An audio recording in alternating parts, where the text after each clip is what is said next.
It's been too long. Rejoice! We're not copies of DRK after all.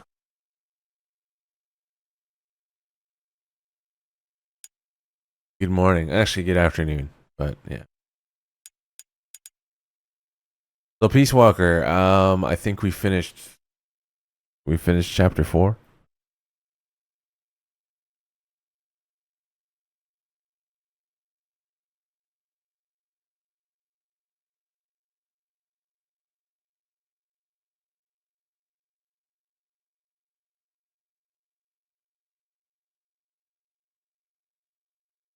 There's a few tapes to listen to.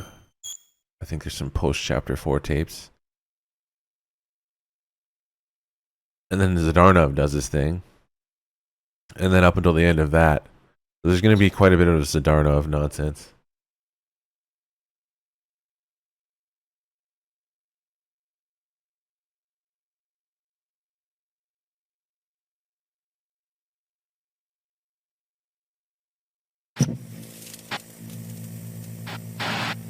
We'll just sit here, wait for that intro to play.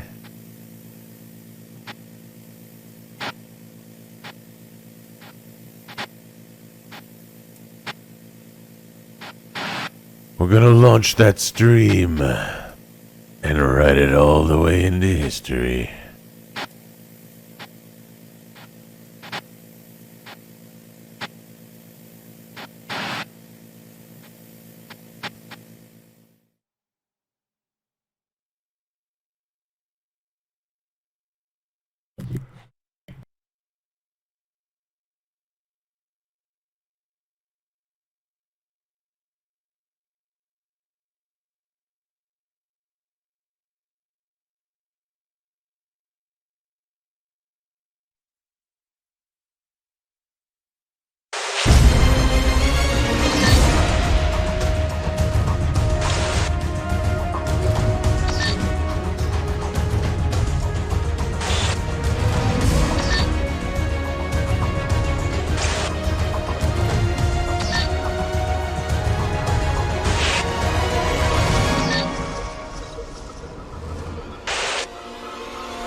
Game's so good.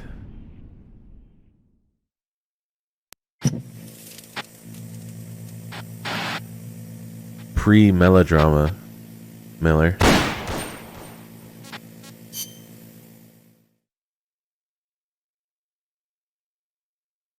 Who is that cyborg ninja? Shalaboxy.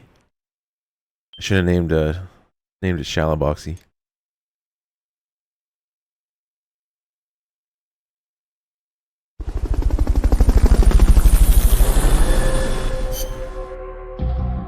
Nobody waiting. The R&D.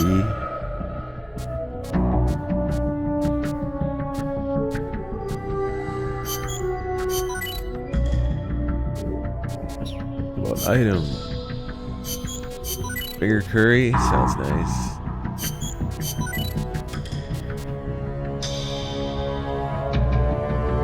Oh, Sonic guy.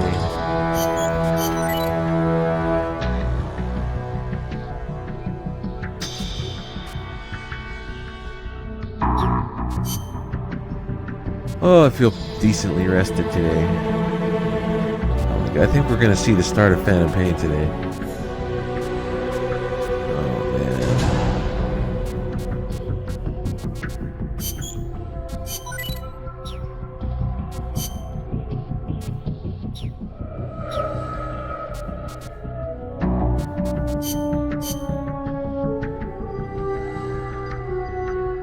king.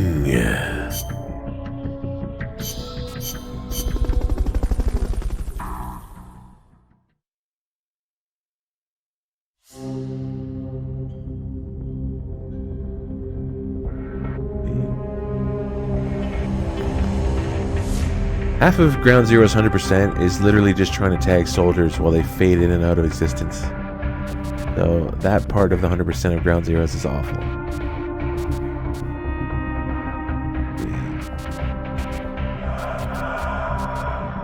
Oh shit, it's a date with pause time. How's Paz doing? Okay so far. Still shocked about being lied to by Zadornov, but she's actually getting along great with the crew here at Mother Base. Really? That's good to hear. Still, it's gotta be depressing for a girl her age to be cooped up on an offshore plant all day, even if it is only temporary. I bet she'd love it if you took her out somewhere once in a while.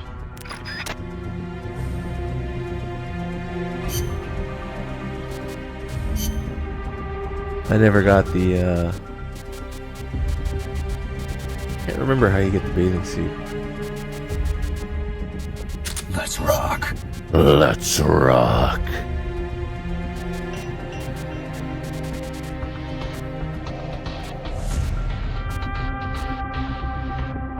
Let's rock. No shooting pause, you bastards.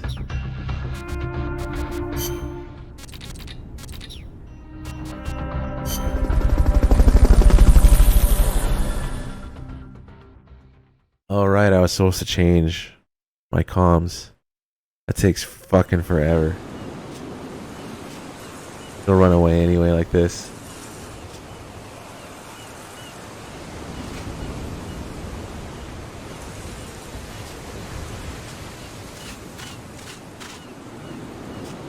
What are you doing like that?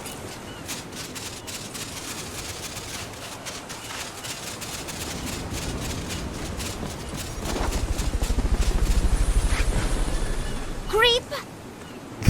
She runs off.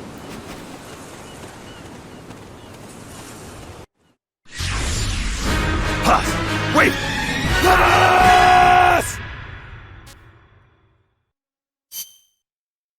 What's up, base? Thanks for the DRK sub.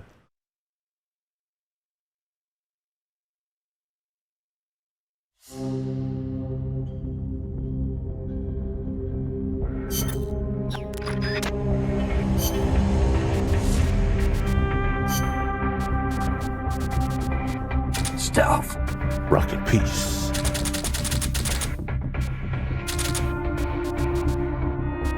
No, we'd have to edit comms for ages just to get the right stuff. And I don't remember them all the ones that you actually want. That she responds positively to. What's up, Tat?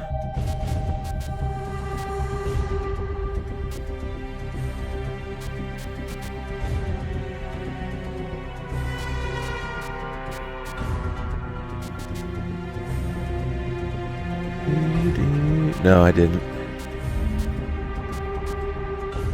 I just wanted to fucking stream and not to bother with all that bullshit. I'm gonna have to switch to the PS5 pretty soon as well. The whole thing will just annoy me. Yeah, use this.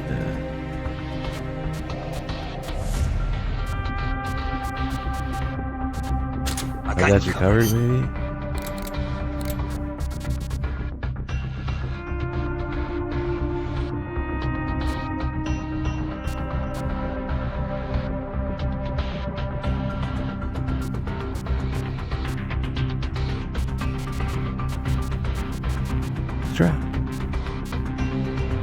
Get inside. Box time. Get inside. I doubt she's gonna like get inside. I knew you had it in you. You're pretty good.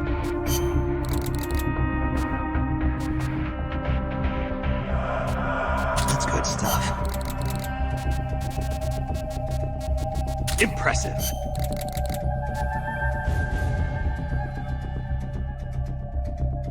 You have to get S rank to unlock cause mission? I think so.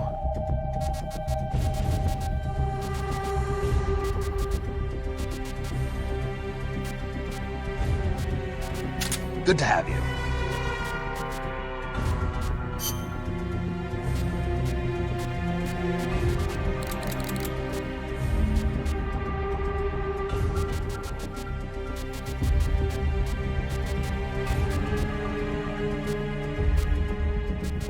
Sorry, I have to pull out. Nice.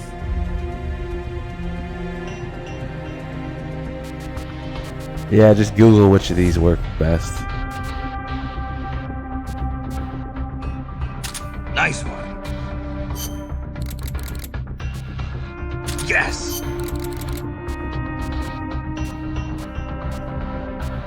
What's the matter?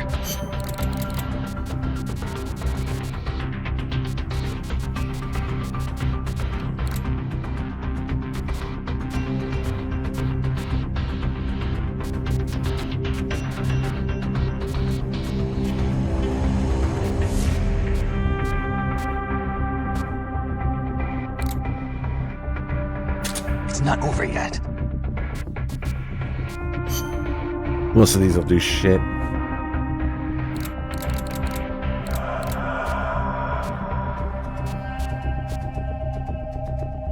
Don't die on me.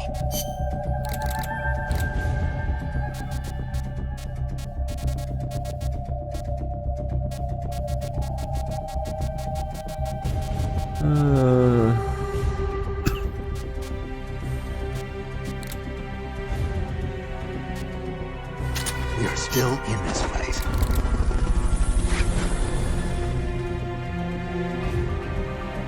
Us with the DRK sub. Nice.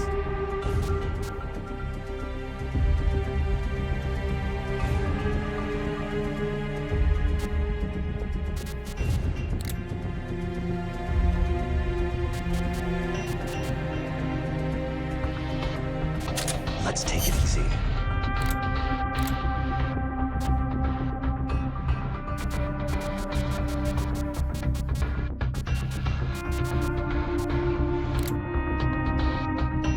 Rest in peace. That's gonna be a bit weird.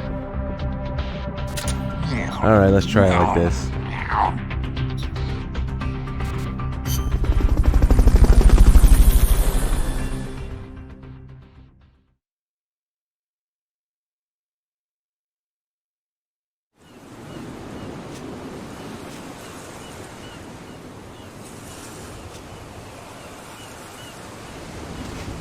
There's no way I'm getting asked from this shit. You know, we are finally alone, Snake. Why don't you leave the radio alone for now? You don't want to talk to me?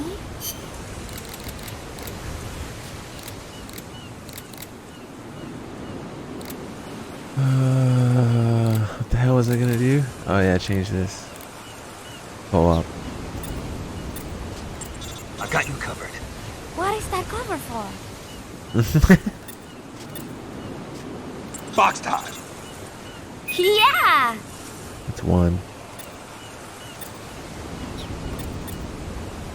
Get inside. Yeah! I knew you had it in you. Thanks. Peace. Peace. You're pretty good. Really? Oh, I am so happy. That's good stuff. What is it, Snake? Impressive. What? No way! Good to have you. Yeah! Nice one. Yeah! Yes. Congratulations! What's the matter? What? It is nothing. Don't die on me. Yeah, I am alright. We are still in this fight. Do it? Do what?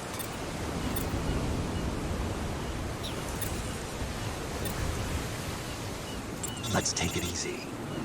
See, thanks. Beat. Meow. Meow. Meow. Meow, meow, meow.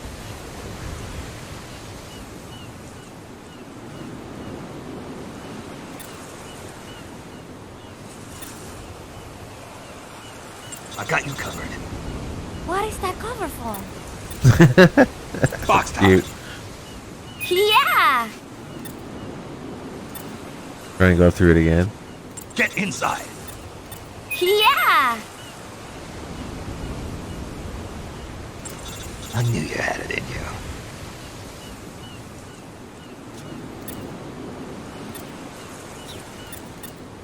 I knew you had it in you. Thanks. Peace. Peace.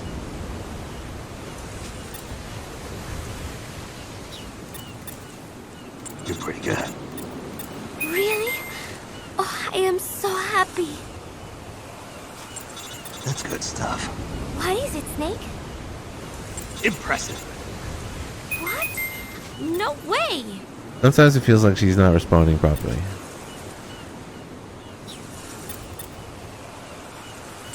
Good to have you. Yeah! Nice one. Yeah! Yes. What's the matter? What? It is nothing.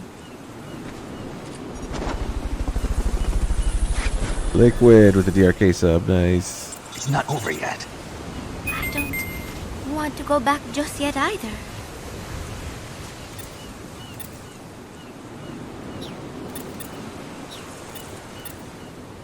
Don't die on me. Yeah, I am all right.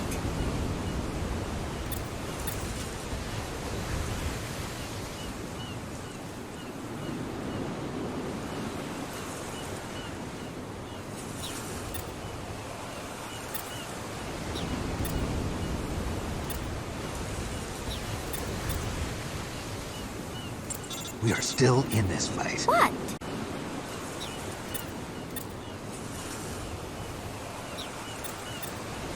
We are still in this fight. Do it? Do what? Let's take it easy. See, thanks.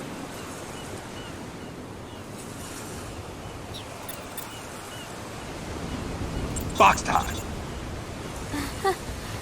Thanks. Alright, you can only do it twice. Well, I'm gonna hit the box and hopefully we get an S. Oh, I didn't bring the box! And I did all that? Are you fucking serious? Ugh.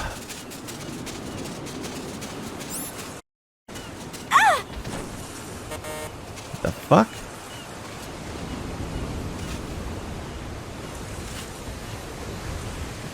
I guess you have to have the box, don't you? For fuck's sake.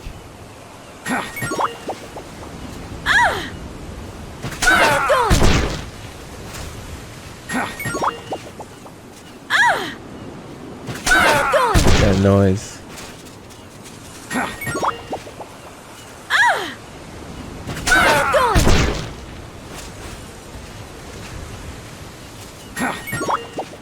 Can't grab her. Creep.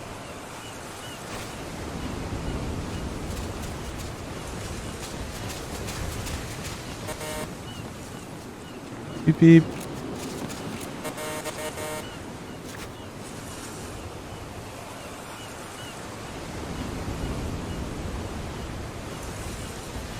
What the fuck? She's gonna sit down too.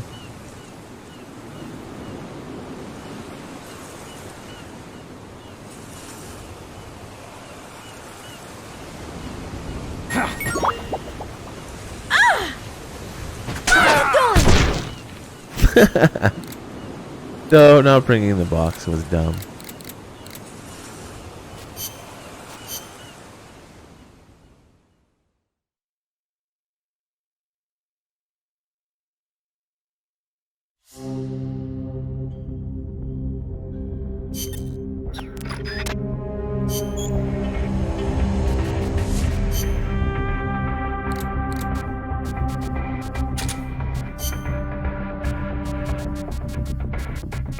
Oh, the love boxes.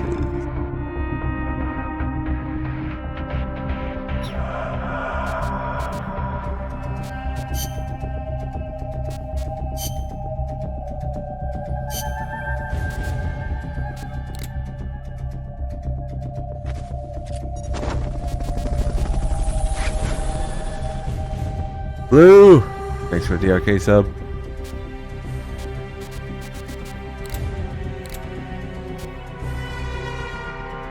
I'll be sure to notify your next of kin. Yeah, that's not gonna scare her away.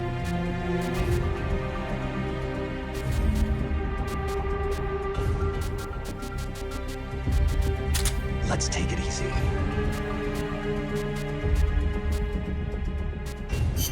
That one doesn't work either.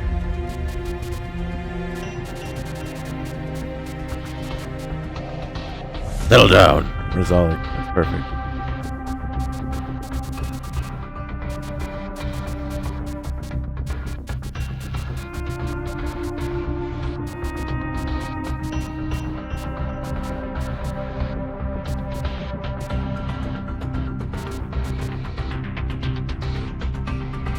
Sorry, I just...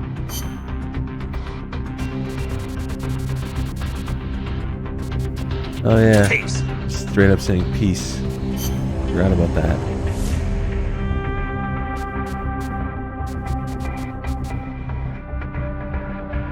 Time to launch some fireworks.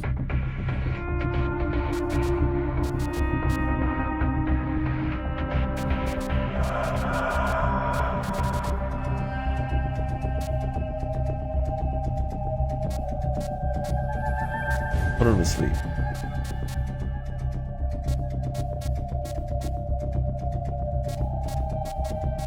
Did I do kept you waiting, huh? Pretty sure I did. Really?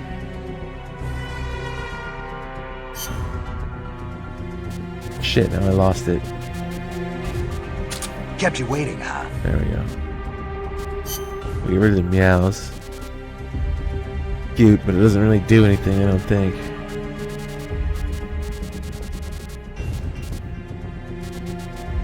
Good.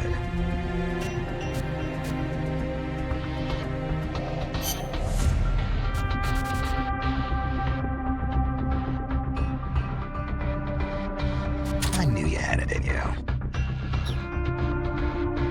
Give it another shot.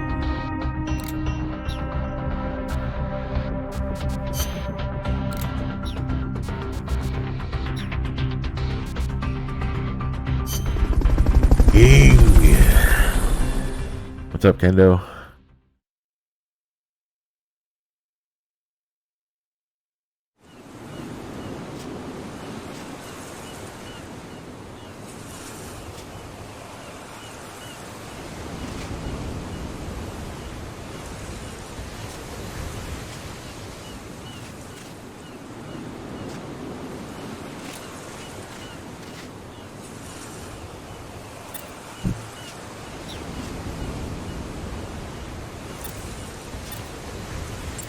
Let's take it easy.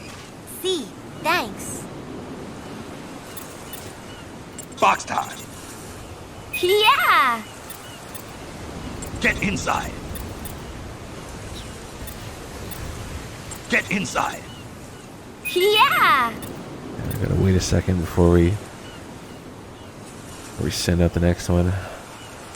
I knew you had it in you. Thanks. Peace.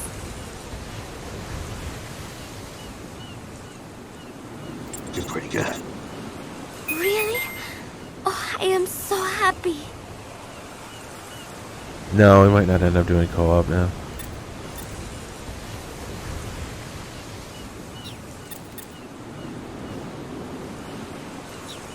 Wait, what?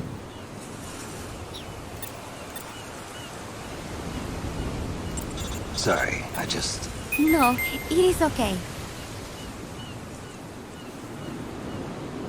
Impressive. What? No way!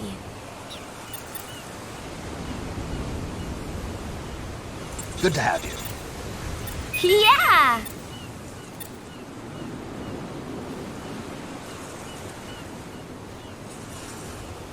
Nice one. Yeah!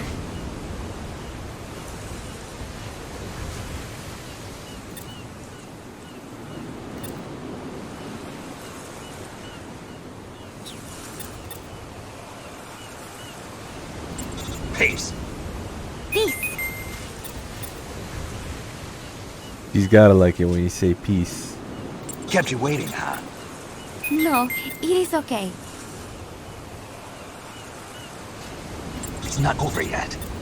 I don't want to go back just yet either.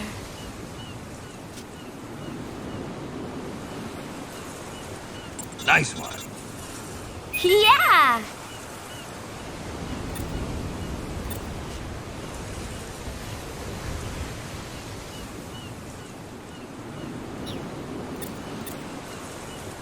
Don't die on me.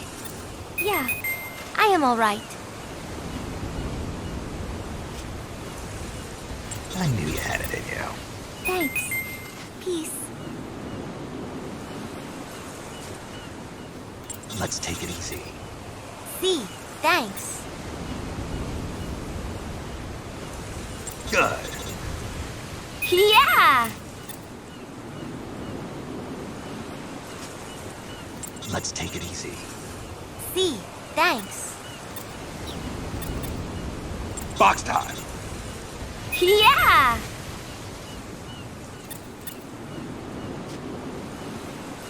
Get inside. Yeah!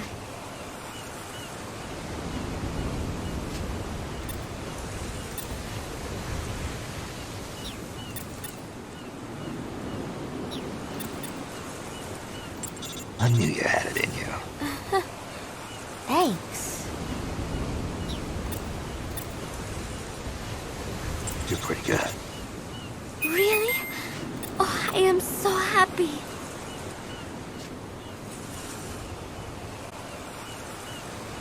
Sorry, I just... No, it is okay.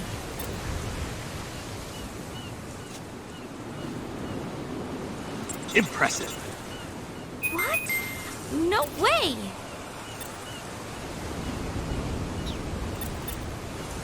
Good to have you. Yeah!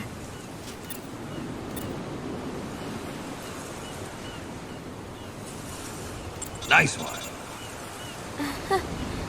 Thanks. Pace. Peace.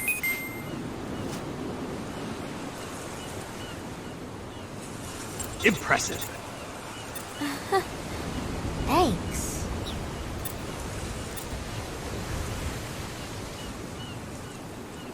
Kept huh? No, it is okay. Good to have you. Good to have you. Thanks. It's not over yet. I want to stay here together a little longer too.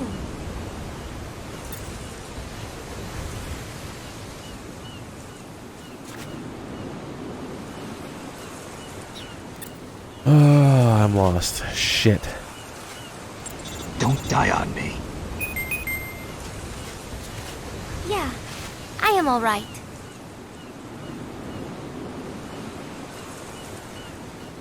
Oh, that seems to be my connection. Give it a moment.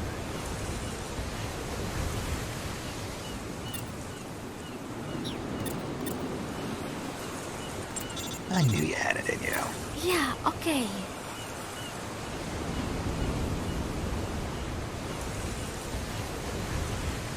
Let's take it easy. See, thanks. Good. Yeah!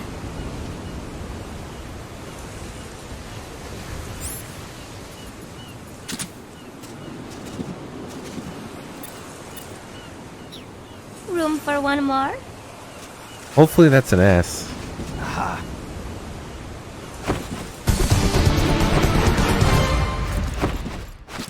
I feel a little awkward.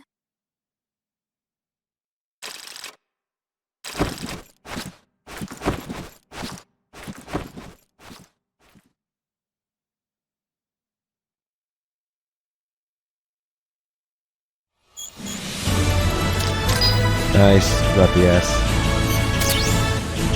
New uniform developed Amanda.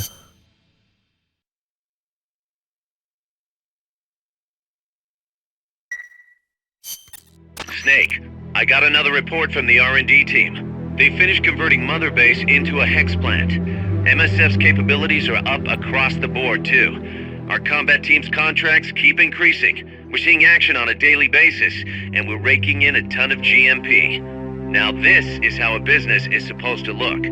At this rate, the sky's the limit. We're just getting started, Snake. Keep up the great work. Snake, we fitted Zeke with its own AI pod. We were having trouble adjusting the AI, but Dr. Strangelove was able to get it up and running. Strangelove? Why the surprise, Snake? Whoa, we're an army without borders. We need a deterrent against foreign intervention. That's what Zeke is for. It may even prove necessary, too. I'm not against deterrence itself. The problem is when a nation comes to rely on it. All that does is force a burden on its people. The same people that constitute the nation itself. The existence of nations is detrimental to man. That's why I, one without a nation, see potential in MSF. But power is required for you to distance yourself from nations. I will do whatever I can to assist with that. Glad to hear it. And I merely lent Huey a helping hand. I will not give Zeke an AI like hers. I wouldn't expect you to.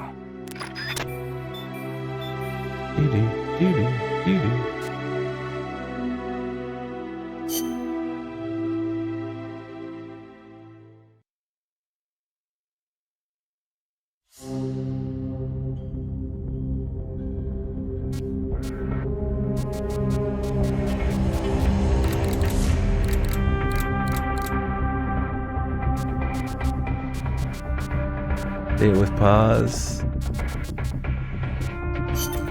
How's...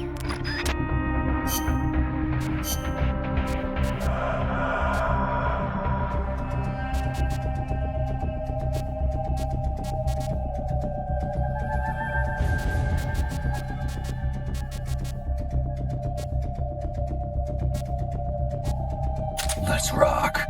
Let's rock.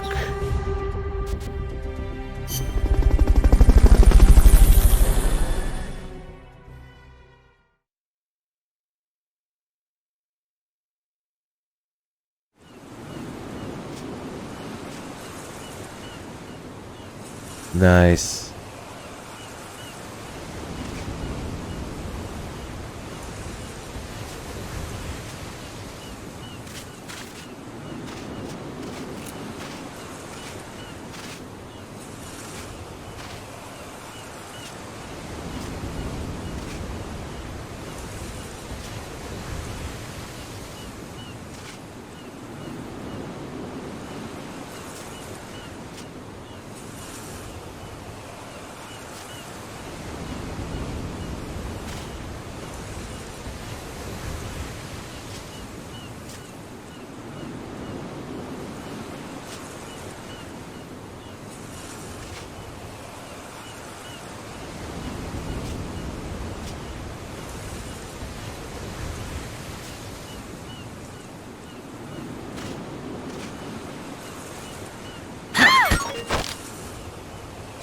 Start talking. I am not hiding anything from you. Start talking. Honest! You have to believe me. Start talking. My name is Huss. I love peace. Start talking. Honestly, Start talking. This hurts. Let me go. Start talking. I stole some rations at Mother Base. Start talking. Snake! Please! Start talking. I am not hiding anything from you. Start talking. Honest! You have to believe me. Start talking. My name is Huss. I love peace. Ah! Creep! Nice. Boss, I'm sorry. Don't walk away. Boss!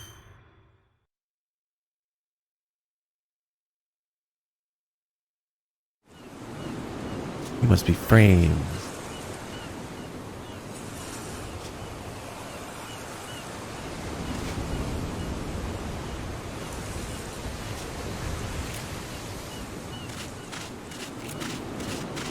Why are you doing like that? Da-da. Da-da. Da-da. Da-da, da-da, da-da, da-da, da-da, da-da, da.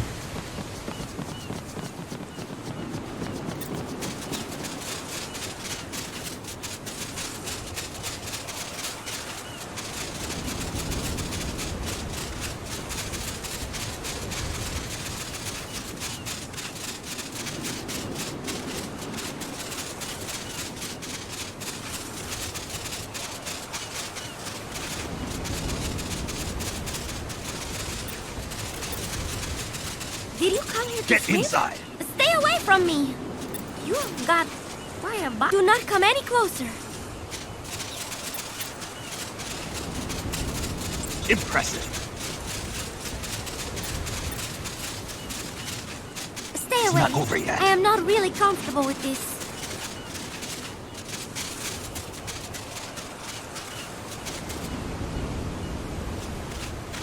Why are you doing like that?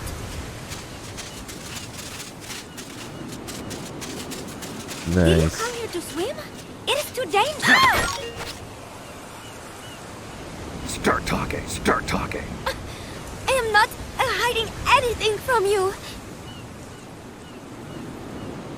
Start talking. Honest. You have to believe me.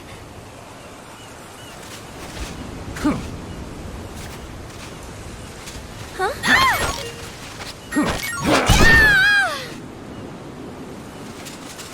Creep. Creep.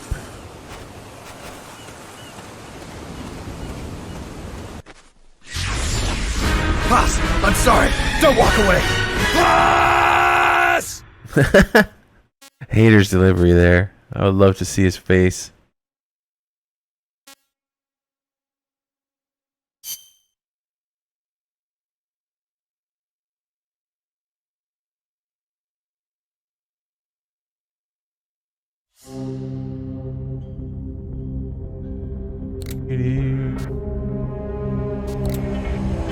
Gotta unlock chapter 5 at some point.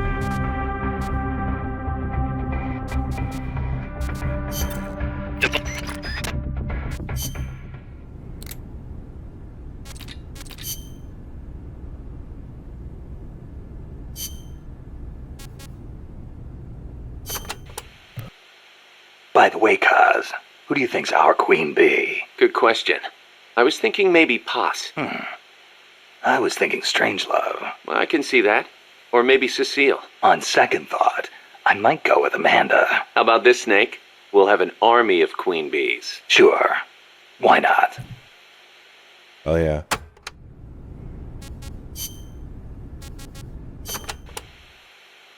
You know, Snake, you're right. As long as we're soldiers without borders, we're going to be a target. We need our own deterrent.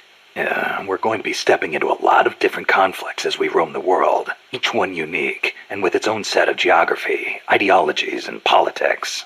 If we're going to intervene in those kinds of situations, we need the threat of a Metal Gear. Unless we want to end up like Che Guevara did in Bolivia. Well said. Our army without borders doesn't have a land to call home. We're nomads, wanderers. What we need now is a sheepdog to guard our flock. Right. Maybe it's not the way the boss would have gone about it, but there are places in this world that need us, and soldiers that need MSF. And as long as we're needed, we'll keep on moving. Ours is a journey that never ends. We're the real Peace Walkers.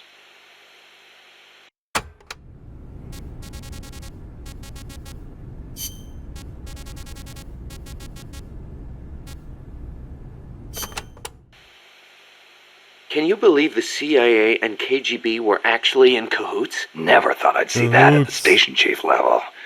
but I'd heard stories of operatives in the field being on friendly terms. Seriously?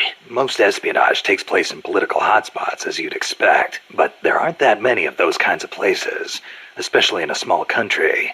Hang around long enough, and you're bound to run into fellow spies, like it or not. You start saying hello, and soon enough you're eating dinner together. Strange bedfellows, huh? Well, I don't know about that. At any rate, this kind of fiasco is what happens when spies get too familiar. Hard to believe, but some people will betray anyone and anything if it suits their interests. The strength of human is in its appeal to human emotions, but its weakness is in its susceptibility to those same emotions. That's why the tide in the intelligence world is shifting towards SIGINT, a network of cold, digital data, where feelings are irrelevant.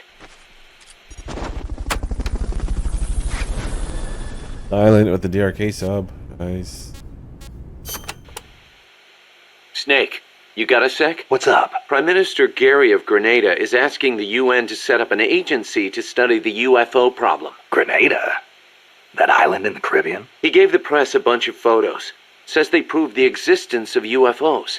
One of them caught my eye. That's the... Yep. The weapon Huey called the Chrysalis. Kaz, this is the photo I gave to Chico. He said something about selling it off as a photo of a UFO. Looks like it found its way into the pages of a magazine. But why would the Prime Minister of a country believe tabloid trash like that? There's been reports all over the Americas of abductions and cattle mutilations lately.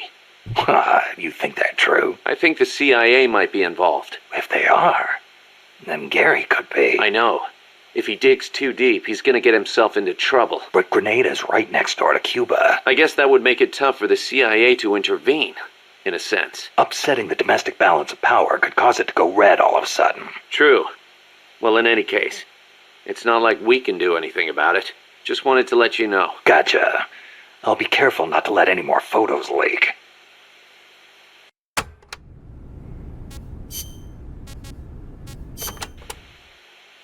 Hey, Snake, I've been thinking. Maybe Che couldn't find a place for himself outside the battlefield either. How so? He led the Cuban Revolution to victory. That's quite an accomplishment. He could have called it quits there and nobody would have blamed him. But he left behind a loving family and a cabinet post to plunge back into the struggle. First in the Congo, then in Bolivia where he met his end. You're overthinking things. Che went back to the battlefield because he was needed there. Read his farewell letter, then you'll understand. Some say he was too idealistic to fit in with the government. Too many scruples, most likely. Maybe so, but I still can't help thinking the reason you look up to Che is because you see something of yourself in him. You left your country behind and plunged into battle. You wander from one battlefield to another, going wherever you're needed. Che was a revolutionary as well as a warrior. He took up arms to fight for his beliefs. I don't do what I do for any ideology. I'm a warrior. Nothing more. Nothing less. Okay, boss. You're right. Just wanted to see how we stacked up against a real hero.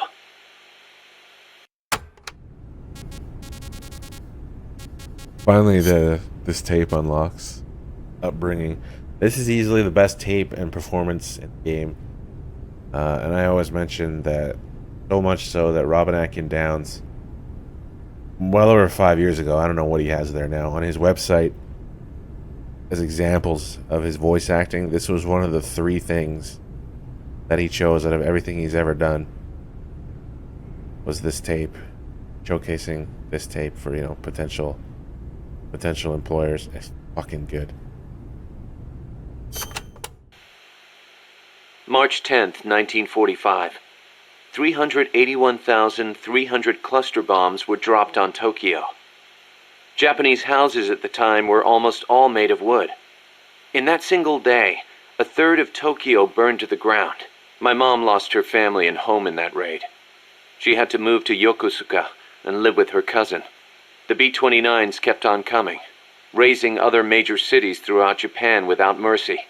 Then, in August, they dropped atomic bombs on Hiroshima and Nagasaki, and Japan surrendered to the United States at last. After that, Yokosuka was flooded with American soldiers come to occupy the country. My mother was still in her mid-teens, and she learned from her cousin how to survive in that town, by servicing the troops. That's how she met my father, and how I was born. My father was an officer serving with the government section of Allied GHQ under General Whitney. Whitney was known as MacArthur's shadow, and my father rode his coattails to a pretty high rank. While he was in Japan, he treated my mom like a wife. After he went back to the States, though, she never heard from him. I wasn't born until after he went back. My mom raised me as a single mother. She used the money my father left her to open a shop selling cigarettes and stuff to occupation troops. That's cool. It was a decent living, but I didn't have citizenship. They're working to change the law now, but back then if your father was unknown, you couldn't get onto the Japanese family register. And in Japan, that means you can't be Japanese. So as I watched the American soldiers around town, I said to myself, I'm a son of America, the victor. My hair and eyes were different from the skinny, downtrodden Japanese around me. I told myself I'd leave this country someday and return to my true homeland. When I was around 10 years old, my mom fell ill, pretty much leaving me to run the shop in her place. One day I found a single picture of my father in the back of a drawer in the shop. I'd show it to the American soldiers who came into the store. A few years went by before one of them told me who he was. I know him, that's Miller. I started asking other guys, do you know where Miller is now? Can anybody tell me where Colonel Miller is now? Turns out he'd left the service and was making a living as an instructor for soldiers in Virginia. It was one of his students who finally told me that. I wrote him a letter in English. I'm your son. I want to go to the United States. Day after day I waited.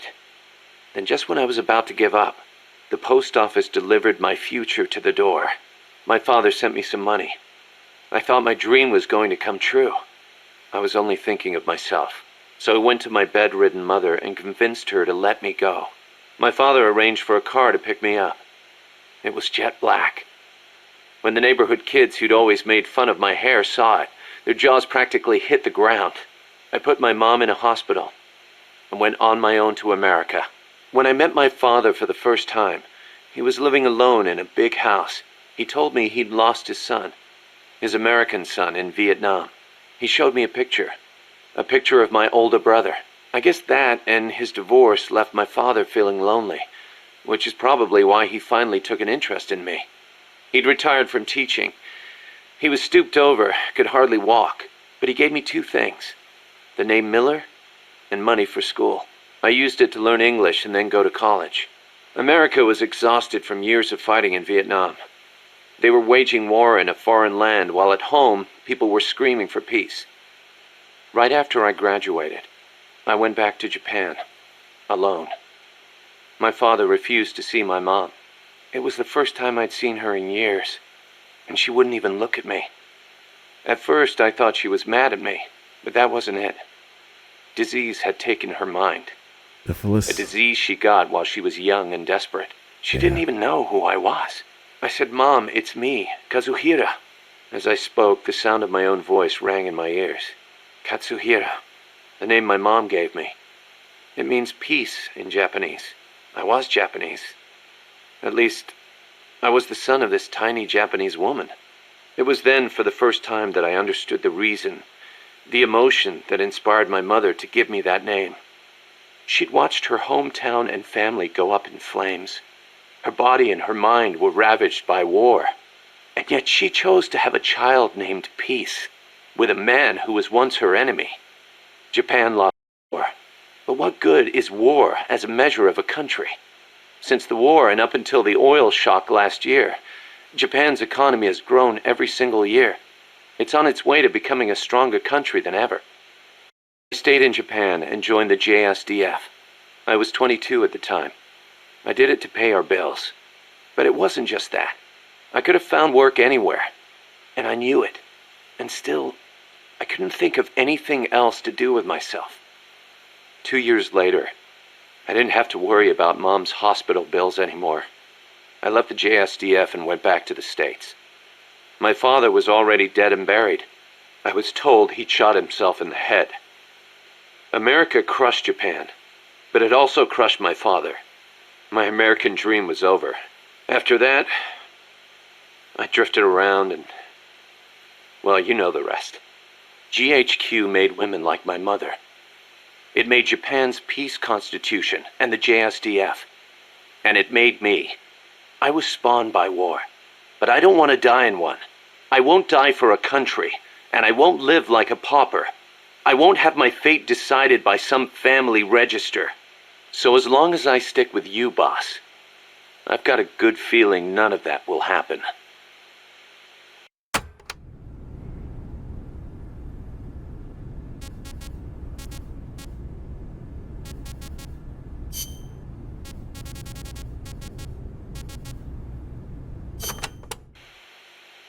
The battle dress uniform is the opposite of the sneaking suit, in that it's specialized for combat.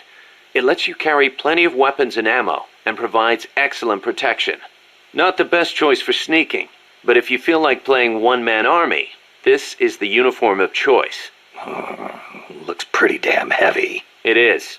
You won't be able to move as fast with it on, meaning it's not good for running away either. Keep that in mind.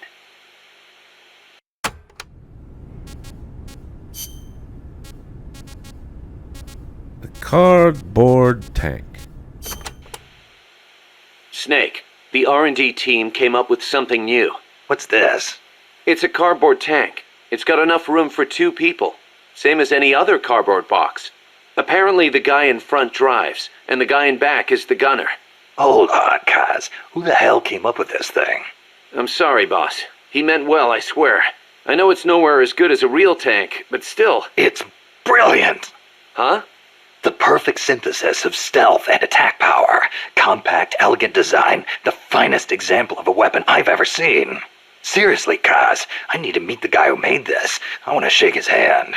You serious?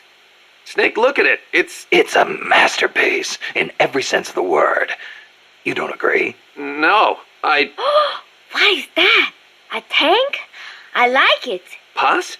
I hate tanks, but this one I think I could get used to. I love that it's a zero-emissions vehicle. It will not hurt the forests of Costa Rica. What? Nice work, Kaz. I see I made the right choice making you second in command. But is there something wrong with me? Yeah.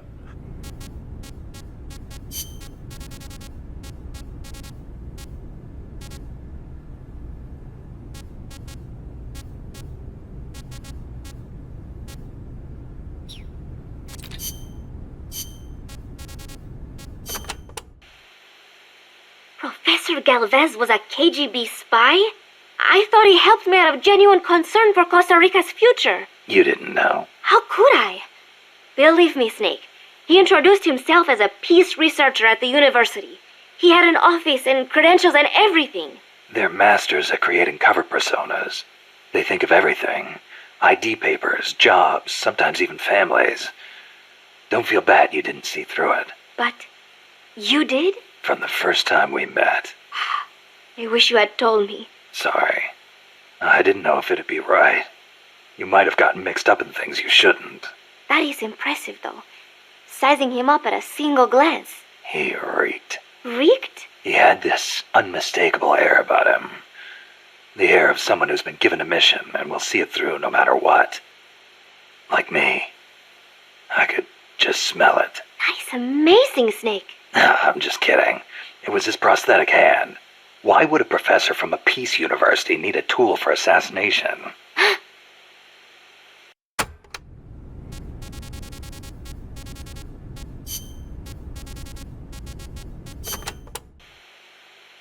I have a favor to ask you, Snake. Name it. I want you to give me a job here. I want to help out. You sure? You just went through a hell of a time. You should probably take it easy until you're settled. Thank you. But there must be something I can do. You would not want me near a gun. But I am a decent cook. Now there's a skill we can use. Put me on the mess hall team. I think I can handle it. Once I get used to it, I will even add in some Costa Rican recipes. Sounds like a plan.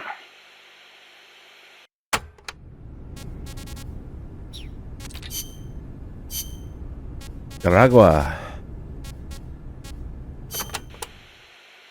The river that flows between Nicaragua and Costa Rica is el Rio San Juan. It connects Lago Cocibolca to El Mar Caribe. It is a gentle river, safe even for small boats. You have to watch out for the sharks, though. Sharks? In a river? El Tiburón Toro live in the river, But there's nothing to fear. San Juan will protect you always. Juan? The Rio San Juan takes its name from San Juan, the man who baptized Jesus. John the Baptist? The man you call John the Baptist in your country. John, huh? I'll be careful anyway. I'd hate to drown. End up a John Doe.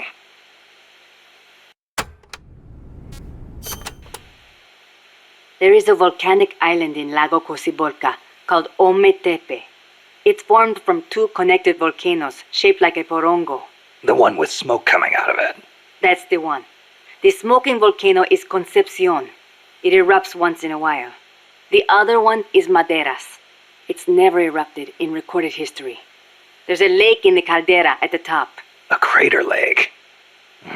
Let's hope there's not another underground factory inside. Don't say that. If Peace Walker's nukes detonated there, it would destabilize the magma underneath. It could cause the volcano to erupt again. If that happens, my country is doomed. Snake, you must stop Peace Walker. Yeah, we should have played this earlier. We've already stopped Peace Walker. So she's time traveling at the moment. She's from the past.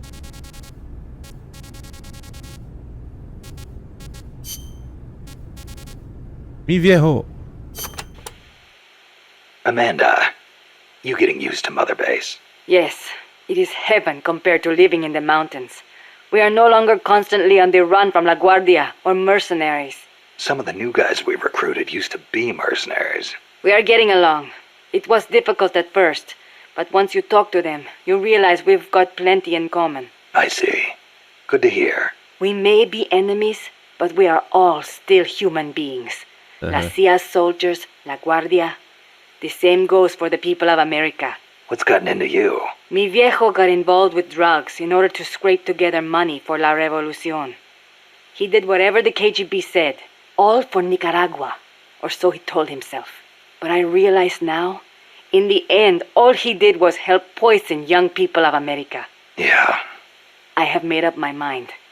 Even when I leave Mother Base and return to La Revolucion, I will never turn to drugs, nor will I look to the KGB for help.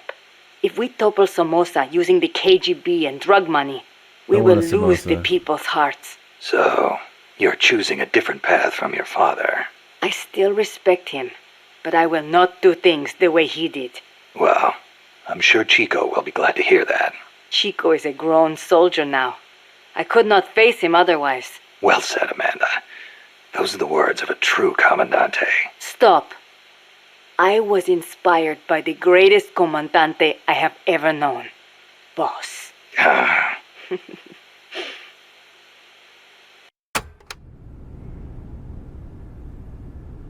Comandante.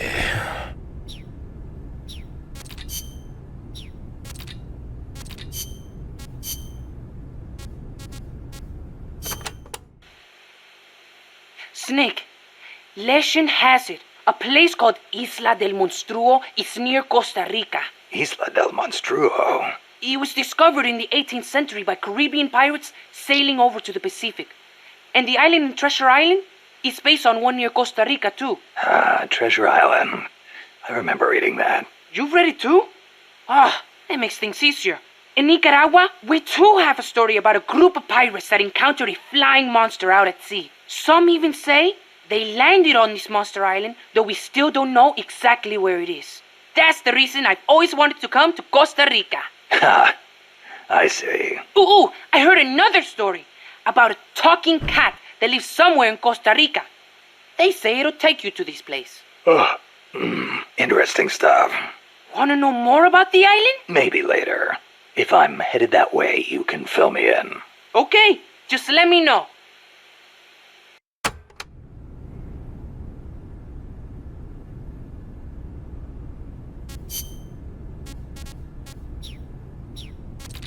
The name's Yui.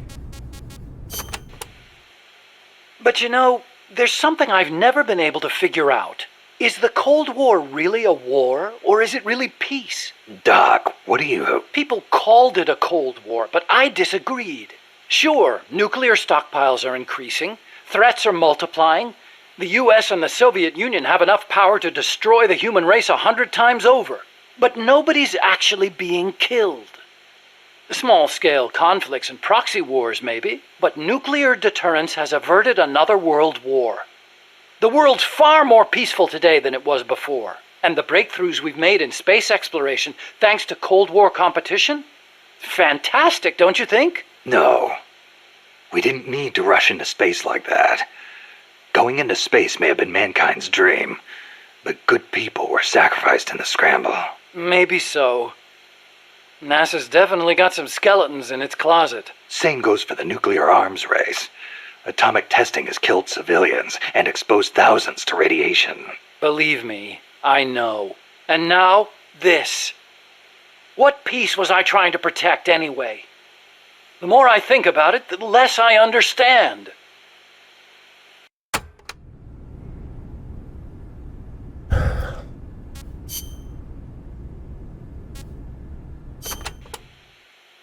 Nuclear deterrence means preventing the use of nuclear weapons in conflicts between states. But what about other situations? Like what? Terrorism has been on the rise in recent years, from separatist movements to far-left extremists. What would happen if nuclear weapons fell into terrorists' hands? Without a state, that is, without territory of their own, the chances of having nukes used against them are slim. They have no reason to fear a nuclear strike. Conversely, they have no reason to hesitate to use nukes against their adversaries. You've got a point. All the ICBMs and strategic bombers in the world amount to nothing against a terrorist group. Right. Of course, this is all still hypothetical. Countries keep their nukes under tight watch. There's no immediate danger of terrorists getting their hands on them. But the day may come when the proposition of nuclear terrorism makes nuclear deterrence theory a dead letter. Nuclear terrorism. Interesting.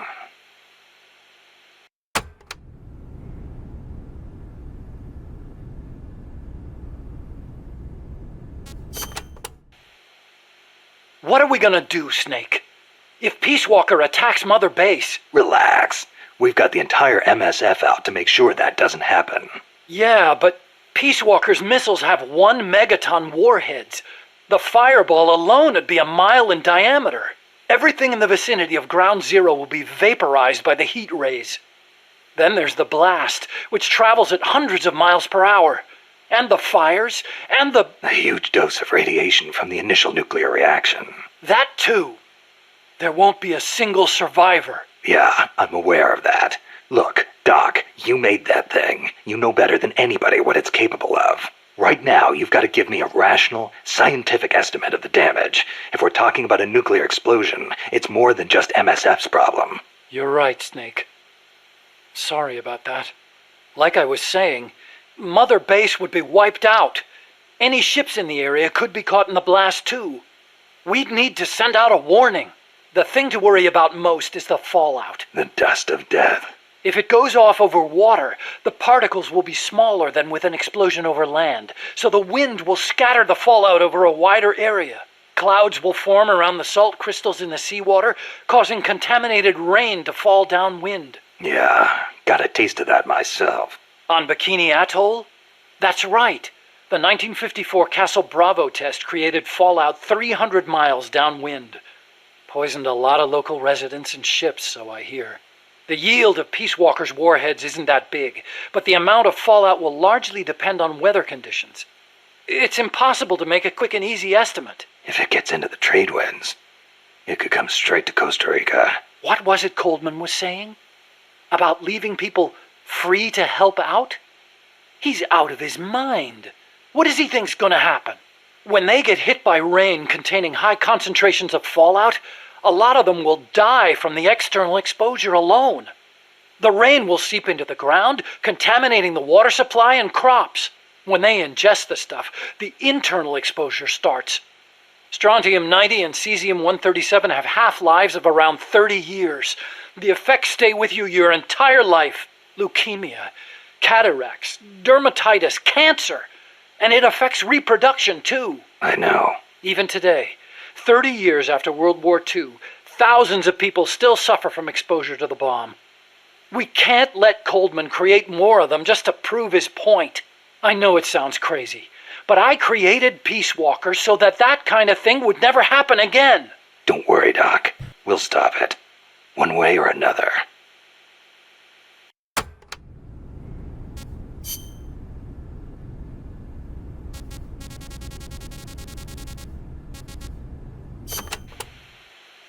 Snake, how much do you know about the U.S. Homeland Air Defense Network? I don't know much about what goes on up in the sky. What I do know is that NORAD tracks Santa Claus on its radar. Nice one. I didn't know you were a comedian, too. Huh? No, I'm serious. It's true, NORAD tracks his... Listen to me. Every December they set up a hotline and... Okay, I get it. He's real, I tell ya. He used to bring me presents and...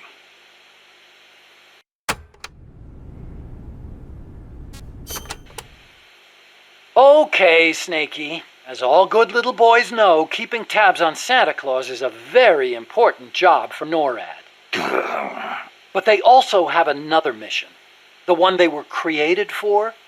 And the system they set up for that has been hijacked by Coldman. You mean Peace Walker's fake data transmissions? NORAD's early warning system is composed of DSP satellite-mounted infrared sensors and an array of surveillance radar stations across North America. The network sends out warnings to NORAD at Cheyenne Mountain, where the data undergoes human evaluation. Peace Walker, on the other hand, has to make its retaliation decisions autonomously. So it's set up to automatically receive the same data as NORAD through covert channels. Those channels were also used on the test platform to telemeter the AI's decision-making. Peace Walker reversed the system to transmit a fake warning about incoming nuclear missiles outside the usual exercise schedule. I mean, the system could have used better safeguarding. Nobody's going to argue with that. But cracking the AI? That seemed unimaginable. And you can see what happened.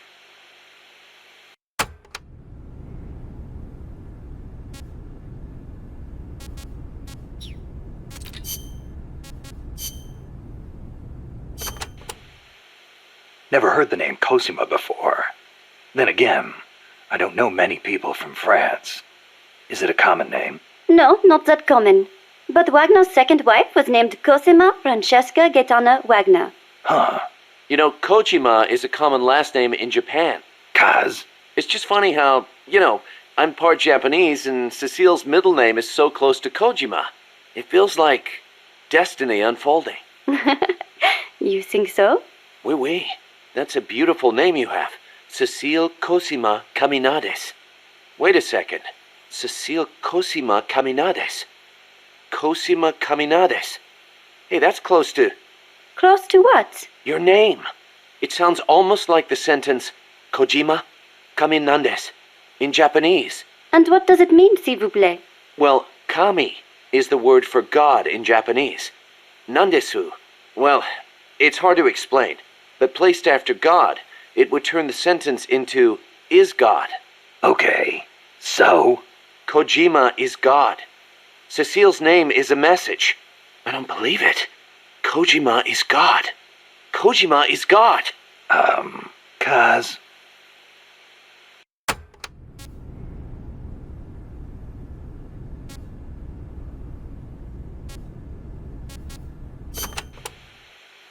How are you enjoying Mother Base so far? Ah, it is wonderful. Good to hear. I was worried someone as cultured as you would find the plant a little uncouth. Uncouth?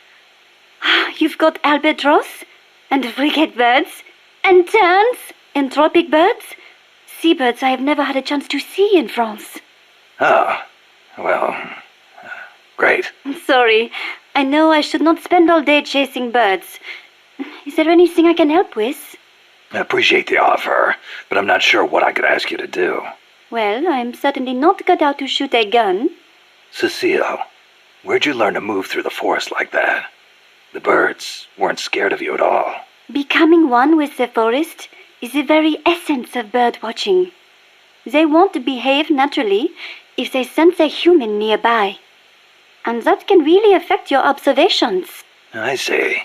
Kind of like scouting then.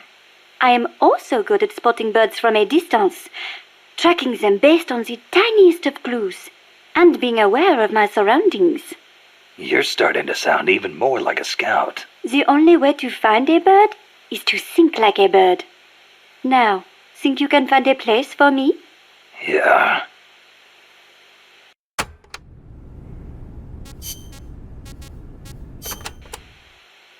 Did you live in Paris your whole life before coming here?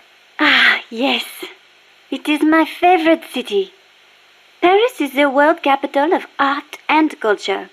It has the latest fashion, the best cuisine, and the most elegant, refined people.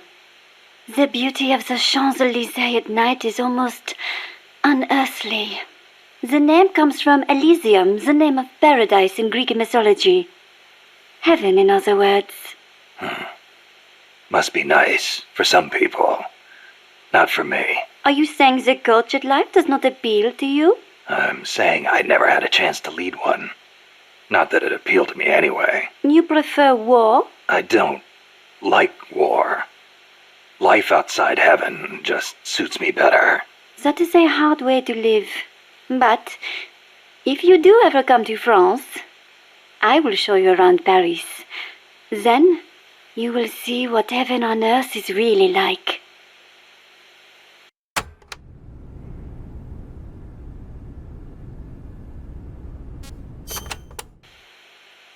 Heaven on earth, huh? The only image I have of France is the Foreign Legion. Ah, that is how you view France? What do the French think of them? It is a difficult question. We normally don't think about it so much. Well, critics claim it forces foreigners to take on the most dangerous missions, so French citizens won't get hurt. You are right. That probably had something to do with why it was created. But I understand that along with service comes benefits, such as French citizenship and permanent residency. Those who join are all given an equal chance, regardless of race, religion, education, social status, or national origin. So it can be a godsend for people from poor countries. A way for the have-nots to live a decent life.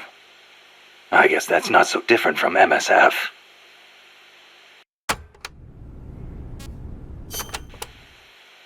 There's one other image I have of France. The national anthem. Ah, La Marseillaise.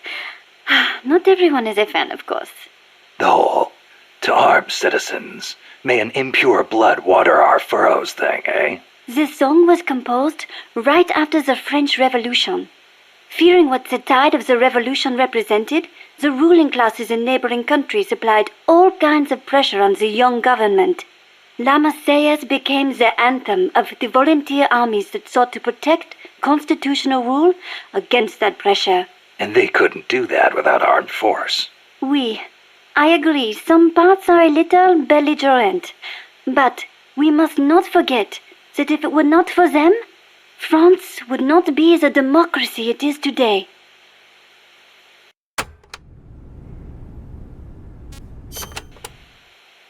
Have you ever seen The Umbrellas of Cherbourg? A movie?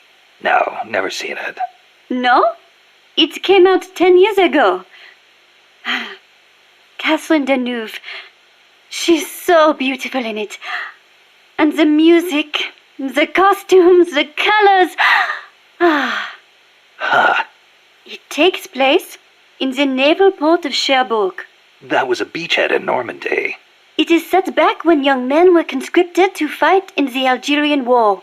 The French government called the conflict a public order operation in northern Africa. I was still a little girl then, but I can clearly remember one of my friend's older brothers going off to fight. Yeah, national service is required in France.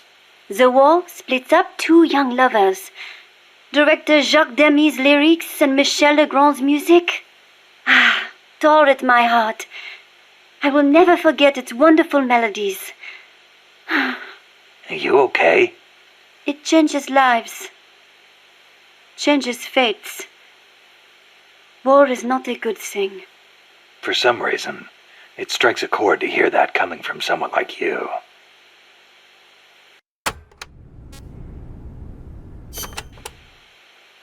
Speaking of the Algerian War of Independence, you ever hear of the Day of the Jackal? Ah, you mean the novel that was made into a movie last year? The OAS, a militant French underground group, plots to assassinate de Gaulle, hiring a hitman known as the Jackal. Readers know that de Gaulle was not killed, but it is still so exciting. If someone was going to try to eliminate me, I would hope they would be as thorough as the jackal. To know everything about me without me suspecting a thing. Oh, yeah? I wonder if my birds feel the same way. I wonder.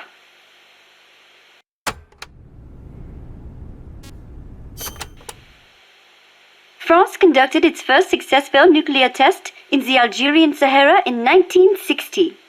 A lot of French scientists took part in the Manhattan Project. They defected to America to escape wartime occupation. Correct. And once the war was over, they returned to France and continued their own atomic research. President de Gaulle did not want to have to rely on the American nuclear umbrella for protection. Thus making France the world's fourth nuclear power. Some say the test success pacified the Algerian rebels. The civil war was undoubtedly held in check. But never have I equated nuclear weapons with peace.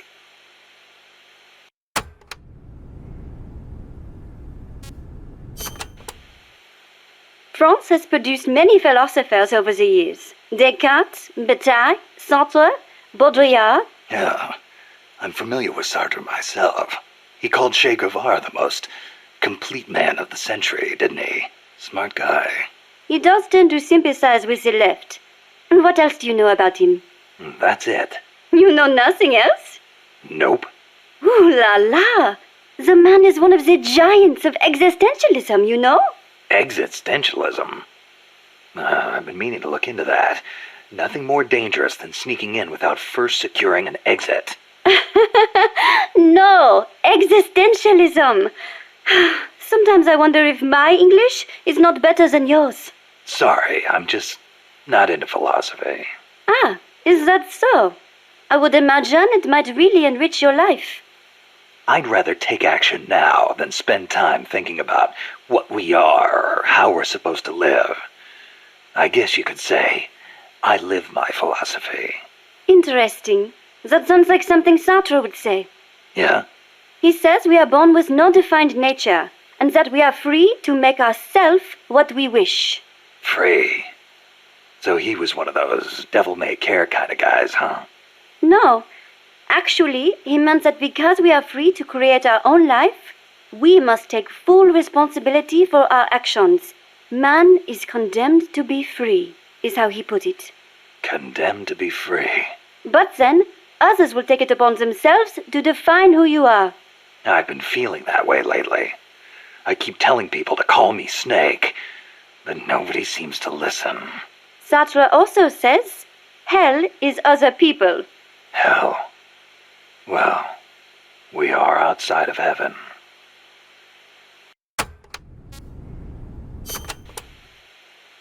Do you have an interest in the visual arts, Snake? Not really. Please, no deep conversation. But you have heard of Picasso, yes? Yeah, I've heard the name.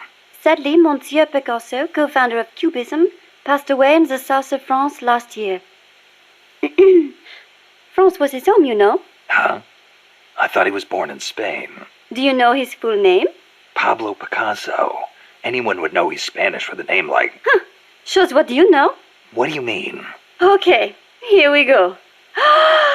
Pablo Diego José Francisco de la Paula Juan Nepomuceno Maria de los Remedios Cipriano de la Santísima Trinidad Ruiz y Picasso.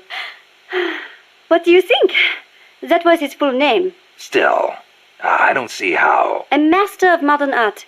A genius who crafted over 100,000 works in various styles, spending the greater part of his life in France. The man is a part of our culture. Yeah, that kind of stuff is of limited use in my field. But back to the point. Picasso was Spanish, right? Or am I missing something? He wasn't French, right? Right? Cecile. What difference does it make? It does not matter if he was from Spain or from Mars. Picasso is Picasso. It does not change the fact that he lived in France, nor does it take away from his monumental legacy. Why do you care so much about where he was from, anyway? Whatever happened to the sans frontière part of Militaire sans frontière? You started it. What was that? Nothing.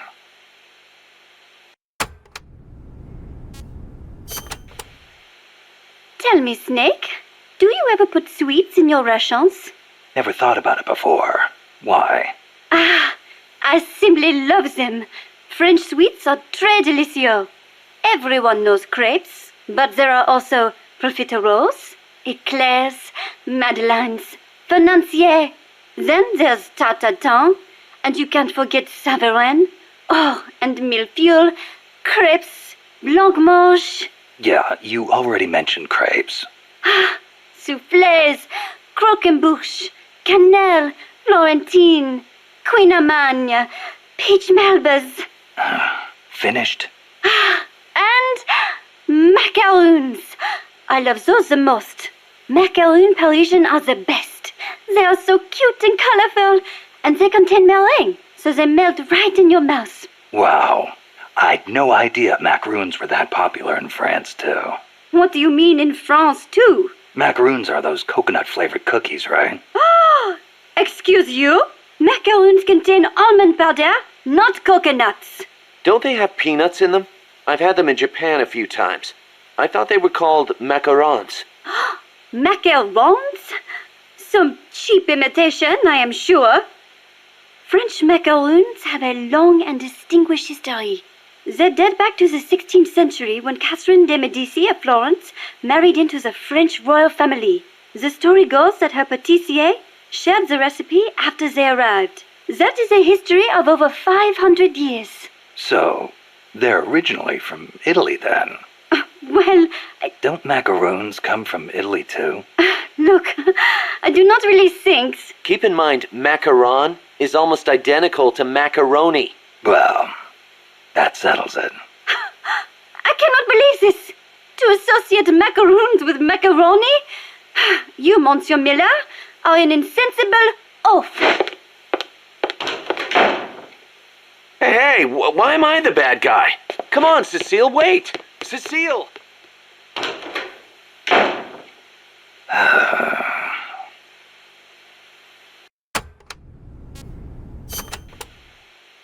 Hello? Snake? Mon chéri? You been drinking, Cecile? Can't you please do something about this pest? Who? Monsieur Miller! What's he done now? Wine. Wine? He said he thought the soldiers might tire of having beer all the time, so he's brought in some wine instead. And then he gave me a bunch. Well, that was nice of him. But the past 2 years have been bad for French wine. Perhaps it is the bad weather we have had. But whatever the case, I told him the last thing you want to be drinking right now is French wine.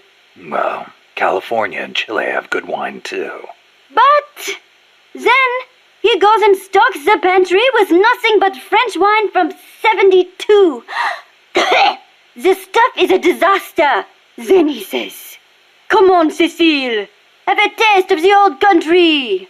I had a terrible feeling about it, so I decided just to taste it at first. And then again. And then a few more times. Took one for the team, huh? But when you do a tasting, don't you usually spit the wine out? But bottle after bottle, nothing but garbage. Absolute garbage. Not one half-decent bottle in the whole lot. Taste of the old country, he says. Sorry to hear that. I cannot believe this. What will we do with all this wine? The guys aren't too picky when it comes to taste. Ugh, you sound just like Monsieur Miller. Huh? When I complained, he simply said, "As long as it gets the job done." You people are such culinary savages. Allez to vous faire voir. Somebody take me back to Paris, please. I think you've had a little too much, Cecile.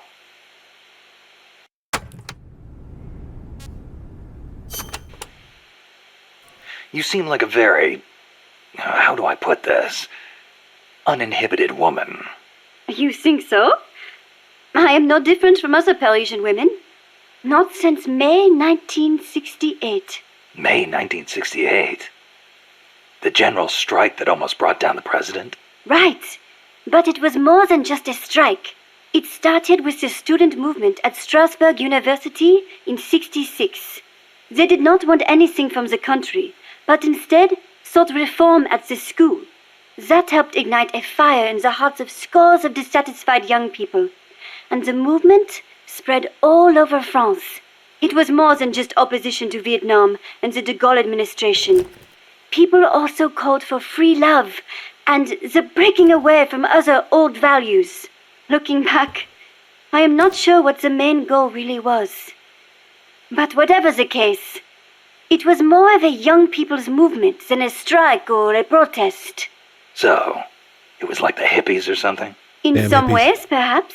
But we weren't blinded by mysticism, nor did we seek a return to nature. I see. So, while they wanted to retreat to their closed communes, We tried to change the world. And in doing so, we learned that when everyone comes together, it can be done. you had a lot more success. In America, hippies have just become a social problem, while I hear Japan's student movements crashed and burned. I wonder what was different. Good question. I'd like to know myself.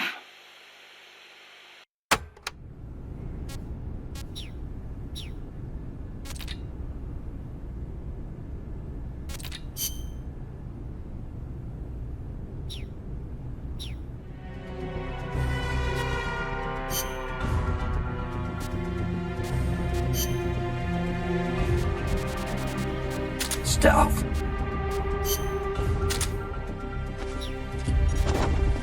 Alright, let's go burn a little bit of time. Oh, something's not available. Alright. Gorge! With the arcade sub.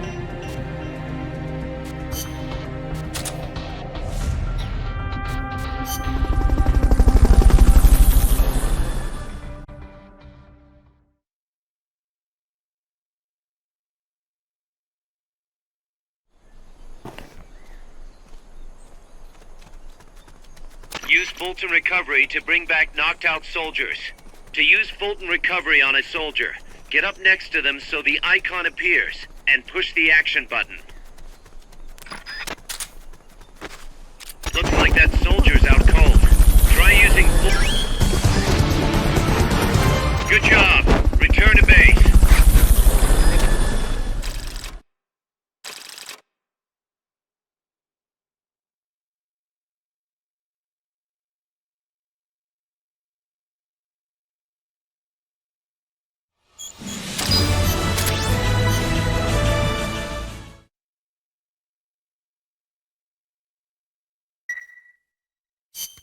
Snake, we've got a problem. Zadornov's not in his cell. What? He must have used his prosthetic as a blowtorch to cut through the bars. God damn But it. we've managed to narrow down his location using a transmitter we planted on him. I'm adding a new mission. Find the KGB agent Zadornov.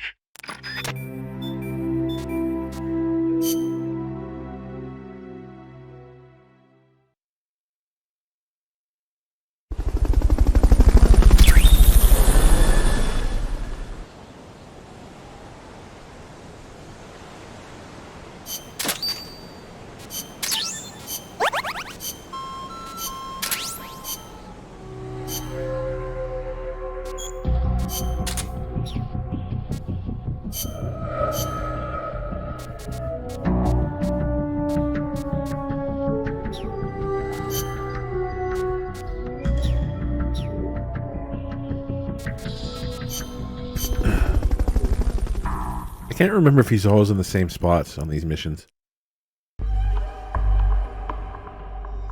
I always did enjoy the Doorknob's escape shenanigans.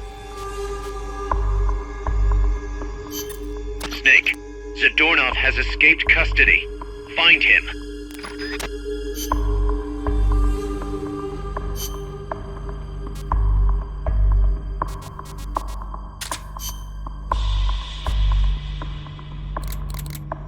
Radars.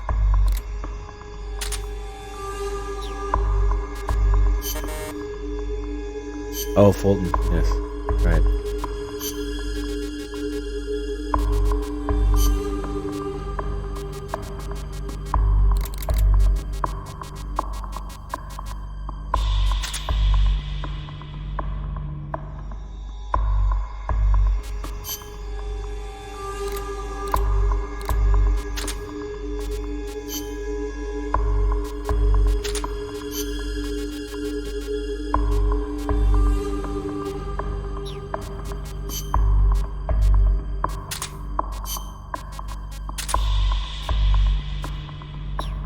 go like this.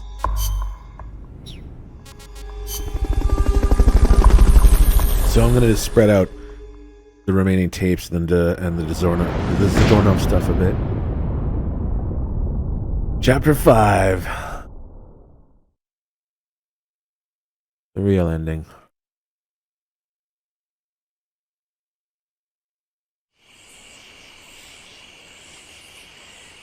PS3. Find Zadornov and bring him back here with Fulton recovery. Freeze.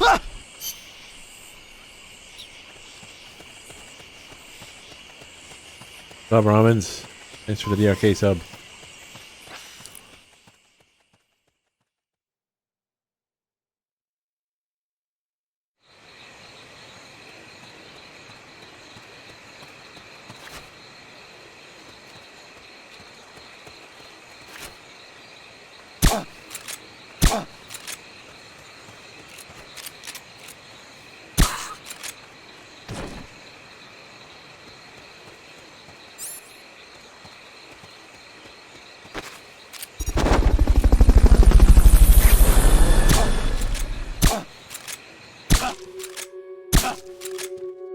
Fulton recovery subject confirmed onboard helicopter.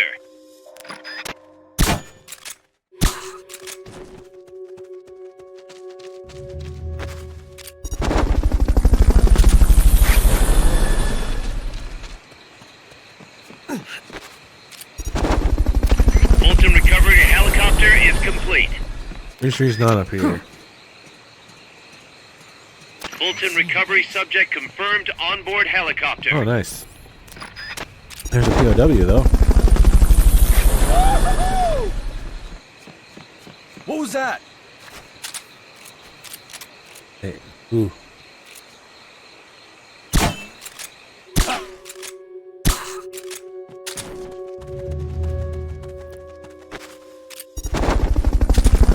Hello.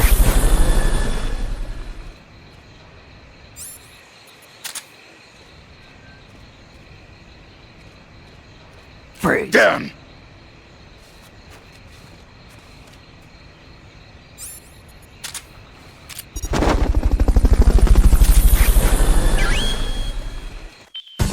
Down. Mission complete. Folks back at Mother Base will be thrilled. Yeah, losing all sorts of frames.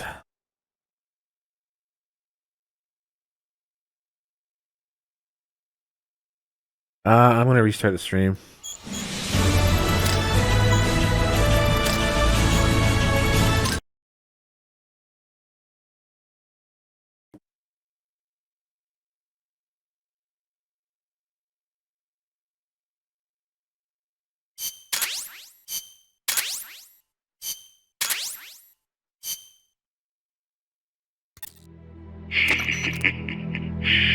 So, you found me. It wasn't hard. What are you up to anyway? Just going for a stroll.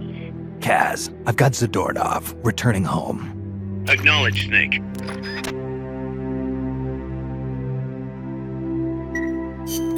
Package for you, boss. What? Yeah, looks like a cassette tape. Don't worry, it's clean. No trace of explosives or anything. Return address just says Eva. Eva? Someone you know? An old acquaintance. Oh, the plot thickens. Tidings from an old flame? Don't start, Kaz. Anyway, I'll check it out later. Okay, just don't go running off after this chick. We can't afford for you to be distracted right now.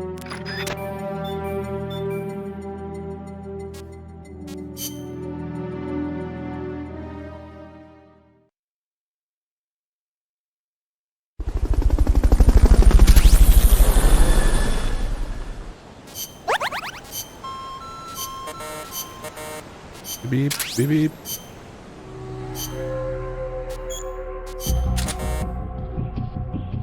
Why?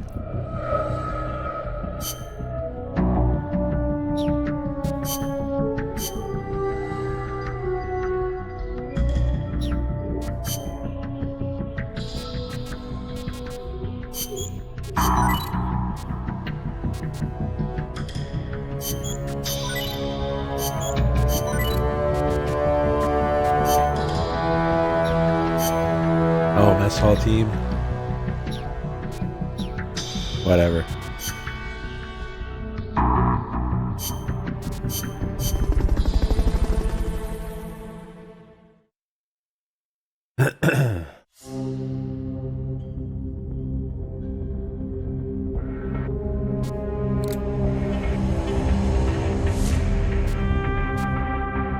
We'll pass a bit of time. The boss is in.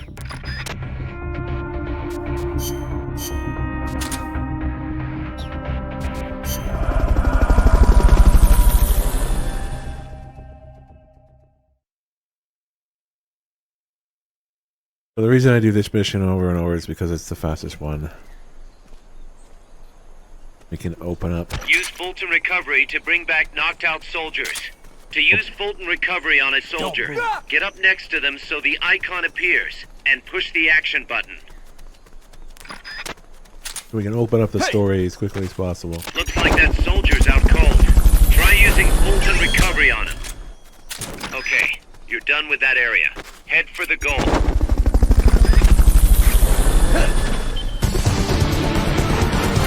Mission complete. The folks back at Mother Base will be thrilled.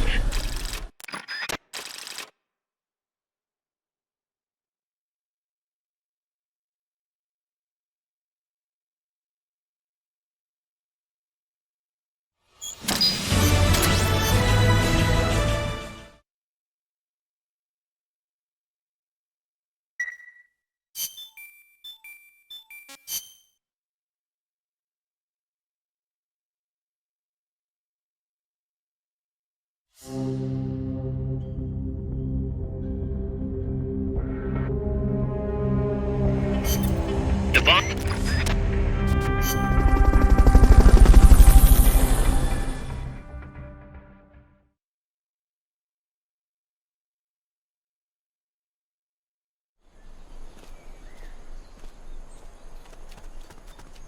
Use Fulton Recovery to bring back knocked out soldiers.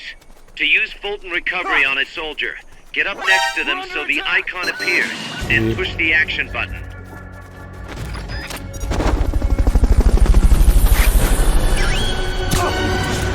Head for the recovery zone. We'll pick you up there.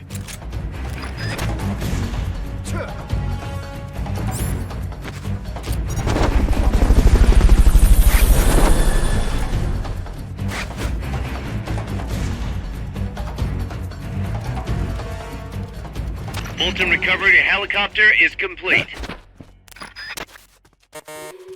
Stay out of sight till they've called off the alert.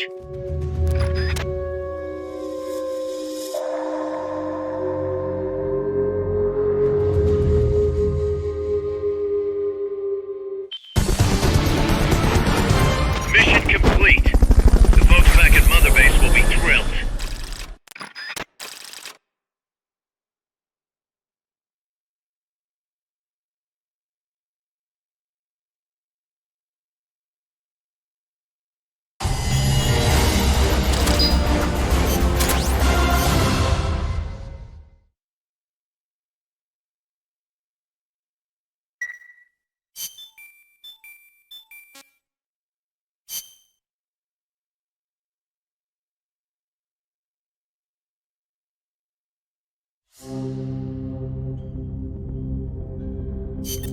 The bomb.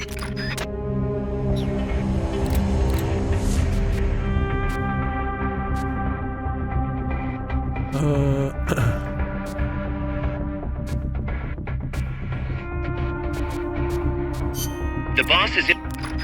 Third time. The darn archer escaping it.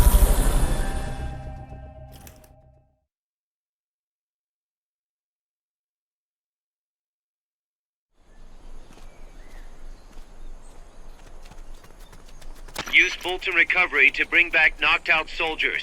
To use Fulton Recovery on a soldier, get up next to them so the icon appears, and push the action button. Looks like that soldier's out cold. Try using Fulton. Good job. Return to base.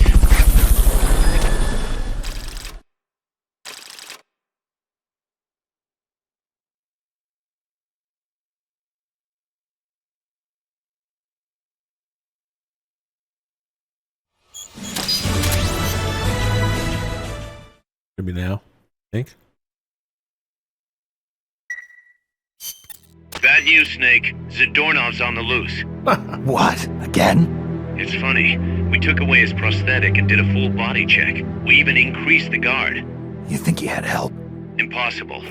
Anyway, I'm adding a new mission. Locate and recover Zadornov.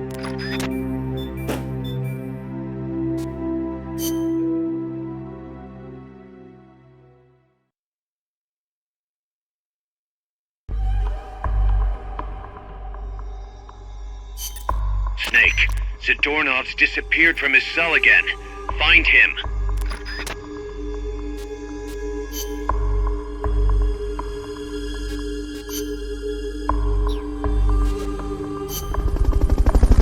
Here we go again. Zadornov escapes 6 times. And to be honest, I enjoy it. It actually gets funnier as it goes. Find Zadornov and bring him back here with Fulton recovery. Freeze.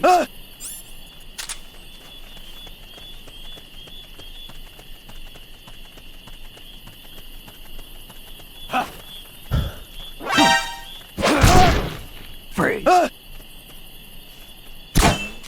Freeze. Oh, don't pat his ass.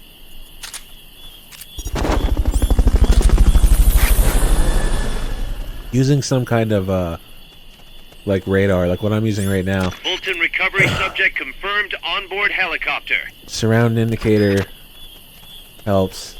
Soliton radar, you actually, the first time you find him, that's when the Soliton radar opens up. That's the most useful one. But Soliton radar takes a long time to develop, so it's not even worth it. You might as well just use like the surround indicator and go looking around for him that way. You'll spend less time.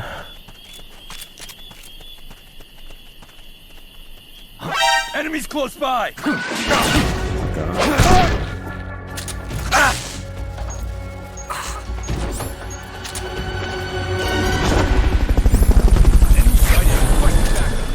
Understood. Dispatching reinforcements now.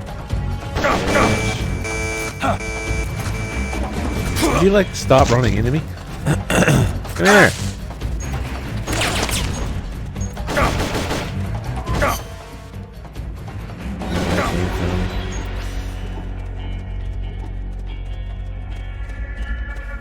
Still losing frames. Already at 4% frame loss. Fuck, man. Today gonna be as shitty as yesterday? Yesterday still pisses me off.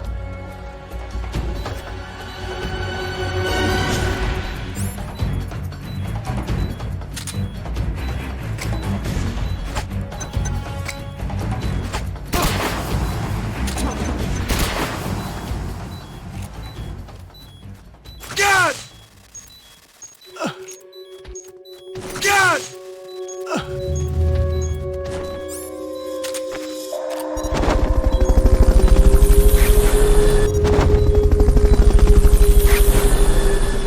Come in, HQ. Fulton recovery helicopter is complete. Control. Target lost. Going to alert status. Understood. The enemy should still be nearby. Find him.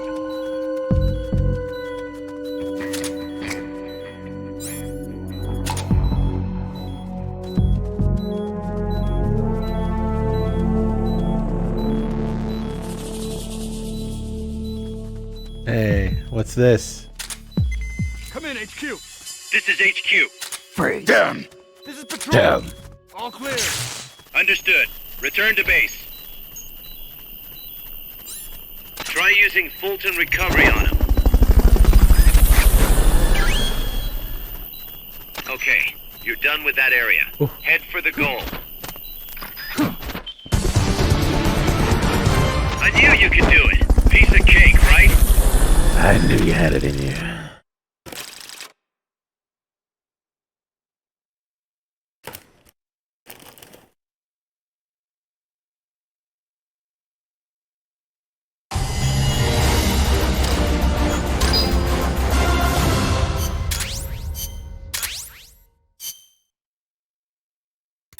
Kaz, I caught Zadornov.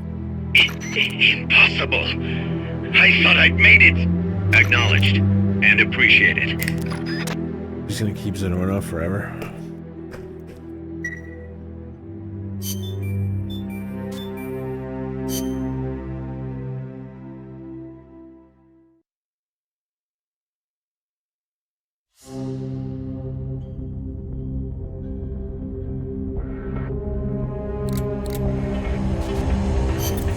The bomb.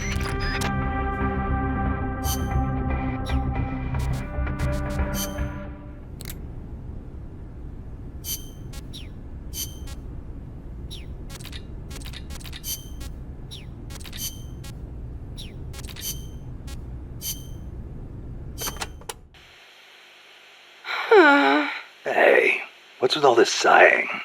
You're not your usual self. Oh, Snake. Something on your mind? Huh? No, not really. Not, I guess. Hey, Snake. Girls are funny, you know? You can never tell what they're thinking. They're always doing their own thing. Maybe they really are different from us men. Whoa, what's this about now? Man. Chico, do you have a crush on somebody? No, it's not that. I just. What? Go ahead, you can talk to me. Whenever I talk to Paz, my heart starts pounding and everything I say comes out wrong. Paz? I guess she is pretty close to your age. That ever happened to you, Snake? Well, sure. Happens to everybody. Well, how do I talk to her? That is a tough one. Why don't you try, talking to her like you talk to everybody else? No, it doesn't work. I freeze up every time I'm around her.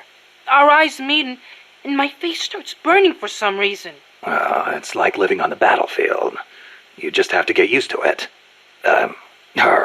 You're nervous at first, but the more you're out there, the more natural it feels. Get your courage up and go talk to her more often. Oh, okay. Man, girls are more full of mysteries than UMAs. Oh, you got that right.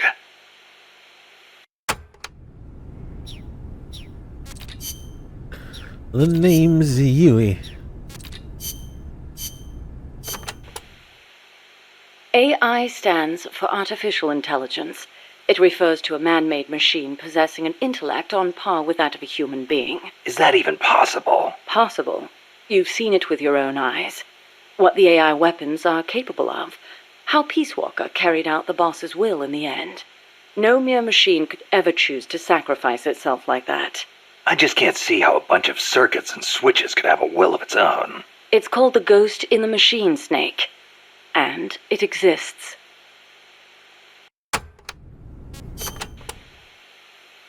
What did you mean by the ghost in the machine? Oh, that. It's a term coined by the philosopher Gilbert Ryle. You've heard of Descartes, yes? I think, therefore I am. That is the one. Descartes espoused the dualistic theory of mind and body. He believed that our thinking minds exist in a separate dimension from our bodies, which are governed by the laws of physics.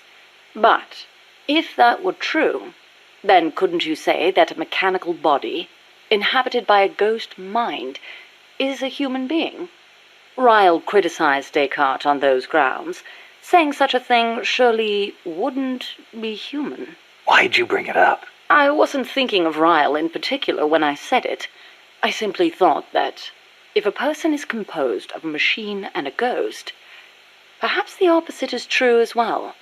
Perhaps, by placing a ghost inside a machine, we could, in effect, give birth to a new person. And that was your idea for the boss AI? The moment you ripped the memory board out, the mammal pod ceased to function.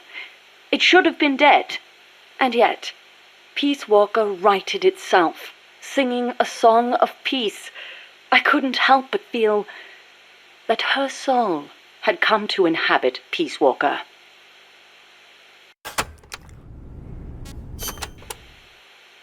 Let's say, hypothetically, there really was an intelligent machine. How would you prove it? What's the difference between a high-level computer and an AI? It depends on what you choose to define as intelligence. For example, Snake, listen to my voice talking to you now. Suppose it were an AI. Say what? What if the living, breathing me sitting here drinking tea and talking to you were actually an AI, programmed to simulate my thoughts and my voice? You're nuts. No, I'm not. You couldn't prove I was a real human being, could you? It'd be... No. So if an AI is so advanced you can't tell it from the real thing, wouldn't you call that intelligence? I'm not quite convinced. But that's only one way to look at it. It's roughly how Dr. Turing explained artificial intelligence. The test I described is called the Turing test, in his honor. Yeah, well, sounds like a bad joke to me. That singing monster of yours put me through hell. If I never meet one again, it'll be too soon. Shame. And I was about to let an AI take my place in our conversation. Don't even think about it.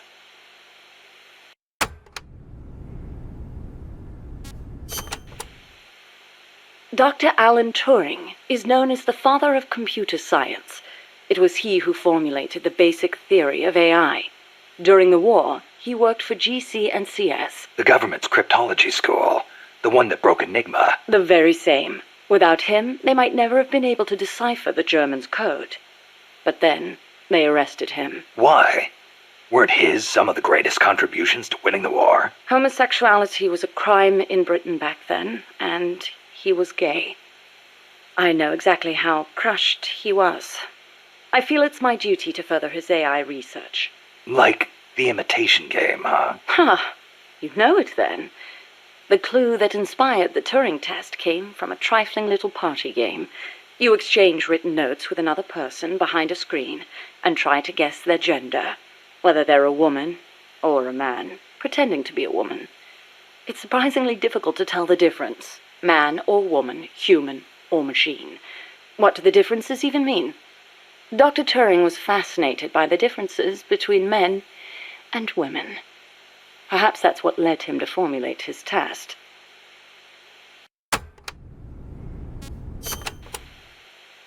What if you hadn't used the boss as the model for the AI? What do you mean? If the end goal is MAD, it seems like there are more suitable models out there.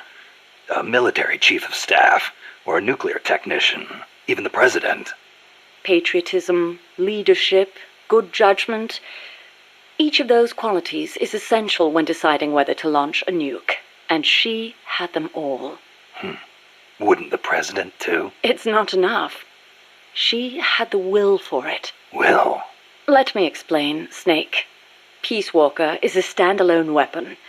It has to decide on its own whether or not to launch a nuke. It can't turn to anyone else for advice. It can't do its job if it's not prepared to take sole responsibility for the fate of the world. I know of no other human being who could bear that burden. That's it? There were technical considerations, of course. To begin with, the female brain is a more appropriate model for an AI. Oh, wait, the female brain?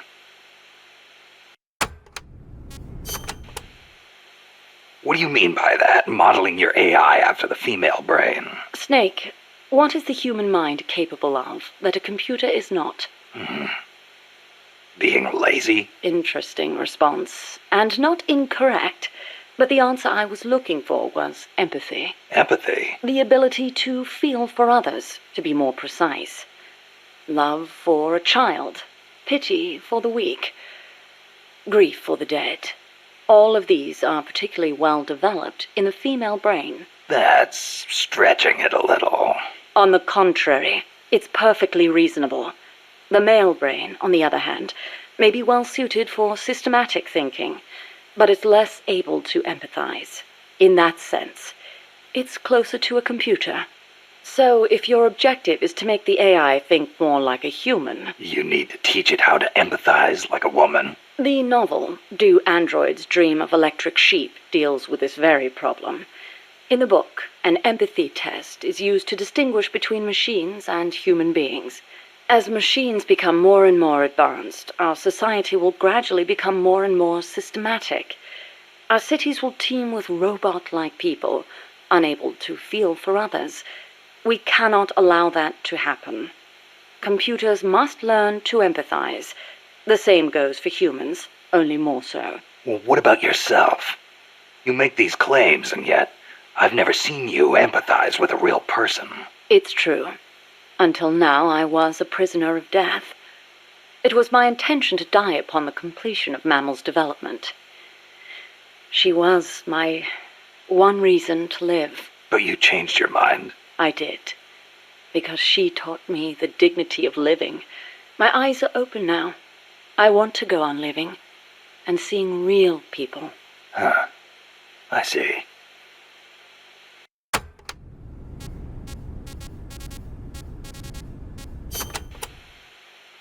Is it really necessary to make machines think like humans? I think empathy would get in the way of making the decision to retaliate. I admit, human thought may not be fully compatible with level-headed decision-making. Then again, is there such a thing as non-human thought? The moment computers became so advanced that they could calculate faster than human beings, a new dream was born. Dream? If we can create a machine that can do advanced mathematics, why can't we create one that can think like a human? The 19th century author, Auguste Villiers L'Isle-Adam, wrote a book called Tomorrow's Eve, in which the protagonist fashions an artificial woman to serve as his ideal lover. Nice. I believe the idea of creating an intelligent being with our own hands is one of mankind's oldest dreams. So AI is a product of people's dreams, then? Not only AI, civilization itself is the process by which mankind gives form to its dreams. But not all dreams are pleasant. Some have expressed fears about non-human intelligence.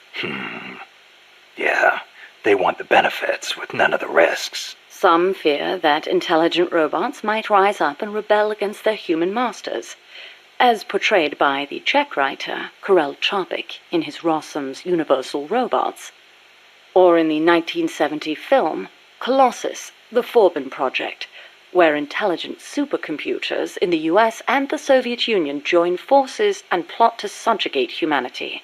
Isaac Asimov offered a specific solution to these fears with his 3 laws of robotics, which demonstrated that while robot intelligence is different from that of humans, the two can coexist. In order to endow computers with intelligence, we must first have a thorough understanding of what intelligence is, and that is where the need for a practical and feasible expert system arises.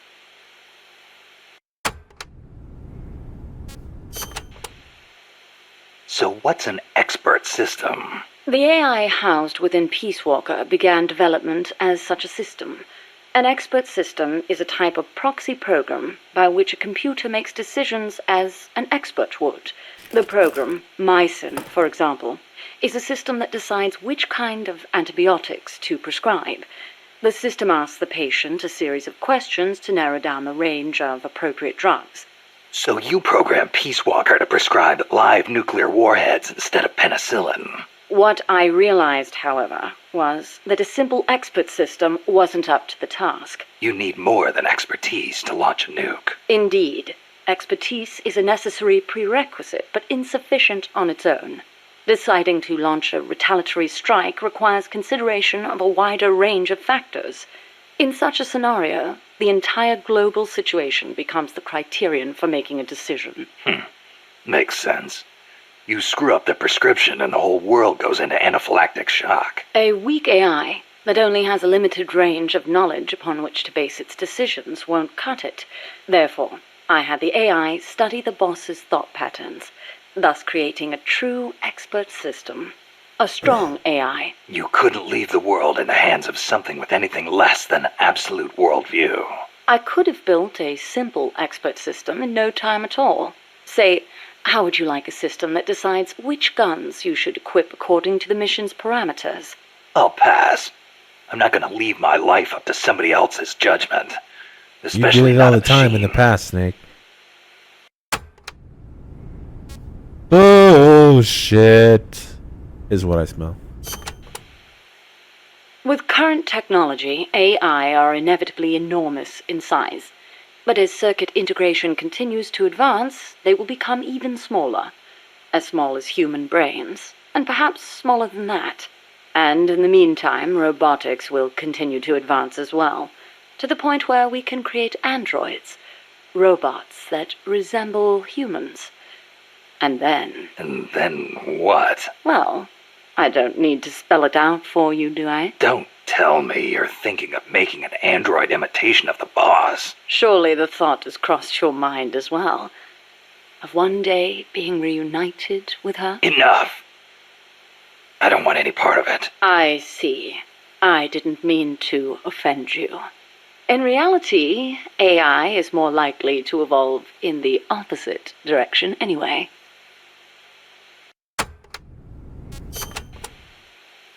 The opposite direction? What does that mean? More and more AI are becoming systems that specialize in mass information processing, without human intelligence, thought, or emotion. A machine that has no individualism or sense of self, but rather behaves as a collective, exhibiting the qualities of a society. Like a beehive. Yes, it aggregates data collected by individuals and determines how the collective will act, just as honeybees travel between the hive and flowers. The key to achieving that will be networking AI together. I don't know how to say this, but that kind of gives me the creeps. But if your goal is to control society, it's the better model to use. It lets you filter data, disseminate only what you want disseminated. Of course, I myself have no interest in an AI without a shred of life to it.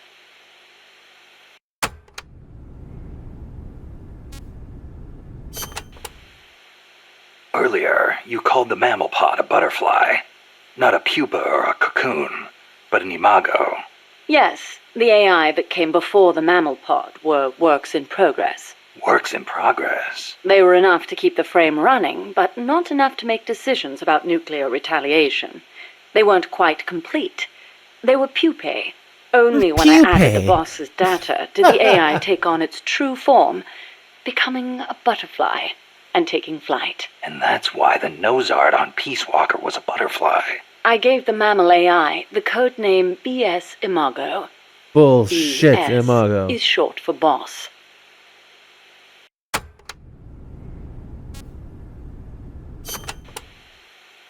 Huey called that gigantic unmanned chopper a chrysalis. Is that another one of your AI code names? Yes, you're referring to the TJ Chrysalis 6000.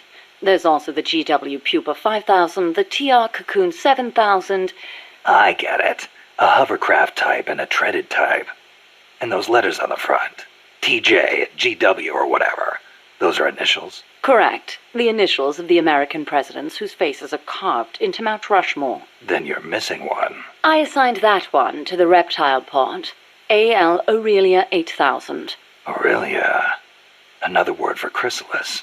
A pupa just before it emerges. All of the initials, except for BS, were of Coldman's choosing. I chose mine from the storied ranks of British royalty. MS, AV, EW. What do those stand for? You can't guess. Why, Mary Stuart, Alexandrina Victoria, and Elizabeth Windsor. All queens. Of course.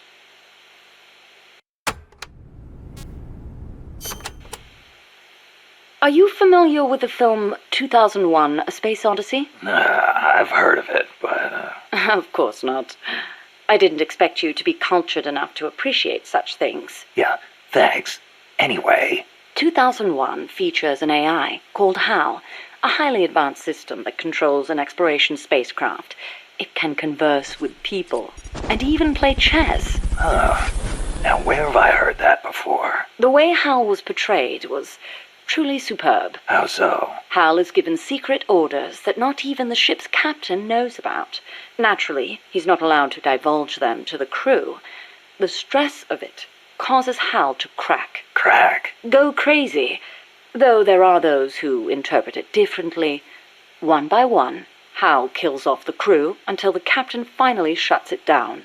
The film offers amazing insights into AI, their growth, their utility, their faults, and their fear of death. Well, you must have found it useful in your research then. Must you always be so utilitarian? It doesn't matter whether or not it's useful. What matters is that it inspired me. Then it was useful. Never mind. The portrayal of Hal wasn't the only wonderful thing about the film. It was full of hints about the future of human evolution. Truly, a film for the ages.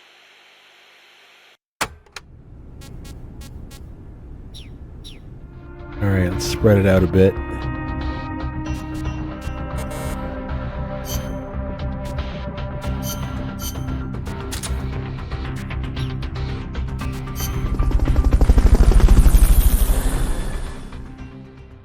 Get Zadornov to disappear again.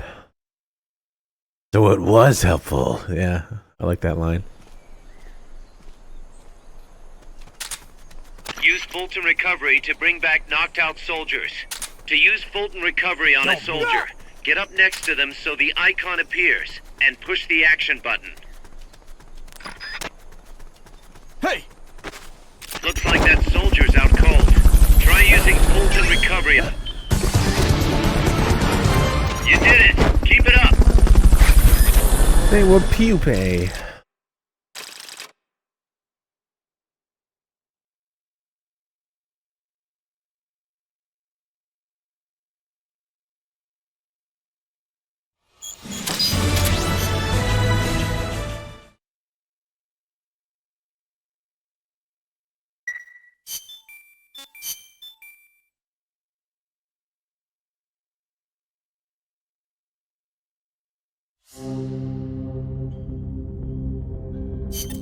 The boss? Oh, same thing. Shortest mission in the game. Grind it 3 times. Zadornov will escape again. You're obviously just meant to have Zadornov escape while you're randomly doing all sorts of stuff, but we're going for... Use Fulton Recovery to bring back knocked out soldiers. To use Fulton Recovery on a soldier, get up next to them so the icon appears, and push the action button. Looks like that soldier's out cold. Try using... You did it! Keep it up!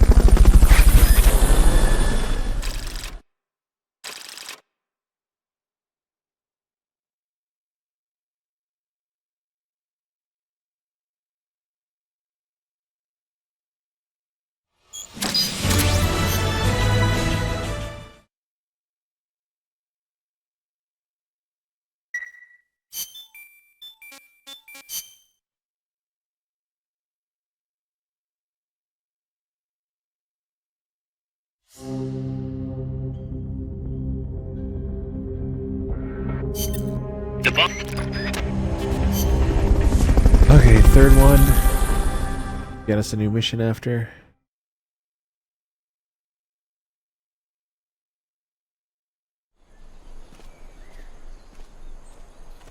They were pupae. Use Fulton Recovery to bring back knocked out soldiers. To use Fulton Recovery on a soldier, get up next to them so the icon appears, and push the action button. Looks like that soldier's out cold. Try using Fulton... Hey, that was great! Can't wait to see what else you can do!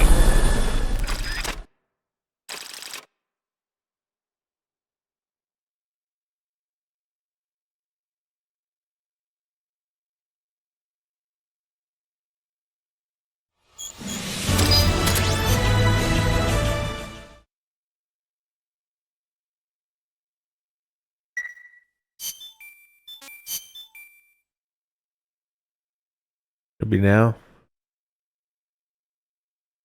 Wait, that was 3, wasn't it? The bomb? Well, looks like we're doing another one.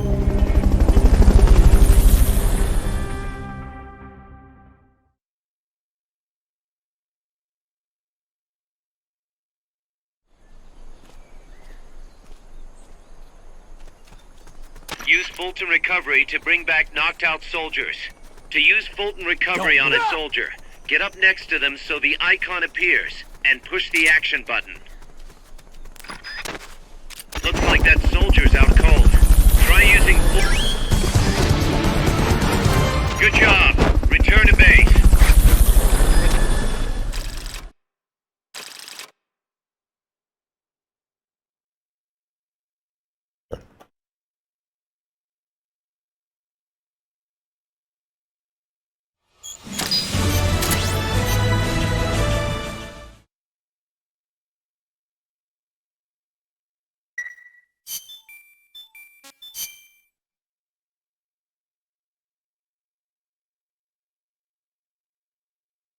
Why is this taking so long? I thought it was 3 times.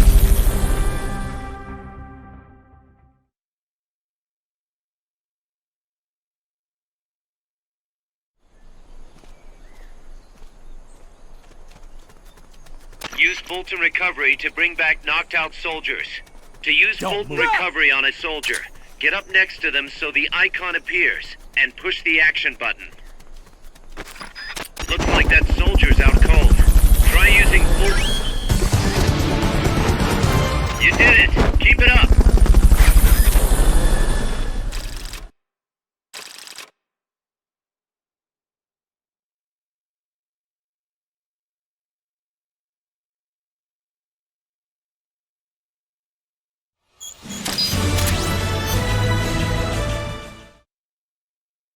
Seriously.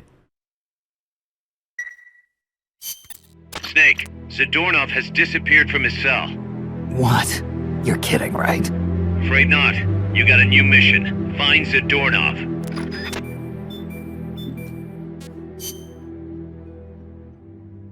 That's not a new mission, cause.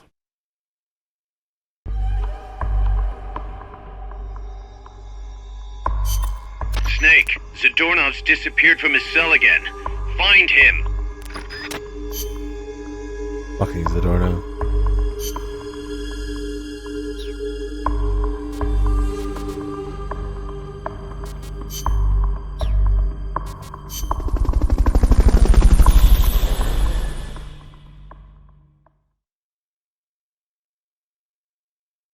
My man.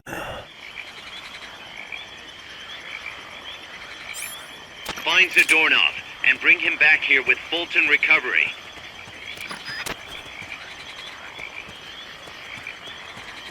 Somebody there?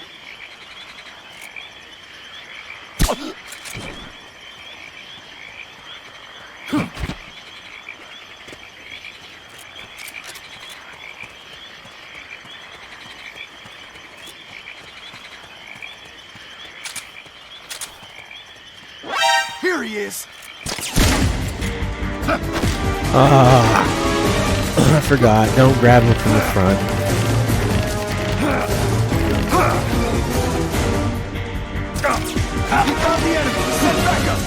Understood. Dispatching reinforcements now.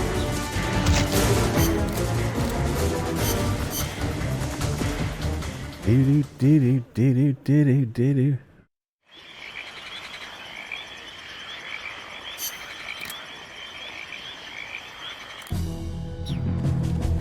Find Zadornov and bring him back here with Fulton Recovery.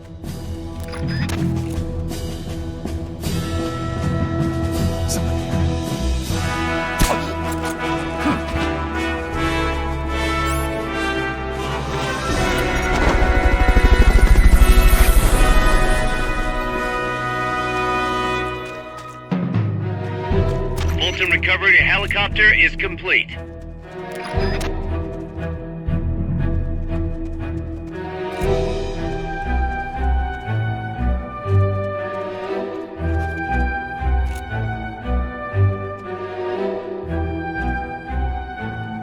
Somebody there.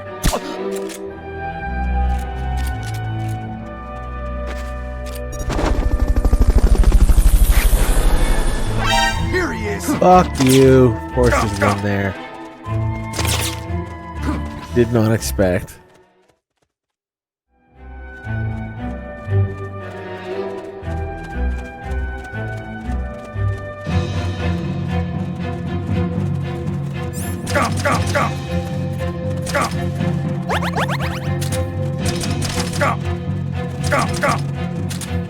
Fuck.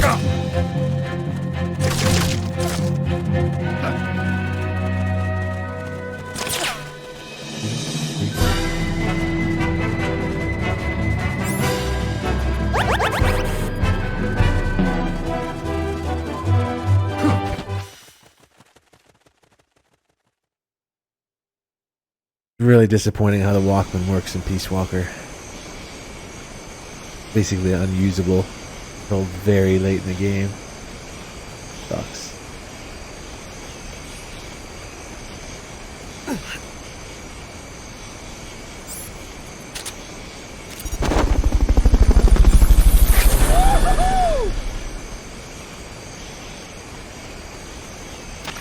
Fulton recovery subject confirmed onboard helicopter.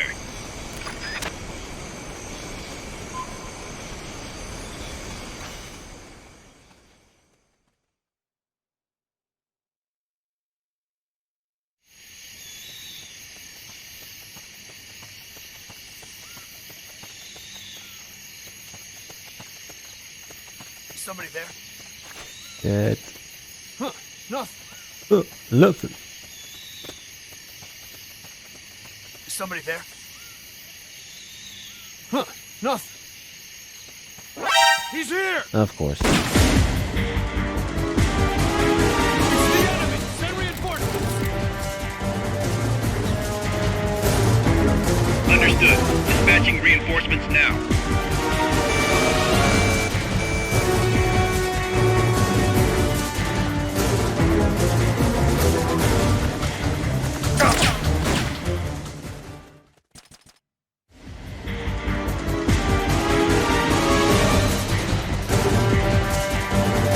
Zorci Ketzer.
What's that? Is someone there? Nope. Come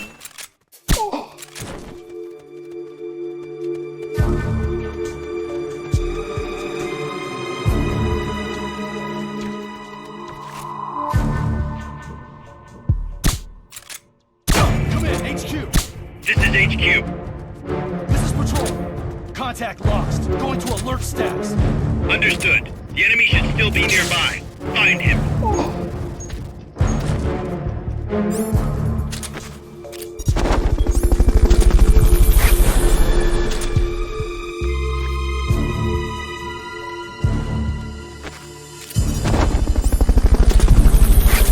What's that?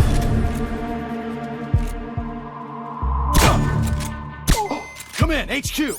This is HQ. This is patrol. All clear. Understood.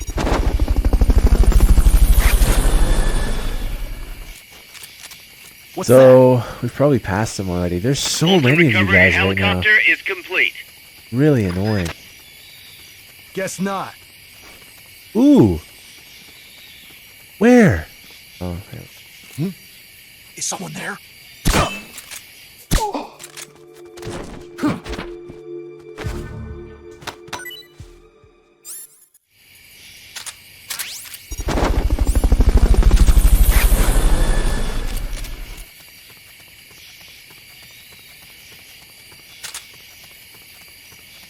Nope. That area is not part of the mission. So we must have passed him.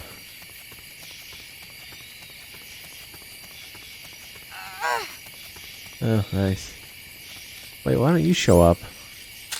You're a person. Why don't you show up on the indicator? Oh, all right.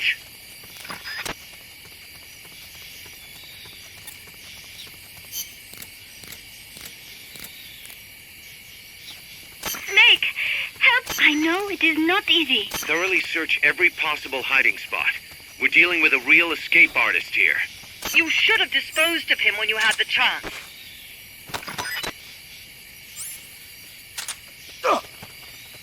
Fuck off. Date him.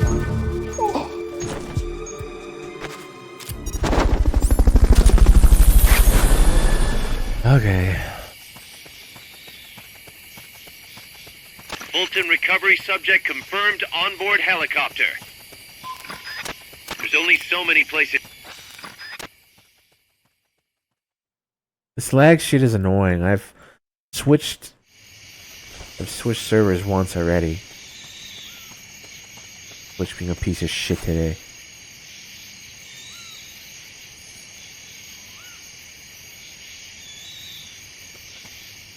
The hell? God!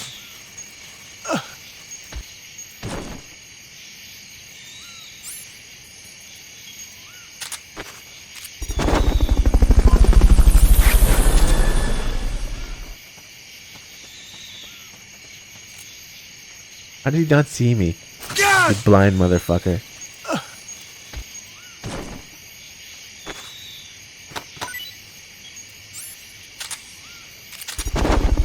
Oh, I'm not gonna be able to fold them now. No. No. Shit. Can I get? Do they send you Fultons? I don't think you can Fulton in Fultons. They've okayed the request for support. They're sending out a cardboard box as we speak.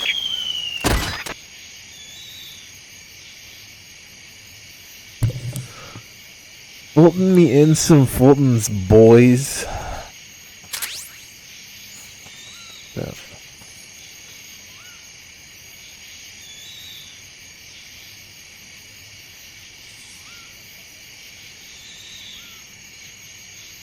Finds the doorknob snake. Doesn't matter if I find him now. I can't fucking Fulton his ass.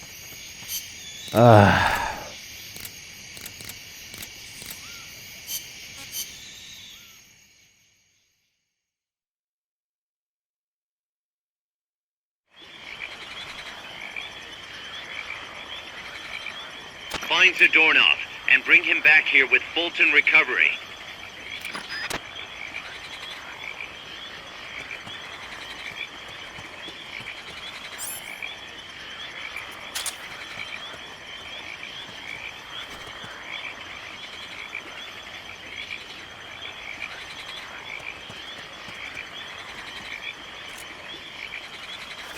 Somebody there?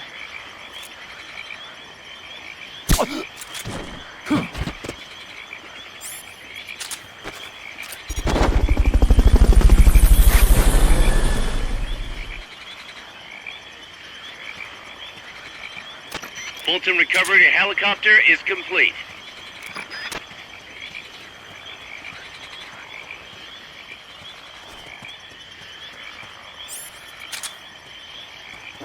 Here he is!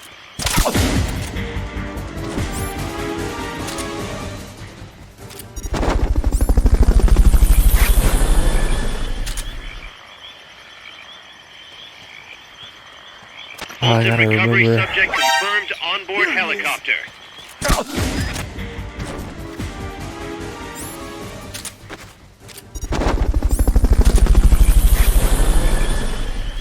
I'm gonna keep a single Fulton.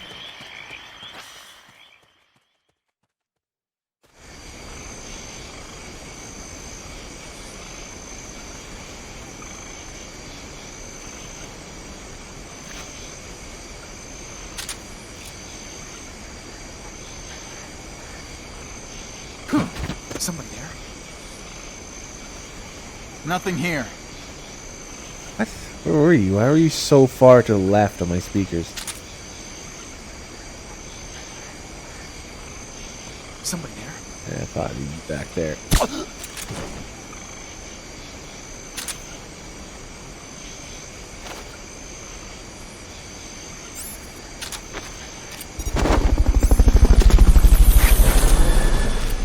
King.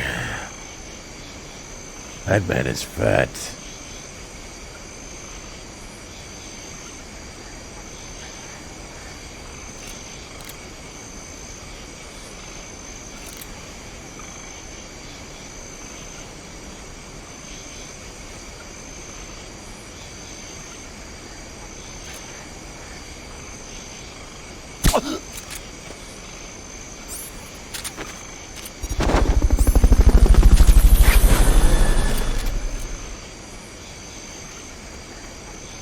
Can we go this way this time?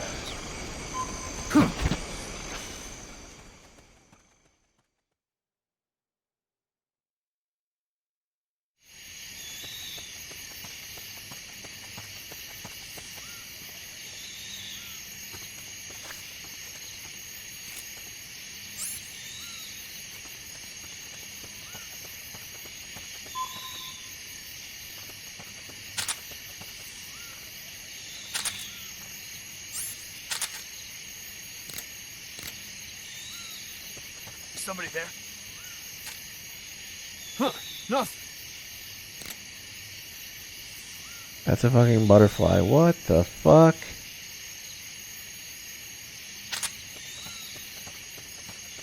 Somebody there? Huh, nothing.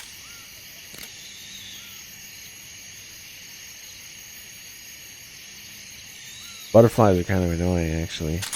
Somebody there?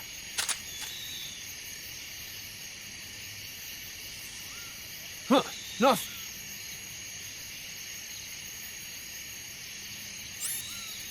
Somebody there? Where are they? He's here! How are you not getting hit by anything? Holy shit. Can't see fuck all in this place. Send reinforcements! Understood. Dispatching reinforcements now. Yeah, keep running.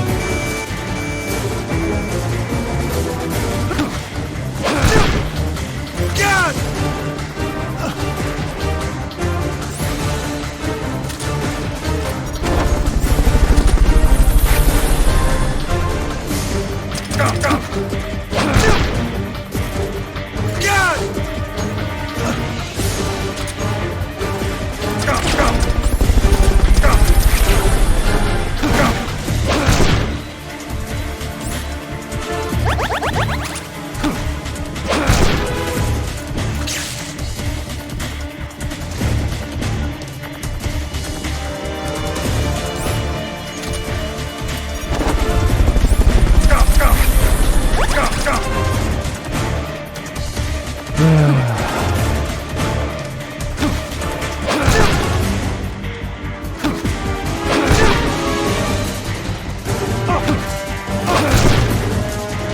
Why wouldn't it grab him the other time? Fucking tired. I can barely think.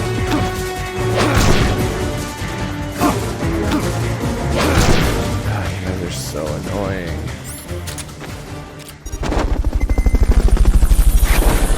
Dude, so we gotta keep the last one. Fulton recovery subject confirmed onboard helicopter.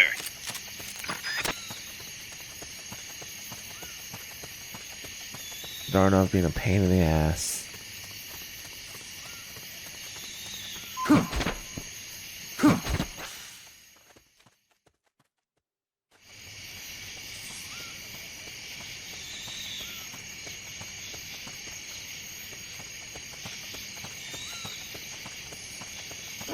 He's here!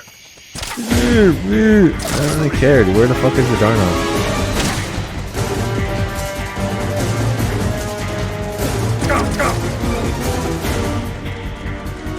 It's the enemy! Send reinforcements! Understood. Dispatching reinforcements now.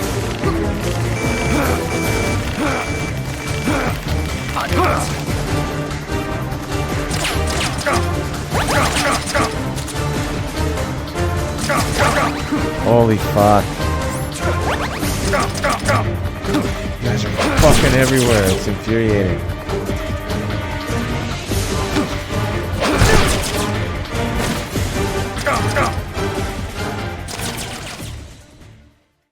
I don't remember if he's always in the same spot.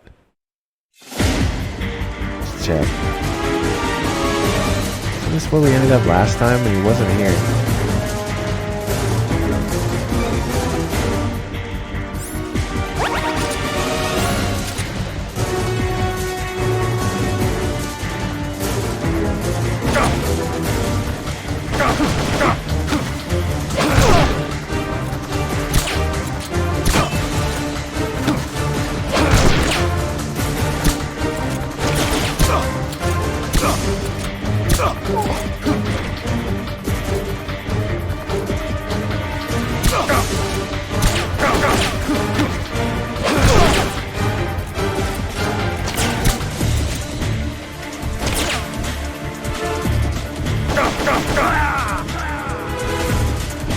Alright, I'm looking it up.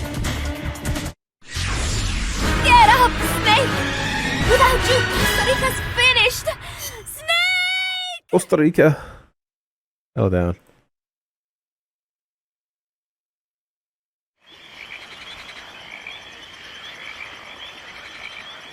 Find Zadornov and bring him back here with Fulton Recovery.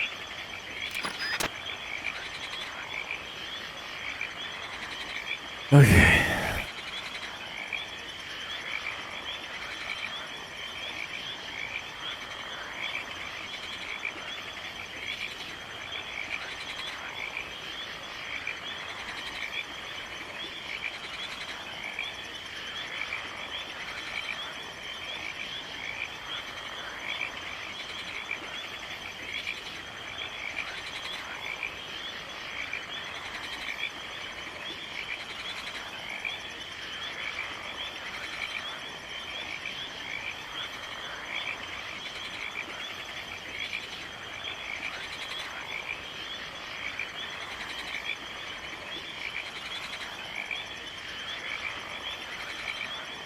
We're on number 3, aren't we?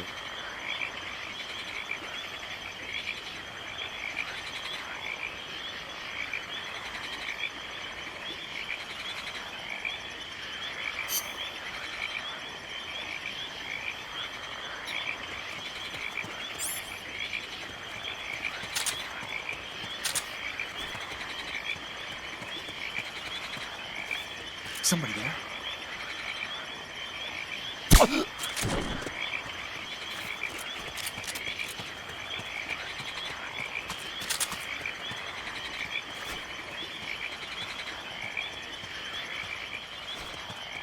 Somebody there? Here he is!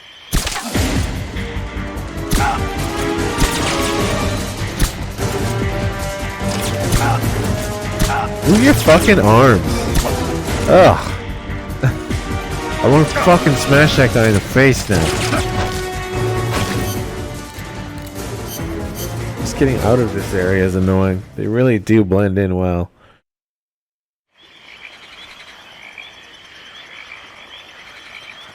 Find Zadornov and bring him back Shut here up, with Carl. Fulton Recovery.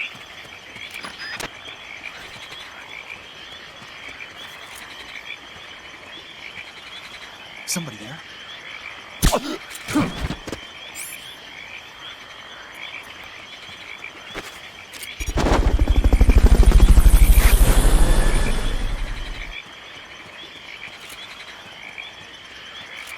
Fulton Recovery helicopter is complete.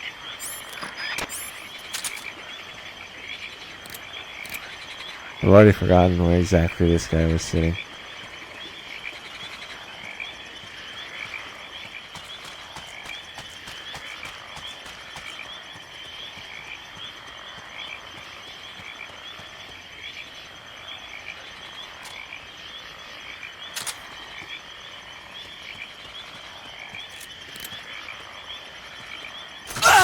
Fuck off.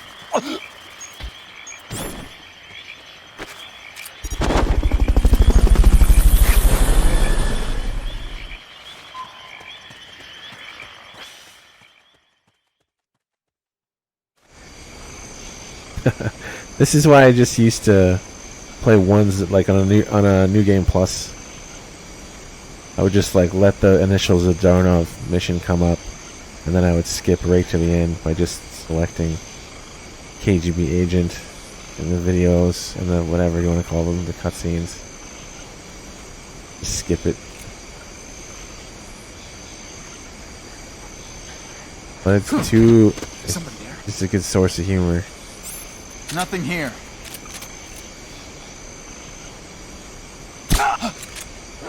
Here he is!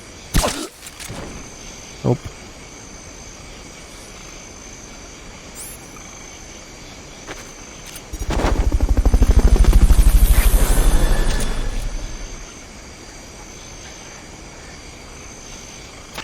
Fulton Recovery helicopter is complete.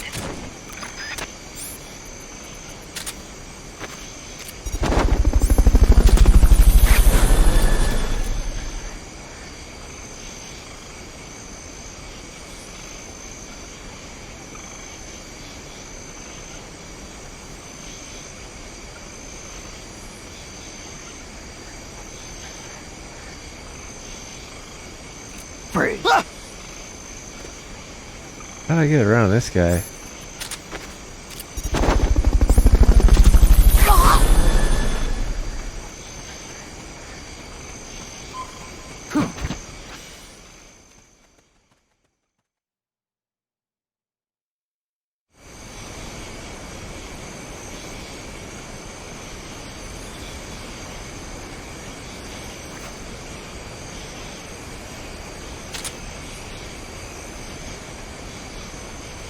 this guy again.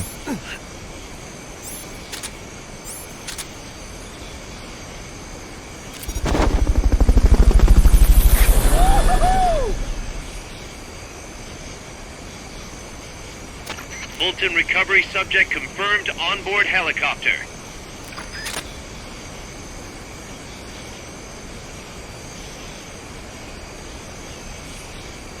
Zojiketsu.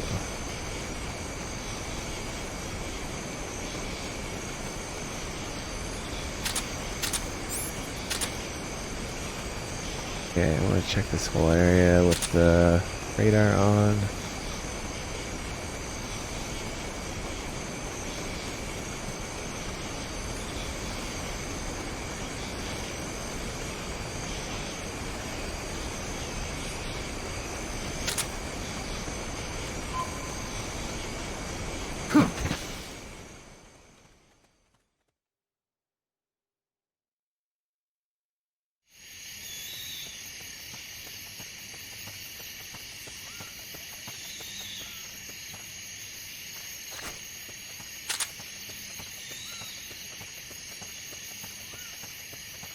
Is somebody there? Shit. Huh, nothing. Is somebody there? He's here! You hear that? Gunshots!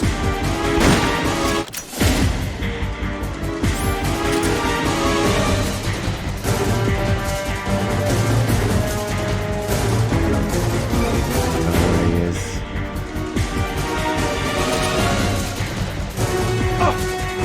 God!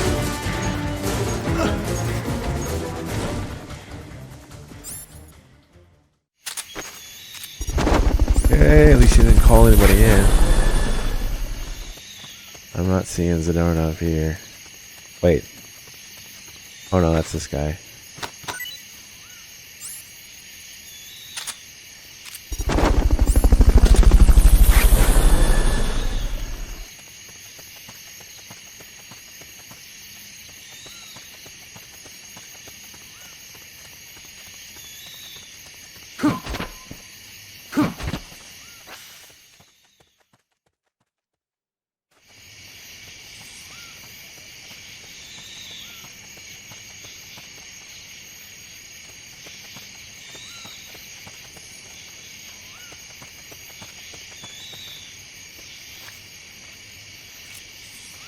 God!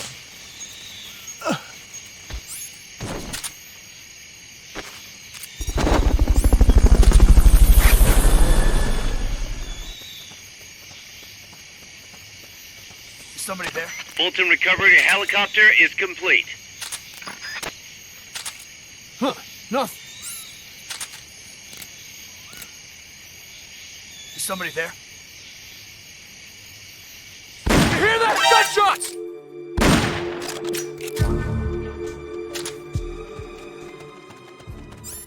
Silence Nagant and I'd be in heaven. Okay, I can't fold any more people. That's gotta be him. Yeah, I thought Is so. somebody there? Huh, nothing. Fucking asshole here. Bring them.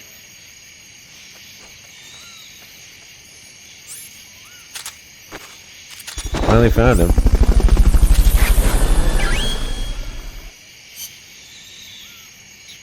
Okay, you're done with that area. Head for the goal. You did it! Keep it up!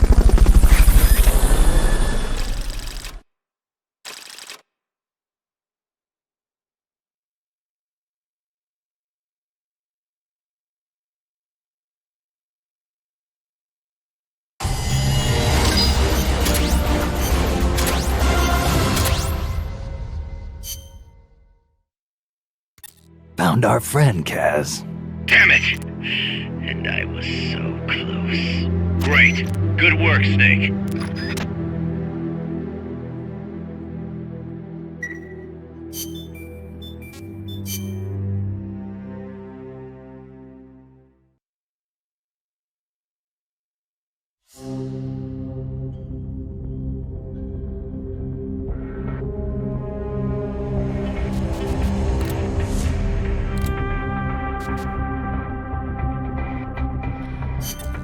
Alright, let's go back to Strangelove for a bit.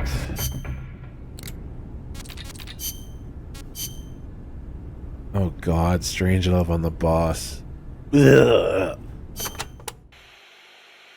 Strangelove, when did you and the boss first meet? Did she ever tell you about what she saw in space? Yeah. I saw the same thing along with her. The Soviets beat America into space with Sputnik, and so America rushed to be first in manned spaceflight. NASA used her as their top secret guinea pig, launching her deep into the cold blackness of space. I Eat took my part ass. in the project as a scientist. You were there with her? Yes. For a brief time. We were one and the same, she and I. We sought each other out, completed each other. Did you know that inside every woman there's a universe? And that we are able to sense Jesus this in each Christ. other? We connected because of our empathetic female brains. As time went on, I began to have doubts about offering such a noble soul as sacrifice. Why did she have to... The flight test was a narrow success, and she miraculously made it back alive. But her mind and body were horribly mangled, and there was nothing I could do for her. We were no longer one and the same. She went away, and I, having nothing else to live for, immersed myself in AI research, hoping that no one would ever have to make her sacrifice again. I never knew. It's not really worth knowing. We were ships passing in the night, that's all. Perhaps someday I'll tell you the long version, if you're interested.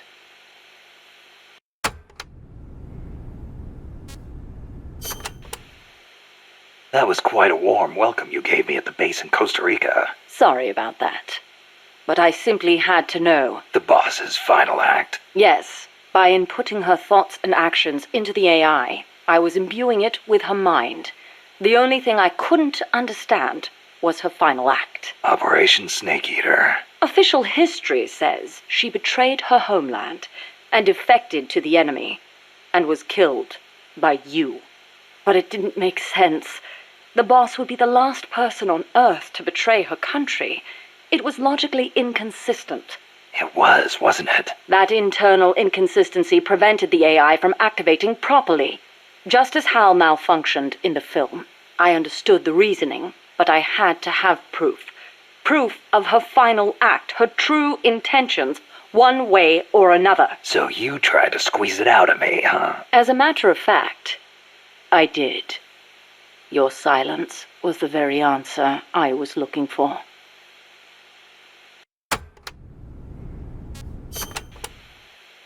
That white horse the boss rode. The Andalusian, yes. How'd it get to Costa Rica? I went looking for it. It was her final witness. Even if it couldn't speak, I found it and brought it here. Where?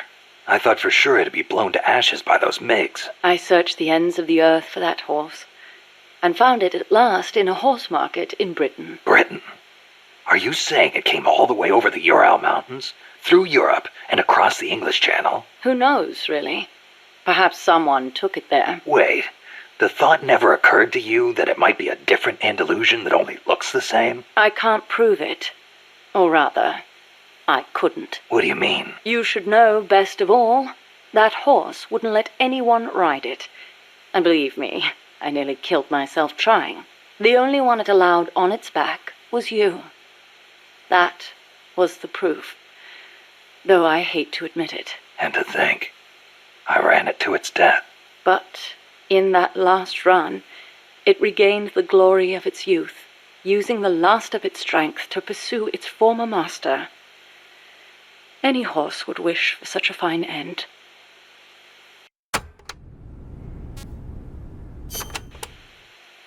What do you make of Peace Walker's final act? I recreated her thought patterns exactly. It was exactly what she would have done. The world's most empathetic mind weighed the past, the future, and the entire world, and decided not to retaliate. Merely knowing that is enough for me. So, what you're saying is, we don't need deterrence to have peace? I didn't say that. What's important is that we wish for peace. MSF needs a way to protect itself from the might of nations. Survival requires pragmatic thought and action. But you must still retain your ideals. If the gap between reality and those ideals ever leads you to lose them, I doubt MSF will survive.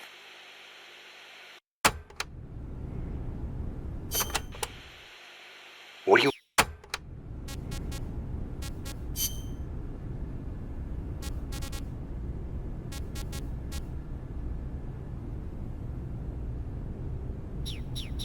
Alright. Pass some more time. The boss is in.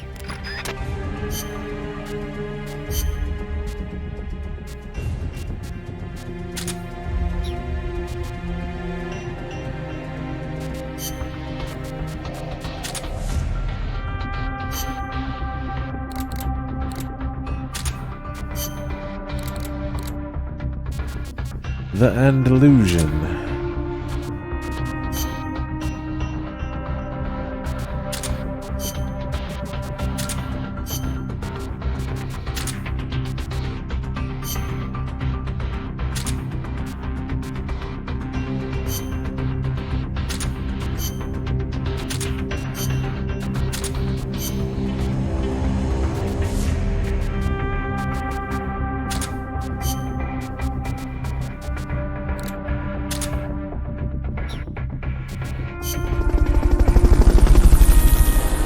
Oh yeah, I should probably put on the heavy one. Whatever.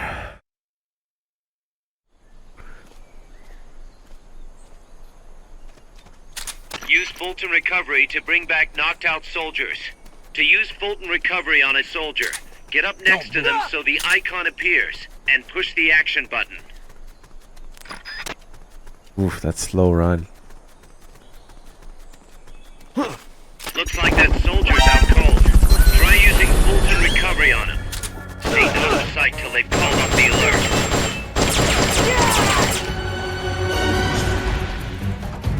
It's the enemy! Send reinforcements! Understood. Dispatching reinforcements now. That's just the edge of the fucking forklift or something. Thought it was a dude in a yellow shirt, orange shirt.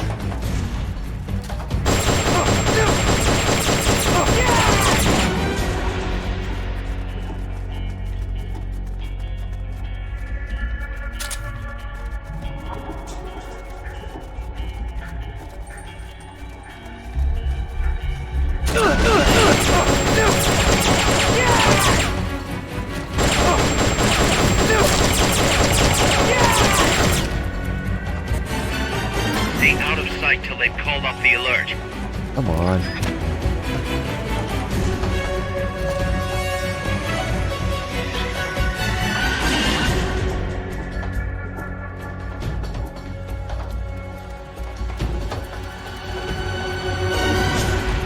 That area is not part of the mission. Oh, good.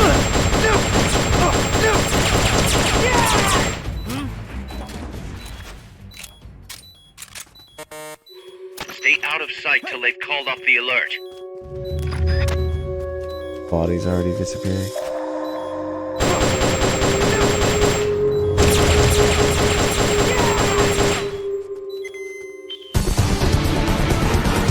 Good job.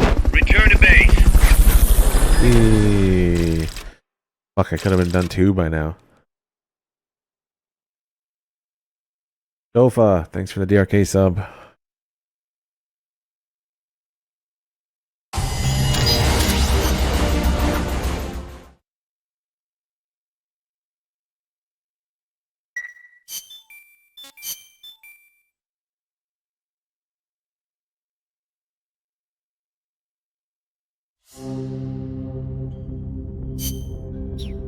Let's go back.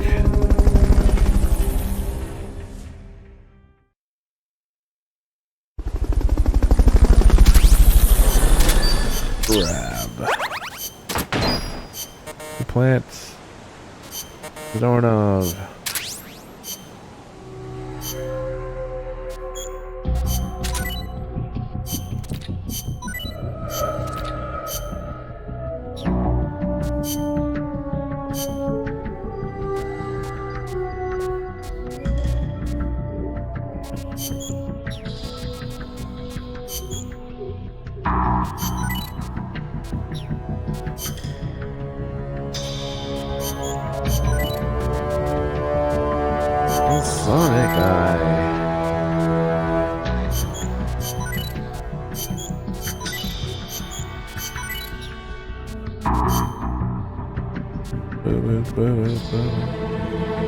40,000 even.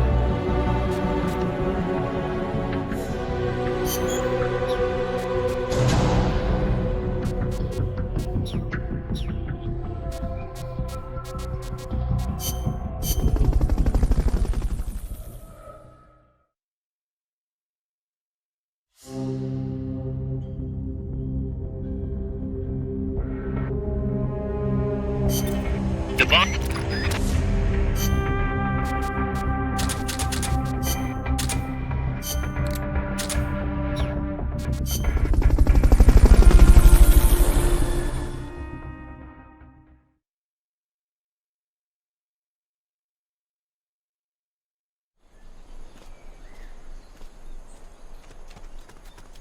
Use Definitely moving Fulton faster recovery now. to bring back knocked out soldiers.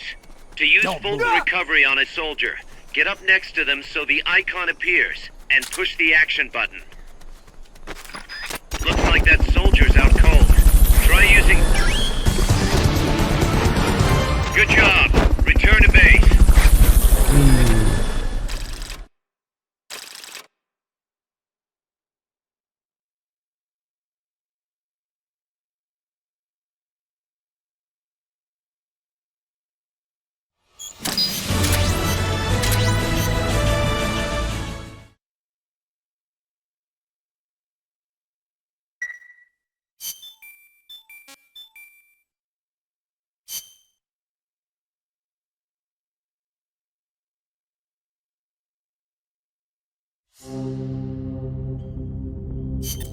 The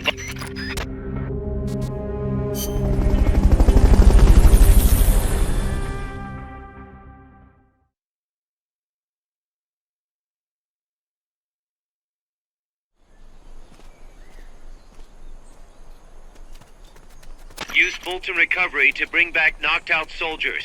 To use Fulton recovery on a soldier, get up next to them so the icon appears, and push the action button. Looks like that soldier's out cold. Try using Fulton.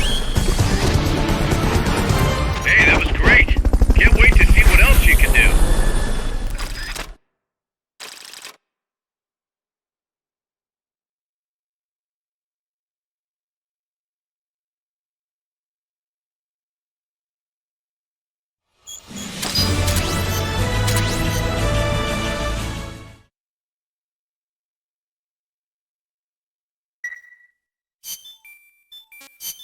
Oh man, I thought it was 3. Seems like it's sometimes 4, sometimes 5, which is kind of brutal.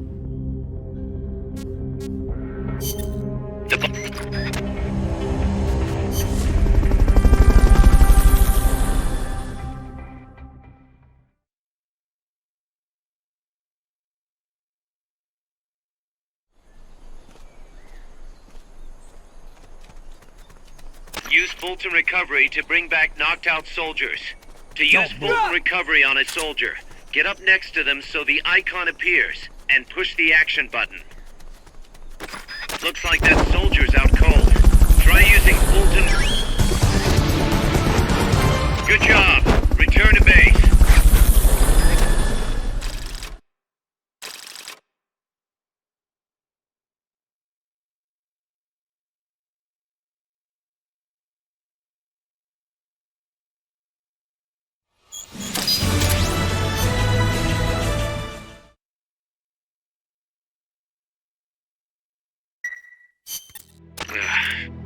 Snake? Don't tell me. Zadornov. Bingo. The guard left his post and the dude was gone when he got back. Sounds like the guard needs a guard. He was off with the girls. Haas invited him to try some of their cooking. He says he loved every second of it. Is that jealousy, cuz? Anyway, there's a new mission waiting for you. Find Zadornov, Snake. Okay.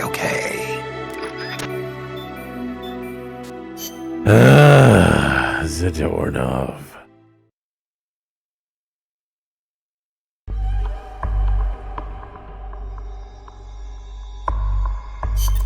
Snake, Zadornov's disappeared again.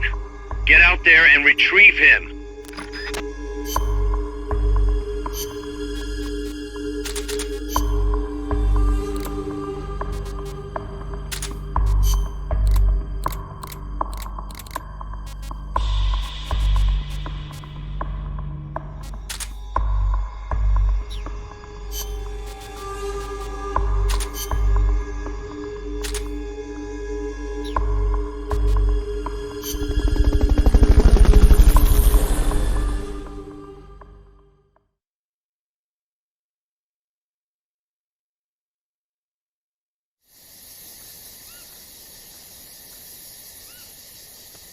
Finds the doorknob snake. Can I hold people up with missile launchers?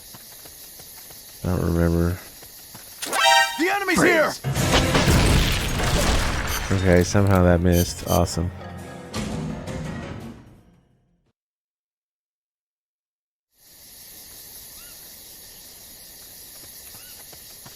Finds the doorknob snake.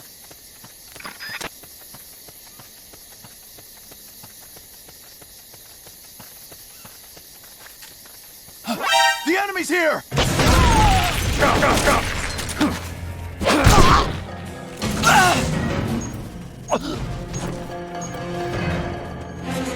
We found the enemy. Send back up. No, he found Understood. nothing. Fuck off. Dispatching reinforcements now.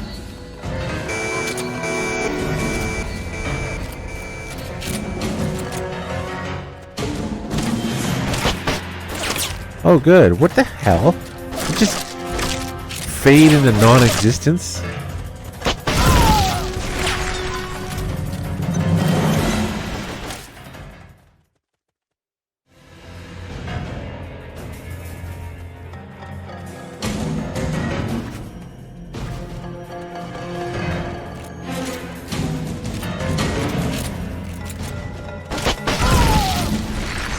The fuck?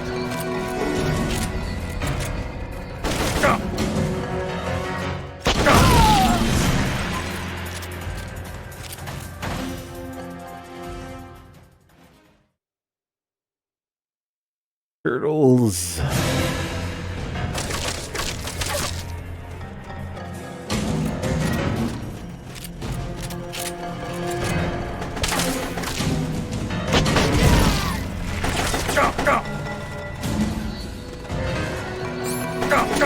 Oh my god! He didn't have enough time to switch to my health. Fuck, Get up, that Snake, sucks. please! I cannot lose another Comandante!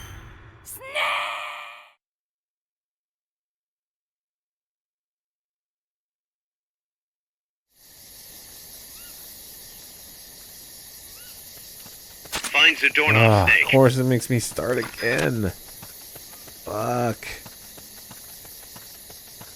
Very complaining today. Yesterday still pisses me off. Wait. The enemy's here! Anyway, shooting asshole.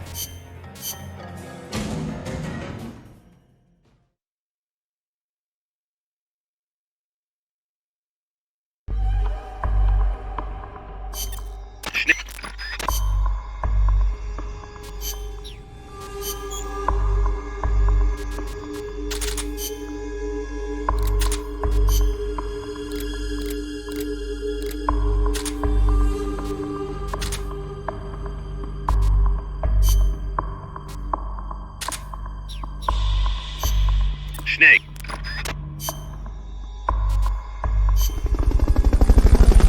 I should just run through, really. I know where he is in this one.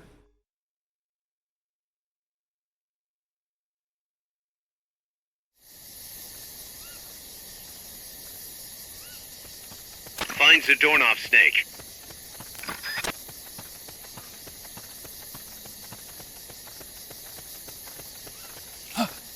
Somebody there?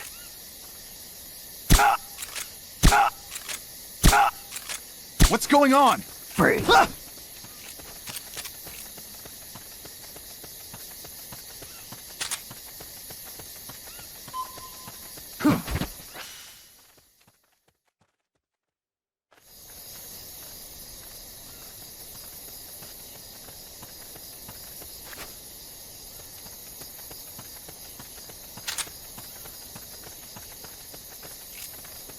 Free. Fuck. Fuck that was. Somebody there?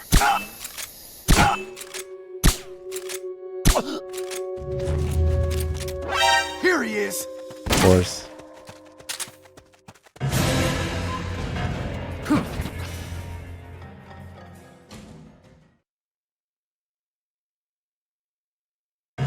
Didn't bring a box, did I?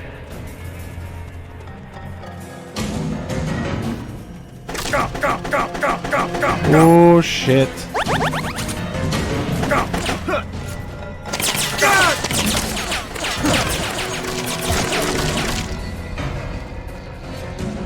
Forget about the houses for now. Wait for the alert to be lifted first.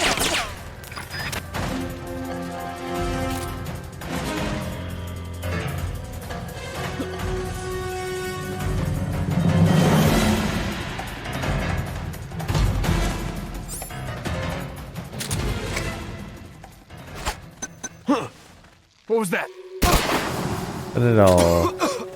You can't go peeking into houses with the enemy on elevated alert.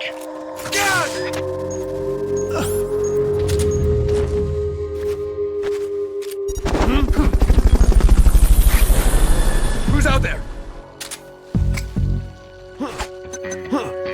What was that? Fulton recovery helicopter is complete.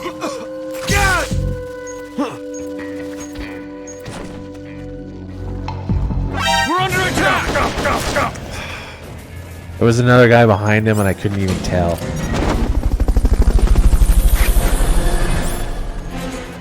Oh, he was too perfectly behind him for me to really see Eliminate it. all hostiles.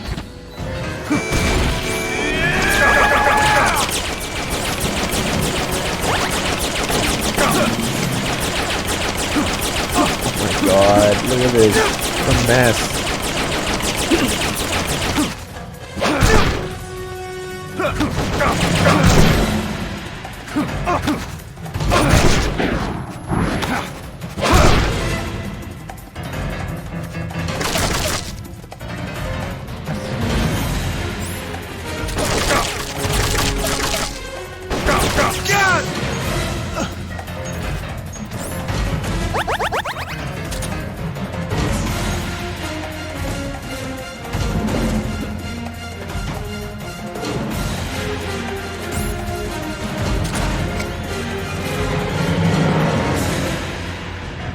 No idea where this guy just went. Didn't see me. Oh, fuck. Yeah, of course. I told you. Go and look for him. Disappears. I knew he'd see me.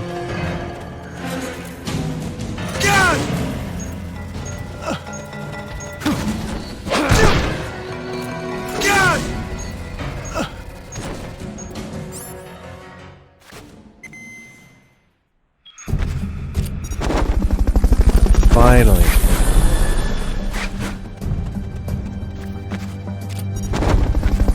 Fulton recovery subject confirmed onboard helicopter.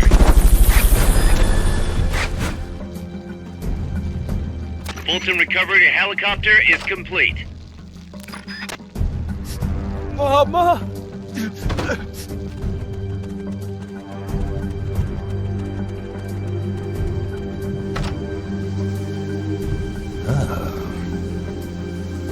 Who's there? Hey.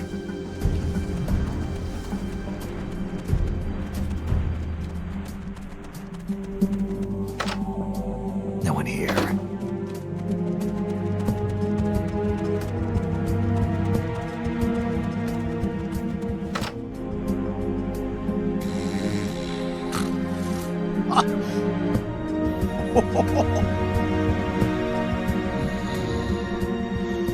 Not this one.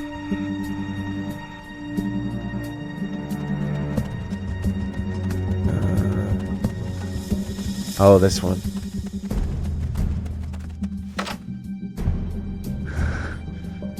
Gotcha.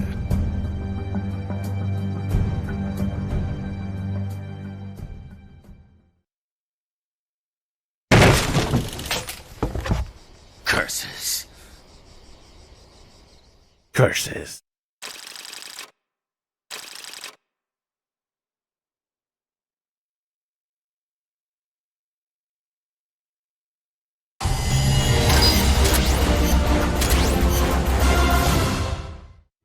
I got him, Kaz. Slipped up again. Acknowledged. Bring him on in.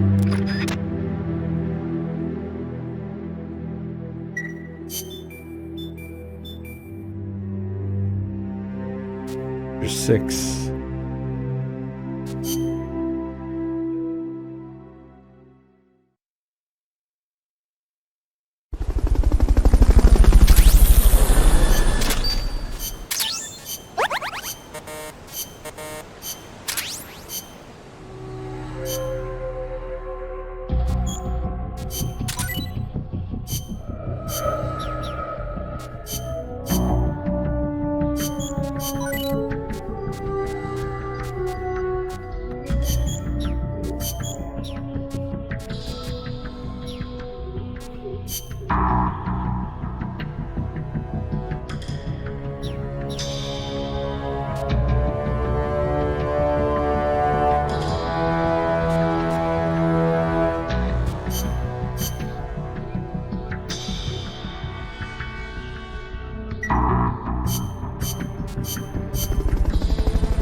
Okay, return to strange love.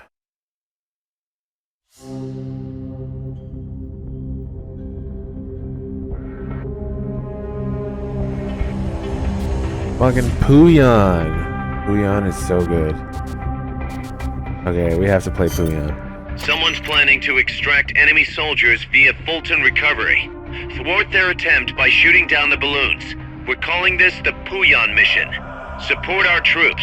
Shoot those balloons.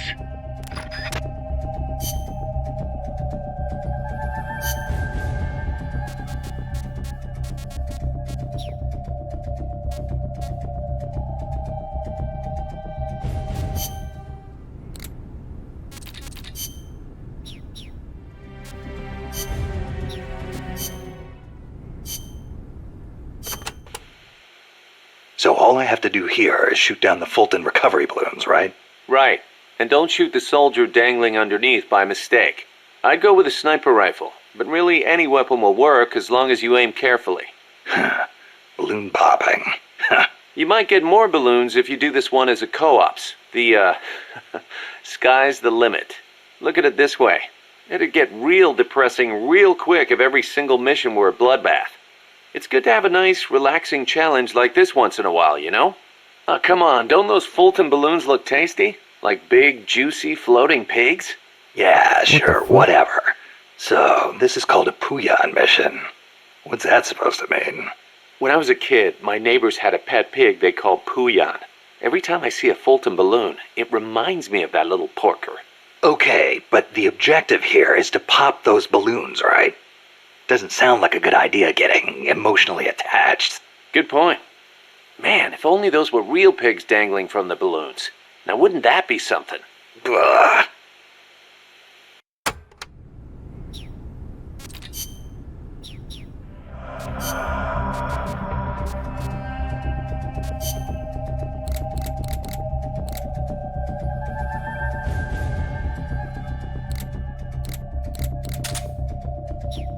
Let's do this. Puyon.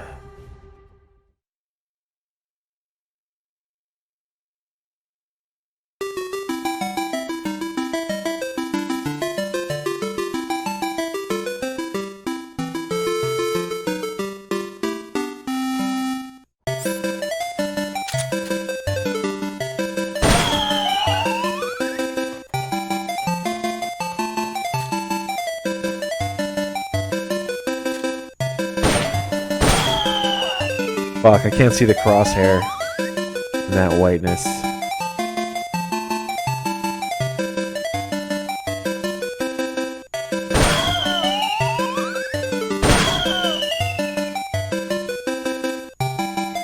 These guys totally aren't dying or anything when they fall.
Oh, fuck.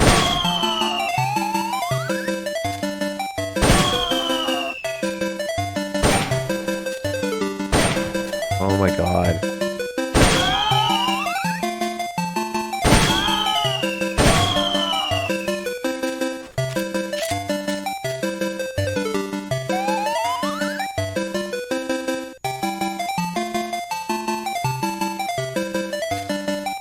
What? Oh.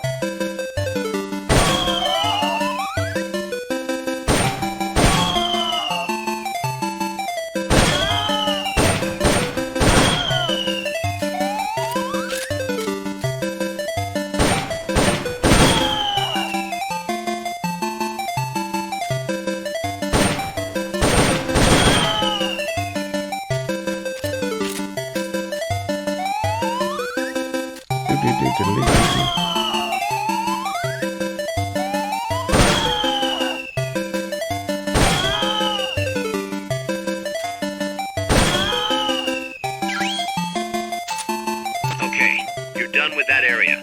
Head for the... You did it! Keep it up!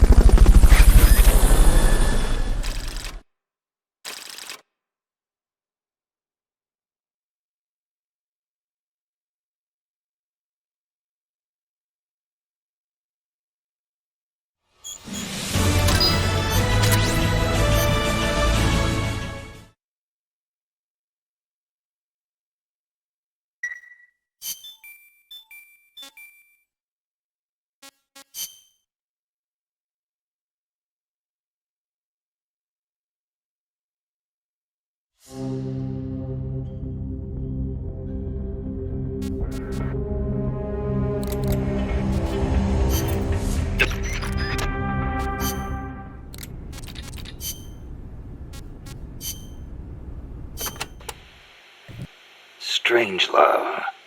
Is that a code name? No, just a nickname. Don't tell me you don't recognize it. From Kubrick's Dr. Strangelove, or How I Learned to Stop Worrying and Love the Bomb. It's a film that came out in 1964. A dark comedy about the absurdity of nuclear deterrence. You were in a movie? No, stupid. I got my nickname because of that movie. Why? Because you look like the doctor in the movie? No, that Dr. Strangelove was a man. So? Back when I was at ARPA, I kept a photo of the boss on my desk. I was totally engrossed in my research and showed no interest in the opposite sex. Plus, I had a photo of a woman on my desk. The fools around me turned it into a cruel taunt, calling me Strangelove. Even for a bunch of shut-ins who never went out to the cinema, that title seemed to ring true with them. Anyhow, in their eyes, homosexuality was something strange. They were incapable of seeing things outside the lens of their own standards. Being strange means you have your own unique point of view. I rather considered it an honor.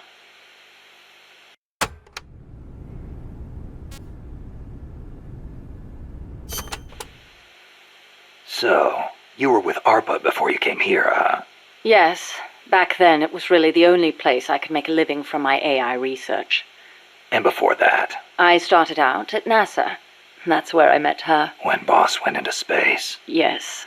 It was that incident that turned me away from aerospace engineering. Space is entirely too hazardous a place for human beings. That was why I felt an immediate need to develop AI. As it turned out, rockets later became much safer, and mankind reached the surface of the moon. In any event, it was a hollow Cold War victory. When you get down to it, a nuclear missile is just a rocket with a nuclear warhead strapped to it. Thus, taking the initiative in the space race was tantamount to a military show of force. But the budgetary strain was too big for Washington or Moscow to handle. Yes, and then there was the Cuban Missile Crisis and the Vietnam War, and then came détente. Having leapt ahead of the Soviet Union with its moon landing, America shut down the Apollo program in '72. It was around then that ARPA was downsized and renamed DARPA, the D standing for Defense. With few prospects for continuing my AI research, Coldman's invitation was a godsend. It was also a chance to have them collect data on her. The end result being this mess. But we did learn something valuable from her. The nobility of peace.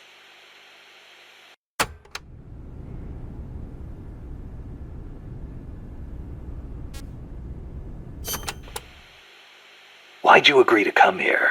To Mother Base? You intrigued me. Me? Hold on. You're not planning on modeling your next AI after me. Not a bad idea, but I have no intention of ever again attempting to transplant human thought into machines. Oh, that's a relief. You are the man who inherited the boss's will. You're gathering people around you, even now, shaping them, building a new organization. I'd like to see how it turns out. You're not planning to go back to AI research? I never said such a thing. Of course my work will continue. Here? In my eyes, the growth of MSF as an organization is analogous to the development of the nervous system.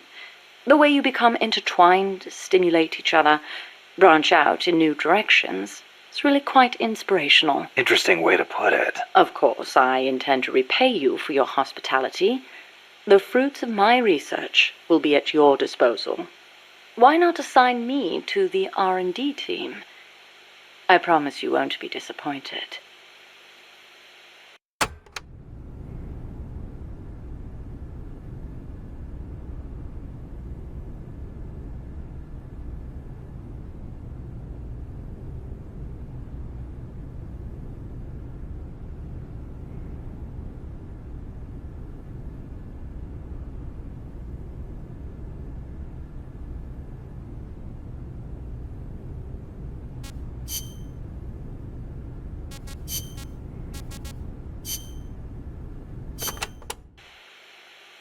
You know, that ID card I got from Huey wouldn't let me into the lab. Of course not. I deactivated it. Why? As though I'd let him into my lab. Oh, you don't seem to care for him much, even though you two are in the same field. Oh, please. For starters, I can't stand that wishy-washy attitude of his.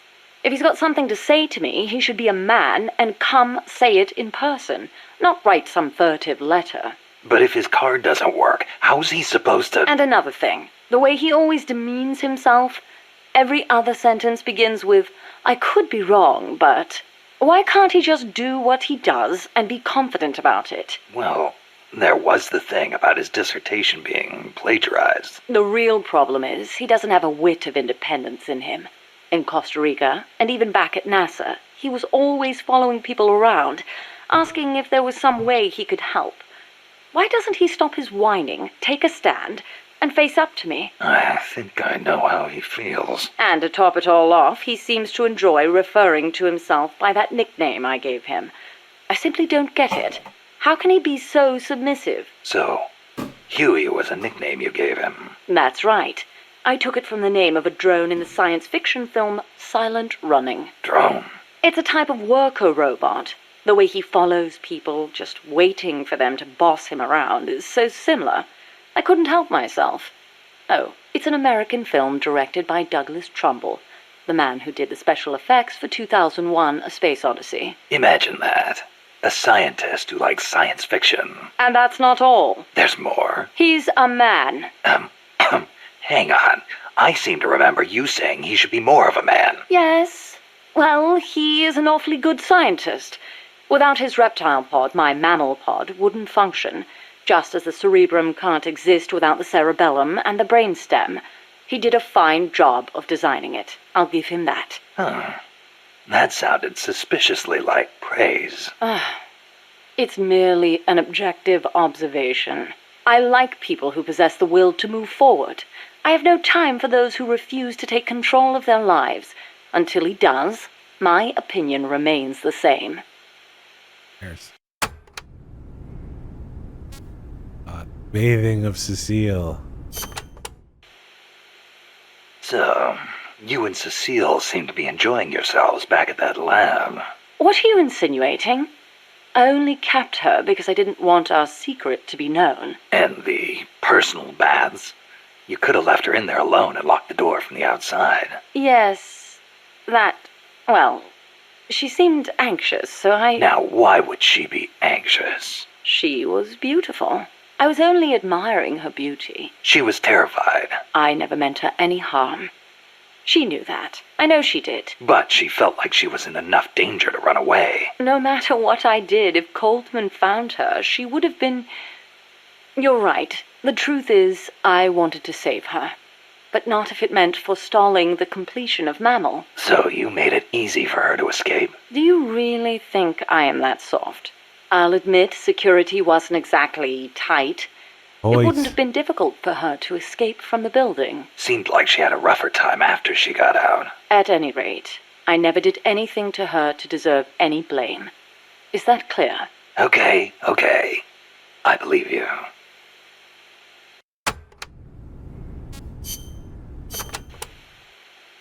Huey's probably mentioned this, but just to be clear, there's a limit to the parts we can produce here at Mother Base. Therefore, I've built Zeke's AI using memory boards you pulled from other AI weapons. Will that work? In the human brain, individual functions are spread across multiple regions. The same is true of AI. Multiple parts sharing the same function interlink to strengthen that function. For example, the more sensor memory boards you have, the greater Zeke's search and detect capabilities will be. Install more movement boards, and you'll increase its mobility. Meaning the AI's capabilities change depending on how much memory we give it? Exactly. The more boards you install, the more powerful a function will be.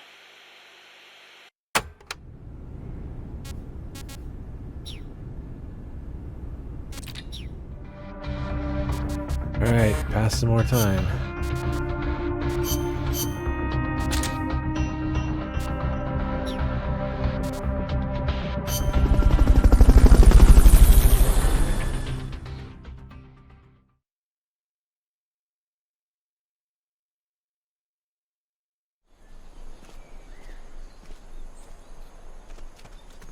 Use Fulton Recovery to bring back knocked out soldiers. To use Fulton Recovery on a soldier, get up next to them so the icon appears, and push the action button. Looks like that soldier's out cold. Try using Fulton Recovery. Mission complete. And how? The folks back at Mother Base will be thrilled.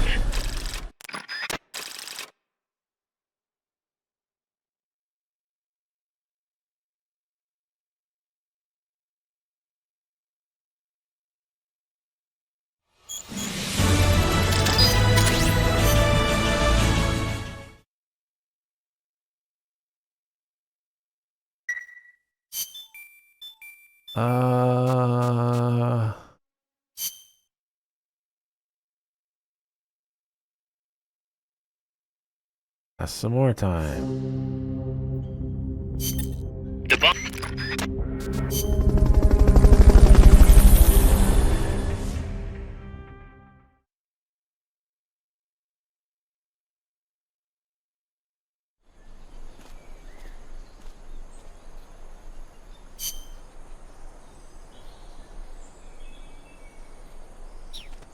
Use Fulton Recovery to bring back knocked out soldiers. To use Fulton Recovery on a soldier, get up next to them so the icon appears, and push the action button.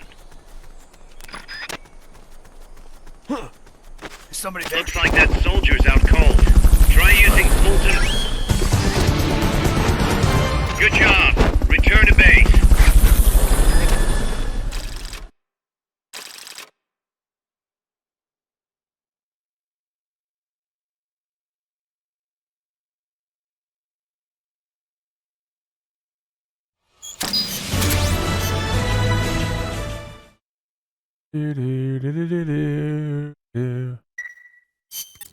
Snake, you're not gonna believe this, but Yeah. Zadornov's missing again. Kaz, are you sure somebody's not, I don't know, letting him out on purpose? You think I have time to assemble a mole hunt? Man, this guy isn't just good, he's so good it's scary. If he's doing this alone, that is. Anyway, he left a trail, so we've got a good idea of where he's probably hiding. You know what the mission is.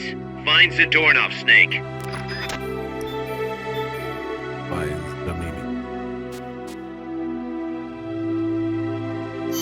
Going off. Holy fuck. So good, it's scary.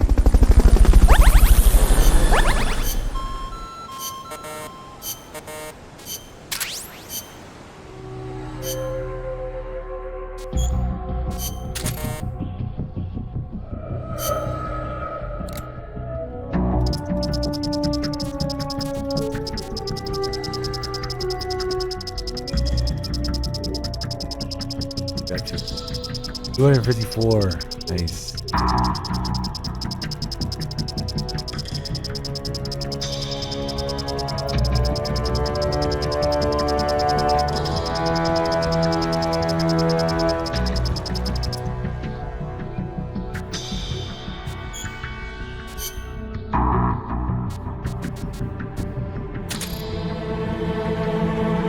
Fucking 11. The name's Yui.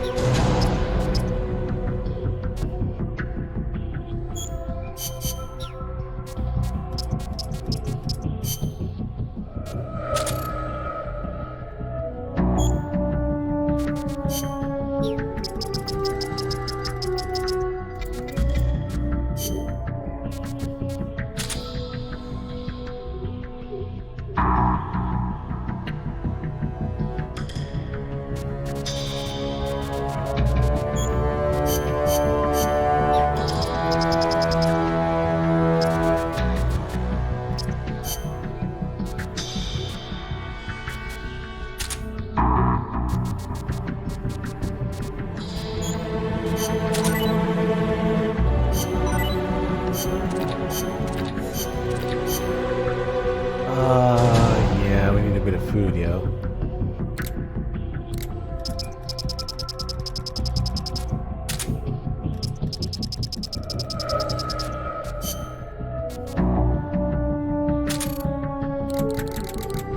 Take 2 people off the mess hall team.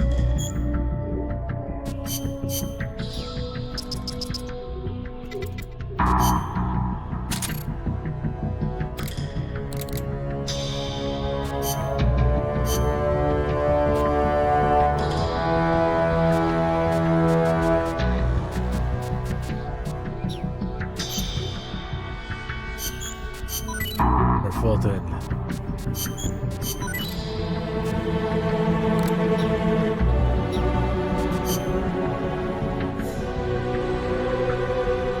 Have we even touched Zeke yet? Is there like any piece of it? I would think like the first piece would be the legs, but 4, 5. Hey, we got 1. Oh, the walk units. Yeah. Oh, we have a power unit. Walk unit. Box gotta go first. We'll see that on my other save, dude. A version of it.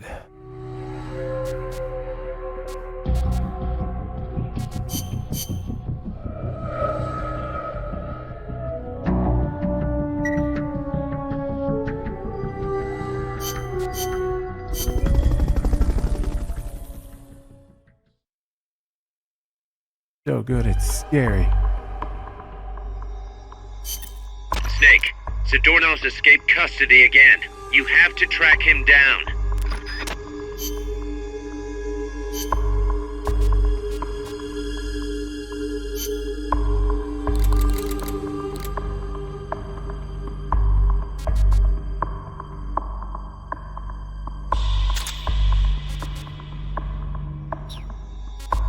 The doorknob 5.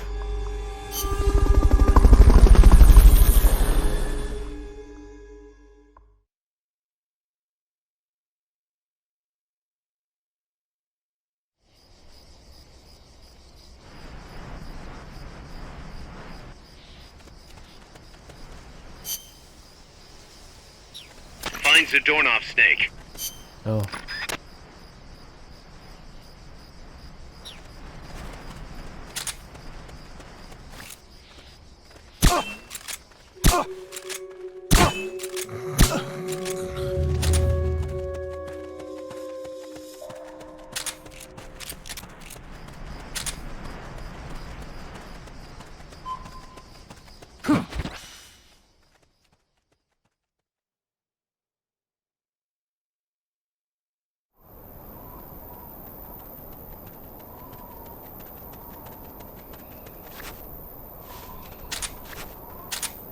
Come on.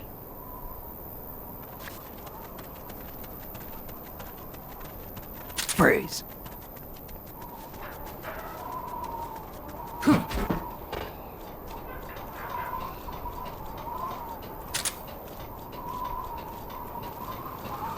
Enemies close by!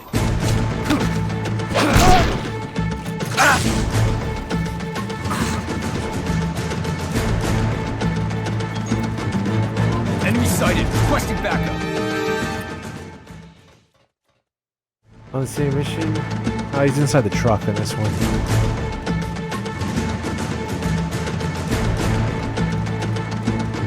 Go, go!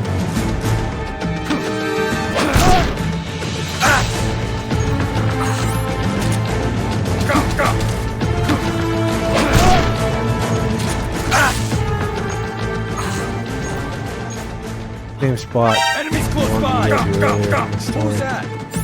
Yeah. Take this! Ooh. Good, the battery's low again.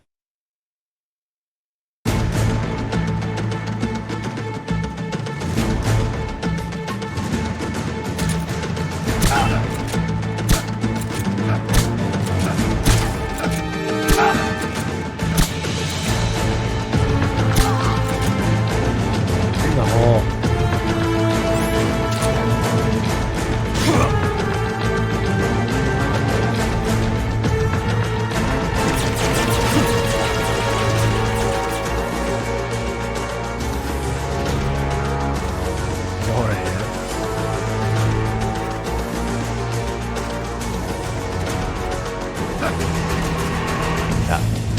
Come on before I fall off.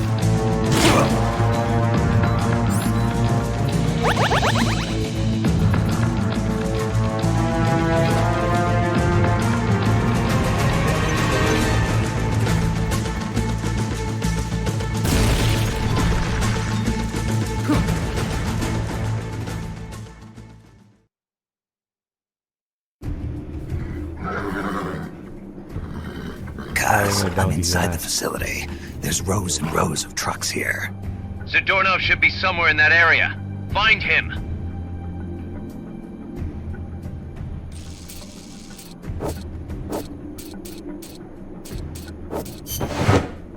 Damn it! You found me.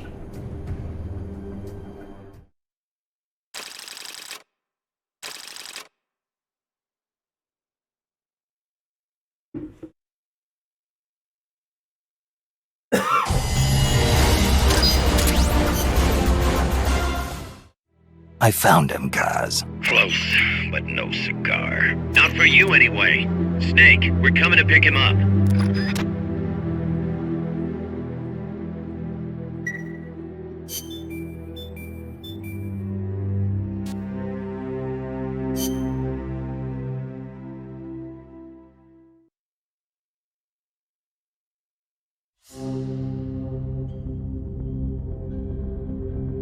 Dead man's ass. Let's get this mission started. It's October, right? It's time for spoops.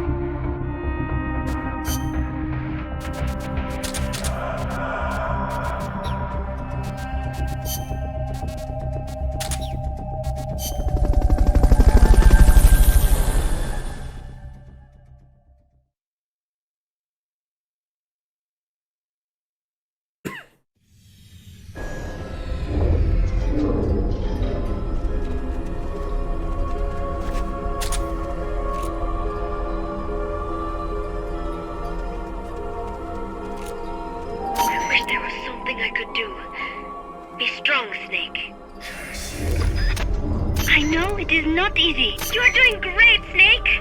Peace. I know it is not easy. Snake, help us reclaim peace.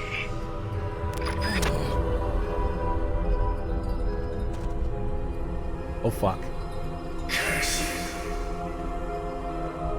Oh fuck.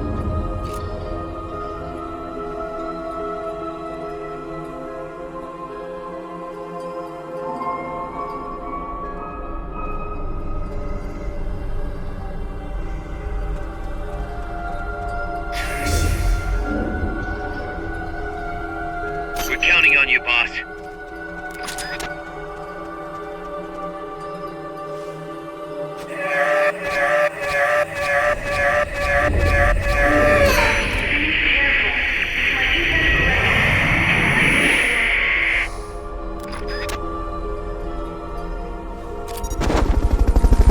I believe in you, Snake.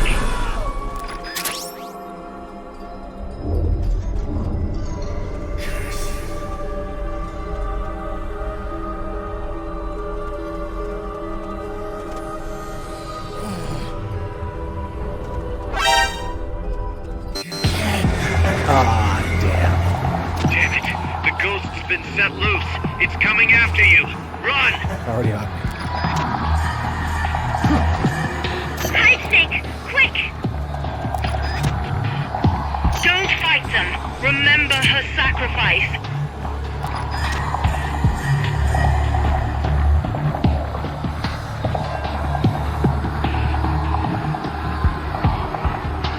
Quick, hide! Damn it. The ghost's been set loose. It's coming after... If you cannot run, you'll have to fight. So, saving the soldier's life caused his spirit to reunite with his body?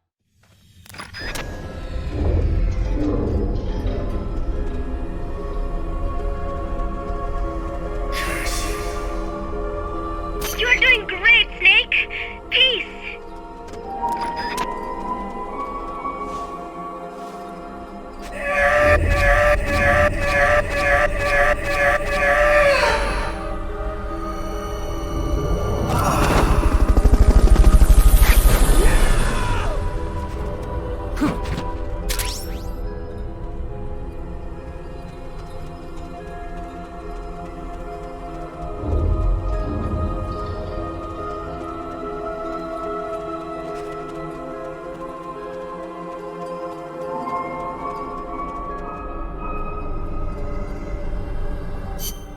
We go to multiple areas? Yeah, we do. Okay.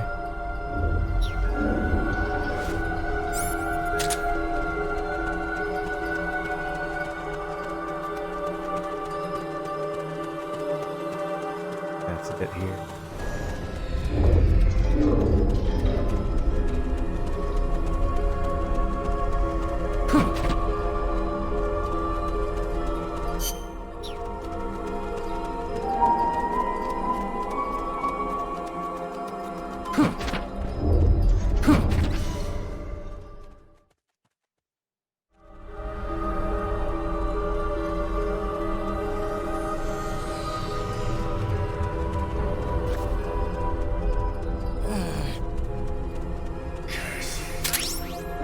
Ah, come on.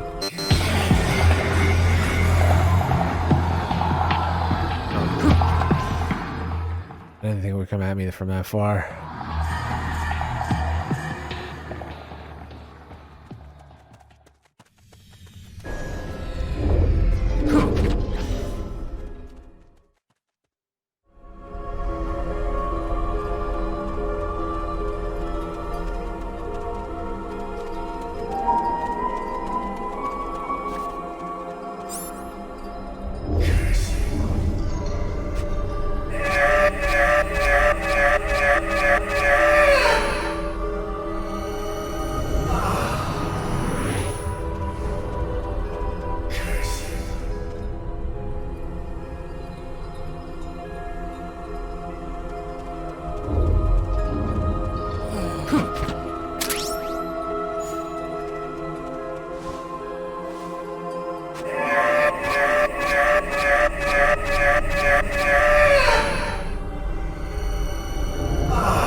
Perfect for October. October stream. Okay, you're done with that area. Head for the goal.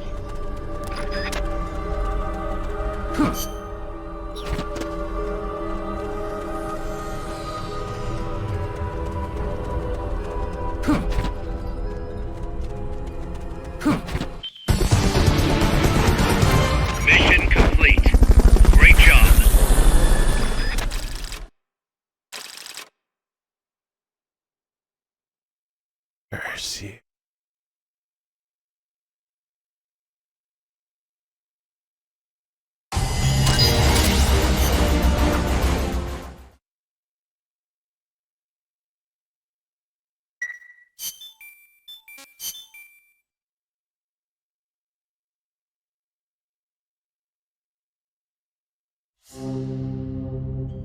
What else showed? We're a ghost.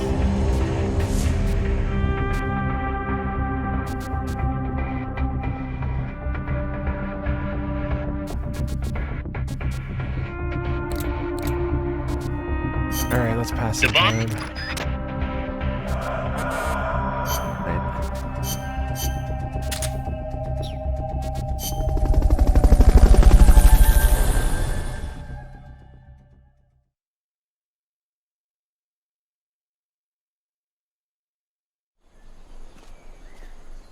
Where's you? Use Fulton recovery to bring back knocked out soldiers. To use Fulton... If you do not hurry, they will wake up. Let me worry about Mother Base. You go do your thing out there. Looks like that soldier's out cold. Try using Fulton. Hey, that was great. Can't wait to see what else you can do.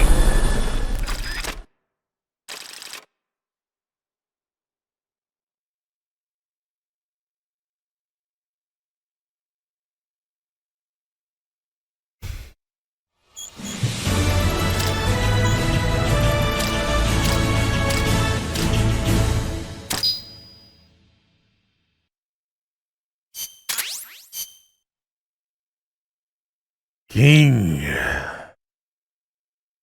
Batman is fat. Snake, Zadornov's done it again. Great. Snake, Zadornov's done it again. Give me a break. Snake, listen. Zadornov's done it again. Come on. I hate to entertain the thought, but this might be an inside job. What the hell's he after anyway? No clue. Can't imagine he's just out to annoy us, though. You know, it might not be worth keeping him here if he's not gonna join us. You may be right. I thought it might boost our Russian compatriots' morale, but okay. I'll think it over. Let's hope he's just playing hide and seek. I've added a new mission. Go get Zadornov.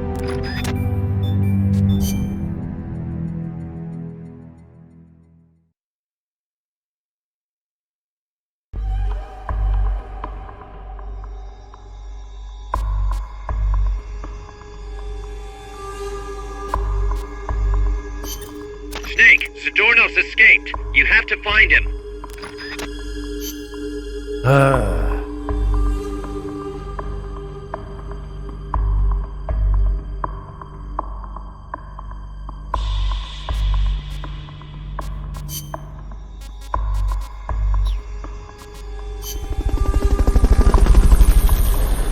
Just shoot his kneecaps.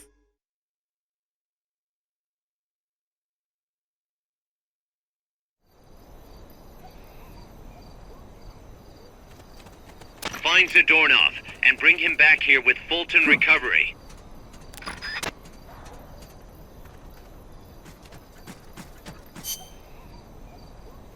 No, he's in this area. Don't have to go anywhere.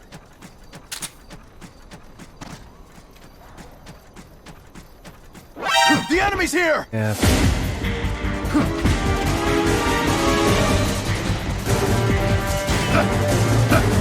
Yeah, that's him there.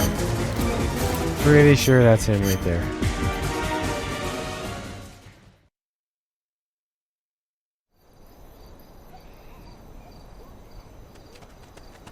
Find Zadornov and bring him back here with Fulton recovery.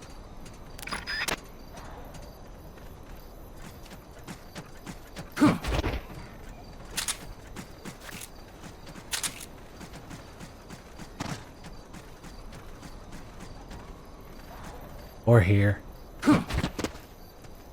In a box, that's...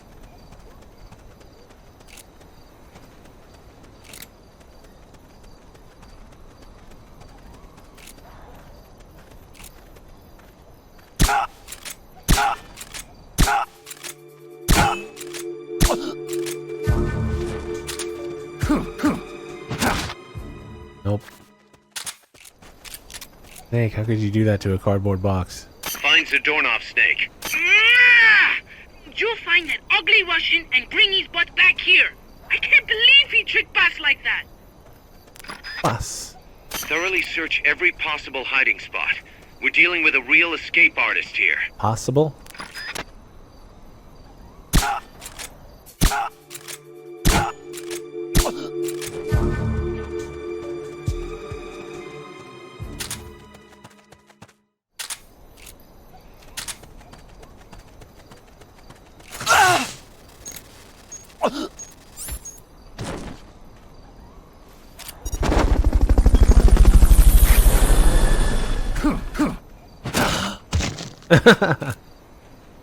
He fucking Try flew using out. Fulton recovery on him.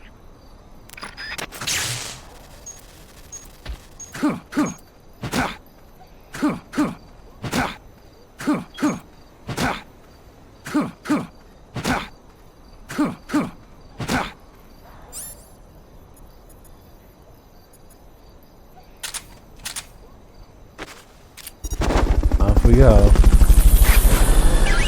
Fulton ride number 6. Okay, you're done with that area. Head for the goal.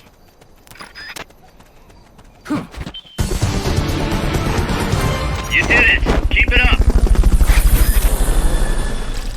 King. Batman is fat.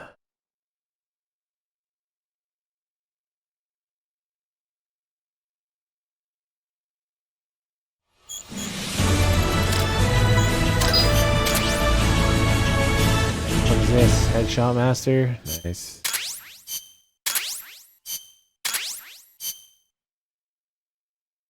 Kaz, I've located Zadornov. Nice work.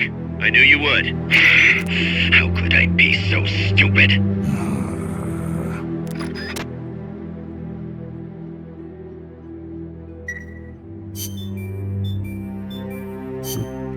Beep boop.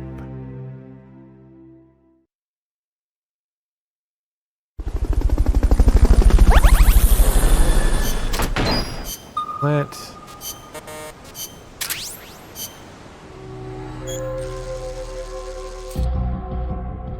A wee bit of size.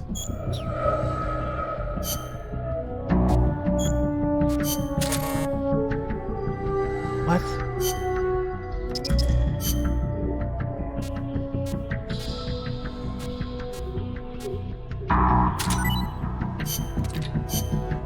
Peloton radar actually comes up. It's kind of useless now. Right at the end. The end is the Darno's bullshit.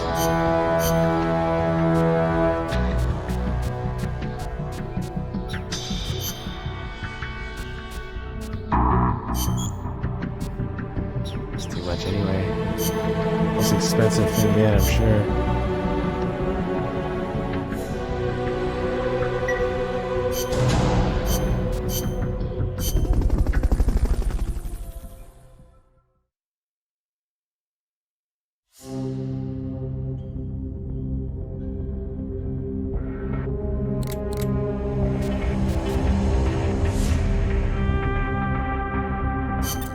The bomb.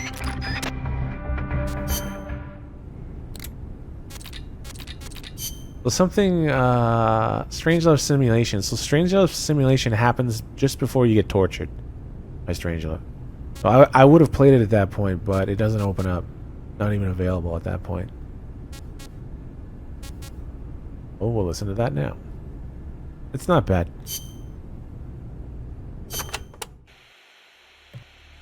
Enter simulation date. August 24th. Location. Selenoyarsk, USSR. Mission. Support a covert agent whose objective is the rescue of a nuclear weapons scientist. Who is the agent? Your student. Your most beloved. Acknowledged. Define current mission progress. With your help, the agent has successfully made contact with the target. All that's left is to wait for recovery. Now, deduce the best course of action. I take the scientist away from the agent. What for? As a gift when I defect. Why are you defecting? To reform my special forces unit with my former comrades in arms. No, I don't want to know your objective. I'm asking for the reason. Why are you betraying your country? I do not defect in order to betray America. Betrayal is merely the outcome of that defection. Response time is always slower here. Perhaps she lacks confidence in her judgment. You're a hero in the West. Why should the Soviets trust you? In addition to the scientist, I provide them with a portable nuclear warhead in order to win the favor of a Russian GRU officer. And then you launched it. Launched? The nuke? Me? That's right. At a target inside Soviet territory. Nuclear weapons make my blood run cold. They blot out the future. How could I? Karma. Is it my karma? The karma my mistake has brought upon us? My... Attention. Discontinue forward reasoning. Cross-check with knowledge base. Affirmative. Cross-check complete. Revising conclusion as follows. I steal the new weapons developed by the scientist, and then launch the nuke at the Weapons Design Bureau. Forward and backward reasoning are in conflict. Attention. Return to forward reasoning. Affirmative. Your apprentice returns for the scientist. I send him away. He doesn't give up. I send my comrades to defeat him. All of them fail. Even the GRU officer who oversaw your defection is defeated by your apprentice, along with the new weapon. Now, what is your course Summed of up action? MGS3 in 10 seconds. I fight him. Why? Nice. With your GRU patron dead, there's no reason for you to fight.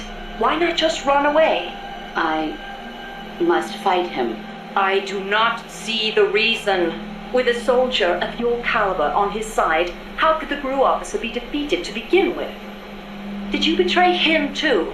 I've been waiting for a long time. You could switch allegiance from GRU to KGB and take the remaining nuke as a gift. There's no chance they wouldn't welcome a hero of your stature. Drift away. My place is with them now. I didn't ask you that. Give me the basis for your reasoning. Tell me the truth. Politics determine who you face on the battlefield. Why won't you answer me? It's like you were just waiting for him to kill you.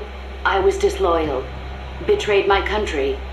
I deserve to die. How can you say that?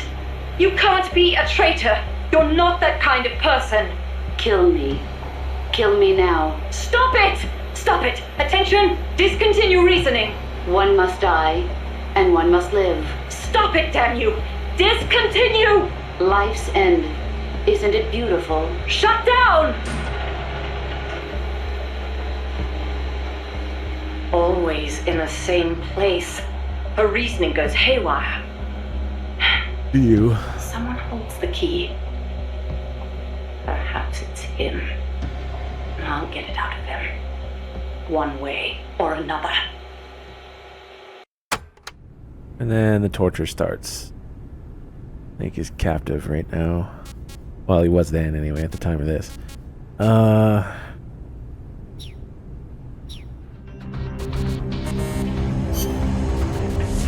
Pass a little bit more time.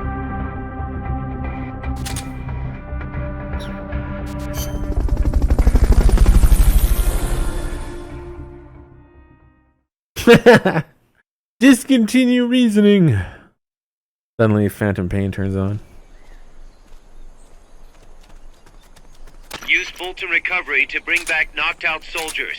To use Fulton Recovery on a soldier, get up next to them so the icon appears, and push the action button. Looks like that soldier's out cold. Try using Fulton Recovery. You did it! Keep it up!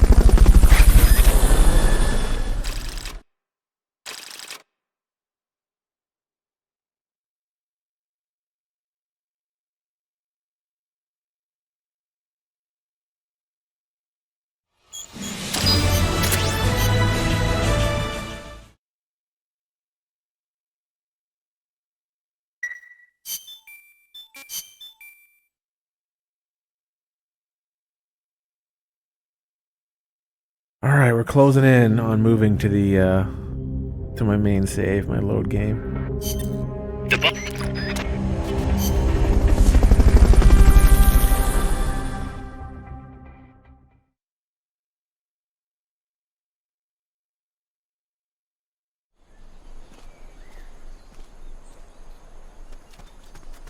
Fulton Recovery to bring back knocked out soldiers.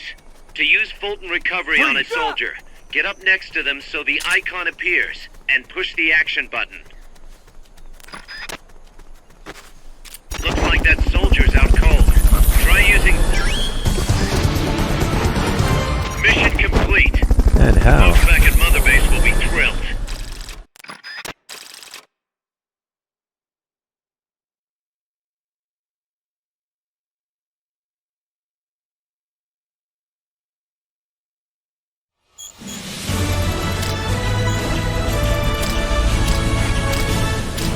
Him with the tier 3 to DRK. Nice. 4 years. I'm afraid it's been 4 years.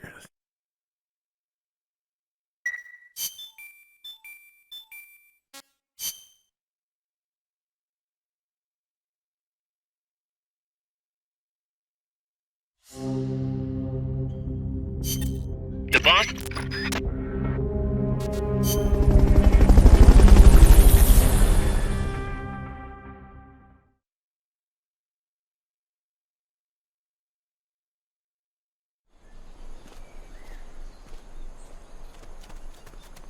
Use Fulton Recovery to bring back knocked out soldiers.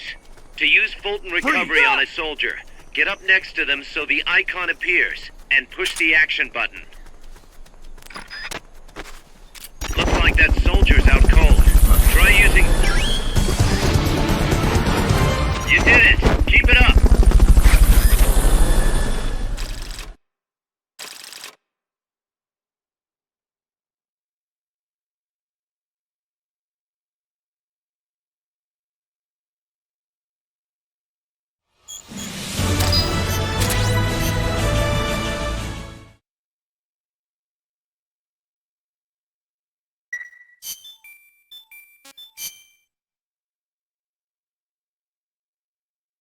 I wonder how many times I've done this extra op in my life.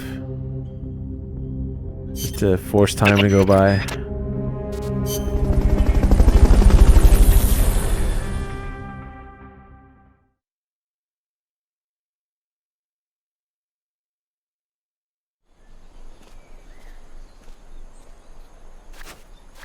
Use Fulton Recovery to bring back knocked out soldiers. To use Fulton Recovery on a soldier, get up next to them so the icon appears, and push the action button. We're under attack! Freeze! Looks like that soldier's out cold. Try using Fulton Recovery. Good job. Return to base.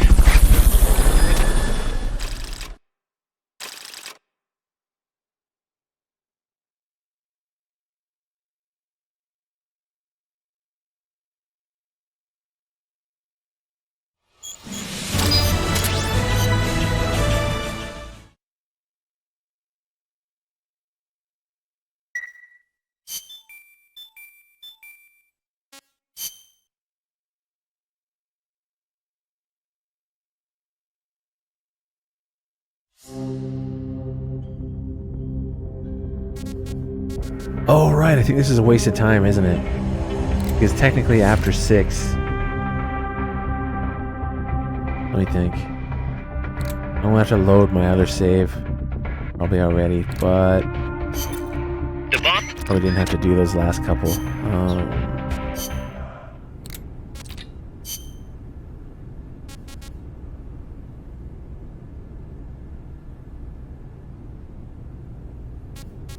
Save the message from Eva. Worst part of the game. Message from Eva is just yuck. It's just MGS Force-esque stuff.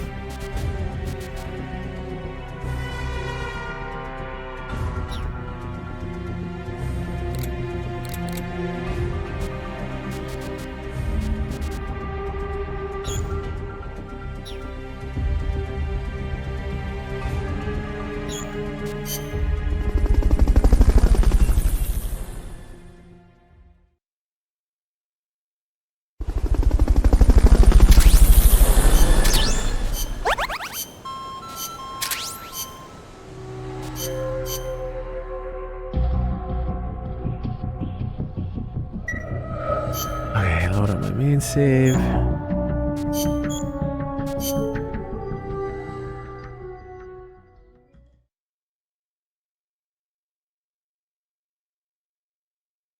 Because I don't think Zdarnov escapes again until you have like Zeke prepped, all the other stuff. So it doesn't make sense to be on that save anymore.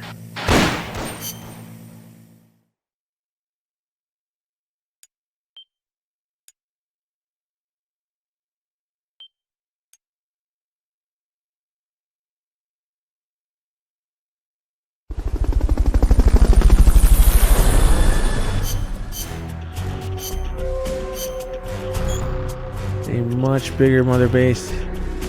Let's save.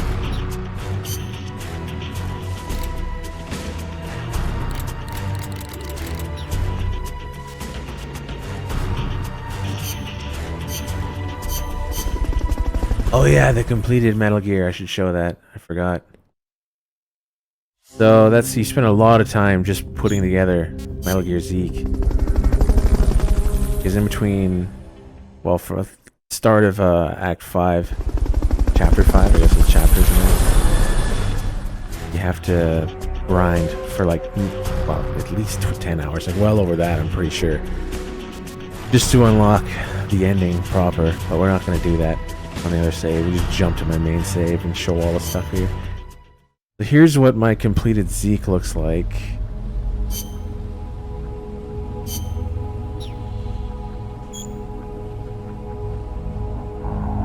Bunch of different parts on it. The railgun, radome. I think that's Pupa's, no, not Pupa, that's Cocoon's head. And it's got Peace Walker's leg armor. Mother shit.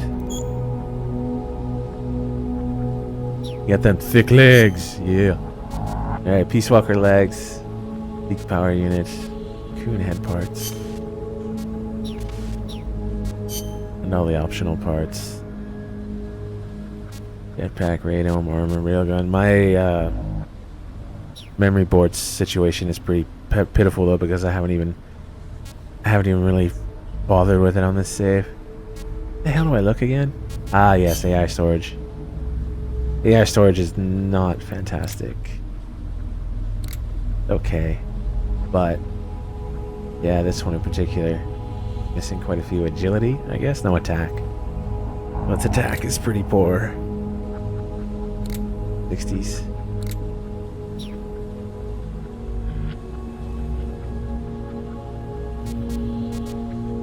Exactly what they say they provide. Upright, mobility, sense, attack, control.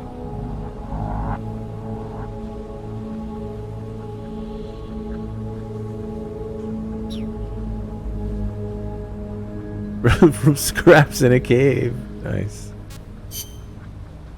And it shows you here the overall.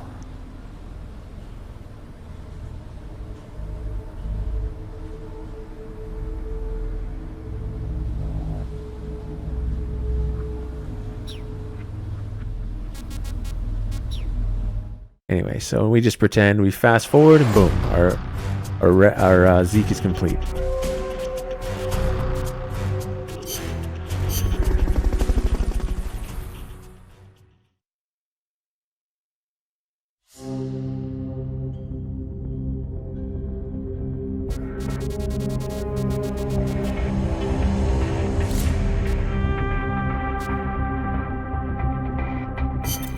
Snake, Zadornov's escaped. You have to find him. The way you actually find him, you can't do it right now because this is a load game, but he's in the, yeah, he's in the training center, the target practice area, the mother base. So we pretend to go there by playing, because this isn't the same save, it's a much later save. There's certain things you can't do, but we've already done it on this save, so we go here.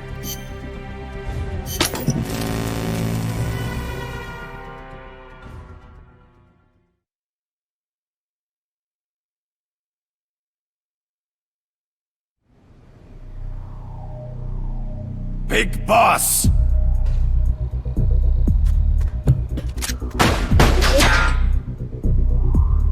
Rocket. Peace. No, not Zadarnov. My work is done. What are you talking about? V for victory! Rocket! Peace!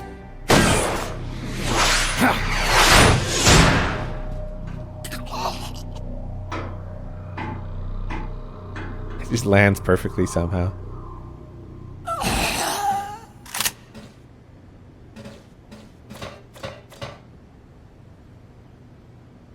Kaz, I found Zadornov. I had to kill him. Huh. So much for our fugitive. Something's not right here. I'm thinking he had a friend. Someone inside MSF. Huh? What's going on? It's Zeke. It's moving. What? There's somebody inside. I can see them.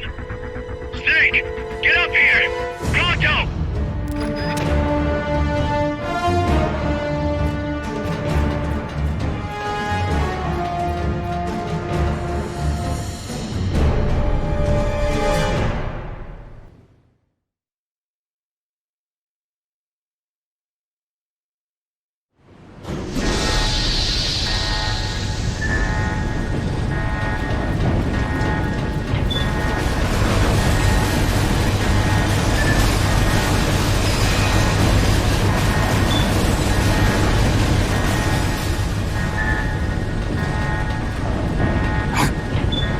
Took you long enough, big boss.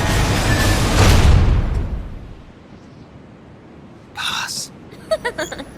Get That down. reminds me of something.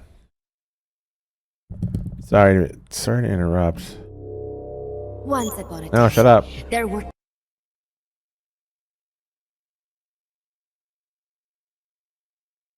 Those are tapes, wasn't it? I forgot about Paz's tapes. But let's just pretend the Zadarnov thing where he dies didn't happen for the moment.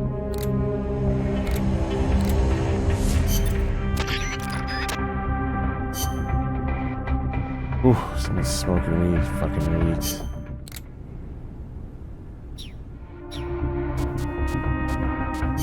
Snake!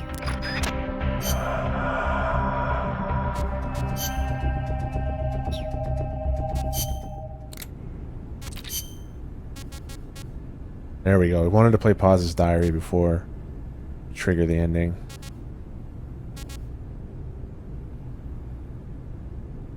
Should I play tape 5 first, Kappa? And then should I play it twice? Further, Kappa? Get your penises out and get them ready for tape number 5. As of today, I will be living here at Mother Base. Now my real trial begins. Zadornov was paying my room, board, and tuition, but he has since been captured. I told the man that with no more money from the KGB, I could no longer afford school. He bought my story, and when I said I would be willing to work, he took pity on me and let me stay.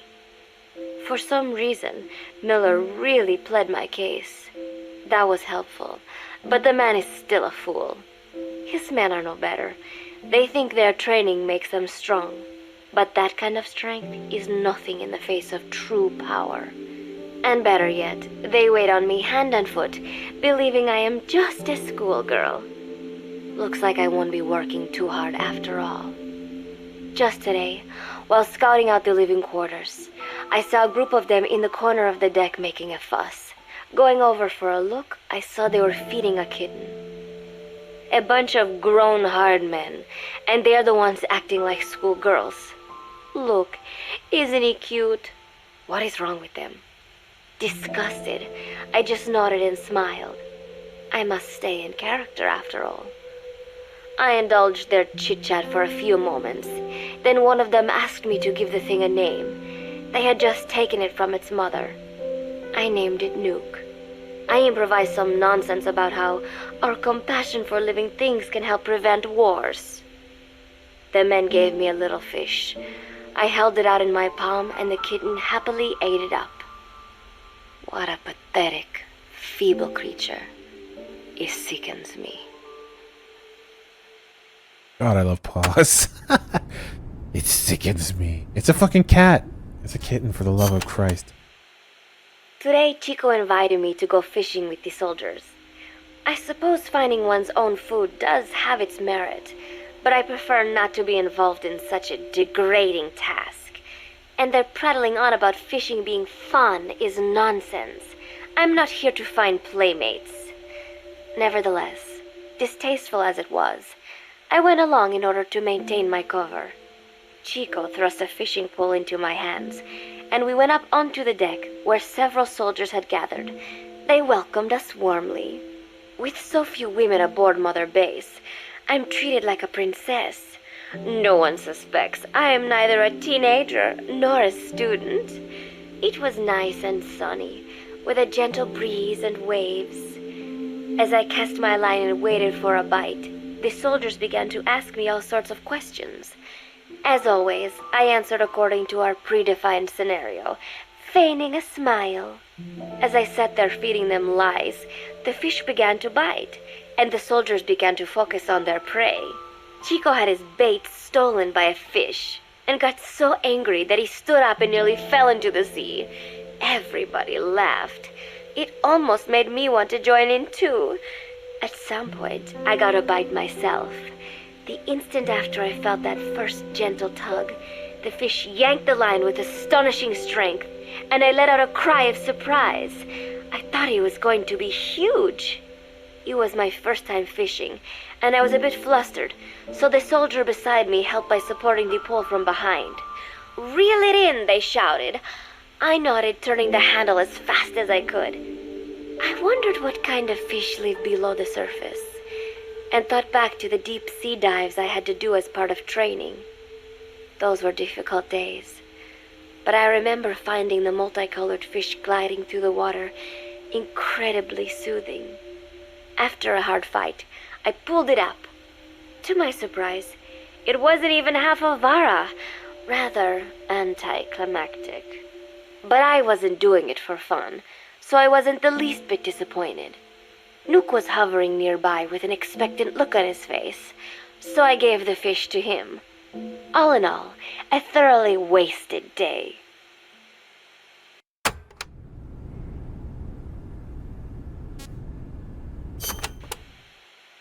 Preparations are coming along nicely. No one suspects me of being the one to let Zadarnov out of his cell. Today, Amanda and I taught Cecile how to make gallo pinto. It is a simple home-cooked dish consisting of black frijoles mixed with arroz.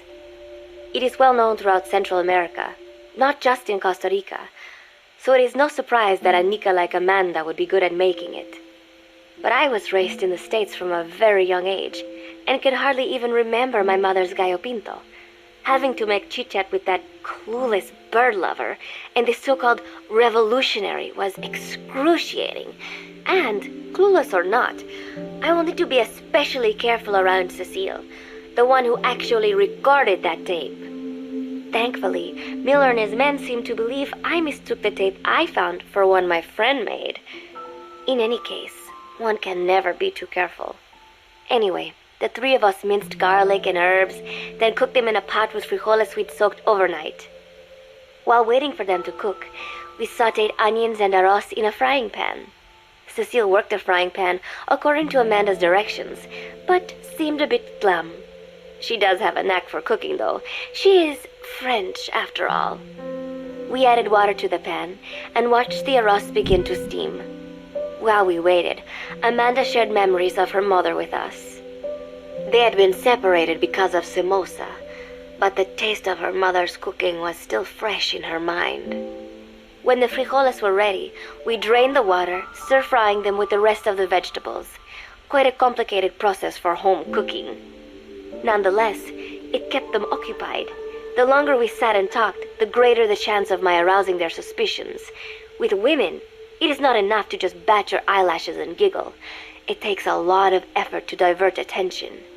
When the arroz was done cooking, we folded it into the frijoles and added salsa, stirring the mixture as it simmered. At this point, for some reason, the conversation turned to romance. Why does it have to be that way whenever women get together and chat?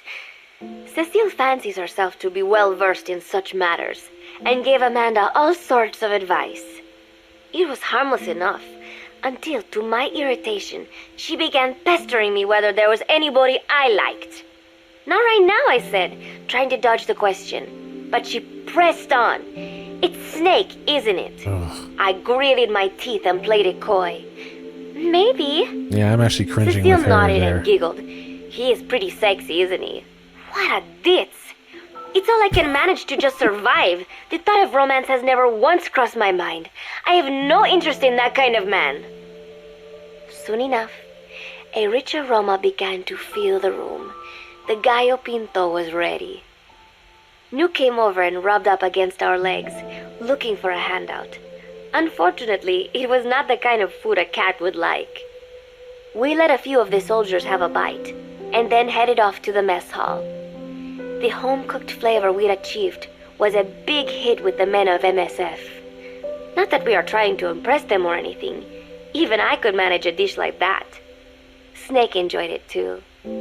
Let me make this absolutely clear. I have no interest in that man.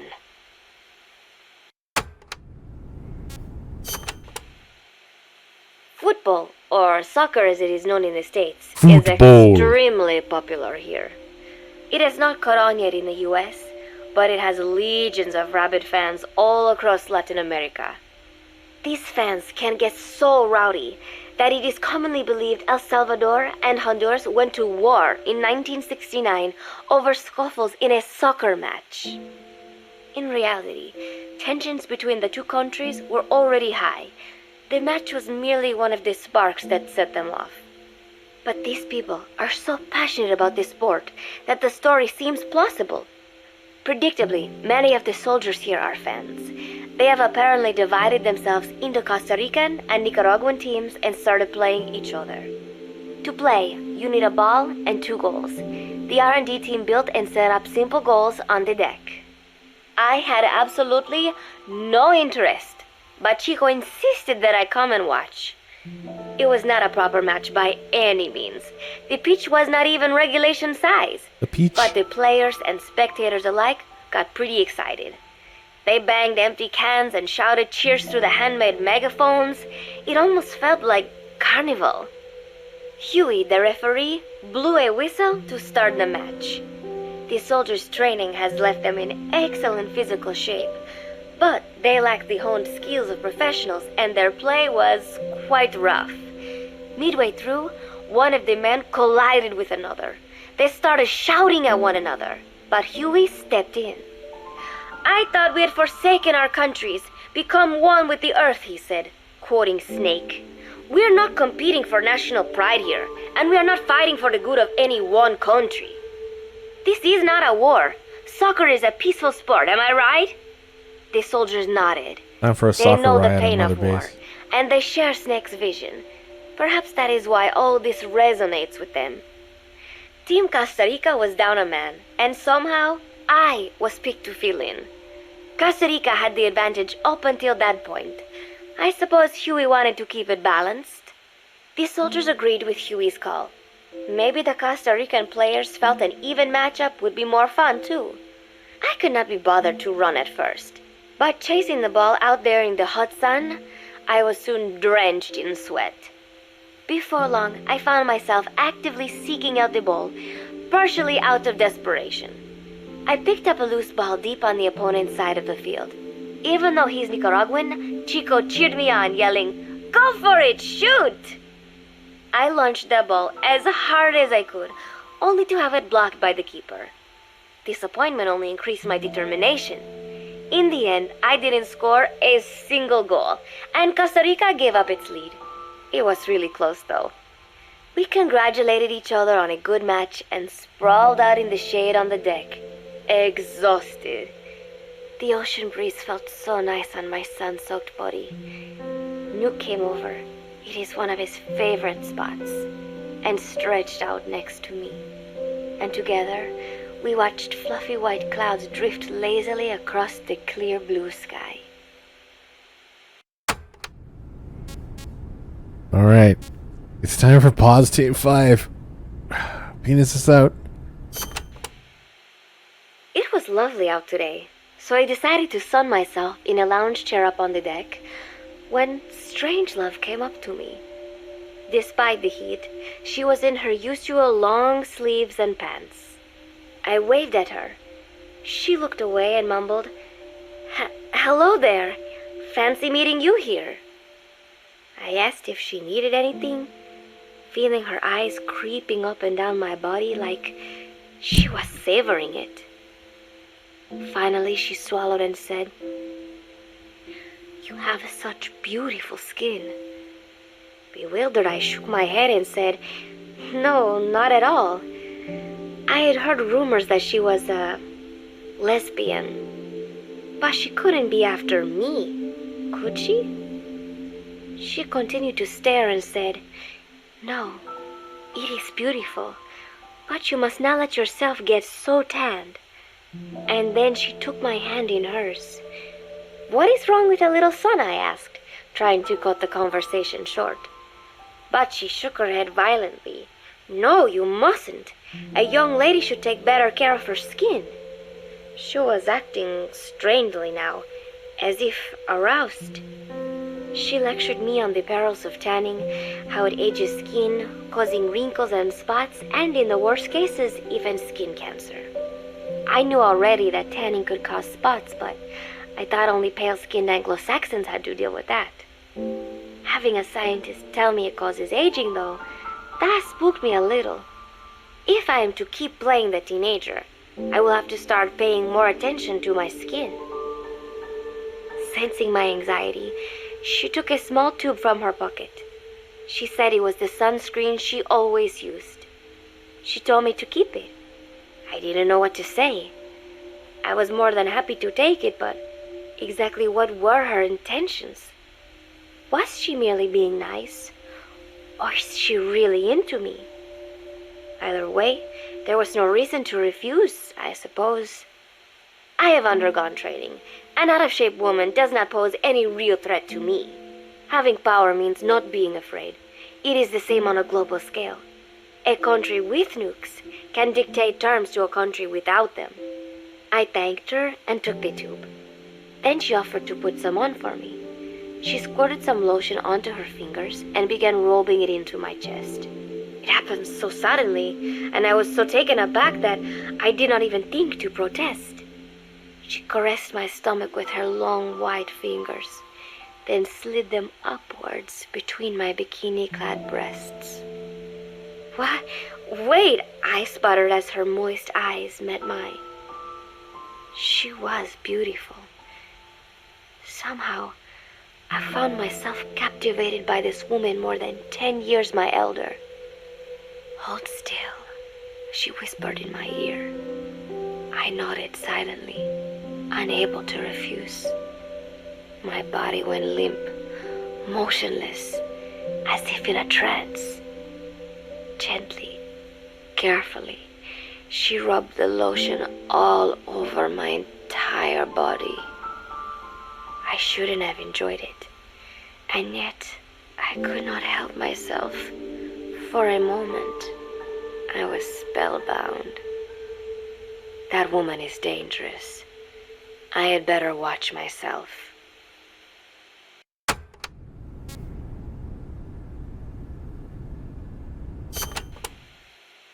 Protecting one's health is an important part of any agent's job. But despite my best efforts, I have caught a cold. Now that I think about it, Mother Base's numbers are on the rise, with soldiers coming from all different places and backgrounds.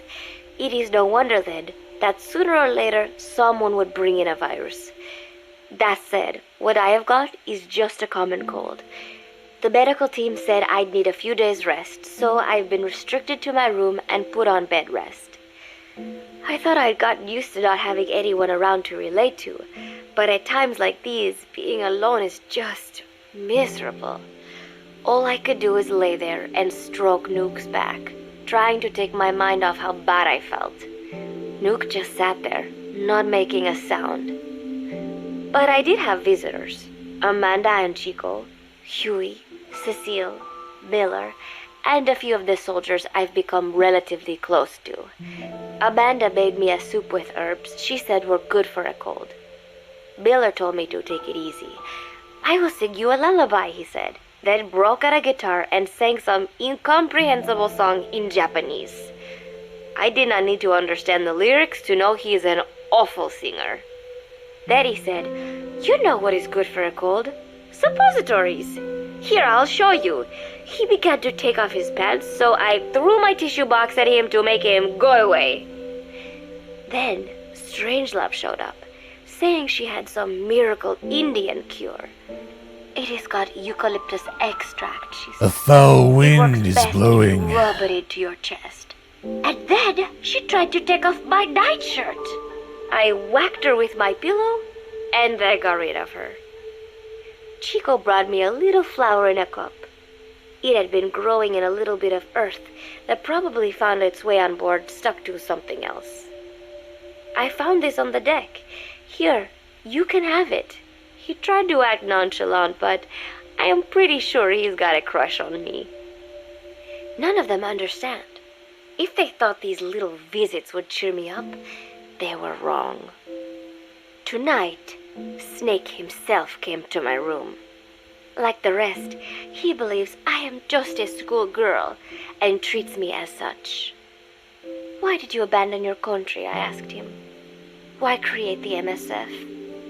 Of course, I knew the answers already, but I wanted to hear it from him. As I had imagined, he was not exactly forthcoming. All he would say is that his country abandoned him because all he could do was fight, and that is why he needed the MSF, because that is all he is any good for. Then he said, "Fighting is the only thing I understand, but that does not mean I have got a grudge against those who believe in peace. I am not one of them, and I do not believe in peace. Conflict is in man's nature. We fight our enemies in order to survive. Maybe we are not so different after all, he and I.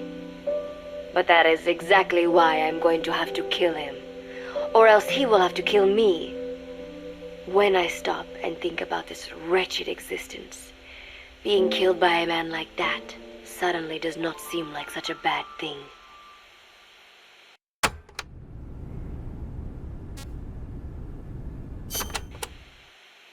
Every month, Mother Base throws a party for all the soldiers whose birthdays fall in that month.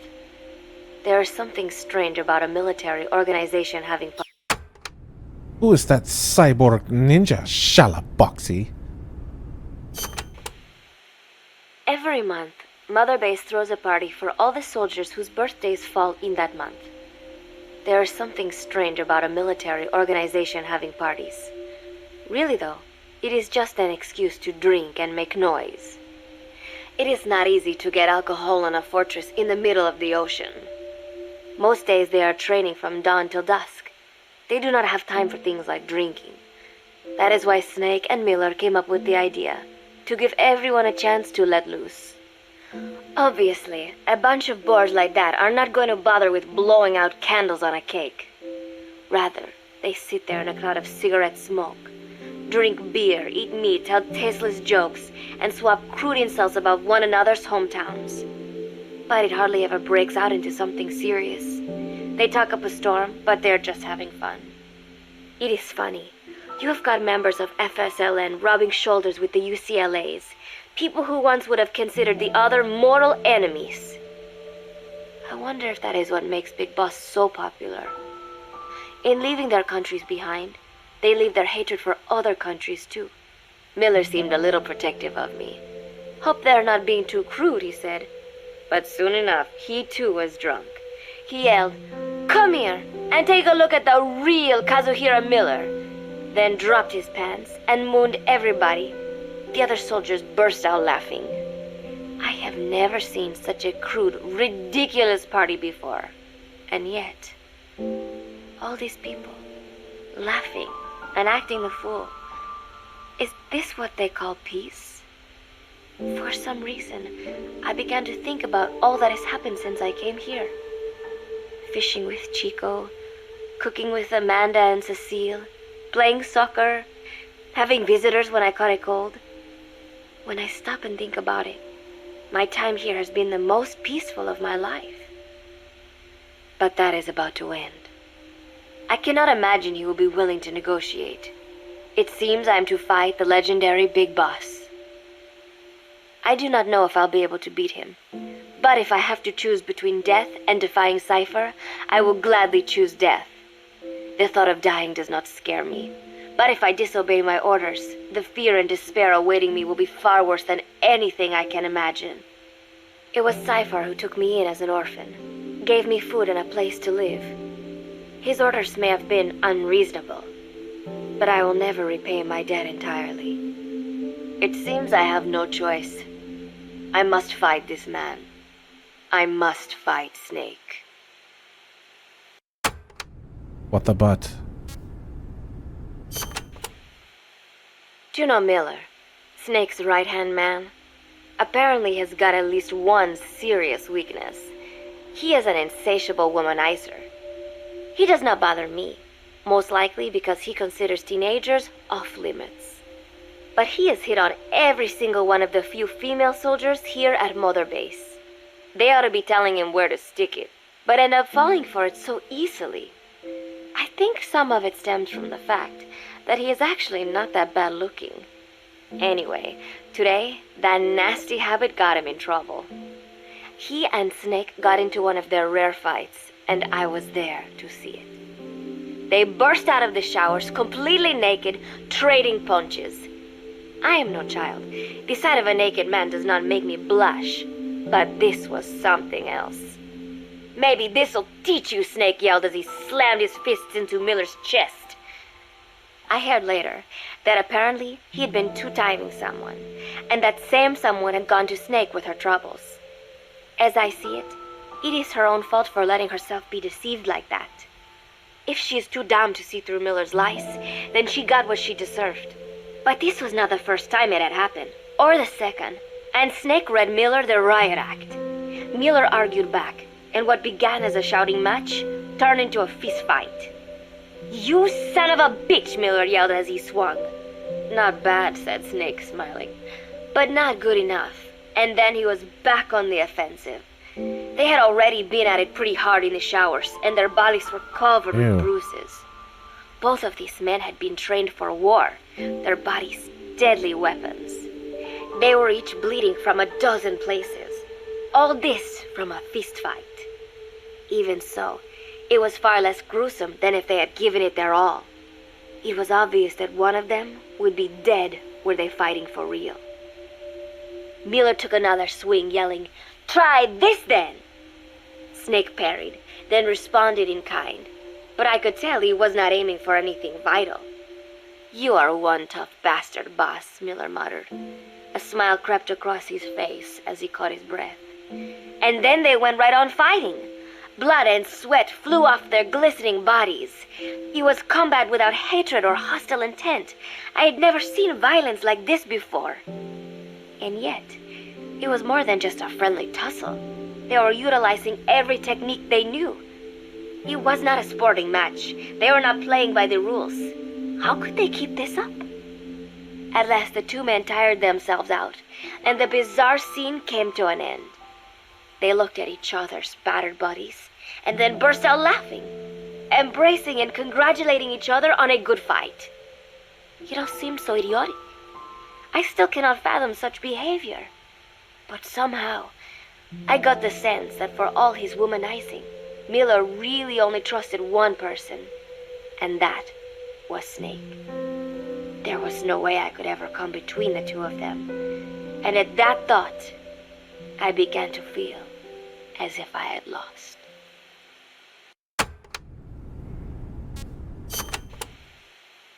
All of Mother Base is preparing for a festival.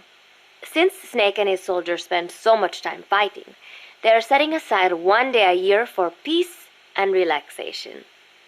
I do not know all the details, but apparently that is what Snake and Miller decided. These soldiers love the idea, of course. There is so little fun to be had here that everybody looks forward to events like these. That is all well and good, but somehow I got roped into getting on stage. "Come on, we even both have peace in our names," said Miller. And Zadarnov, that old Ruski's name, has something to do with peace too, right? Hey, as long as we're having a day of peace, we ought to get an act together. The Three-Piece Band. I thought he was joking. He then proceeded to share his idea without bothering to check with me. And now, I am slated to sing. Apparently, he had heard me on the deck one day, and since then he's wanted to form a band. Everybody's looking forward to it, so there is no way for me to back out now. I've never done anything like this, but it does feel kind of nice to know that people are looking forward to it. I mean, it cannot be any worse than Miller's singing, but modifications to Zeke are already finalized, and I must complete my mission. Betray Cypher now, and I will face a fate far worse than death. Still, there's no need to put things in motion just yet. What difference would it make to just wait a little while longer? A whole day of peace. The mission can wait until after that. Can it not? I know I am only delaying the inevitable. When the day comes, one of us will have to die. Snake or me. But still, if I could just come up with some way to stall Cypher, at least until our day of peace. When did I start having thoughts like this?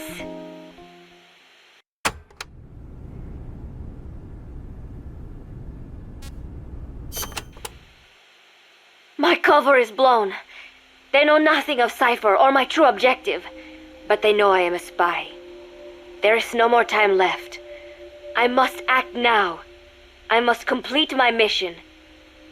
How did it come to this?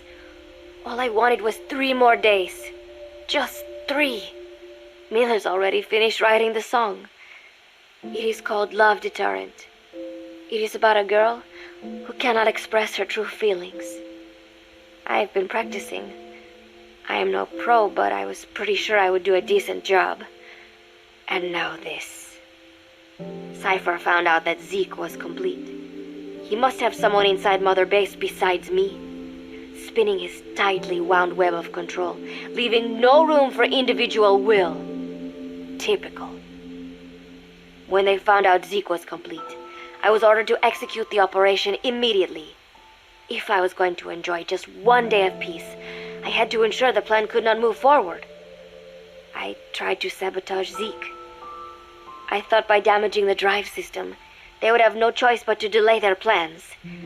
I waited until midnight, and then snuck into the hangar. There would be trouble if it looked like sabotage. I selected one of the drive system's load-bearing parts and carefully worked to warp its shape. The leg's drive system requires a high degree of precision to operate. Even the smallest deviation would have done it. Then, Chico walked in. Maybe it was one of those nights where he could not sleep. In any case, he saw me, panicked, and took off running. It would have been easy to kill him, but I could not. I know he likes me. It is not as if I would ever have an interest in a child like him, but I could not pull the trigger. Not at him, not in the back. Will he tell them? Or is there a chance he will keep it a secret? Protect me? No. He knows now. Knows I am not who he thought I was. He ran without even questioning what I was doing. There is no chance he does not know. And soon, all I have built here will end. And if Cypher has another agent among them, if he finds out I tried to sabotage Zeke, this place will no longer be my heaven. Then it is settled. I make my move now. Chico walked in before my sabotage was complete, so Zeke should still be operational. It might not run at full speed or power, but I do not have time to fix that. Without Zeke, I do not have a chance in hell of winning. I must act fast before Chico sounds the alarm. I knew it would come to this. I just did not think it would be so soon. It is time, Zeke. Metal Gear Zeke. Activate.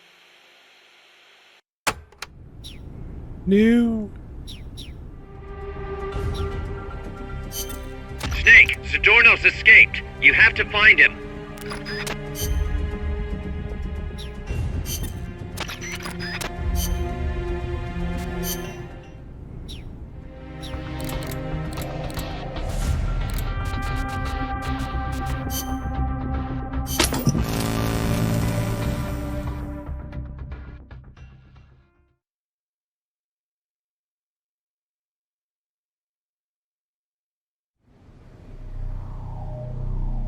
Big boss!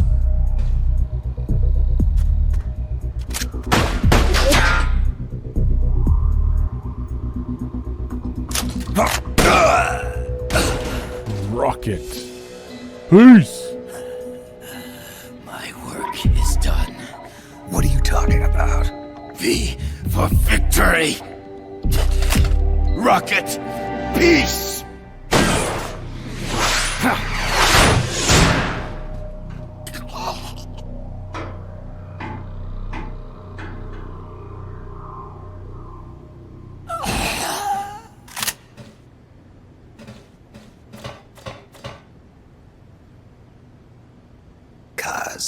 I found Zadornov. I had to kill him. Huh. So much for a fugitive. Something's not right here. I'm thinking he had a friend.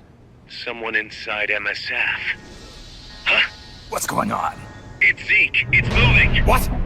There's somebody inside. I can see them. Snake, get up here. Pronto!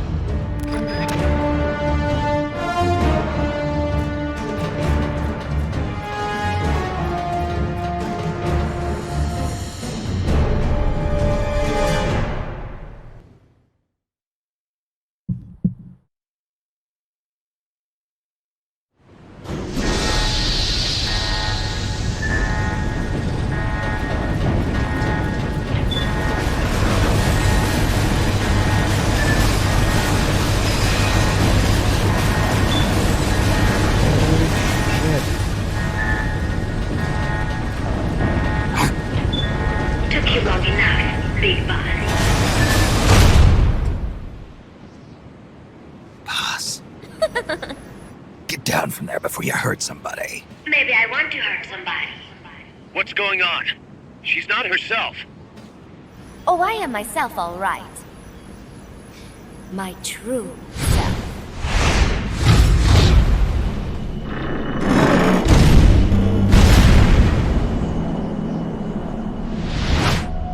Kaz, shut that thing down. I can't! The controls aren't responding! Then how's it moving? I made some modifications. This machine was meant to have a human pilot. Modifications? Kaz, what are you... Never thought I'd be into machines, huh? Then Zadornov's escape was a diversion. Kaz, what are you doing? I'm taking it back. Taking it back? Where? To our leaders. To Cypher. Cypher? This weapon is Cypher's creation. Kaz, get down from there! Do not call me that. I am Pacifica Ocean.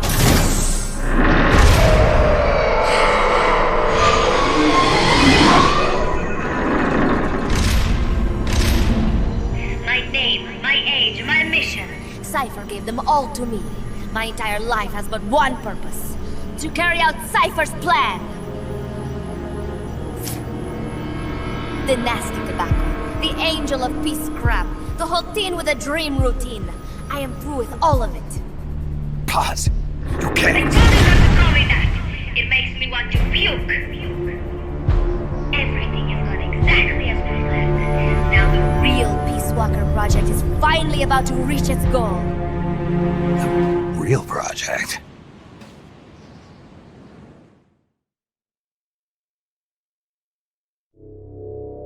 Once upon a time, there were two young men who idolized a hero called the Boss.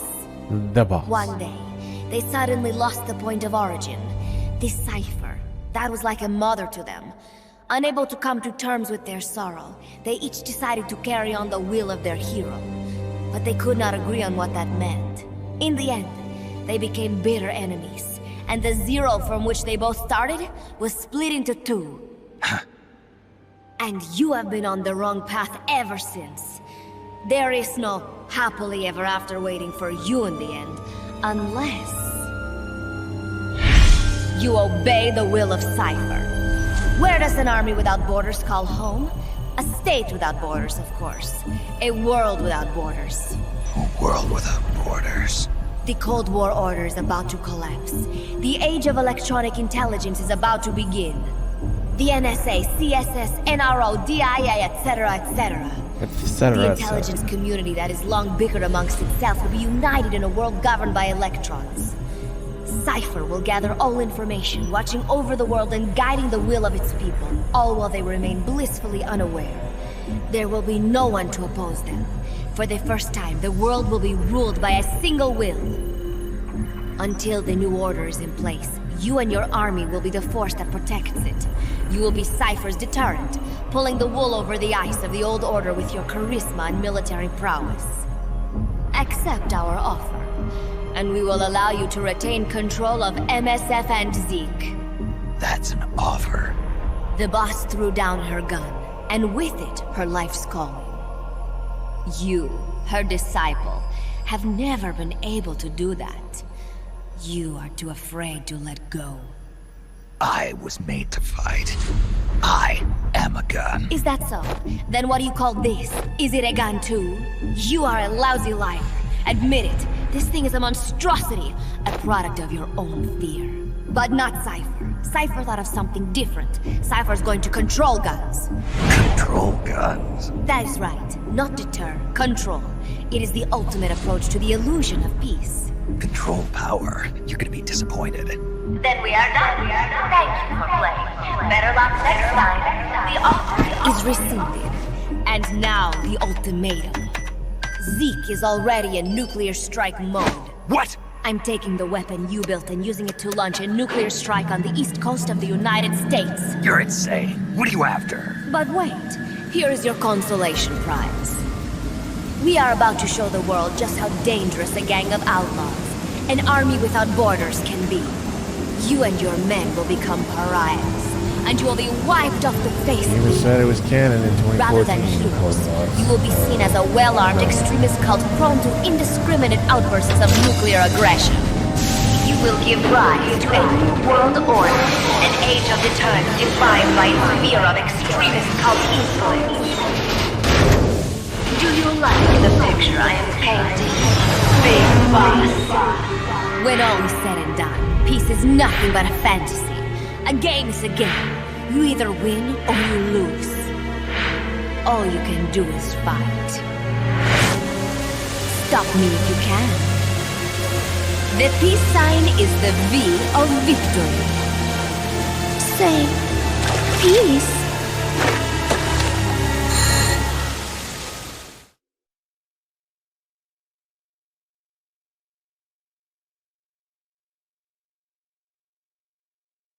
New.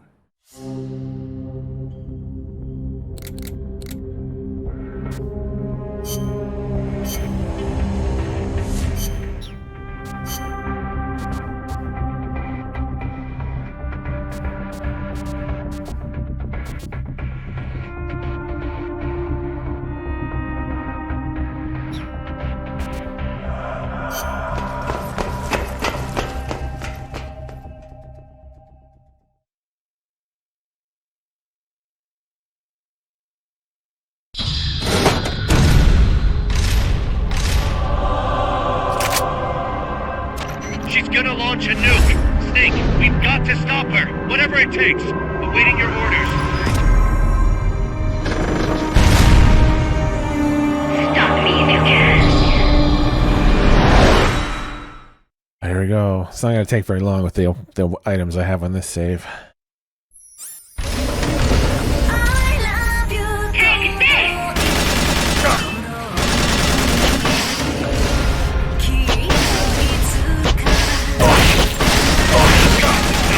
Before she can launch that nuke.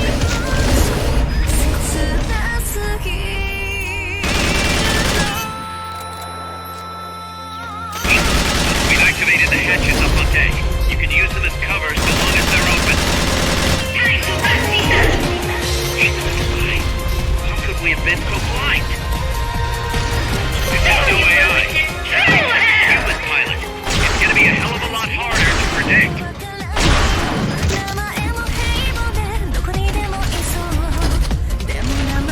Focus on the battle. If your mind wanders, you are finished. No! It can't! Oh my god. That sucks. That was damn fast. I guess I was right. This isn't going to be a quick battle. There's so much more I wanted to learn from you. Jesus, that scream.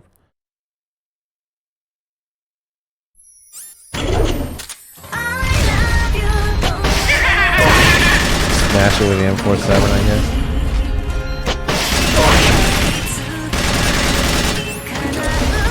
Stop past before she can launch that nuke.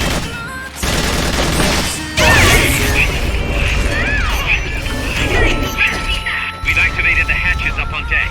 You can use them as cover so long as they're open.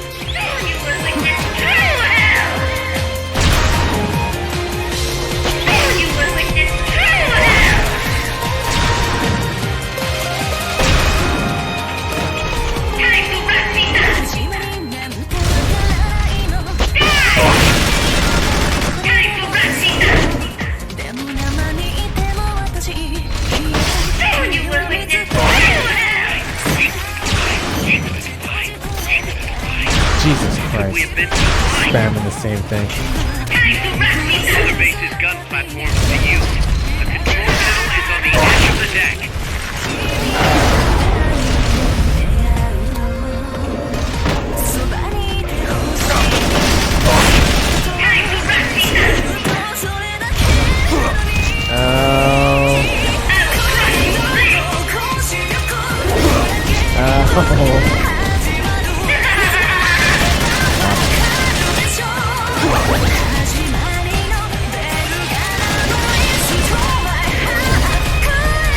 Dude, can you get off of me?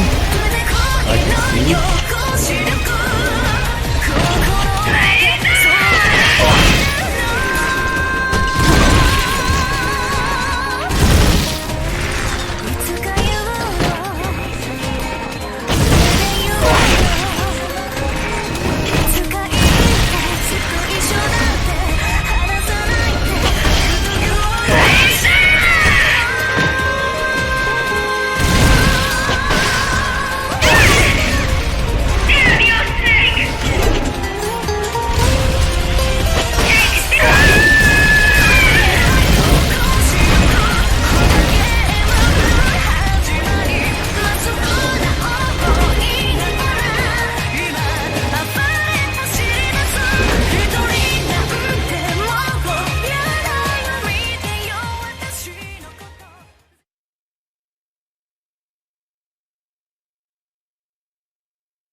No use.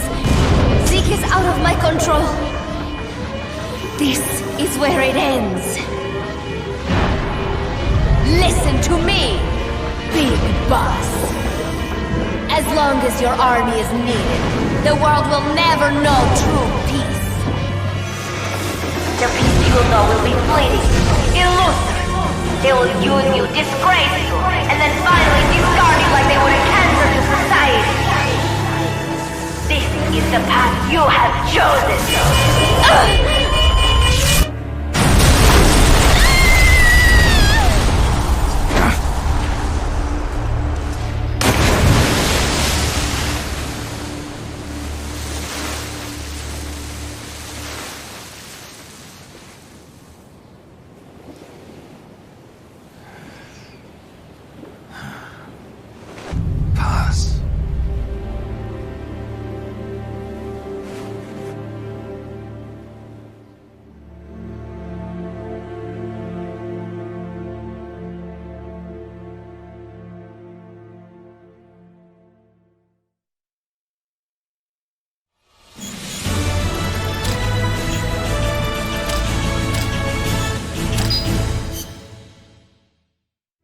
Who would have thought that little girl was working against us? Tell me about it. She had everybody fooled, me included. I can't believe I didn't pick up on anything. Snake, There's no point in beating yourself up over the past. But hey, maybe you should put in some practice against Zeke in case this sort of thing ever happens again. In any case, I need to go talk to Dr. Strangelove. Zeke still isn't ready. Huey!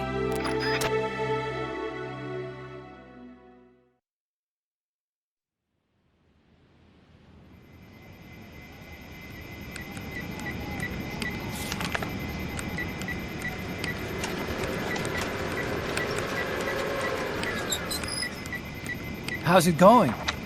How's Zeke look?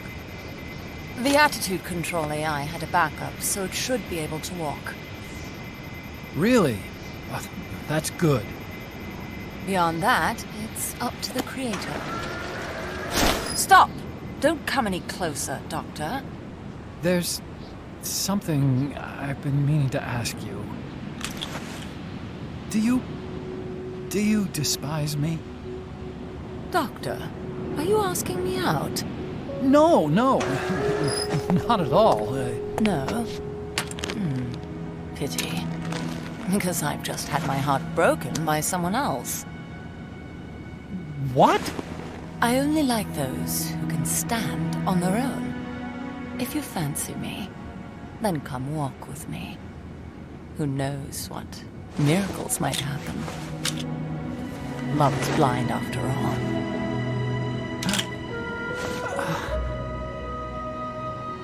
Take your time. I'll be waiting.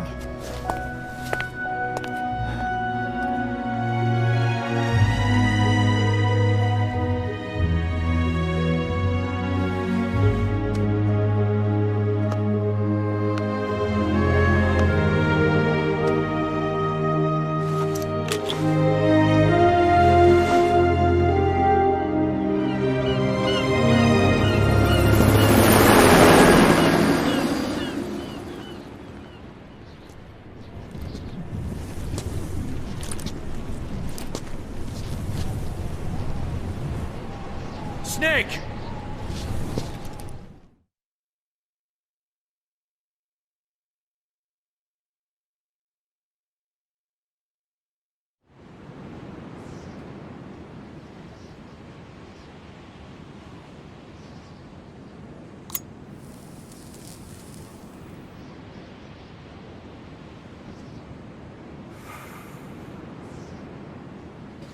That name Paz mentioned at the end, Cipher. It's a code. It means empty. It also means... 0. A world of electronic intelligence, built on codes. And at the center of it all, a 0. Cuz. Look, boss. I owe you an apology. Hear me out, okay? Sure. I knew Paz and the Professor. I knew who they really were all along. Cuz... I used them. I suppose you were the one that brought them to Columbia in the first place, huh? Guilty as charged. Paz wasn't just CIA, you know. She was working for the KGB, too. And for this Cipher group. In other words, she was a triple agent. You knew all of this? Wait, let me finish. Listen. MSF never would have gotten this big if it weren't for them. This mercenary business we built. Someday it's gonna be a new driving force in the world economy. Is that your goal all along? The Cold War's not gonna last forever. Sooner or later it's gonna give way to an era of regional conflicts and terrorism. A paradigm shift from counter-communism to counter-terrorism. In the new age, armies won't be tied to states, and war will become a business. We'll be a valuable commodity. There'll be clients all over the world who need our services. MSF is only the beginning. What we're creating here is a revolution in itself. Am I right? Cuz, it's not going to be that easy. What do you mean? This whole Peace Walker thing has left our mark on the history of the Old Order. We've put ourselves on the radar of intelligence agencies and governments east and west. The whole world probably knows about us now. Including that Cipher outfit. We've let ourselves interfere with the times, with the Cold War system of deterrence. We're an army without a flag. We weren't supposed to take sides in international affairs, but we did. I see your point. So what happens to us now? We'll be hunted. Not everybody's gonna be happy with us, huh? You're damn right. We upset the global military balance of power. And these people would rather our army without borders not exist at all? They're gonna come knocking real soon. There's no turning back now. We're a wrench in the old system of deterrence. As long as the times refuse to change, we're gonna make a hell of a racket. Then who are we gonna fight? The establishment. Anybody who tries to restore the old balance wants to snuff us out of existence. Which establishment? It won't be a particular country or ideology that hunts us. Who then? We are gonna be fighting the biggest beast of all. The Times. 10 years ago, the Times rejected the boss and killed her. And now, we're the ones being tested. Will the Times erase us? Or work with us? It's gonna be a lonely battle. No good or evil. No winners or losers. Business will have to wait. The question we have to ask ourselves now is, can we survive long enough to see the 21st century? I'm with you, boss. We'll see how it turns out, together.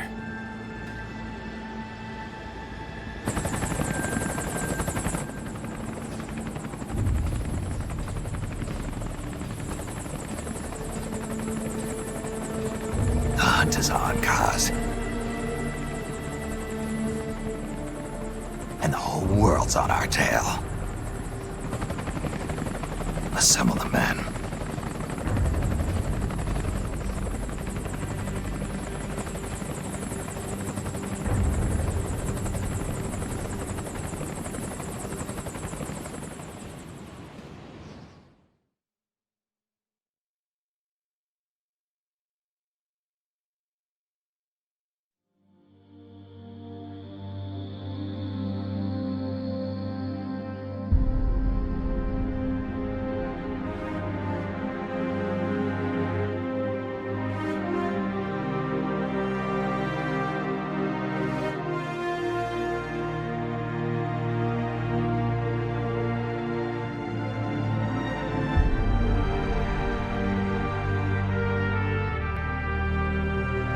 Ah.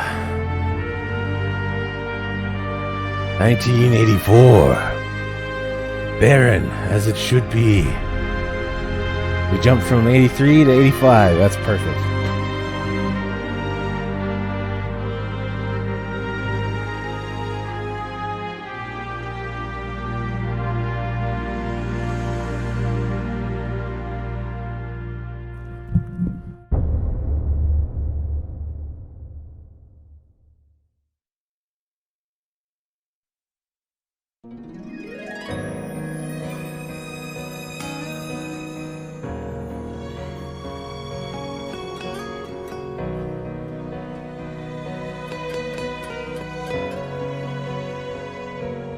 Petals of white cover fields flowing in grieving tears, and all the hearts once new, owned and shattered now.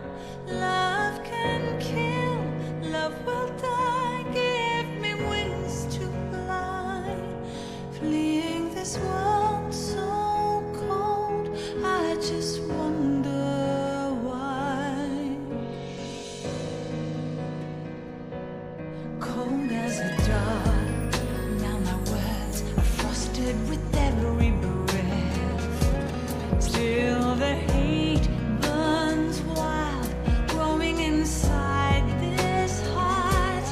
When the wind changes course, when the stars align, I will reach out to you and leave this all behind. When heavens divide.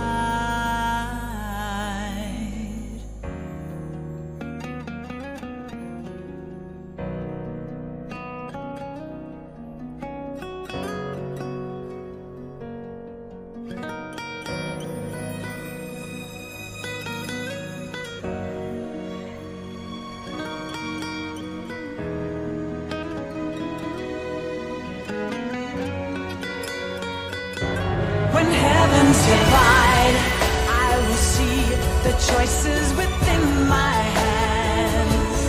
How can we ever protect and fight with our tiny souls? Let me shine like the sun through the doubts and fear. Do you feel the storm approach as the end draws near? When heavens divide, time will come to softly lay me down. Then I can see a face that I long to see. And for you, only you, I would give anything, leaving a trace for love to find a way. When heavens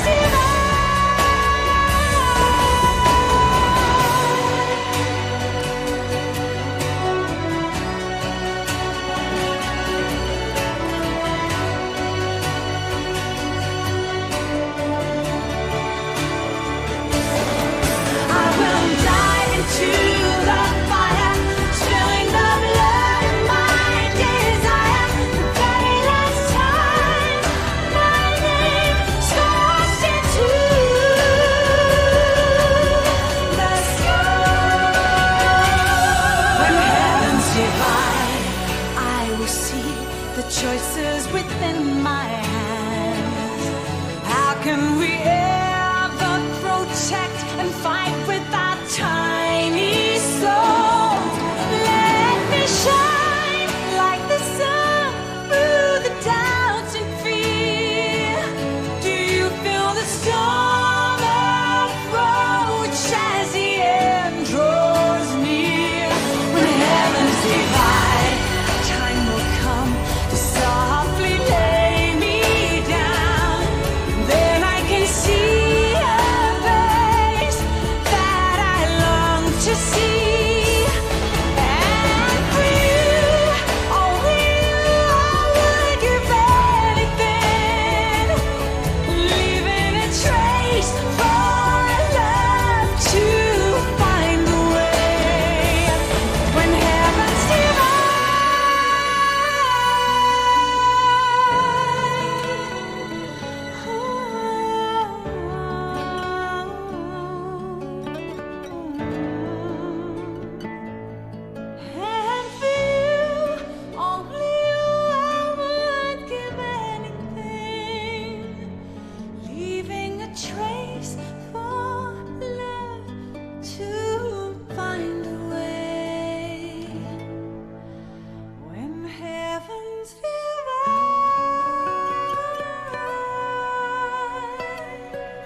forsake our countries.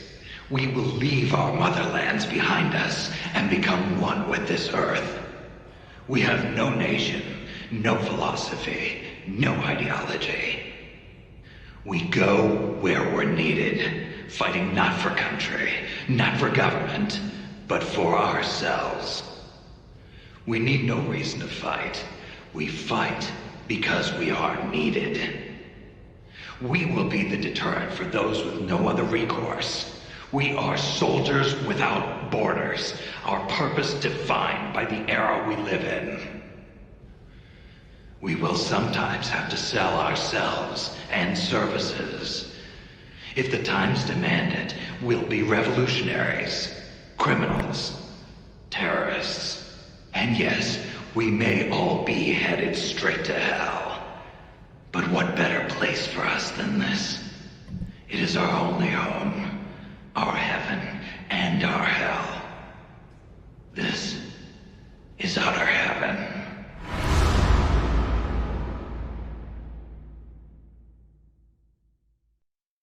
You think it's over yet? No.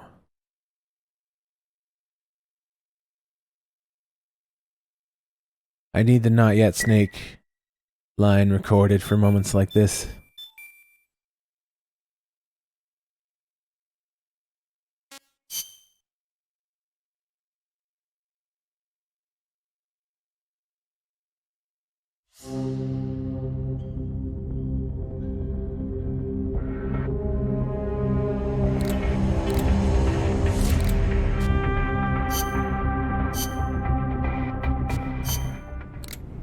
There's a few things to go over. I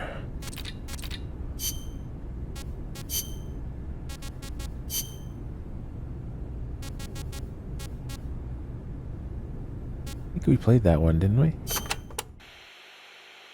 You know, Snake, you're right. As long as we're soldiers without borders, we're going to be a target. We need our own deterrent. Yeah, we're going to be stepping into a lot of different conflicts as we roam the world, each one unique, and with its own set of geography, ideologies, and politics. If we're going to intervene in those kinds of situations, we need the threat of a Metal Gear. Unless we want to end up like Che Guevara did in Bolivia. Well said. Our army without borders doesn't have a land to call home. We're nomads, wanderers. What we need now is a sheepdog to guard our flock. Yeah, we heard that before. This playthrough.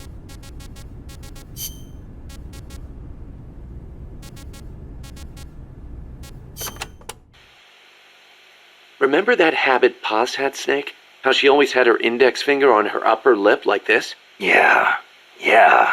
It bugged me ever since we first met her. Never figured her for a snuff user. I can't believe we never noticed. She used the kind where you keep a pouch of leaf in your upper jaw, let it absorb through your gums. She might not have been used to it. Probably used her finger to keep it in place.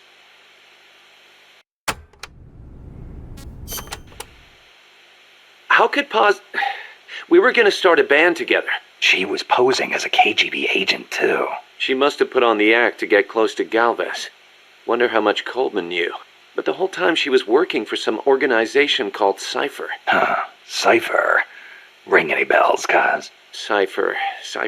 It means code, or zero in Arabic numerals. Zero. Does that mean something to you? Not sure. You know, Cypher and zero were basically the same word. It's a linguistic redundancy. The word stems from the Sanskrit shunya. It corresponds to the Buddhist concept of emptiness. In Buddhism, shunya means hollow. It supposedly refers to something that's swollen and empty on the inside. A big swollen emptiness. Just like outer space.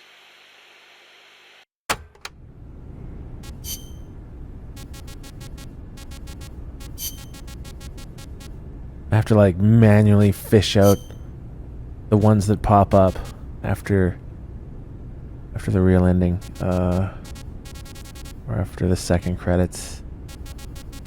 I know what they're called, but I'm gonna go through slowly. Yeah, okay, Miller's done. Oz is obviously gone.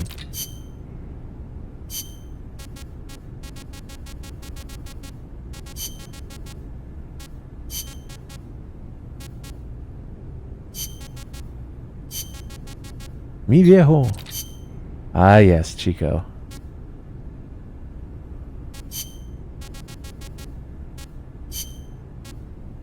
Paz's true self.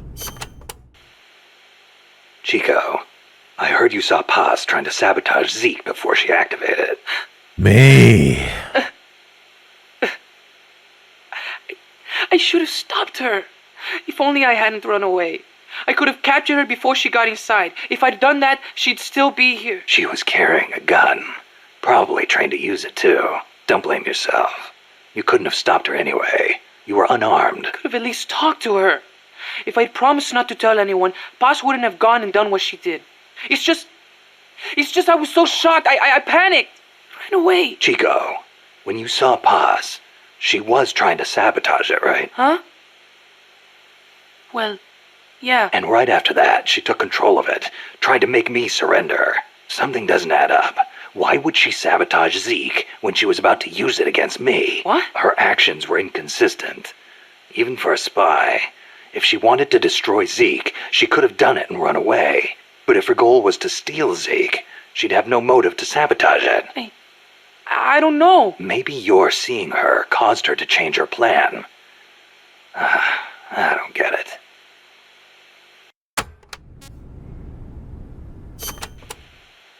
Do you think Paz was planning to double-cross Cypher? Without Zeke, she wouldn't have any way to threaten you. If that were the case, she could have told me all that from the beginning. She wouldn't have had to try and sabotage it. I guess so, but that was the day before Peace Day. Paz was going to sing in a band. I couldn't wait to hear her. What if she wasn't going to double-cross them? Maybe she just wanted to at least be able to enjoy that. Chico. I knew it! If only I hadn't run away. If I talked to her. Promise I wouldn't tell anybody. Don't second-guess yourself. Think about who might have been hurt if you kept quiet. Yeah, but... Besides, we don't know for sure she's dead. She was ejected into the ocean, and she had scuba equipment with her. Yeah. Stop beating yourself up over the past, Chico. Put your hope in the future. The past is the past, but the future is up to you. Right, boss. You got it, boss. I'm pretty sure he has nothing.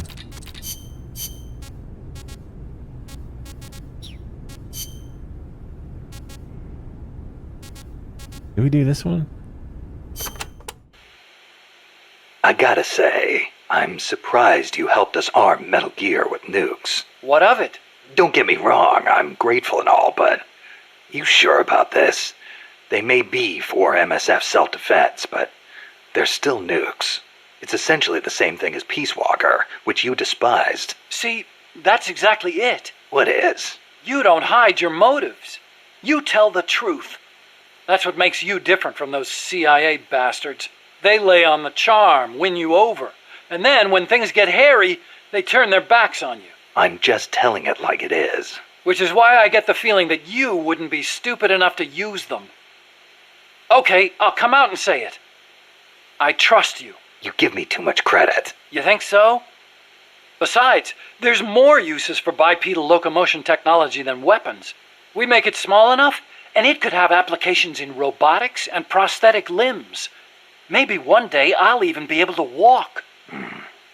Nice thought. I want to stand on my You own walk right feet, into a pool. be and master drown. of my own fate, and I'll use your strength to help me do it.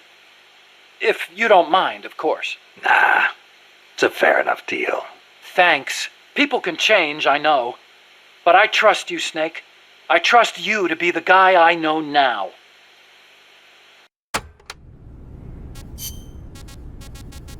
Star Bomba.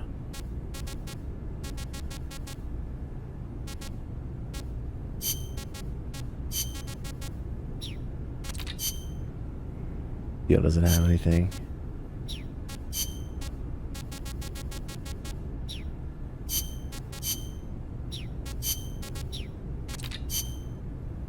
Angela doesn't have anything. Okay, so. Oh, yeah. We don't need to hear this because this is basically just exactly the same as the end of MGS3. It's just a reminder. But we do need to listen to the message from Eva, which is half an hour, and frankly, it sucks. So You guys have fun, and I'm gonna mute my TV. Hello. It's the only bad part of the game, in my opinion. Like the story, it's completely MGS4ized. It's fucking garbage, nonsense, forced, melodramatic trash. Anyway, here we go.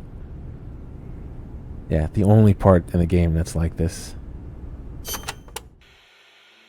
Hello, Snake. It's been a while, hasn't it? I hear you've been causing quite the ruckus in Nicaragua. Nothing much to report from my end.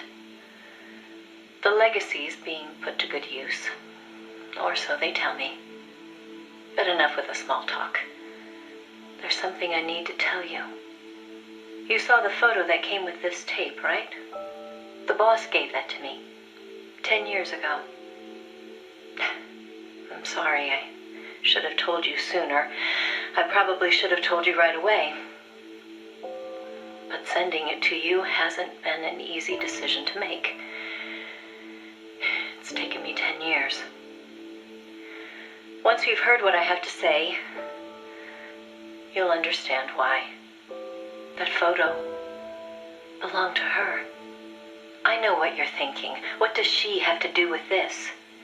You've probably seen it 100 times in the press already. Obviously, it's of the Mercury 7, the first group of American astronauts, the heroes of Project Mercury. But there were actually 8 people in that photo. One of them was edited out, erased, without a trace.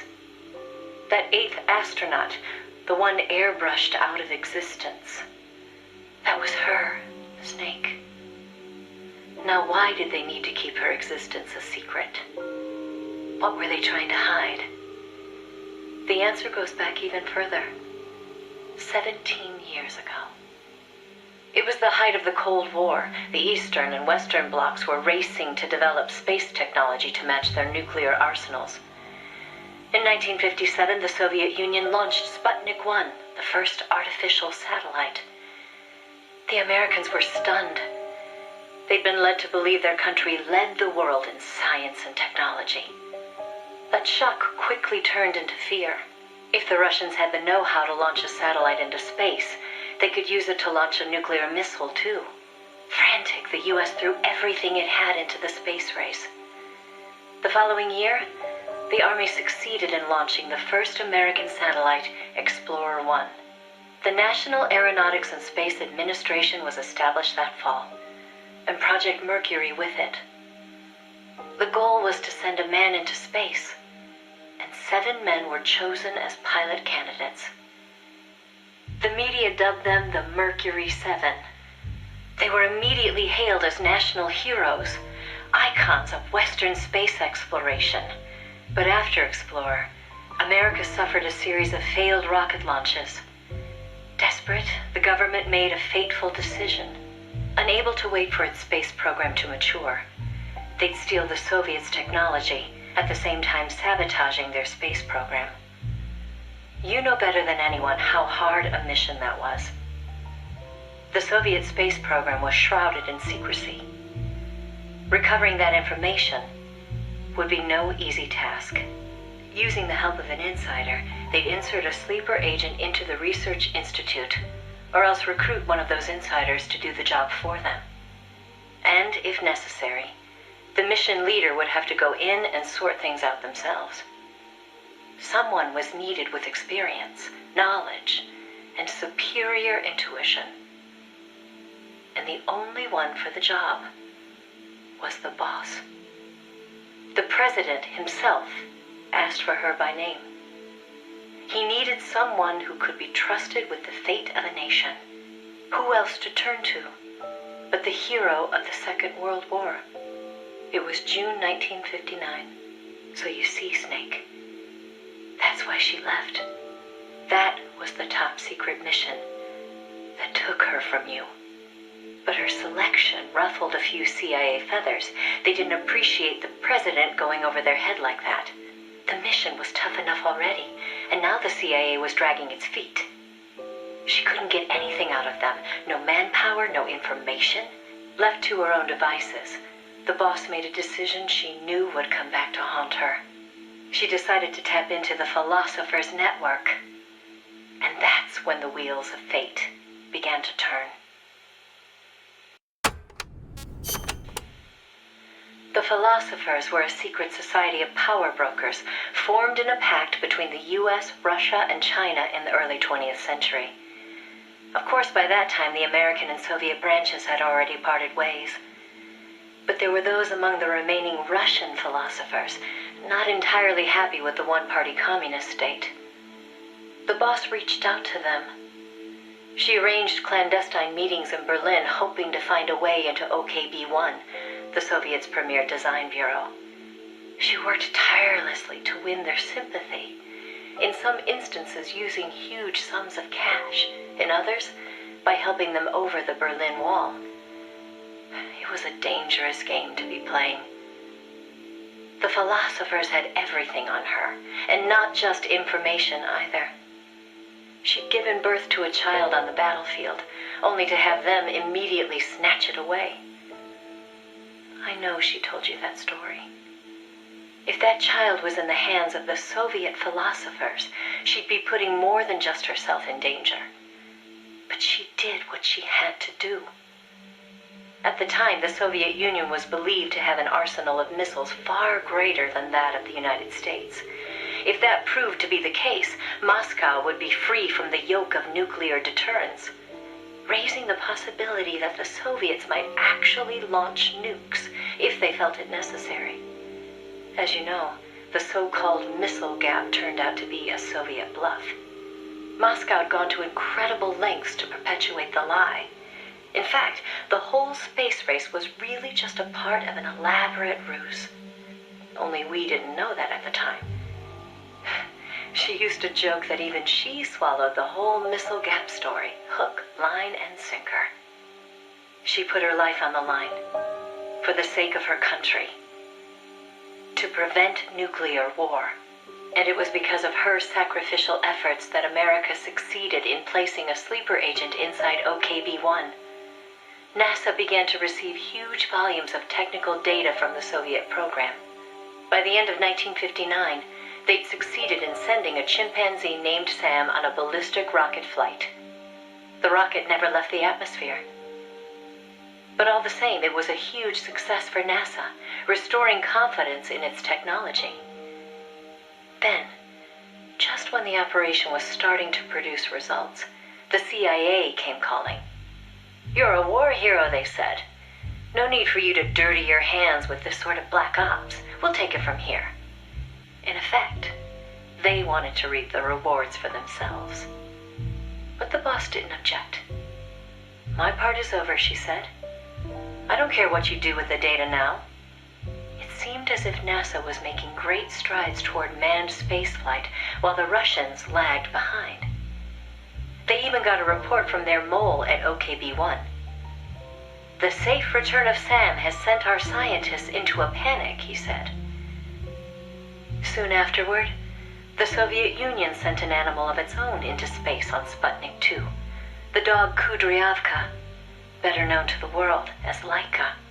But Laika was fated never to return to Earth.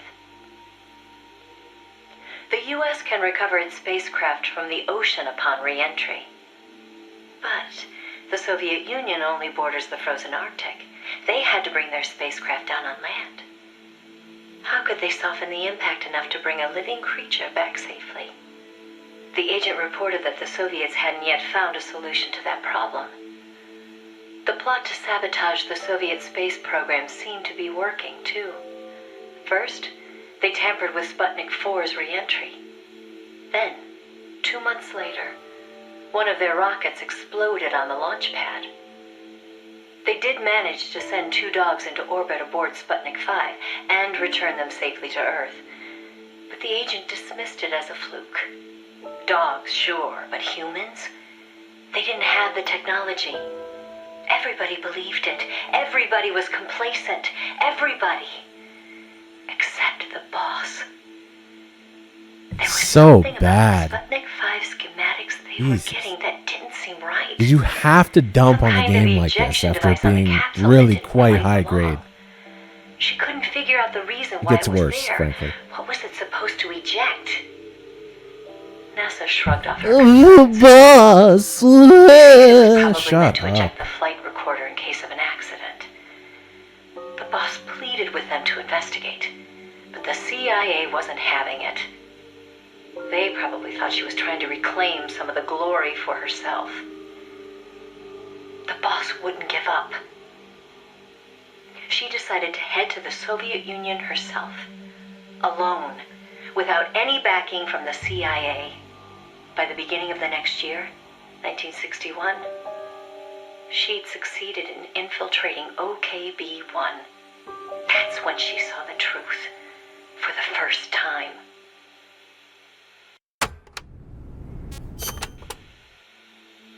The sleeper that she'd worked so hard to place was a double agent. He'd been turned by the Soviets and was feeding the Americans lies. But what shocked the boss even more was why. The CIA's access agent had been taking a large cut of the sleeper's pay. The sleeper felt what little he was left with wasn't worth the risk. When he got a better offer from Moscow, he took it. At some point, the Americans' intelligence operation had become an open book to the Soviets. And contrary to what the sleeper had been reporting, the Soviets' manned spaceflight technology was quite advanced.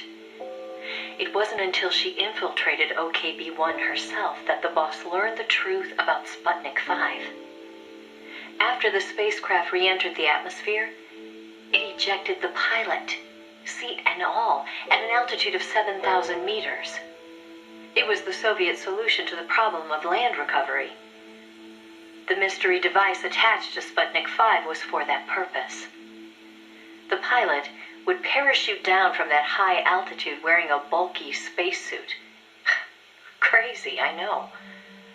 The Soviets knew exactly how dangerous it was, of course.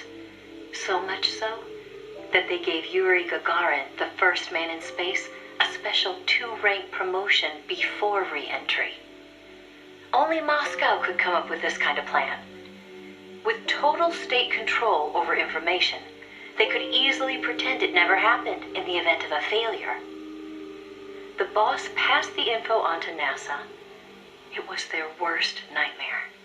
The glory of mankind's first spaceflight was about to be stolen from them by the Soviet Union. It was Sputnik all over again. And the CIA was caught no less off guard. Their ineptitude had caused the fiasco in the first place. The Soviets' deception was brilliant. They'd woven a masterful tapestry of truth and fiction to convince the Americans their intelligence operations were proceeding as planned. No one but the boss could have seen through it. It was obvious the Soviets had some gifted minds working on their side. But that certainly didn't excuse the CIA's massive failure. The CIA wasn't done, though, and devised an ingenious plan to avoid taking responsibility. Luckily for them, a new president had been elected the previous November, John F. Kennedy. As he didn't know the case history when taking office, the CIA was able to feed lies to his new administration.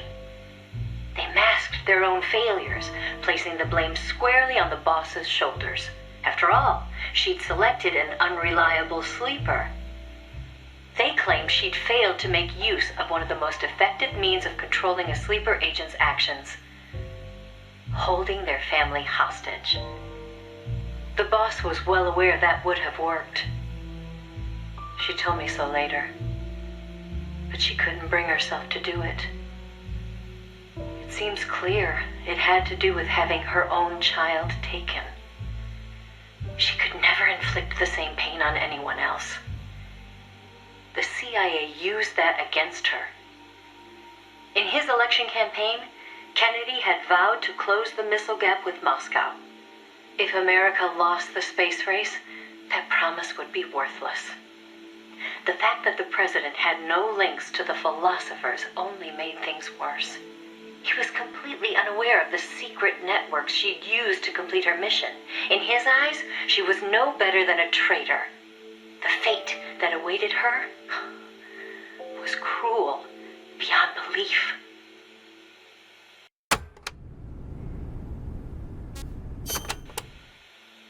Here's The where order we came really down start from above. sinking. The boss would take the official blame for the sleeper's betrayal. More so, she'd serve as the guinea pig for NASA's manned spaceflight program. By then, NASA had gotten as far as sending a chimp named Ham into space. Now came a whole battery of ground tests to pave the way for a human to take its place. High G tests, zero G tests, spacesuit tests, simulations in pressurized oxygen environments. Some of the tests were highly dangerous, too dangerous for the Mercury 7, who were by then already media darlings. So the boss was made to stand in for them. She could have refused the order, argued her side of the story against the CIA, but she didn't. The way she saw it, her military experience made her a potentially valuable asset to those tests. She felt it was her duty to accept. She soon proved herself right. The boss was more than just a guinea pig. She drew on her experience to give the staff focused advice exactly where it was needed. NASA's space program took off again. At the rate they were going, putting a man in space seemed within reach. The higher-ups at NASA were impressed with her talents. They took to calling her the 8th astronaut, the Mercury Lady. The photo I sent you was taken around that time. I suppose maybe they were planning to use it as propaganda, the world's first female astronaut. But then, just as things were looking up, they hit a new snag. The government told them to add a window. There were no windows in NASA's spacecraft back then. Ham never saw the stars around him. But Washington insisted. Their sources told them Soviet spaceships had windows. Space exploration as a form of propaganda in itself. After all, what was the point of sending a man into space if he couldn't tell the world what he'd seen? Most of all, though, they simply couldn't have the Russians doing something they couldn't. It was sheer madness, and everybody knew it. NASA was already facing impossible deadlines. Now they were adding yet another element of uncertainty to the mix. Installing a window would both weaken the spacecraft and make it harder to shield the occupant from cosmic rays. They weren't about to put their Mercury 7 golden boys in that kind of danger. So the boss was chosen as the pilot instead. Even if she made it up into space, she was given less than a 20% chance of returning to Earth alive. But she took it in stride, even helping them make the necessary design changes to the Mercury capsule. It was like going to work every day at NASA to make her own coffin. Then, without warning, the US received intelligence that the Soviets had moved their Vostok spacecraft to the launch site. The launch was set for the following day, April 12th, 1961.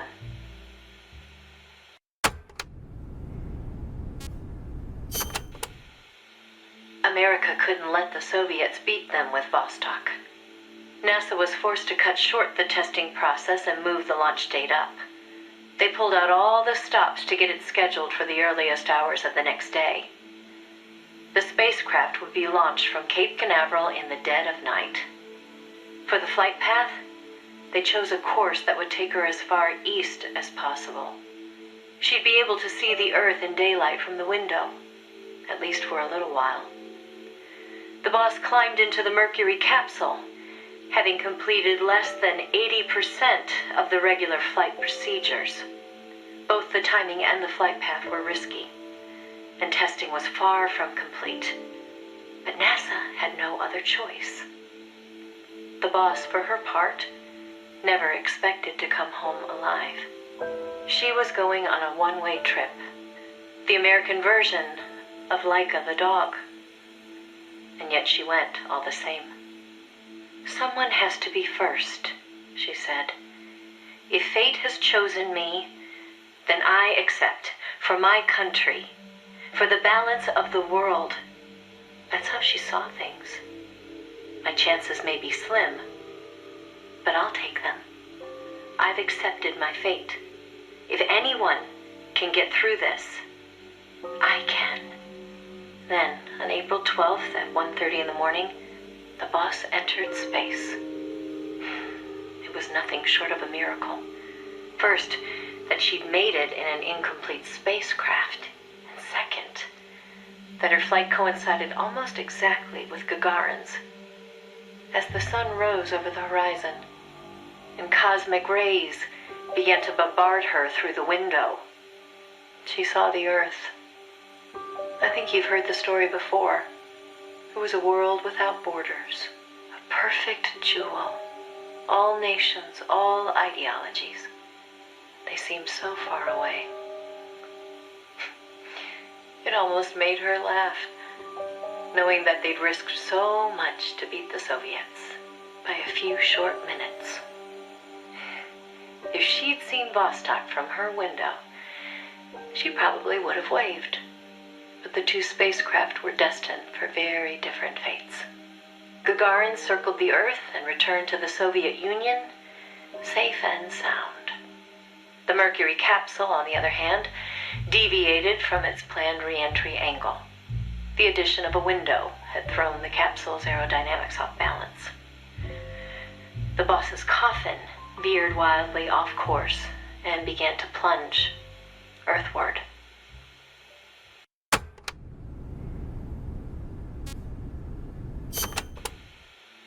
The course deviation caused the capsule to miss its splashdown point by a wide margin. It didn't have enough time to decelerate before crashing into the sea. The force of the impact shattered the spacecraft before it started to sink like a stone. The boss used the last of her strength to escape to the surface. Her body was covered in bruises and scorched by radiation. It was a miracle she was still alive. She slipped into a coma and didn't regain consciousness As many for kappas 6 as I months. dare. To some, what was worst of all was that she had lost the space race to Gagarin by only a few minutes. That aside, it should have been a proud day for America. Its first manned spaceflight. Sadly, her accomplishment was kept out of the history books. An attempt to save face by Washington. In contrast to Gagarin's orbital flight, America had only managed a ballistic trajectory. Her flight time was much shorter, too. And most importantly, the Soviets had brought back both spacecraft and pilot safely. NASA couldn't even conjure up a half-hearted tale of heroic survival. The coup de grace, though, was the Soviet propaganda campaign that kicked into gear after the flight. The Earth was blue. Those were the words of Gagarin on his return, and the whole world was listening. In the blink of an eye, Gagarin was an international celebrity, earning accolades from every corner. It was a PR coup for the Soviet Union. Meanwhile, Washington could only grit its teeth in silence. They decided there was no value in making the boss's flight public, that it would only make matters worse. So they buried it instead, labeling it a dark mission. NASA and the CIA did everything in their power to erase all traces of the boss from Project Mercury. The result was the photo you see before you. Not a bad job, huh? Not only did they expunge her flight from the records, they denied that she ever existed. And that wasn't the end of it. Ooh. As an alibi, the military claimed she'd taken part in the CIA's botched Bay of Pigs plot to take back Cuba. And when the boss was finally well enough to return to service, they wouldn't take her back. She was forced to go underground. In the public eye, the boss was still a hero of World War II. In reality, though, she was anything but that. She was a non-person, fit only for the blackest of black ops. In effect, she may as well have been dead. Gagarin went on a worldwide tour in front of millions of adoring fans. The boss, meanwhile, was a walking secret, unable to breathe a word about her experience. The authorities in Washington had this to say: "Why are you still here? If only you'd had the decency to give us a nice quote, like Gagarin, and then die an honorable death, you'd have gone down as a hero. 3 weeks later, on May 5th, Alan Shepard, one of the Mercury 7, made his own ballistic flight. They sure didn't try to cover up his achievement. Of course, he owed his success to the lessons learned from the boss's tragedy. Before sending Gagarin up into space, the Soviets had used a mannequin called Ivan Ivanovich to test the landing procedure, which would make the boss America's version of a crash test dummy. But she didn't care. "I'm happy to be the dummy," she said, "if it'll help the project succeed. Nothing would give me greater satisfaction." And that still wasn't the end of it. The boss had worked through the anti-Moscow faction of the Soviet Union's philosophers to place the sleeper agent, and at some point, the Soviets found out about it. Yet the Americans remained oblivious to the end. Even the philosopher network the boss plugged into never tipped them off to the double cross. That could only mean one of two things. Either the pro-Moscow philosophers had intervened, or the anti-Moscow philosophers had been turned. Either way, it was a situation their American counterparts couldn't stand.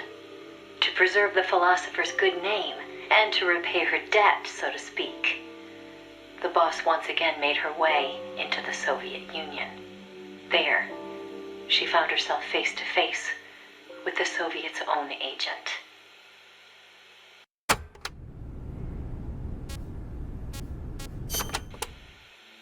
And who should she find awaiting her return to Russia?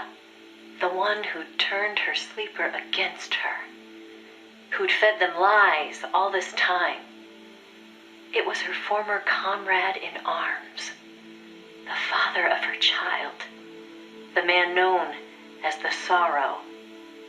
He didn't know it was the boss who'd sent the sleeper. Or to be more precise, the Soviet philosophers never told him. Former lovers, forced to fight to the death. One would live and one would die, she told me.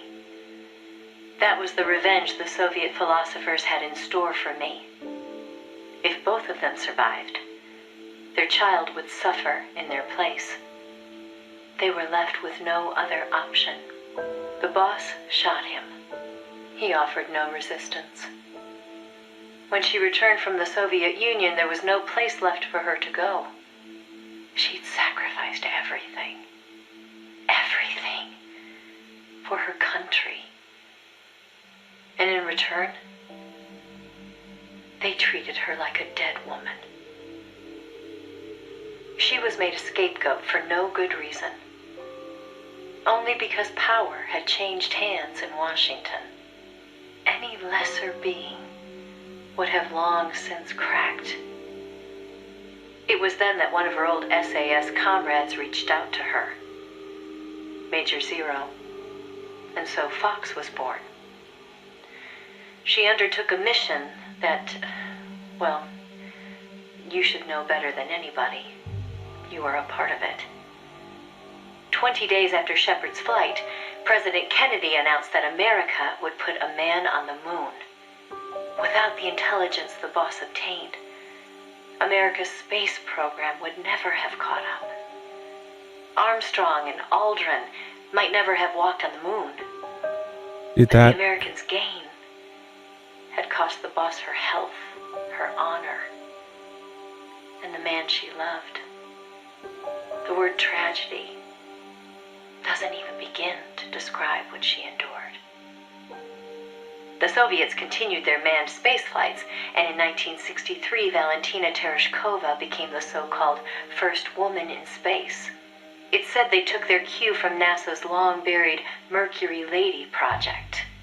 And so that, Snake, is the mission that kept her away from you for so long. Now, I know what you're thinking. Why not use me as her agent? She knew I'd never even think of betraying her. I think it's because she didn't want to drag you into it. She probably knew what was going to happen. To complete the mission, she'd have to turn to the philosophers, and once she did that, whatever came of it, there'd be a price to pay. No one understood that better than her. So please, Snake, let it go. When she gave me the photo, she left me to decide whether or not to pass it along to you. I know she was torn about it, just as I was. She knew you'd probably blame yourself. Why did she hold on to it for so long? That, I can't say. To remind her of how much it hurt to be erased. She wasn't that kind of person. No. I think she meant it to be a message to you. She had her identity, her life, taken away. But she wanted you, of all people, to know the truth. Snake, you've probably already figured this out, but it's no accident that I'm only now sending you something I've withheld for so long. A little bird tells me you recently made a big decision. You and the boss are different people. I understand that. And I'm not trying to second guess you. I simply wanted you to know what she saw, how she felt. That's all. Keep it with you, Snake. Keep it deep inside. Don't ever forget the path she took. Because you and I are the only people on this earth who know the truth. Boss, I'm sorry, but I can't. We're the only ones on Earth. Shut up. Fuck you. The same thing as when what she said at the end of MGS3. We're the only ones who know. What about Hot Coleman? What about like anyone who worked under him? Please. What about fucking Zero? What about fucking Paramedic and Sigint? Shut the fuck up, Eva. Dragging that. Gotta double down. Triple down on that nonsense and drag it into Peace Walker.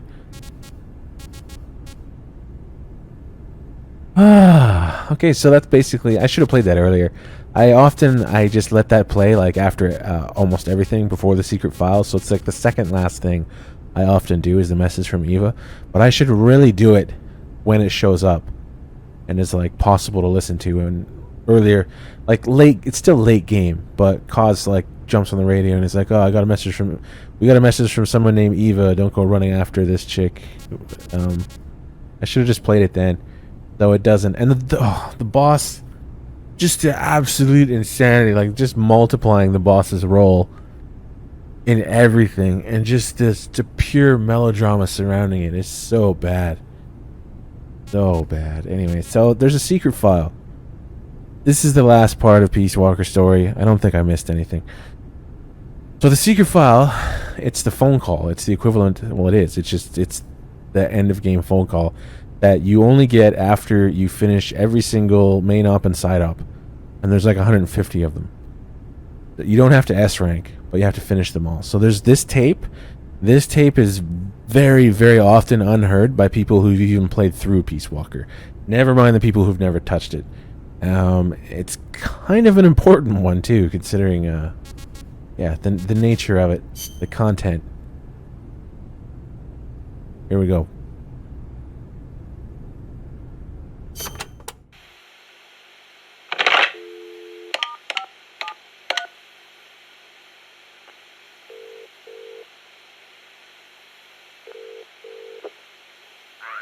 It's me. Smoothly? Naturally? No. Big Boss doesn't know the truth. No, Langley hasn't decided what to do yet. Their hands are full with their own mess. True. Lubyanka is in the same boat. Yes. Otherwise continue to watch, but no sign of contact so far. Exactly. It's a non-state army to use however they want. They've probably decided there's no sense in wiping them out just yet. Better to make use of them. Indeed they have. There's a site near Angola. And we fully validated the AI as well. Agreed. In the end, a machine is just that. A machine. Sigan was right. It seems it's time for a change in approach. Machines are best suited to specialize in high-level data processing. Yes, of course. Speaking of which, any news on the Suns? 2. Already? Really? But they're strictly an insurance policy, yes? So that's the idea. I wonder how Big Boss will respond. Yes, but I'm only interested in the business angle. Like I said before, I'm neither an enemy nor an ally. I'm merely a business partner. Don't forget it. Yes, I'll be in touch. My dear Zero.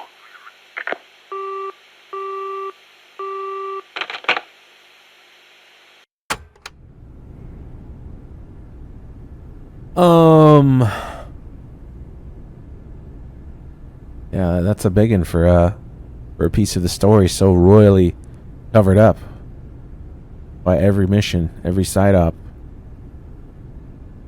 A lot of people end up never hearing that one.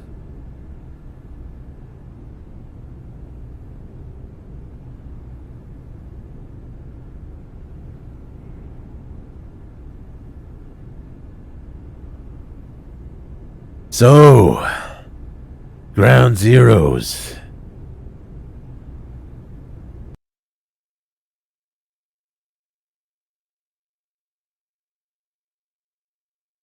So we're not going to jump straight into the actual game. There is something we want to play first, which is the Japanese. It's unreleased outside of Japan. It's like a radio drama thing on how Snake met Kaz. So there's no cutscenes. It's all text at the bottom of the screen and a whole lot of like honestly really well put together sound effects. I just keep it as a video. You find the fucking thing. Oh, did I not do that? Okay, I'm gonna have to play it on my PC. Right, I forgot.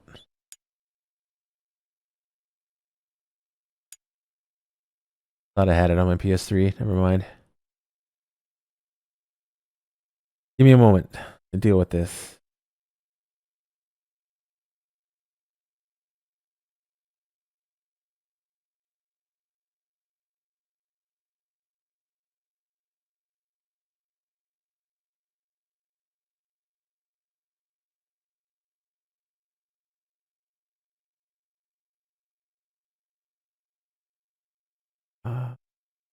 Pretty sure I have it saved on my PC as well.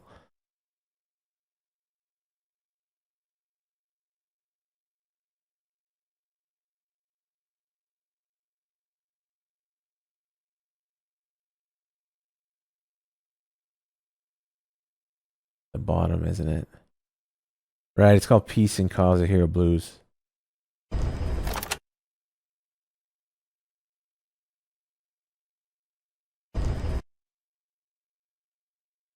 All right, we're just gonna go with DLC.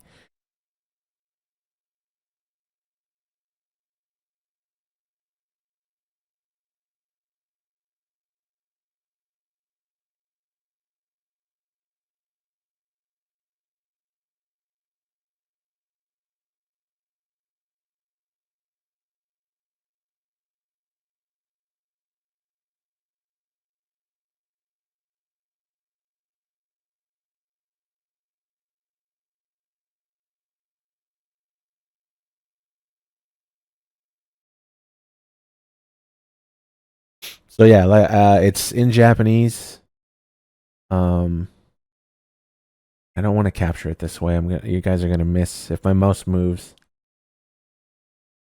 You're gonna miss pieces of it. And it's basically, Snake's. What's his Japanese actor's name? Akio Atsuka, something like that. You get JPN Snake, which is cool. And it's long, but I'm telling you that if you haven't read it before, yes, you have to read it and listen at the same time. All the sound effects. It's fucking worth it. This is someone who enjoys MGS. If you skip this, it's really a shame.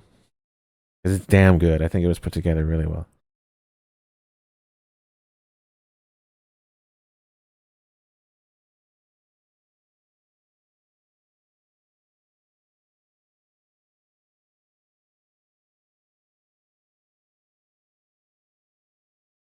Of course, VLC won't capture properly.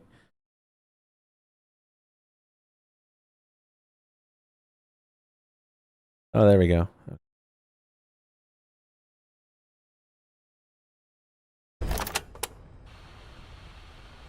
人生ってのは分からないもんだな。いきなり何の話だ。戦場で敵同士として出会った俺とあんたが今はこうして共に戦ってるってことがさ。コロンビアでのことが。ああ、自衛隊を飛び出してコロンビアに流れ着いた俺は実戦経験もないくせにいきなり革命勢力の指導教官というポジションを得た。スペイン語での営業トークは当時から得意だったと見える。茶化さないでくれよ。ついてなかったのはあんたが政府軍側に雇われていたことだ。今でも忘れられない。あっという間だった。あんたたちの待ち伏せ攻撃で俺の部隊は瞬時に半数が倒され、泡を食った俺は頭の中が真っ白になっちまった。おかげでその後の指揮はひどいありさま。結局部隊は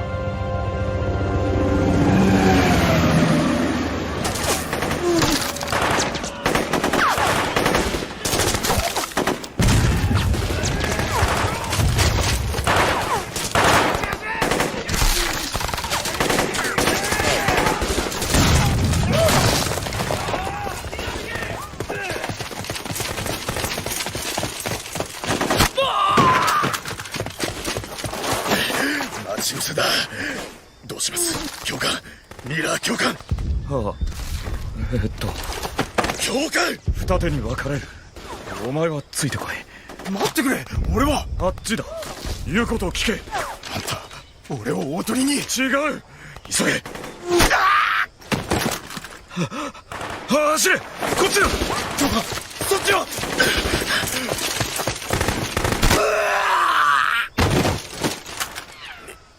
ミラー教官。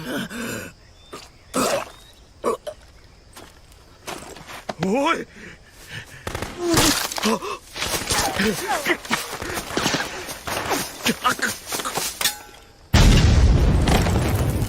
仕掛け爆弾か。畜生。しまった。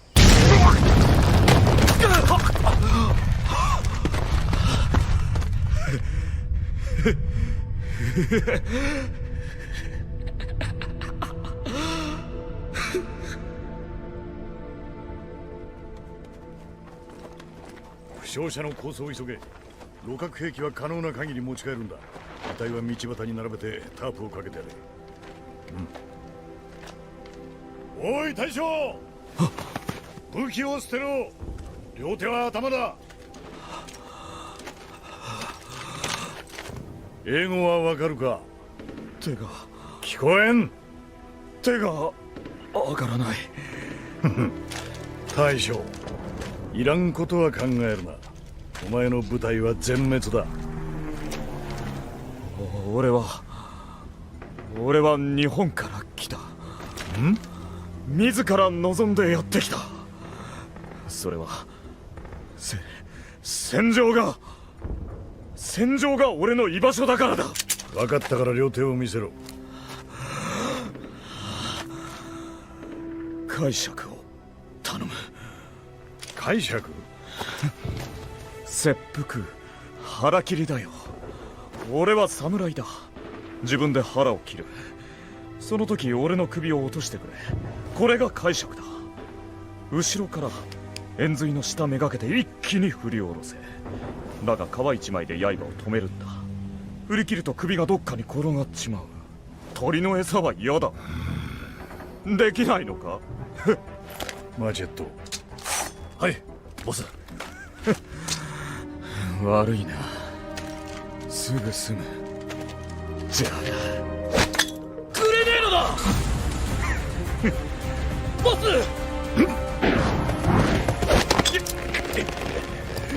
安全レバーが外れなければ手榴弾は起爆しない。けど離せ。そうはいかん。ボス待て。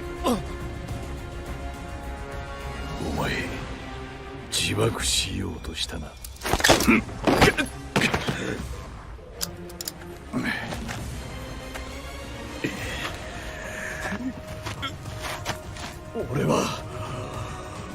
俺たち日本人は二度と負けない。たとえどんな手段を使おうと決して負けない。負けな。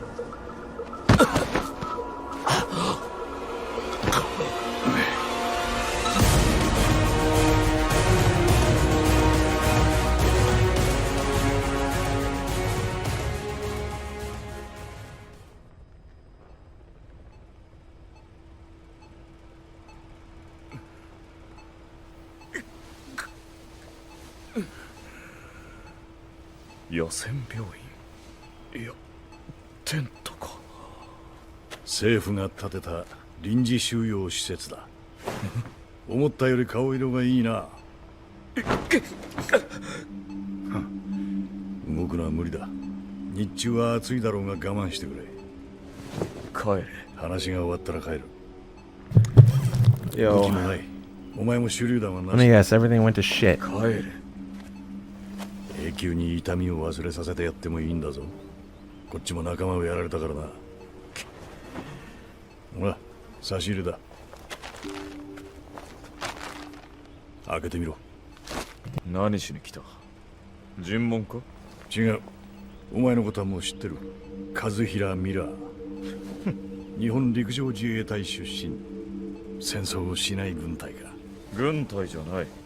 米国を経てなんか目立った実戦経験はなしにもかかわらず2ヶ月前から反政府勢力の教官として一個小隊を指揮。大したもんだ。見舞いならもう帰れ。それも違う。そっち座るぞ。静かに座ってくれ。スカウトに来た。お前を仲間にしに来たんだ。仲間？そうだ。どうした？本気だぞ。革命軍には俺のクライアントがいる。支払いも悪くない。まるでビジネスマンだな。この国の混乱は当分続くだろう。なのに政府軍にくら替えしろってのか？そいつも違う。どう違う？政府当局との契約は昨日で切れた。お前とやり合ったのが最後だ。そうか。あんたも俺と同じ金で雇われた。金のためじゃない。俺たちはみんな自分のために戦う。つまり金のためだろう。日本が奇跡の経済復興を遂げるわけだ。お前の説得には時間がかかりそうだな。いらないよ。もう帰ってくれ。お前回復したら監獄入りだそうだ。連中の尋問は過酷だぞ。何しろ俺の仕込みだ。それが？例えばフランス人がインドシナで好んで使った爪の間に薄い竹べらを差し込むってやつだ。爪？こいつはひどく言いたい。大の男が赤ん坊のように泣きわめく。垂れ流すぞ。脅しか？だが生き物ってやつは痛みだけで死に至ることはない。両手両足爪は20枚ある。そいつを1枚ずつ時間をかけてじっくりいたぶる。それが終わったらまだ爪がなくなっただけ。人間の痛点はまだたっぷり残ってる。歯なんてどうだ。28本あるぞ。お前親知らずは？差し入れ開けてみろ。これはおむつ？その時役立つおしめだ。笑えねえ。外見てみろ。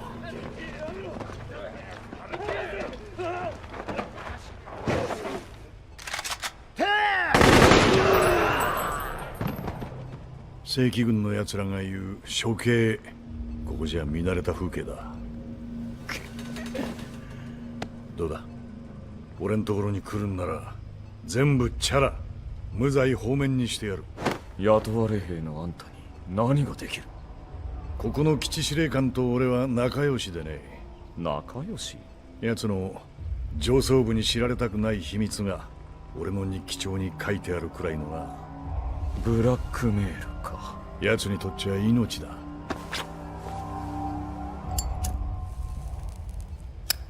おい、病室だぞ。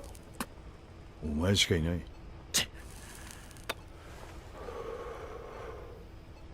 だがなぜ俺を？ここを抜け出したら軍隊復帰するかもしれないんだぜ。いや、噂を聞いた。噂？和平ミラーは反政府組織を壊滅させるために潜入した政府側の工作員だったというな。でたらめだ。政府軍のディスインフォメーション工作、 CIA の入れ知恵か。くだらんな。だが反政府組織はどう思う？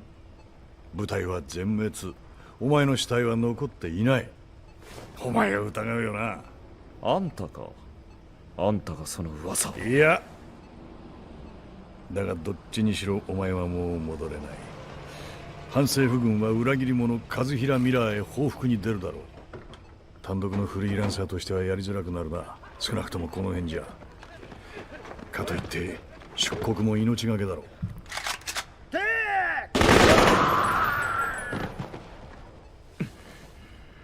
反政府勢力に加担するのは割が合わん。金。 Sorry, I need to pause it for a second. Forgive me. Trying to get my Ground Zero's machine ready to go. Hold on.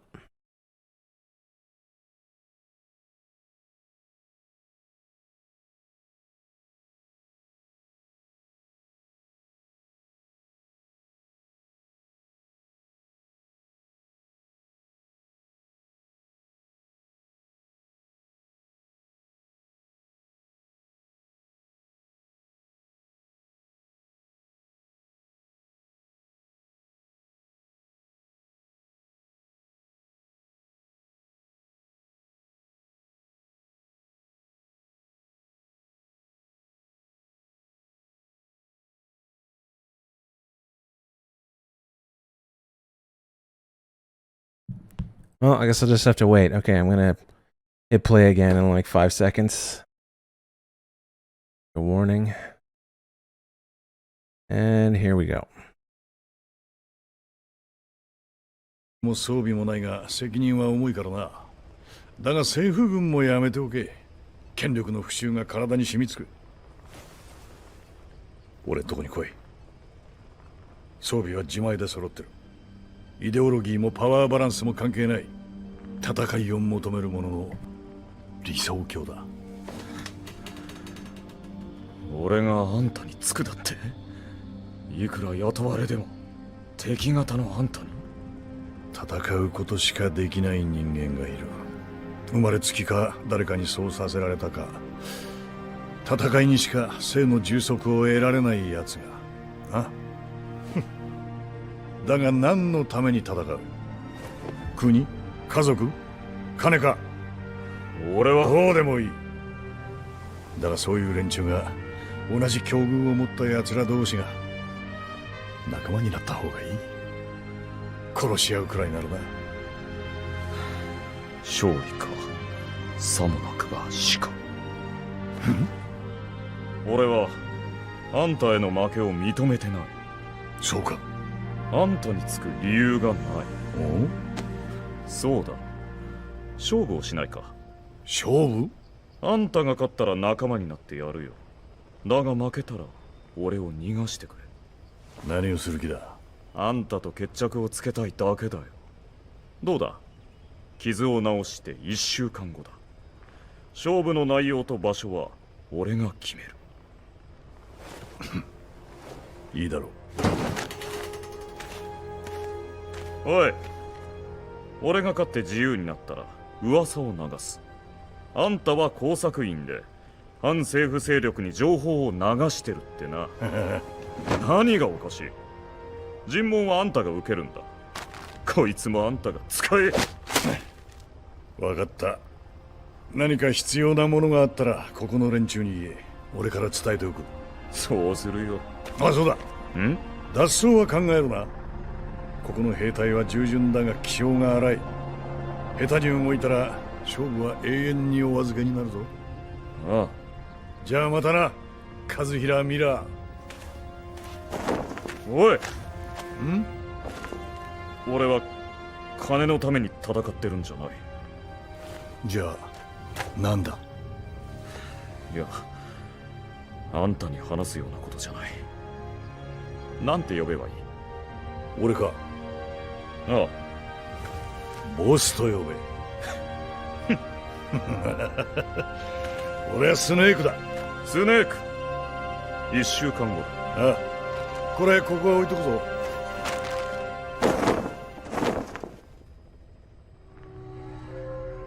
ああ、あんたが言ってくれたおかげだろう。キャンプの兵士たちは協力的だったよ。監視役の兵士はついたが、病院の敷地内なら自由に動けた。監視役はこう言った。ボスにそうしろと頼まれたからな。目がまっすぐだった。不思議だ。あんたはもう政府軍を離れている。だがこいつは未だにボスと呼び、しかもそのことに喜びを感じている。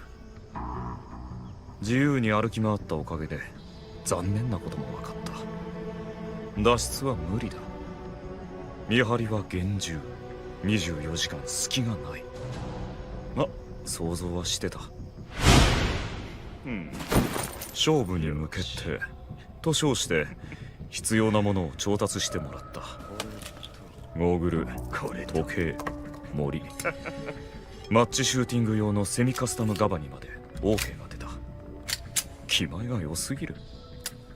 だが兵士は言った。ボスに銃は無駄だ。一瞬で撃てなくしちまうからな。手品でも使うのかと思った。だがそいつは笑って試してみればわかると付け足した。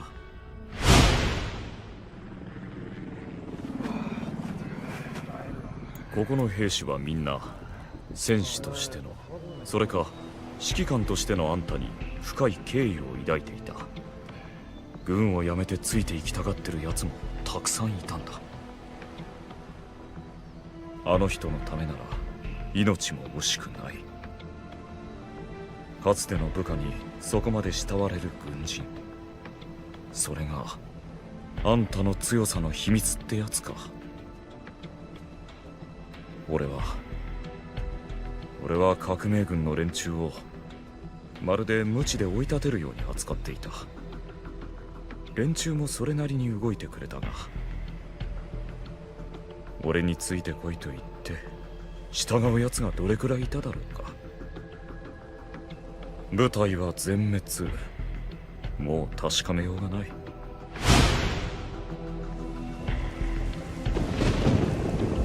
最後の準備だ。取り寄せたスコッチを打賃にしてミエールって呼ばれてる地元の行商人に手紙を渡した。しばらく観察していたが、兵士はみんなこいつには気を許していた。酒瓶をちらつかせるとミエールはその名の通りミツバチのように寄ってきた。よし行け。宛先は俺が目をかけていたゲリラ戦士たち。優秀で信用できる。あの時は居残り組だったからまだ健在のはずだった。すぐに蜜が運ばれてきた。説明を理解、計画も了解。これでいい。この時は勝利を確信していた。1週間が経った。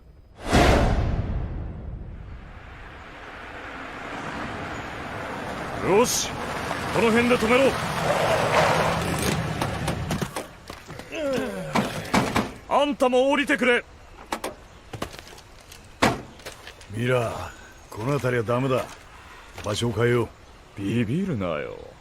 前人未到のジャングルだ。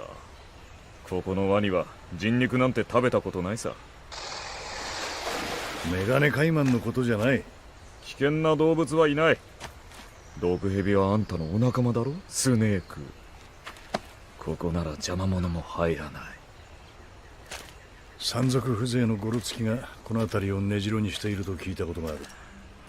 麻薬を栽培してカルテルに売ってるような連中だ。よそ者がうろつくのは好まないだろう。前人未到だって？よく見ろ。人間が通った跡だらけだ。折れた草、木の幹に刃物の傷。あそこ見ろ。裏返った小石がまだ湿ってる。数時間以内に誰かがここに来てるんだ。しかも一人や二人じゃない。おい侍、ここはやめた方がいい。これ以上面倒を背負いたくないならな。場所はここじゃなきゃまずい。なぜだ？ああ、待て。何をおじけづいてるんだ、スネーク。あんたの兵士に見張りをさせておけばいい。そいつらが近づいてこないように。それに俺が逃げられないようにな。もちろんそのつもりだ。この人数と装備を見たら誰も近づいてこない。そうだろ。分かった。で、何をする気だ？森で魚を突く。スピアフィッシングだ。やったことは？ナイフでなら。ナイフで？こんな便利なものは持ってないからな。そうか。まあいい。取った魚の数と大きさで競う。平和的だろ？ほら。うん。これで俺が勝ったら納得するんだな。もちろんだ。あんたをボスって呼んでやるよ。よし、長居は無用だ。始めよう。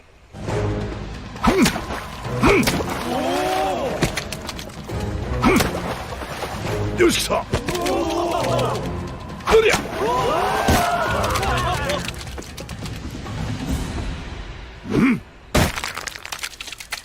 でけえ。アロワナだらけだ。いい穴場を知ってたな。だからここにしたかったのか。まあな。何匹取った？ 2匹。小さいな。これじゃモズの餌だ。あんたは7匹。しかも全部1メートル近い。へえ。よし、お前にハンデをやる。ハンデ？この先たった一度でもお前が勝てばその時点でミッション完了だ。お前を逃がして俺は完全に手を引こう。で、次は腕相撲、アームレスリングはどうだ？分かった。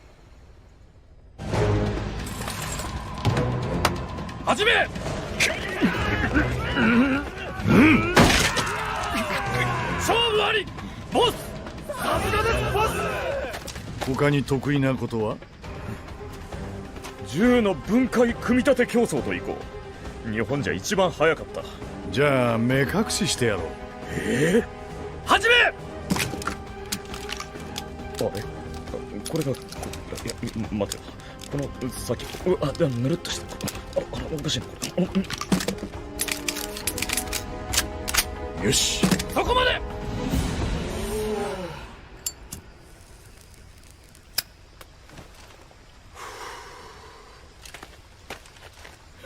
なんだそりゃ。月着陸船か。次は早食いだ。早食い？何を？あれだ。さっき取った魚、アロワナを。そう。しかも煮たり焼いたりはなしだ。生でか？そうだ。生は嫌いか？好んで食べはしないが。兵士たるもの、食える時に食えるものを食えるだけ食う。そんな胃袋を持っているべきだ。そうだな。だからそれを競う。いいだろう。8年ぶりか。懐かしいな。サバイバルビワー。サバえ？うん。そんな一息に。ああ、うまい。あんた生魚食えたのか。ローフィッシュを食べるのは日本人だけだとでも思ったが。いや、日本人でも魚ごとかぶりつくことはあまり。う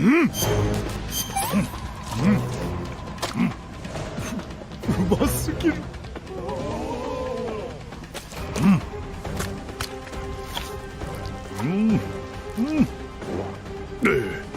何してる？お前も食え。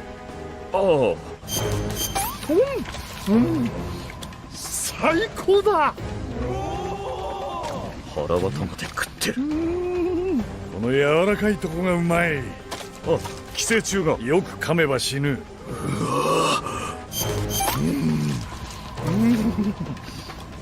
待った。もういい。そうか。で？もう観念して俺の舞台に来い。いや、これからだ。よし、次の勝負は。まだやるのか。もちろんだ。今度は何だ？柔道か？わんこそばか？詳しいな。いや、違う。射撃。スピードシューティングだ。大声出すな。順番に銃を撃って6つの的を撃ち倒した時間を競う。分かった。だがそろそろ日が沈む。それに銃声が聞こえればゴロつきが近づいてくるだろう。これが最後の勝負だ。もちろんだ。もし俺が負けたら今度こそ認めよう。その言葉忘れるな。誰かガバをくれ。スタンバイ。2秒62。やるね。今度はお前の番だ。ああ。だがターゲットはスネーク、あんただ。囲まれた。よう待たせたな。やっとお前たちの出番だ。さっきの大声は合図か。こいつらは山賊じゃないな。俺が一番信頼してる奴らだ。あらかじめここに集めておいた。だからお前はこの場所に固執した。まあそんなところだ。さっきまでのお遊びは日が暮れるまでの時間稼ぎか。楽しかったよ。だがあんたの飼い犬になる気はない。飼い犬？俺のところに来いと言っただけだ。同じことだ。覚えているか？俺は金のために戦っているんじゃない。ああ、何のためだ？俺には夢がある。私には夢がある。キング牧師か。そんな器じゃない。だが俺も世界を変える。変わる世界にこうする。新しいビジネスを作る。経営者だったとはおみそれした。この冷戦はじきに終わる。敵味方の区別がつかない混沌の時代が来るだろう。その時俺は必要な場所に必要な兵員、物資、整備、情報、あらゆる軍事力を派遣する。国も主義も思想も関係ない。世界中にだ。民営化された軍隊が世界情勢と経済を動かす。俺はこの来たるべき時代のポイントマンになる。傭兵の口利き屋なんて珍しくない。そんなケチなもんじゃ。あんたの説得には時間がかかりそうだ。いらないな。どうだ、あんたこそ俺の下で働かないか？こいつらと一緒に。そのゲリラ兵たちとか？そう、教官をやってた時に目をつけた精鋭たちだ。最も信頼できる俺のビジネスの立ち上げメンバーだと思っている。どうだ、あんたも加わらないか？それは難しいな。交渉決裂か。残念だ。俺を撃つのか？命を取る気はない。無事に逃げたいだけだ。来る。くそ。俺の銃のスライドがない。これのことか？いつの間に。お前らこいつを捕まえろ。いいぞ。おいおい、違うって。俺じゃない。スネーク離せ。ミラ教官、すみません。なんだと。ミエルだ。ミエル、ミツバチ。お前が治療中に手紙を渡した相手だ。なぜそれを。あの手紙をあいつは真っ先に俺に見せたんだ。あれもあんたの仲間か。で、俺は宛先のメンバーを回った。するとこいつら俺のところへ来たいと言ってくれた。裏切ったのか。決断をしたってことだ。ああ、はい、ボス。それにしてもお前、監視役が一人だけだと思ったのか。諜報活動はまだまだだ。忍者の家系じゃないからな。だが兵士の選別眼は悪くない。お前が選んだこいつらはみんないい兵隊だ。お前が政府軍の工作員だっていうブラフの件もすぐに理解した。どうやって抱き込んだ。正面向かい合って話をしただけだ。さあ、これでお前も観念しただろう。そうか。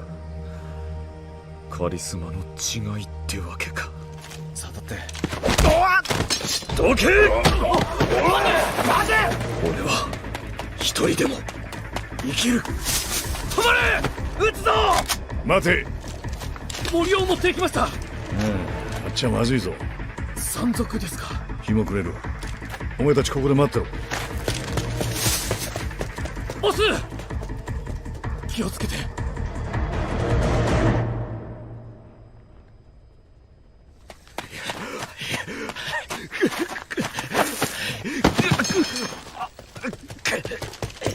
さあ、諦めろ。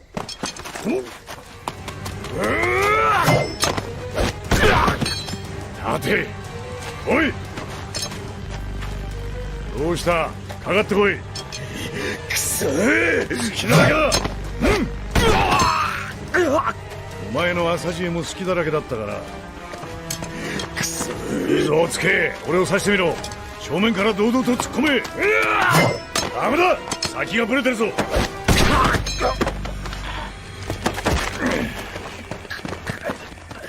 離せ。首が折れる。さあ、俺の仲間になるか、あるいは今度こそ本当に切腹するか。解釈はしてやるぞ。どちらも嫌なら俺の腕の中で果てるか。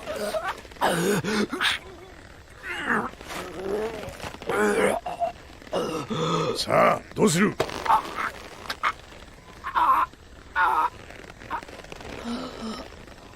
かったから離せ。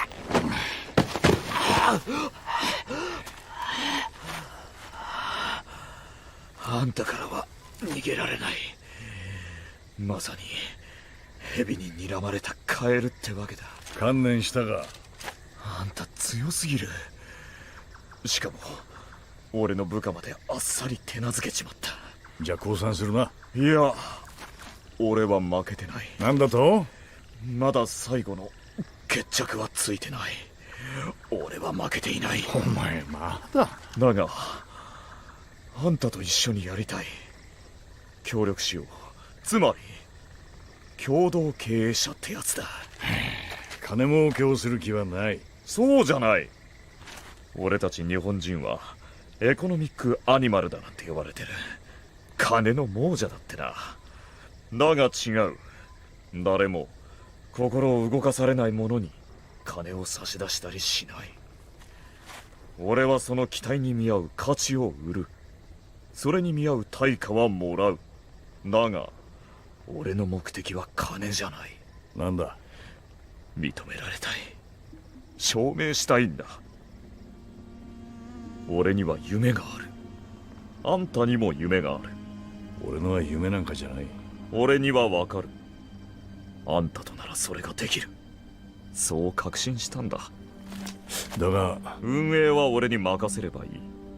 あんたが望む主義も思想も国境も越えた軍隊。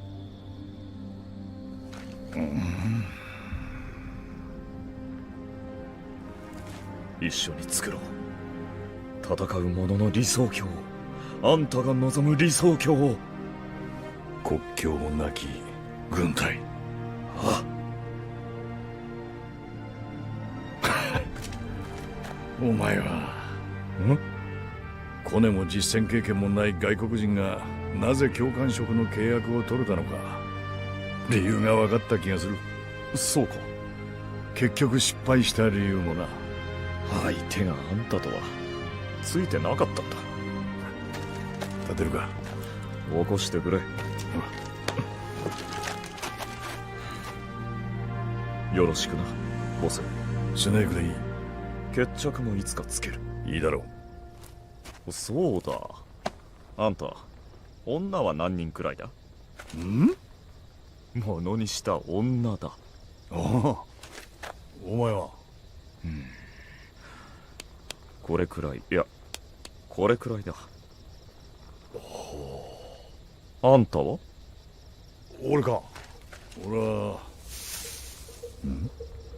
スネーク。気づいたか。囲まれた。縄張りに入り込んじまったようだな。二人だ。連続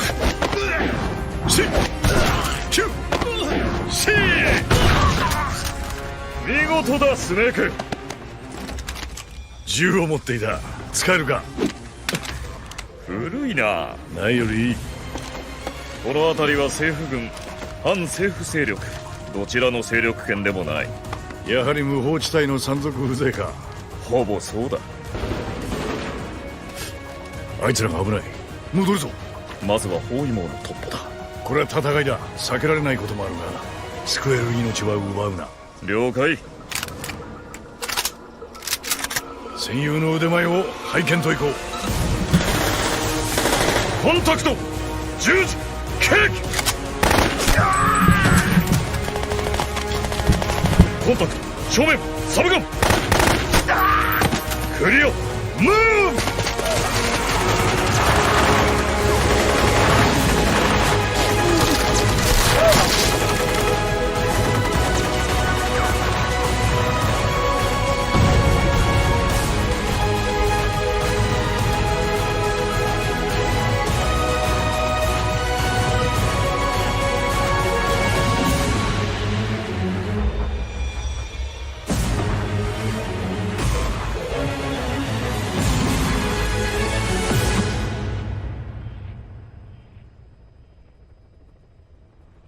Gold.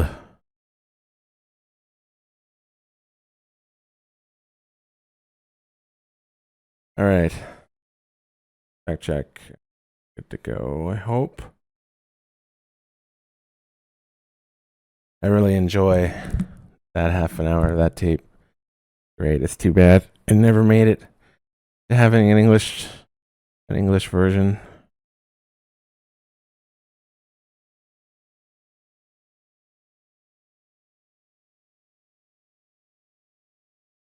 Hold on. Yeah, I don't have to restart the stream. Nope. Even in media. There we go. All right. Ground Zero's time. So what am I going to do? Obviously going to do story, play the tapes, 7 tapes or 8 or something.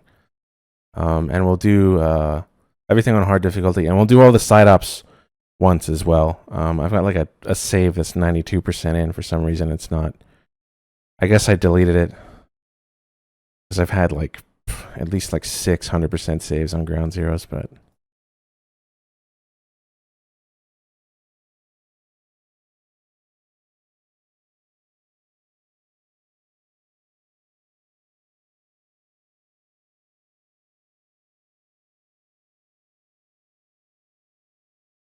there, go away. Do we have sound? That's amazing. We have.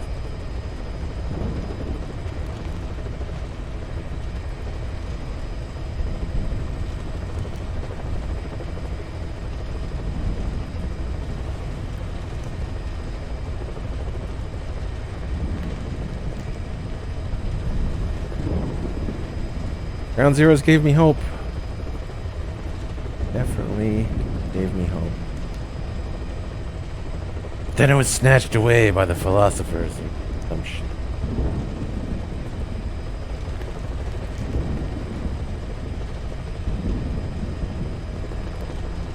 Chico tapes. I gotta mute that shit at this point. It's just like hearing rape tape. It doesn't have a lot of longevity to it.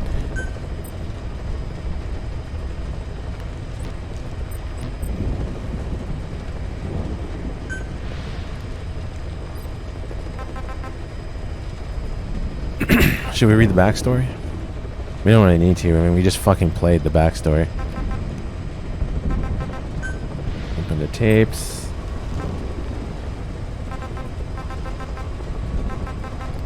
We don't want to play those eco tapes until after.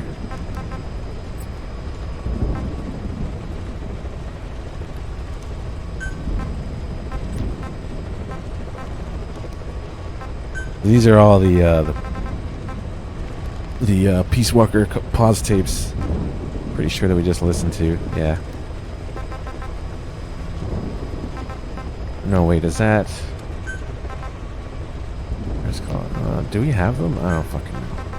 I don't know what I'm doing. Anyway.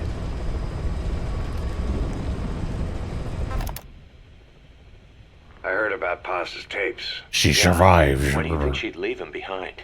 And that diary? Whatever it was, her commitment was wavering. That much is clear. So she was leaving clues to help us? No way to know for sure. And the ocean's not giving her back. November 4th, 1974. At the outskirts of Barranquilla, Colombia. Contact with Big Boss successful. Zadornov posed as my professor, but Big Boss took one look and knew he was KGB. However, he does not seem to suspect me. To him, I am just a peace-loving student. Round zeros. And another victim of the CIA. We asked him to drive the CIA out of Costa Rica. To him, this means betraying his country. His forces are smaller than anticipated. They drift from place to place with nowhere to call home. That provided us an opportunity, so we seized it. Zadornov offered them a plant off the Costa Rican coast to use as a base. As expected, Miller jumped at the chance. Although initially reluctant, Big Boss came around when Zadornov played him the tape. All because the voice on it sounded like his mentor, the boss. Naked Snake, the man who once saved the world from the brink of nuclear war. Awarded the title of Big Boss for his service. He later became a mercenary, abandoning both his title and his country. To him, that honor was steeped in the blood of the boss, the mentor he was forced to eliminate. Exceptionally charismatic, he possesses unparalleled combat and intelligence-gathering abilities. His only discernible weakness is... her. This operation hinges on how effectively we can exploit that. Kazuhira Miller is Big Boss's lieutenant. Half Japanese, half American. He once served in Japan's self-defense force. Though he and Snake first met as enemies, they discovered a common bond and together built their private army, with Miller directing business and administrative affairs. He comes off as shallow, but his true intent is hard to read. I must be careful. All that is clear is his infatuation with Big Boss. With East and West fighting over its control, Central America is now the most contested region on Earth. CIA Central American Station Chief Coldman has developed Peace Walker, a fully AI-automated, fail-deadly nuclear launch system with which he aims to reignite the Cold War. Snake's new objective in Costa Rica is to prevent that. Zadornov's, or should I say, the KGB's plan is to play the two sides against each other, turning the entire region red. Not one of the three parties realize they're all just pawns in Cypher's hands. Cypher watches all. Mother Base has developed rapidly since being established in the Caribbean Sea. They recruit more personnel daily, and already their mercenary services are turning a profit. Big Boss's leadership and charisma, and Miller's business acumen drive this impressive growth. Furthermore, joining forces with a faction of the FSLN has expanded their power even more. They have even commenced their own weapons development program. All is proceeding according to Cypher's will. I could not be more pleased. Snake's pursuit of Peace Walker led him to an AI modeled after the boss's thought patterns. It was incomplete, but, somewhat ironically, making contact with Snake was the necessary finishing touch. Meanwhile, the scientist behind Peace Walker's locomotive control, Huey, defected to Snake's army. His presence has greatly accelerated weapons development at Mother Base. I failed to anticipate Coldman's madness, but nuclear war was averted. However, this was only after the boss AI on board Peace Walker sank itself to the bottom of the lake, in what could be likened to suicide. The boss laid down her gun, choosing to sing for peace instead, and Snake, himself a gun, parted ways with her. In doing so, he reclaimed the title he once abandoned. He is Big Boss. Zadornov has been detained. Since this leaves my cover identity without a guardian, the Mother Base staff has taken me in. I am now better placed than ever to monitor their internal affairs. Everything continues to unfold according to plan. The developer of the boss AI, Dr. Strangelove, has also come to Mother Base. With her and Huey's expertise, they can now develop a weapon capable of matching Peace Walker. Development on the bipedal weapon is now complete. They call it Metal Gear Zeke. It stands there like some sort of mystical guardian. The soldiers gaze on it with pride and reverence. Big Boss has elected to arm it with a nuclear weapon. As an army without a nation, they seem to feel the need for a deterrent against whatever the world might pit against them. It is a dangerous gambit. Why do such a thing? Their nuclear strategy differs from the Americans and the Soviet Union. The superpowers deter attack by revealing their nuclear arsenals to one another. Snake and his men know that if they were to go public with this, the whole world would unite against them. Business would dry up overnight. So they do not plan on revealing the nuke until necessary. This ace-in-the-hole approach is their idea of a nuclear strategy. Wielding a deterrent, all the while unable to reveal its existence. I wonder if Snake sees how vulnerable this makes them. Yes. Hijack Zeke? Yes, I did indicate that to be our leverage. But I cannot imagine his agreeing to that now. But did you not raise them to safeguard your governance without borders? No. I have not forgotten. Cypher watches all. Yes, things are proceeding, but modifying Zeke has not proven easy. I am using Zadornov to buy some time. No, I have not forgotten what you said. However... Well, forgive me for asking, but this is you I am speaking to, isn't it, Cypher? I will fight Big Boss. The world must be ruled by a single will.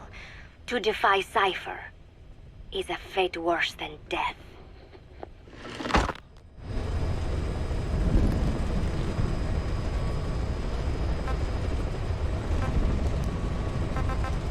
Alright. Those are some good ones. I enjoy those tapes.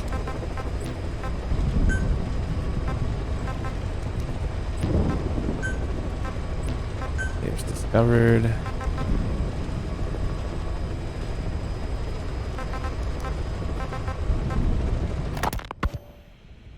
Snake, yesterday we received official communication from the IAEA. It says, it has come to our attention that your organization recently purchased nuclear fuel from Uzbekistan authorities. We request permission to inspect your facilities. What a load of bullshit. Yeah, they're after Metal Gear Zeke's nuclear warhead. I'm betting this is payback from Cypher after Paz's leak. Using the UN. There's no telling how much influence they have. But the IAEA can only do inspections in countries that are party to the NPT. And we're not a country. Exactly.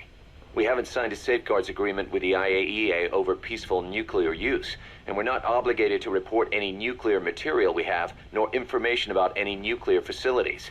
The IAEA has no authority to inspect us. But despite all that...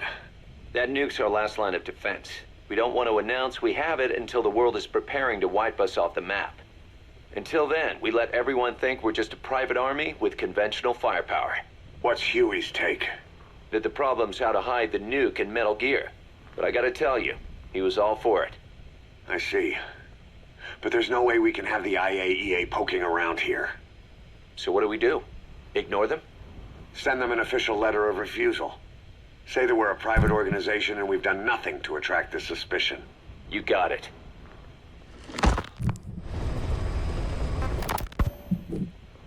We finished Zeke's waterproofing reinforcement yesterday. The day after tomorrow, we'll be done installing the main depth control tank, the compressed air tank, and the attitude control propeller pod. Huey. If the underwater test goes well, next week we'll try the 300-foot seabed depth. Drop the act, Huey. How did we end up agreeing to the nuclear inspection? Because after you sent that letter, I told them. After careful reconsideration, we agree to your request. And frankly, we should be inspected. This is our chance. If they come and go without discovering the nuke, we can tell the world we're clean. Of course, it's risky, and we'll have to make sure everything's perfect, but it'll be worth it. Huey, can they do an inspection without going through the Board of Governors? We contacted the IAEA's admin branch, and they said there's no record of us being brought up at any of the board's meetings. I'd say probably a preliminary inspection to determine whether we should be referred to the board. So it's bound to be a small inspection team, and they won't be here that long. Don't worry, leave everything to me. Has the media gotten wind of this? Yeah, 2 major Western networks want to do stories on us. I planned on saying yes. What? You want to broadcast this place to the world? That's why I agreed to the inspection. This is a golden opportunity. We can use the media to prove to the world we don't have a nuke. Besides, even if we said no, it would just be delaying the inevitable. Kaz, our hands are tied now. Start getting the place ready. Thanks, boss. Don't get the wrong idea. You've set it up so that any more changes of heart will arouse suspicion, that's all. Zeke stays, but we'll have to move all other AFVs to shore. Any potential troublemakers can go with them for some mandatory R&R. Sound good, boss? Just do it. Just do it. About the inspection, what do we tell the men? The truth. What else? The one thing we don't need to worry about is anyone here spilling the beans about Zeke. Good point. What about the Sandinistas? There's still quite a few of them left on the base. I hate to say it, but it won't look good having Soviet bloc personnel here. The problem is, moving a group that size in a hurry would look even worse. At least Amanda's on assignment in Cuba. They'd recognize her. She should stay put for now. All civilians save Huey will have to return to their countries. Even your Parisian? Of course. We'll get her whatever paper she needs. Dr. Strangelove's departure came at a perfect time. The less Zeke-related staff here, the better. Wait, she left? That's right. You were away on a mission. She left last week. There's nothing cooking in AI weapons research, and Zeke is complete. There was really no reason for her to hang around. I'm surprised Huey let her go that easy. Yeah, his crush on Strangelove was never much of a secret, huh? He followed her everywhere while Zeke was in development. Boy, would she get pissed. But he does have a lot on his mind right now. I've got bigger issues to deal with. That's what he said.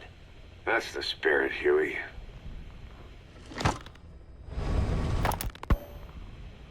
"10 days ago, we got reports that Paz was still alive. She survived. She was rescued by Belizean fishermen who found her drifting in the Caribbean. So what's the plan?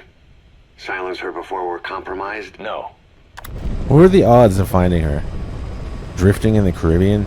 Are you serious? Like millions to one? Hundreds of thousands to one at the very least, surely? Anyway. I've got something else in mind. Our friends at Cypher suspect Paz could be a double agent. She's being held for interrogation at a camp on the southern tip of Cuba. Black site. Nice. A slice of American pie on communist soil, and out of U.S. legal jurisdiction. The upcoming inspection of Mother Base has to be connected somehow. The timing's too perfect. The UN's nuclear inspection. My guess is they're trying to corroborate Paz's leak. We're an army without a nation. Word of our capabilities gets out, and we'll have the whole world out to shut us down. Having an American private intelligence agency involved's bad news. Cypher's the ones who sent Paz to us in the first place. She knows their true nature. Right. Paz is our only link to Cypher. If she's still alive, we need her on our side. If not us, who else is gonna rescue that bitch? When do we do it? The inspection comes first. Just We'll deal do with it. us afterwards. Do the men know? Word has started to spread. The information came from Cuba through Amanda. One of the base personnel used to belong to El Frente. I'll tell everyone we don't concern ourselves with the survival of enemy spies. We need them focused on the inspection. And if we get her back here and she isn't cooperative, there's still plenty of room for her in the ocean. Works for me. What about Chico? He had a chance to stop Paz from hijacking Zeke and he blew it. He's carried that guilt ever since. Kid really did care about her. Chico, it's hard to say how he'll react. Have Amanda call him out to Cuba.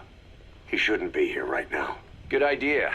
They haven't seen each other in a while. Little time with Big Sis and he'll forget all about you-know-who.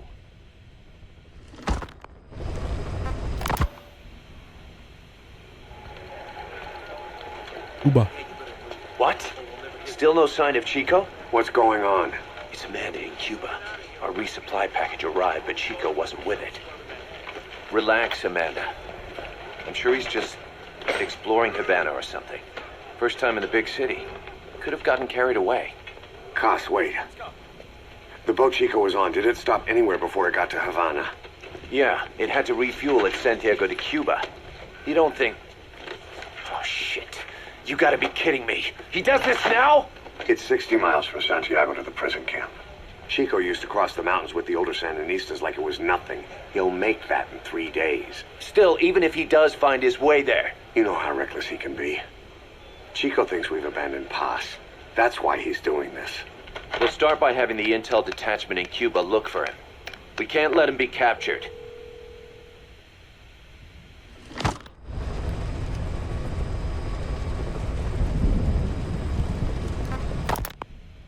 There's some cages to the east of a big building. East an old grassy facility. That's where we are. Help me, Snake. It's a setup. We have no choice. Yeah, if Chico talks, he could blow the new cover up. We can't hold off until the inspection's over. When can we be ready? It'll take at least 16 hours to confirm the flight path and prep a bird.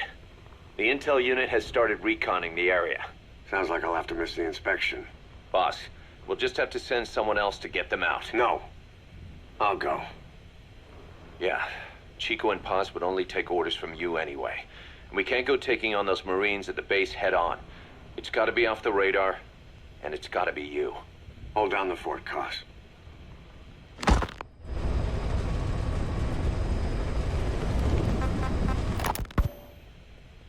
Snake, you can forget about civil liberties where you're headed.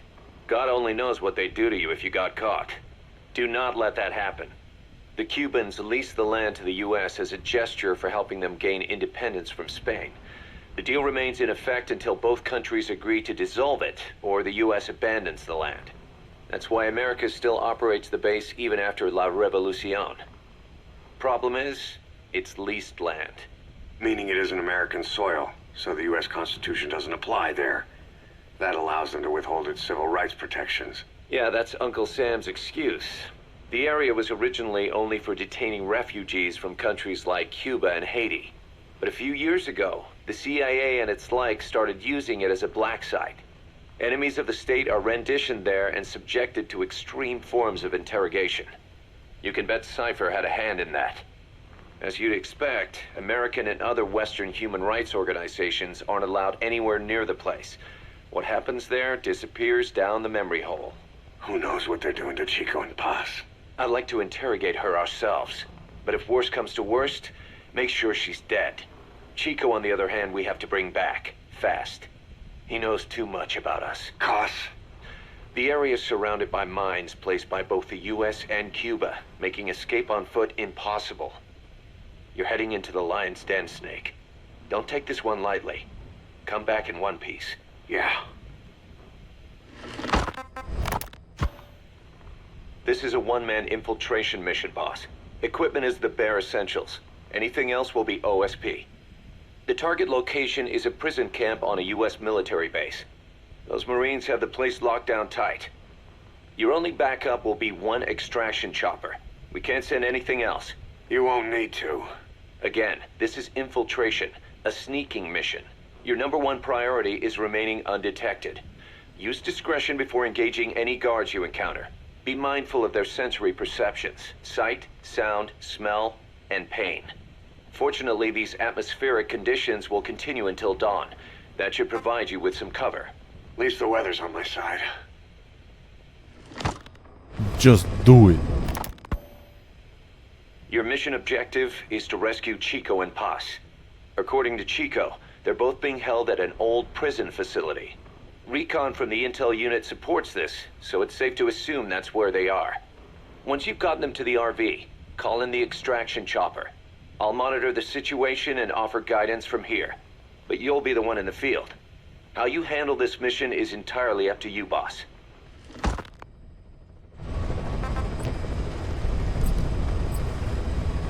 Ah, there's Paz's diary. Yeah, that's from...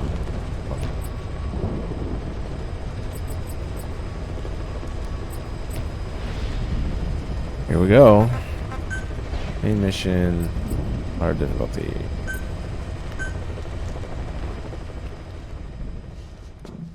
Man, this got my hopes up. Too much. Never again.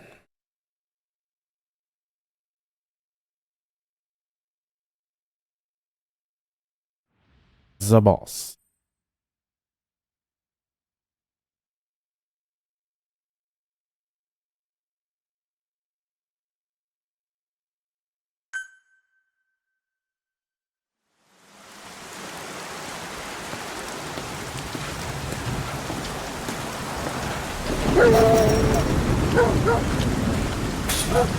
Hey.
She told us everything. Don't worry, I kept my word. She didn't suffer long. Here. You earned it.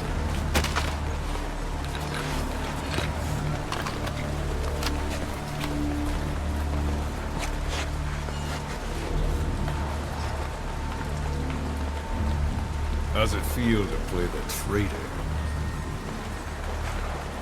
No more war games. You're a real man now, soldier.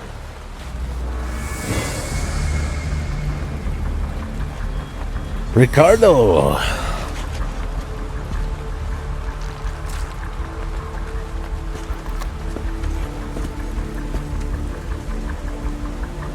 Give my regards to your boss when you get home.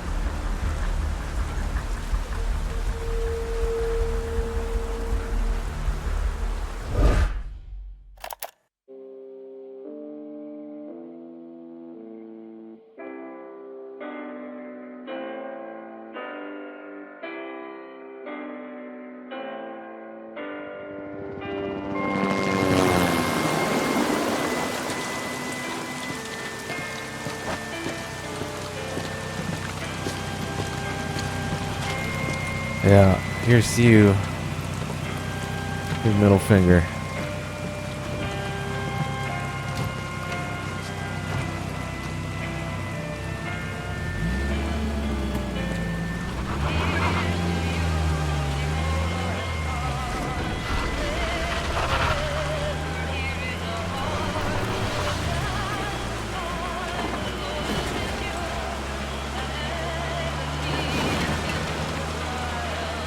Ten days ago, we got reports that Paz was still alive.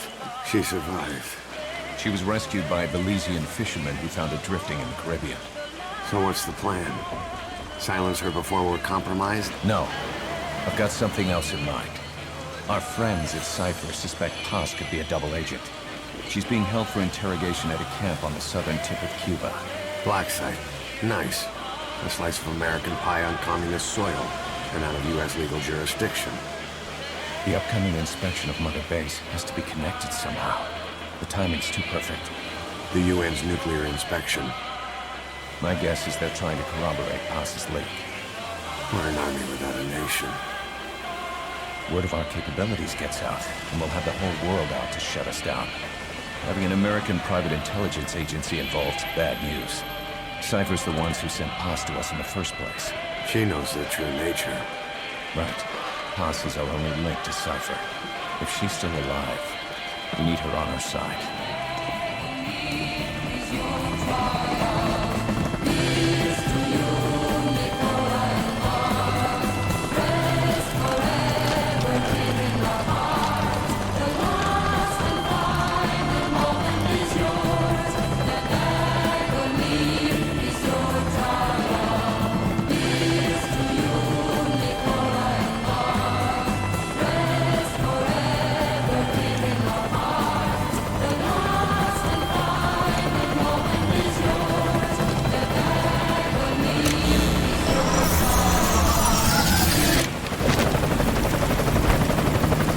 Trojan horse is in!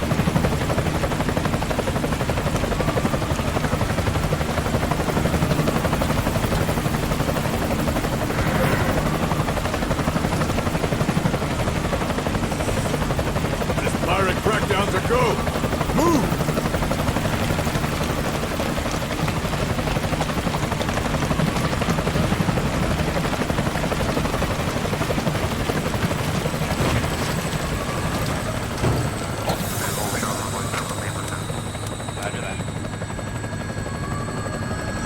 You go sleep, eh?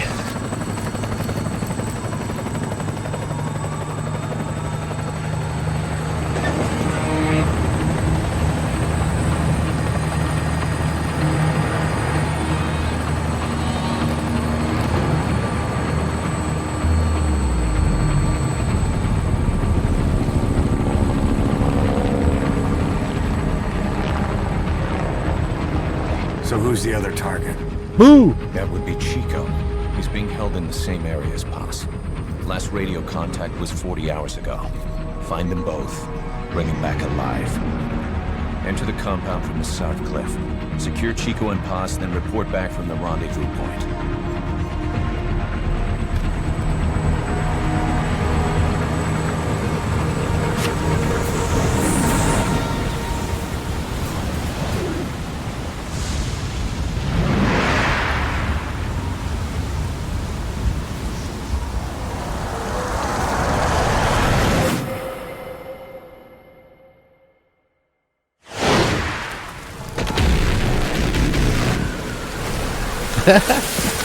Bye, May. We'll send a chopper from across the Cuban border. You should be back at Mother Base in time for lunch. You'll probably just miss our guests. The only catch is you go in solo. The politically sensitive nature of the mission means backup is not an option. Fine. I like some alone time now and then.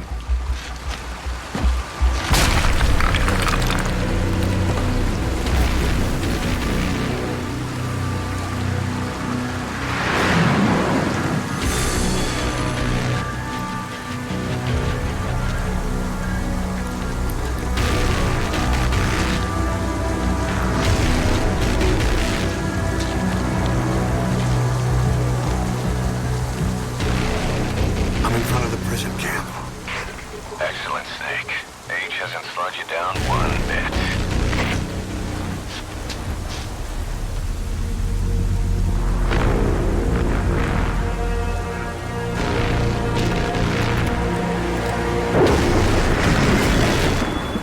Kept you waiting, huh?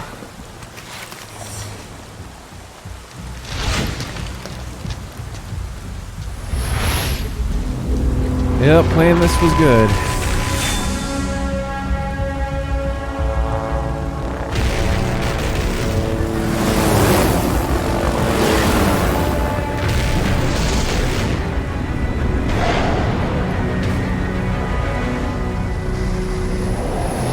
Hideous Loljima.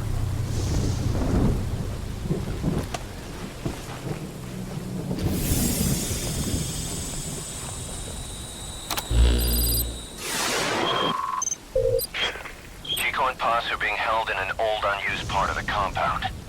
Get inside and head northeast.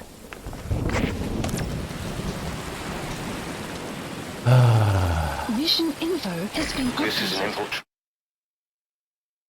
Oh god. Seriously want me to update the controller? How about no? mission. No. You've got to stay out of sight. Before you go any further, use your binoculars to recon the area.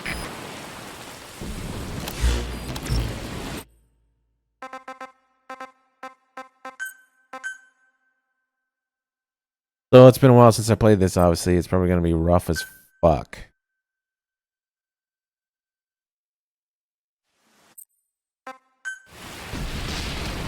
Here we go. Mission info has been updated. This is an infiltration mission. You've got to stay out of sight. Before you go any further, use your binoculars to recon the area. To climb an obstacle, press the action button. There's a guard up there. Fuck. If you're going to eliminate him, use a gun. Seriously? I don't even know why you can hear me. I think you can just sprint past there. Or as I remember.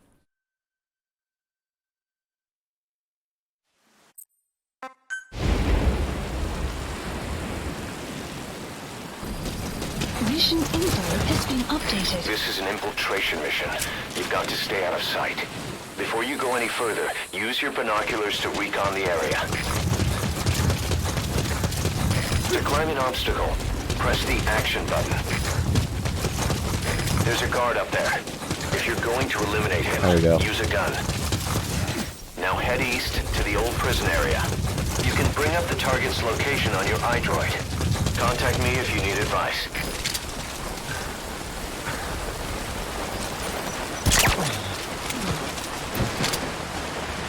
You should move the bodies of enemies somewhere out of sight.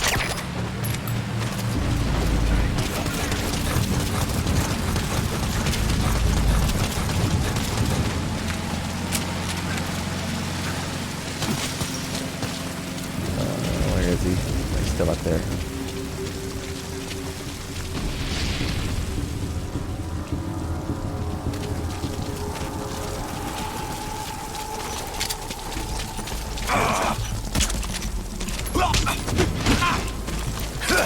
QC is effective for dealing with Forgetting the nearby buttons a enemies. bit. That's the old prison area. The targets are there.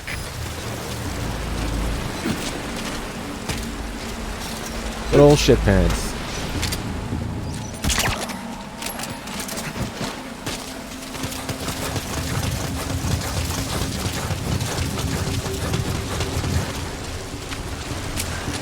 Chico. Chico. Chico.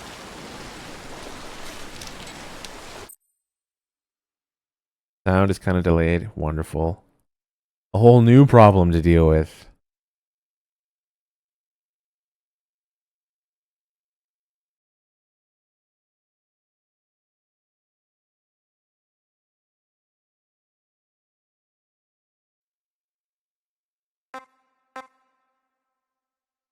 Is it working now? Does it sound right when it moves?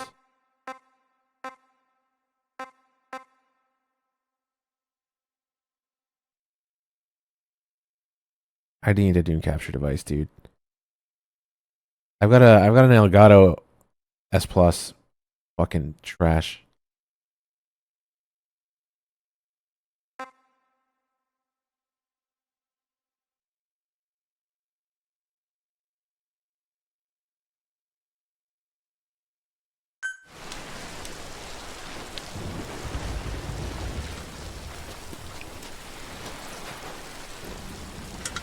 No, Elgato is feces. Seen it many times, different streamers and my own stream. Chico, it's me. No! No! Go away! Go away! No, man. Let me out of here, please. Get off me! Get off! Chico, keep it down. Go away! Right over here. Hey, you gotta let me out. You let me out, no! Stay here. Get off me! Get off!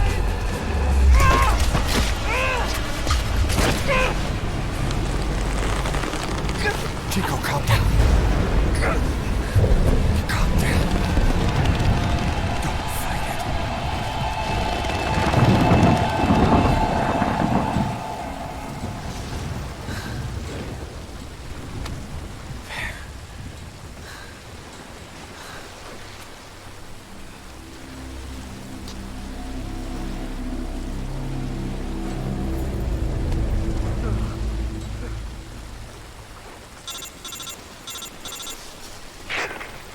I got Chico.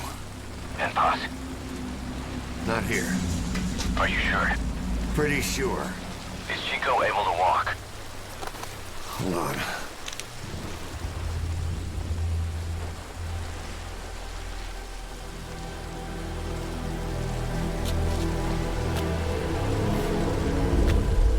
Not gonna happen. You'll have to carry him out then. Okay, boss, change your plans. Haul Chico over to the rendezvous point. We'll get Paz's whereabouts out of him once he's calmed down.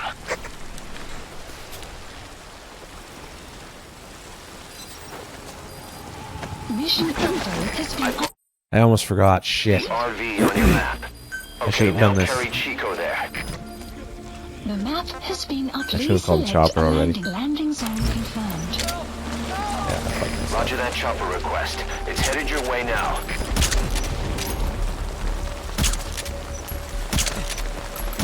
Oh my god, just drop. Thank you.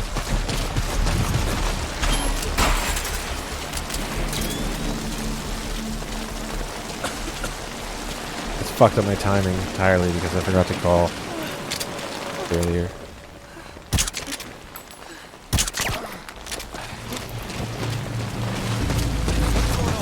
Once you don't end up head first in the ocean.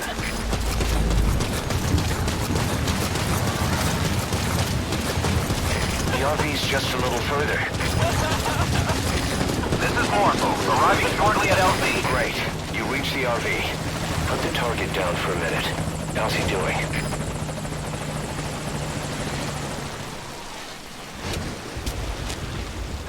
Chico, where is Paz?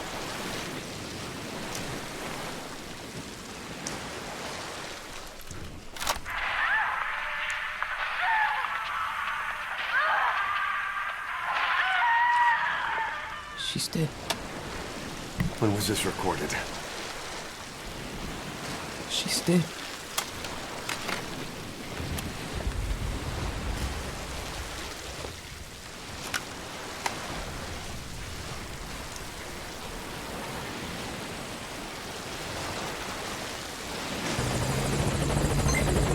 This is just a hunch, but this is more. I think that's all the cassette tapes. Boss, get back to the mission.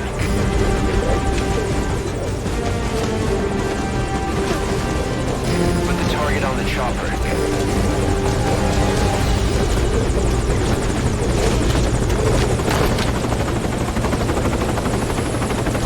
Chico's tape. Think it could give us a clue to Paz's location. Use your iDroid to listen to it.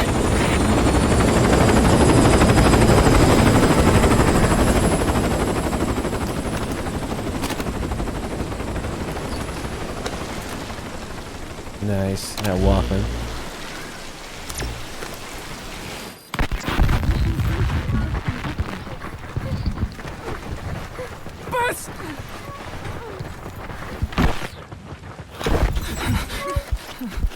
On your feet. Okay. Chico was taken out of his cage. Did he leave the tape recording while he was being moved? Paz might be up ahead.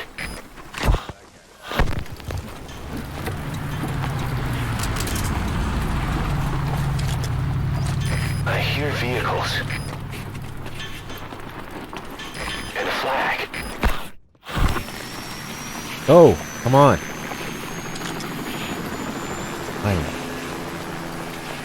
Must be near the heliport.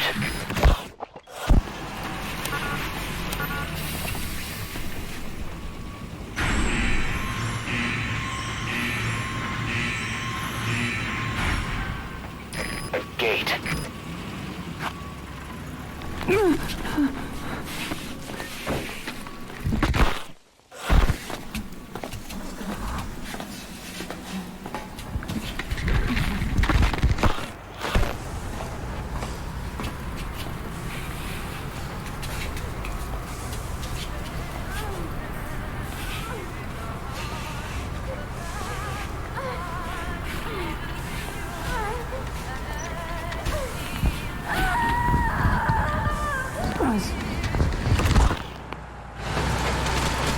Chico left the tape on record while he was being moved. Try using what you hear to find Paz. If you're still not sure, listen to the tape again.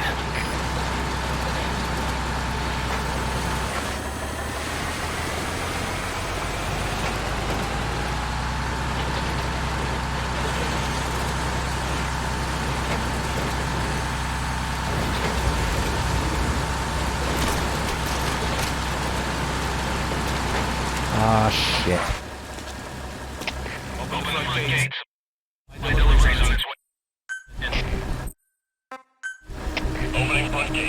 Guy needs to move. Move. Come on. Screwed, aren't I? Yeah, of course he moves so late. That's the other building. Watch your corners. Go, go, go. Ooh. Surprised I got in there without getting seen.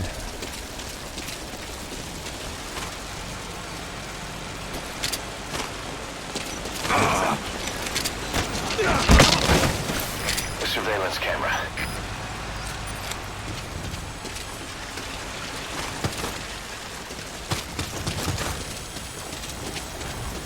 I don't want to waste any more ammo. I was gonna shoot him, but fuck it.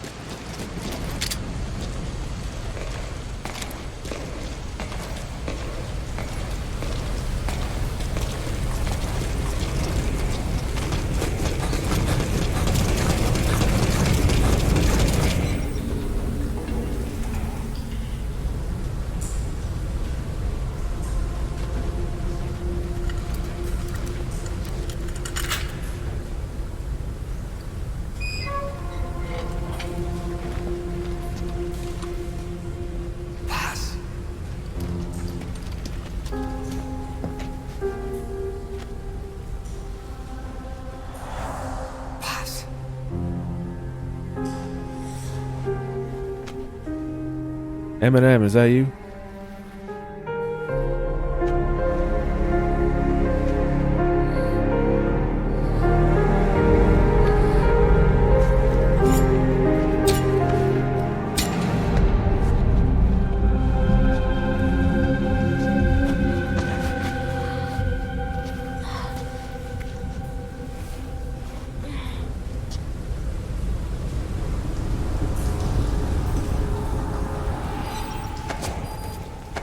Boss, get Paz onto the helicopter. Hey, shouldn't the guy doing the check have been here by now? The outer gate's open and everything. Leave the gate open. He must be running late. Should we do something? They gotta check the vitals of that prisoner, don't they? Got nothing to do. Oh, shut up. Yeah, check. You hear that? You need to hurry up your escape before they realize Paz is missing.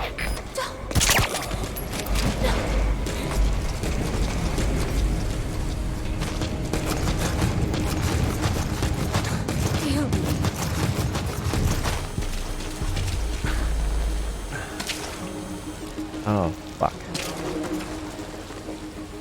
On the body, right? The timing is a little bit fucked overall. And Put the sometimes. target on the chopper. Fucking glad I made that shot in one opportunity. Okay, let's go.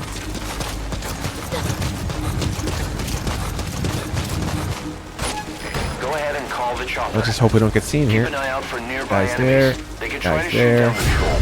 Fuck, it's too late.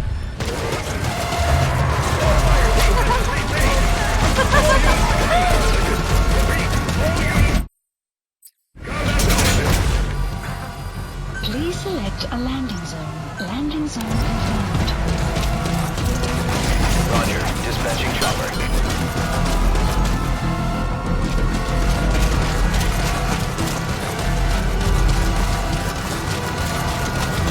Oh, damn.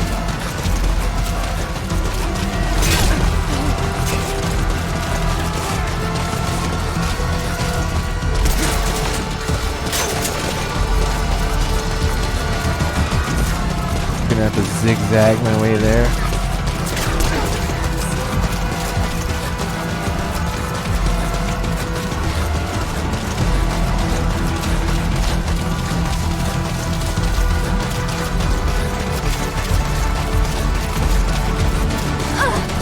Shit. Forgetting where stuff is.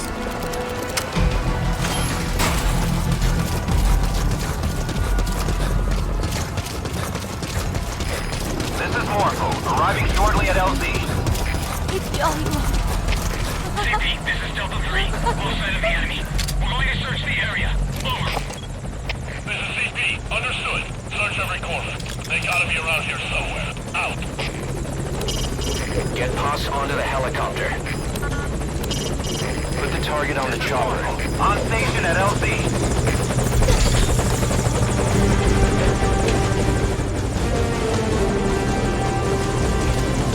Put the target on the chopper.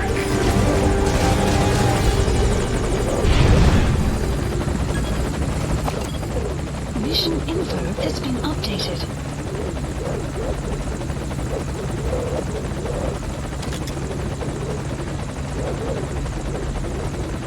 You guys are still down. Nice.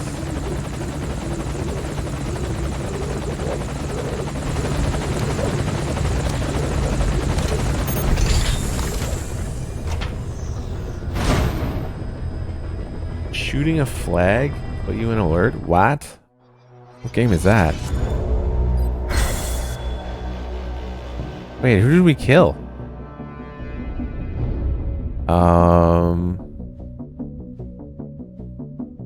Yeah, I don't recall any kills.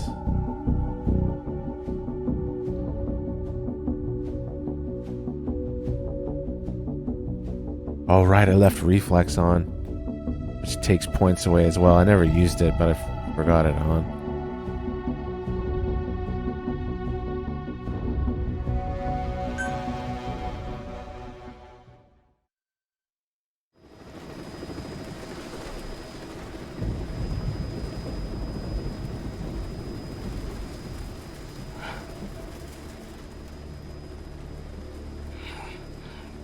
Snake. Snake! Medic!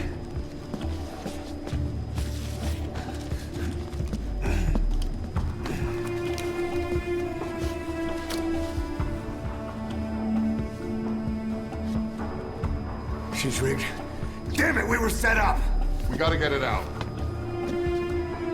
No time for anesthetic. We have to open her now.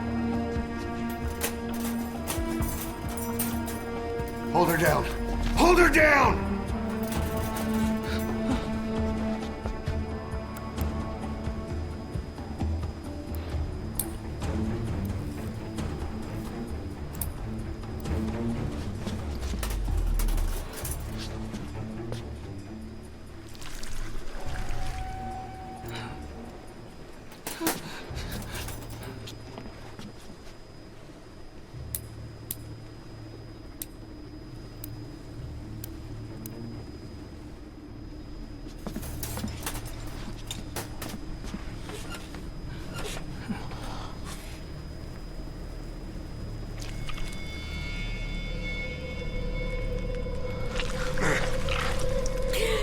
Keep her gut in.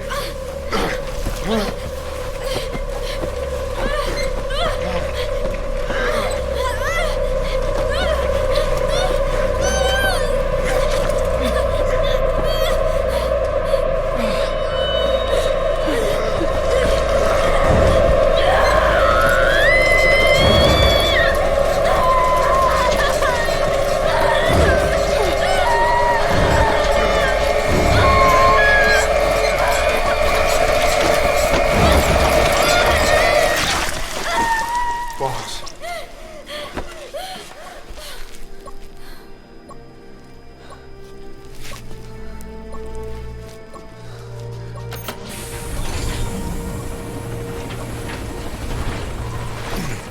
Breathing stable, no active bleeding. She's clean, I'm closing her up. Hold her steady. It's gotta be a continuous suture. Control tower, this is Morpho 1. All hummingbirds are on the wing. We'll shake hands, then head back to the cage. Boss, you got a call. Boss, can you hear me? What's up, Huey? Our guests are right on time. Document destruction and hangar decontamination are complete. AFVs have been stowed away. And Zeke's on the seafloor along with a nuke. Everyone's got their story straight. The guided tour will be wrapped up by the time you get home. Make me proud. By the time they leave, I'll have the IAEA praising us as the poster boys for world peace. Out.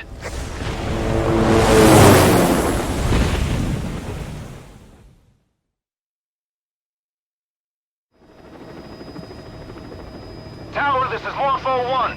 Do you copy? Can't get through. The link seems fine, but...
distraction was nothing but a smokescreen.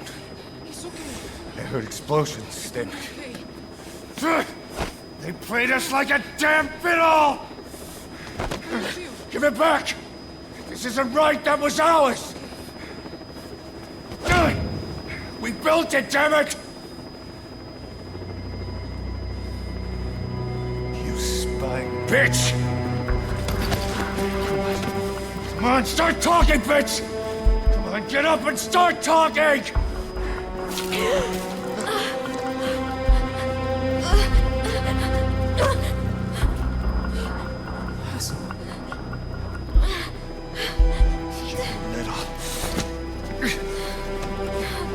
Bob, there's... It's all right, we got it out.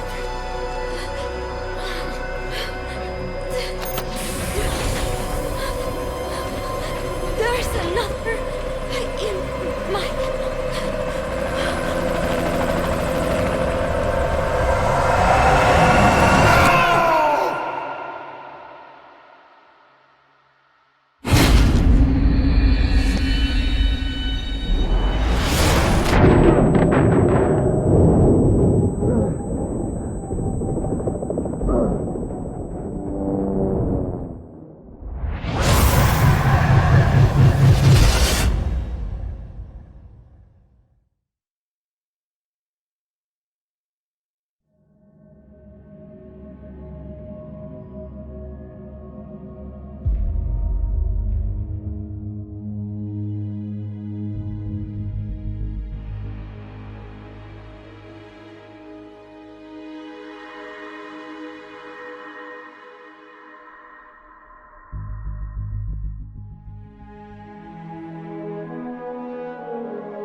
Your favorite song?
Cypher's been in hiding ever since his grand experiment.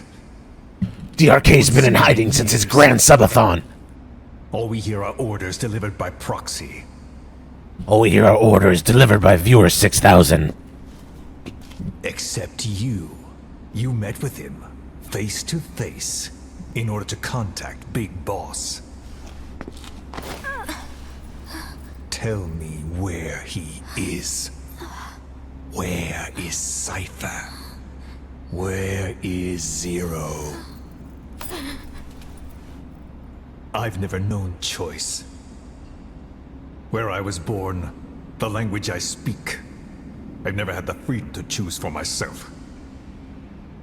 But you, right now, are free. Do as you will.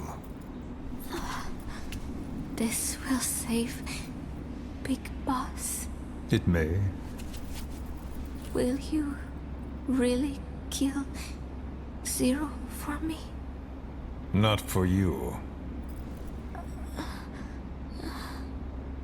All right. Zero is...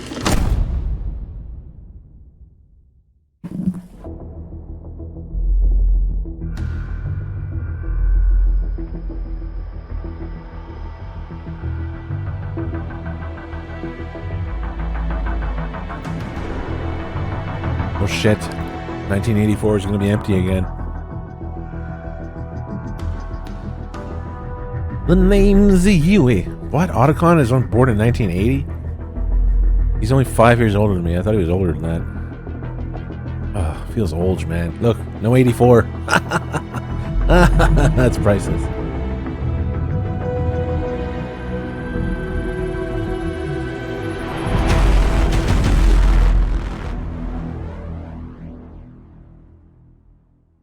Ugh.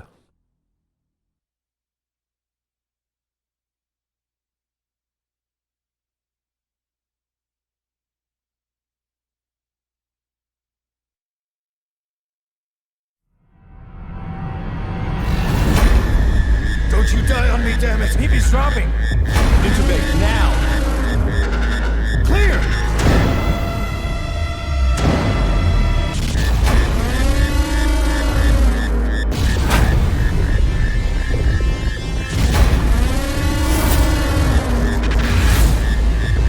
I'm surprised it doesn't show Phantom Pain ending in the fucking trailer.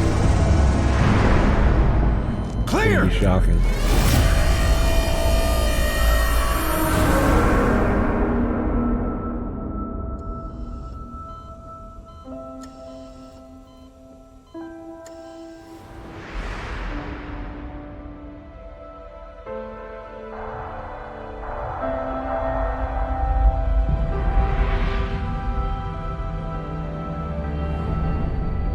You've been in a coma for quite some time. Yes, yes, I know. You would like to know how long. I'm afraid it's been 9 years. Why are we still here? Just to suffer.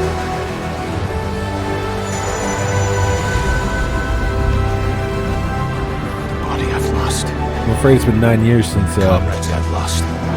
DZ came out. Won't stop hurting.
I made it ashore. I'm in Cuba. Security looks lighter than I thought. I wonder where Paz is. Yeah, PS3. It's dark, but there are soldiers everywhere. Lots of choppers coming and going. Those lights are so bright. Time to get moving.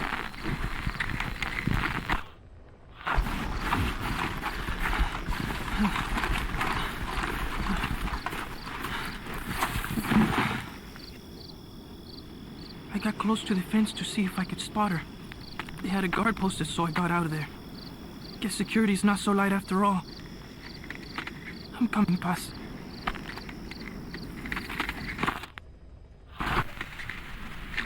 I'm okay. I'm okay.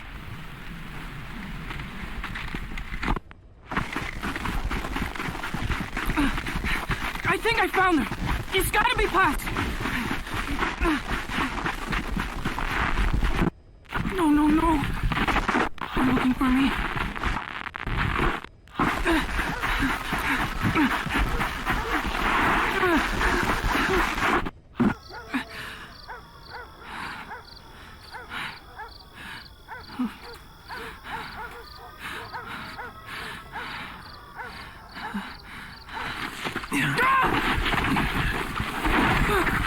Enough! Quit that struggle! Got him secured. It's a kid.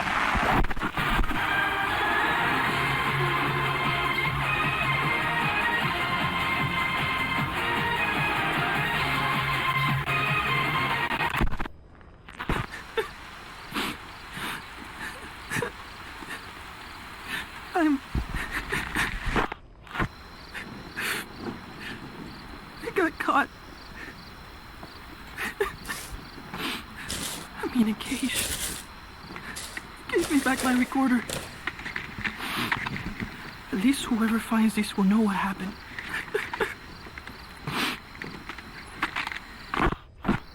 They're holding others here too. Still no sign of Paz.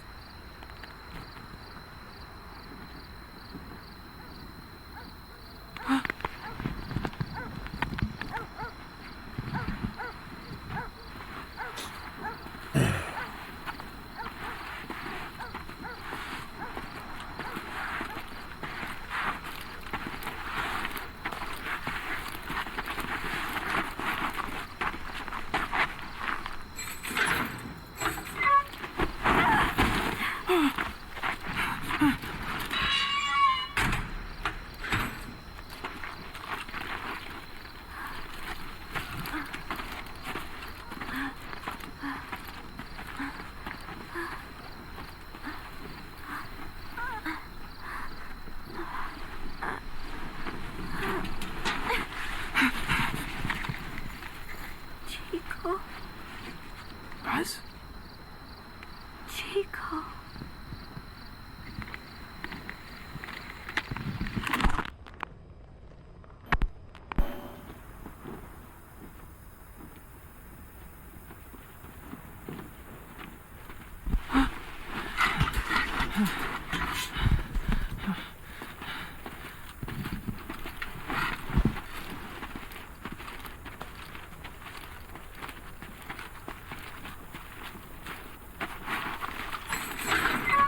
Don't touch me, you son of a bitch!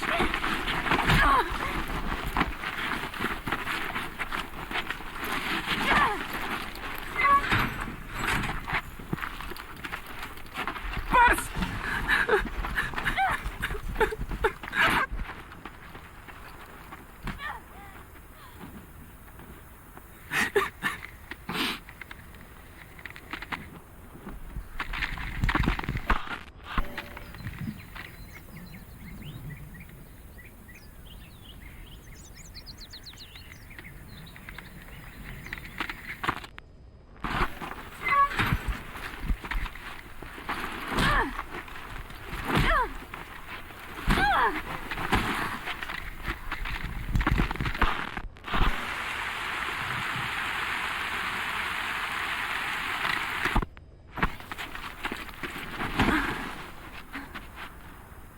She looks weak.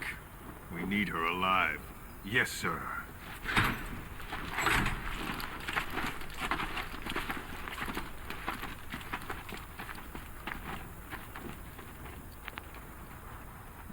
Buzz, Huh? you're back early today. Early? And the sun is still up. See? Yeah. Chico, Yes? let us not do this, okay? Huh?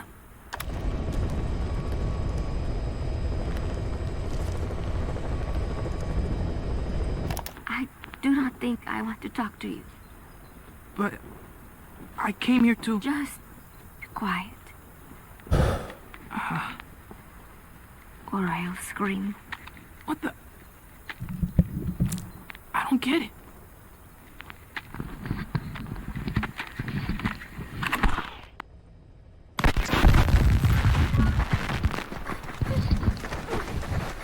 Buzz!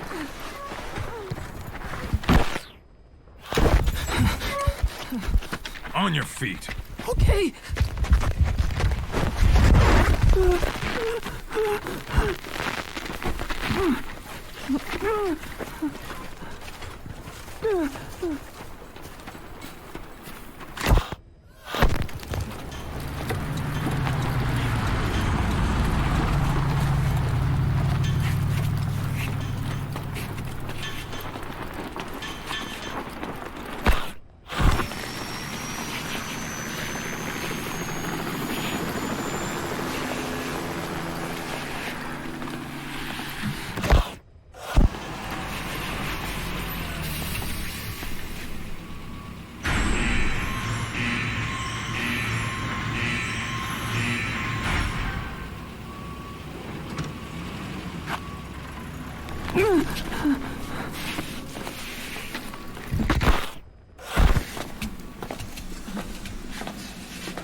You've got company.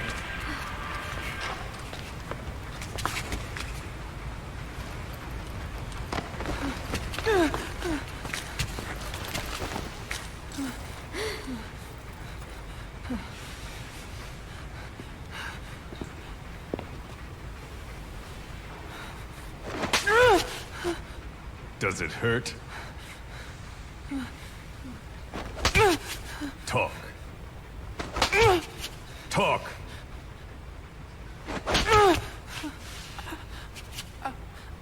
You can speak, can't you? Then talk. Okay. Okay. Good boy. Your boss and I go way back. Don't count on him coming to rescue you. If you're a real soldier, you'll find your own way out. But don't bother trying to escape. Let's say you get lucky. And you don't look very lucky. And by some miracle, you get out of your cage. Let's even say you're able to elude the guards. Then what? Hey. The nearest Cuban border Anon. is 4 miles to the east. Thank you. 4 Thanks for miles the of barren the tip. America-controlled soil. Think you'd make it? You wouldn't get any help from the Cubans. And the border's a mess of live minefields. Think you'd make it through that? I appreciate with that. your girlfriend in tow? If you were that lucky, you wouldn't even be here right now. But don't lose hope. There's another way out, for both you and the girl. Thanks, Cash. This way is much simpler.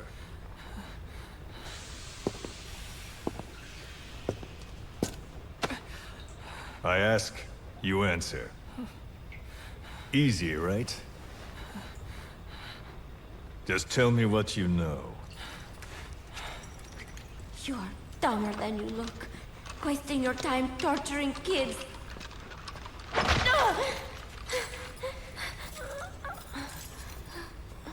Tell me about your base. Chico.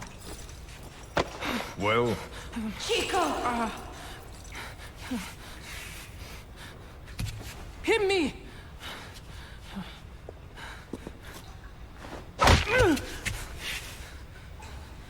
Again! trying to impress the girl, little man? How cute. All right. Let's try something else.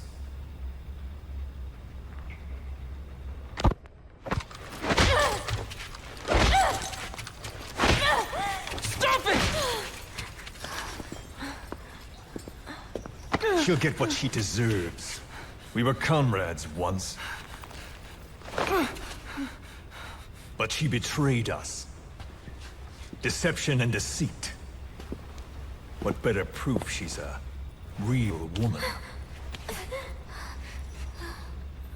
Show him. Do you realize what you're doing? Cypher is watching.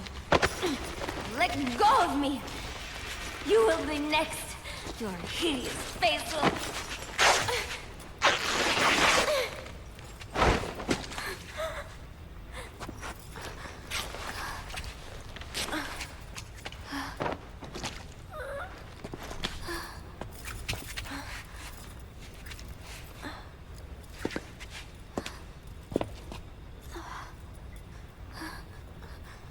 Repulsive, isn't it?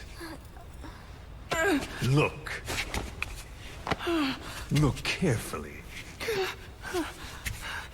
Watch out when you grow up, boy. This is the kind of woman you'll want to avoid. Of course, scars like those make it rather difficult to lead a normal life. I should know.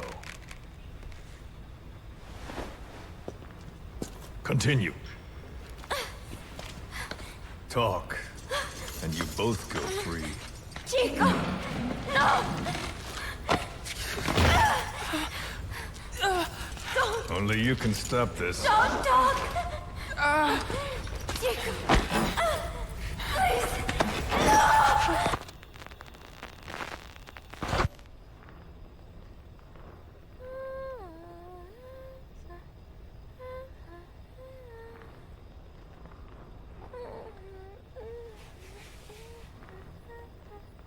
Buzz.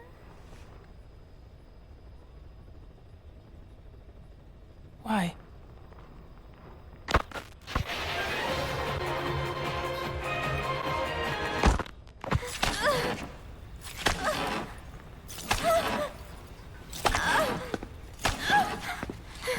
Move. Get up. Huh? You heard me.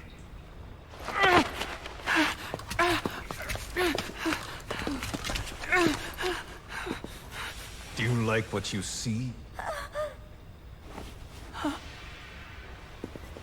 I said, do you like what you see? It's like fruit. Does she look sweet or sour? A man has to know these things. Time for a taste test. Either you take her now, or you're strung up next. Don't worry, Chico. No. No. It is okay. Chico, you won't hurt me. I don't. Get on with it. I can't. Chico. No. Come on.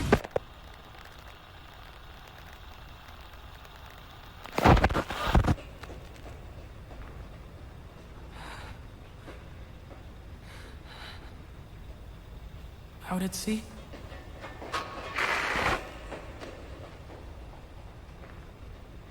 Staff of 300? But usually there's... Zeke.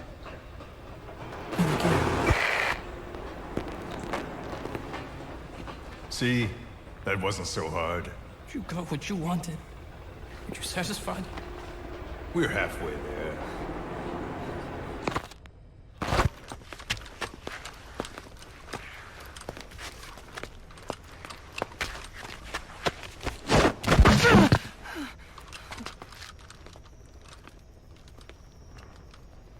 Chico? Chico? Thought you didn't want to talk to me. There's one thing I want to say. What?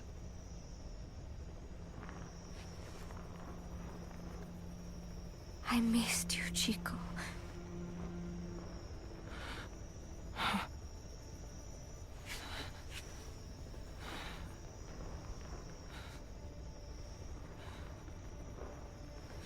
Yeah.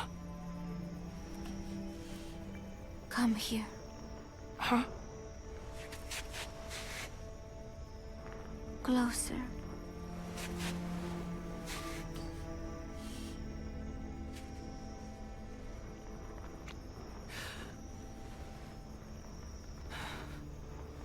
No.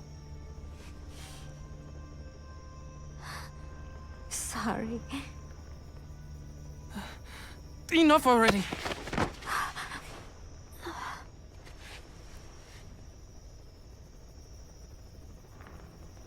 You want to do it here?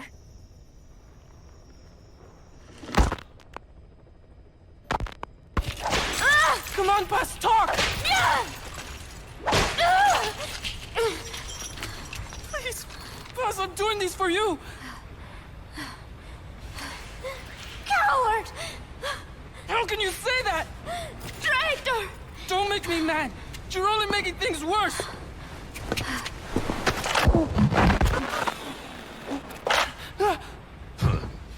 Take him back to his cage. What did I do? Бегите, как от себя.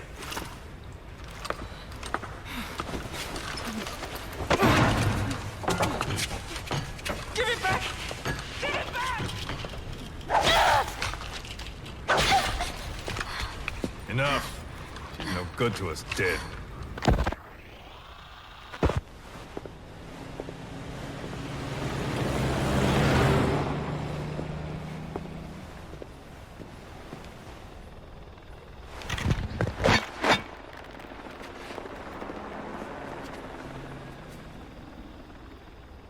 Can I have it back? We've decided to let her go.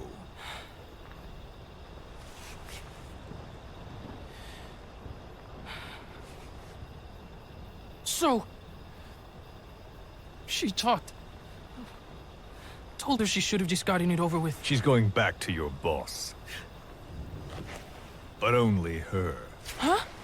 Those were the terms. She said to leave you here. I suppose she doesn't much care for you anymore. That bitch. Now, you've got quite a problem on your hands. When she gets back, what will she say?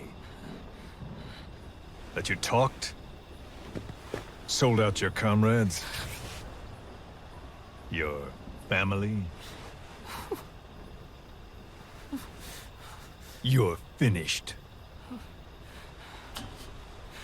You mean Go home? There's very little I can do for you. And I still have need of your services. Huh? You're going to call your boss for help. We'll make a recording, play it across public frequency bands. To bring him here?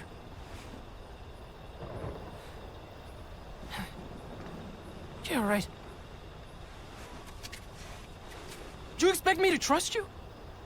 I'll never help you! Perhaps. But if you did, I wouldn't mind looking the other way if he did come for you. Take some guards off duty, let you quietly slip away. But you wouldn't want the girl leaving here alive. She'd have to be eliminated before he came. There's no other way. I'll leave you to think it over. Chico, growing up means choosing how you're going to live your life.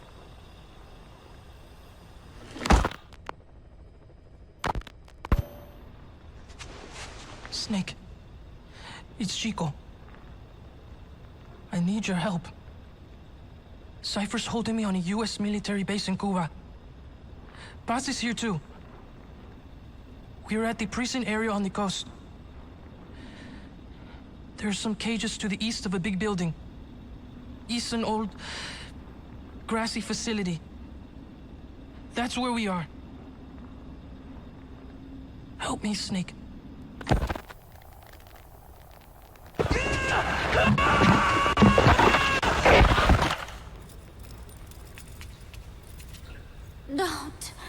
Don't do it. Kids are natural, don't you think? What do you think Big Boss will do? He'll know it's a trap, but he'll come anyway. That's the kind of man he is. Don't. Thanks to your report, a nuclear inspection team's being sent to their base.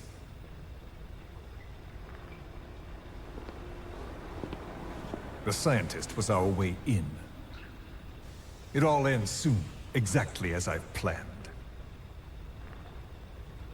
All thanks to you. Cypher would never. Yes, Cypher will surely mourn his death. I'll have no choice but to distance myself from the group. And then they'll eliminate you. No one will be left. Think about that. Big Boss or Cypher. You can only save one.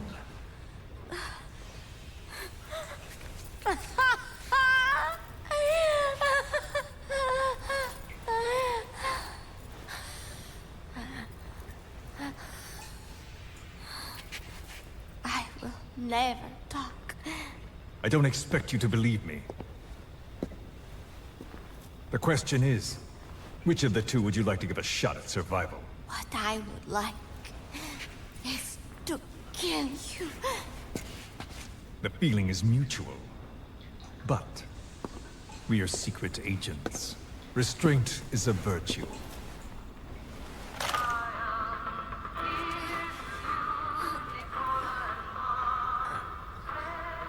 Your favorite song? Nicola, Bart, immigrants wrongly executed. But their deaths served as a message to others. That ours is a society that murders the innocent. Do you too believe your sacrifice will change the world? If so, the time is now. Cypher's been in hiding ever since his grand experiment. No one's seen him in years. All we hear are orders delivered by proxy. Except you. You met with him, face to face, in order to contact Big Boss. Tell me where he is? Where is Cypher? Where is Zero? I've never known choice. Where I was born, the language I speak. I've never had the freedom to choose for myself. But you, right now, are free. Do as you will. This will save Big Boss. It may. Will you really kill Zero for me? Not for you.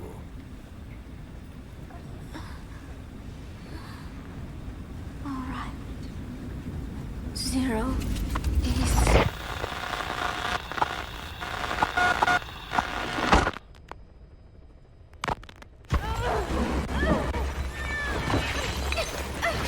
Give it a shot already! Hold her still.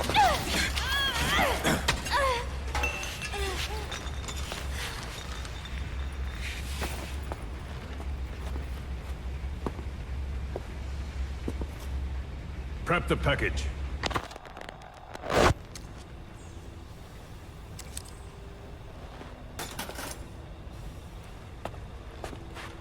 She's all closed up. Timer set for your instructions. We can't have her waking up or dying on us. I gave her a transfusion, a nutrient cocktail, and an anesthetic. How long does she have?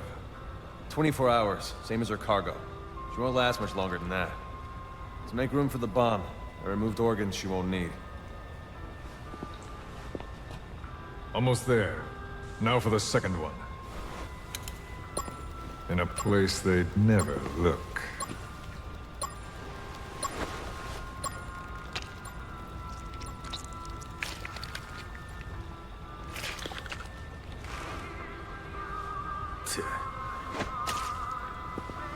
Hang her up.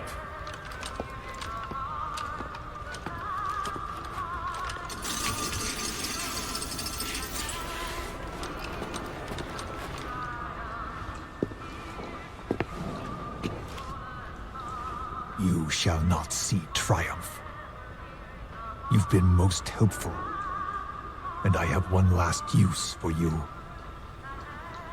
To you I give a magnificent end, but an end nonetheless.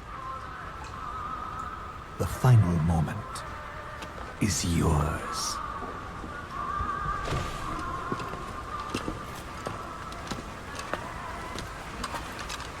We heard from the advance team. Everything's right on schedule. The C4 has been planted on the legs. Strike team and decoy team are in position. And we have confirmation that Big Boss's chopper is lifted off. A shame I won't see him. But at least I'll get a look at his body. Time for us to move out too. But first, let's stop by and see the boy. I want Big Boss to hear his little diary. Hopefully, he's still a good listener.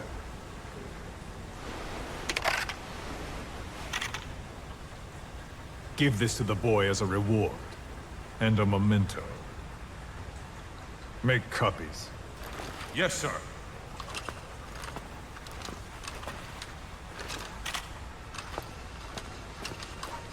First Big Boss, then Zero. Liberation is at hand.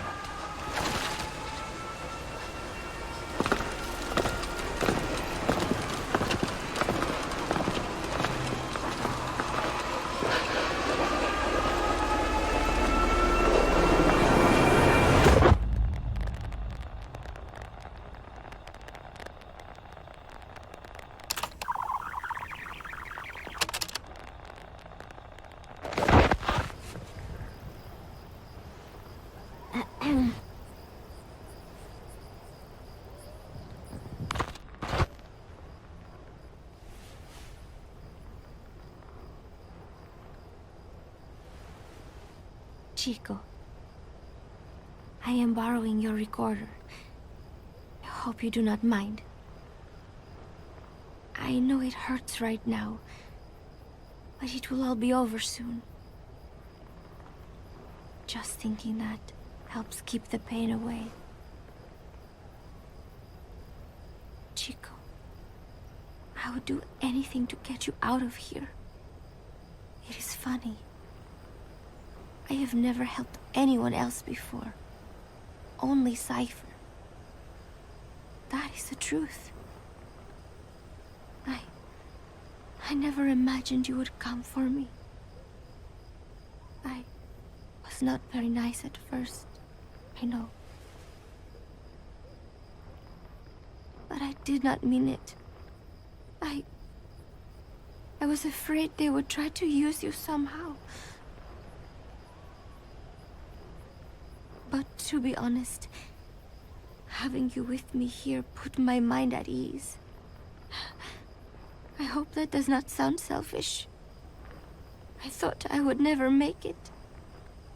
But together, I think we can.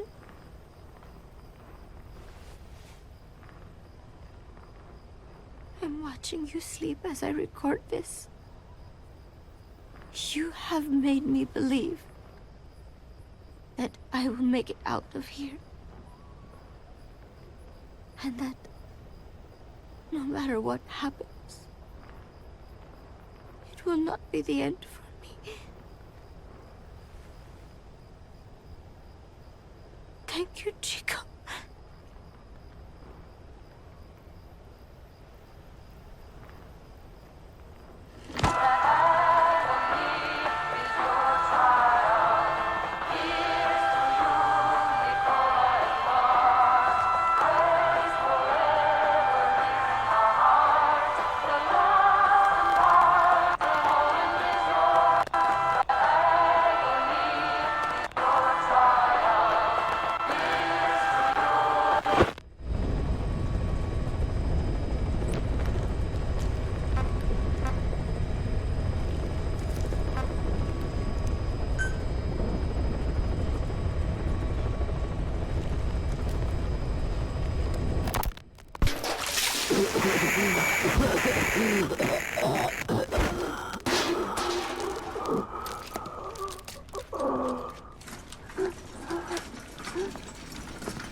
I needed this place to listen to the words people had to say.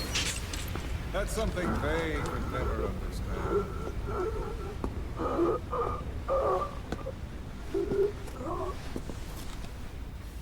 You've done your part. You told us plenty. You've known the pain of ages. And even now you think, as any person would, that this can't be happening. Is it education? Morals? Faith? Just the imprint of a lifetime of stories? Face to face with oblivion, which is where you are, and you still think that help is coming. The world you were born into is made to save you. Isn't that right? Of course it is. Everyone knows that. Until your last breath, you know it. Without the slightest chance or reason left to them, humans are capable of hope. I'm no different. But for one thing, when my time came calling, I didn't die. My family died, my country died, but they didn't take me with them. All hell took from me was this skin, this outer peel that marked me human.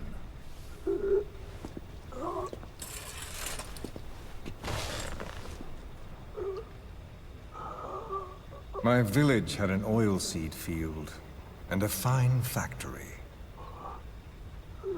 Every day, my friends and I would see our parents at work in that factory. That's all I had, all the world I knew. Then one day, aircraft came droning in from some far-off sky. The factory was bombed. Some spies had told them we were making weapons. The building burned. We tried to flee outside. The crowd blocked the exit. The crowd of people. Hot. So hot. I tried to push through their legs and get ahead, but a boot in my stomach put me on the ground. The smoke of them burning filled me up. I heard my name called, but not for long.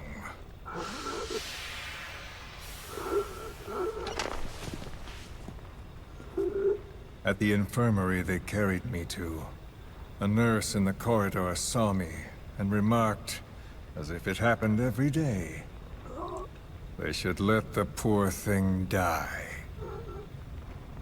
Those are the only words of my mother tongue I remember. It was the language of my village. Until foreign troops invaded. Then the last identity I had left, the words I spoke, were pulled from me. My skin would never feel anything again. This face would be burned again, in torture, at foreign hands.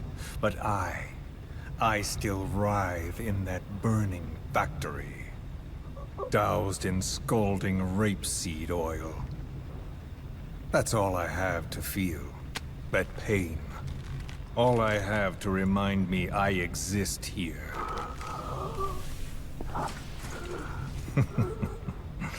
Those spies reported well.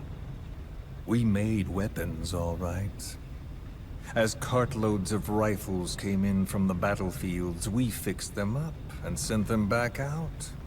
So our country could win.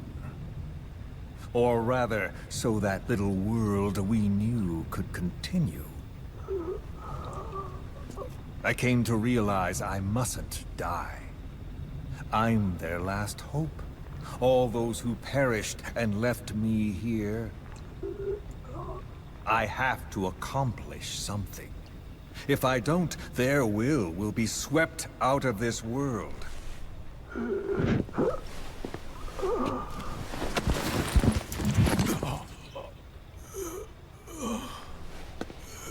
So, do you see me now? Tell me, what do you see? You have eyes. What do your eyes see? Yes, that's right. You see a skull face. You see me. This skull is who I am. My mark, my proof of humanity. I have no country, no language, I have no face, but I haven't lost my skull. So I told myself, the pain and effort that keep me alive will never know relief, never bear fruit, never be repaid. I know that. But I told myself to focus on some hope, a non-existent hope, to guide me through this burning world. A hope. Call it a dream. A melancholic delusion. As the pressures within me stretch me to bursting, and I force myself not to cry out, though the words I thought were carved into me are gone, and all I knew is dead. I know how you feel. I've felt that. So show me that I'm not the only one. That you too can return to this world for revenge. Do you see me? Don't die. Don't die! Ah.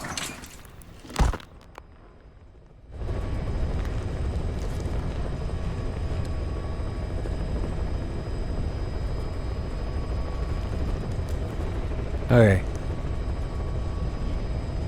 Ground Zeroes is actually interesting to me.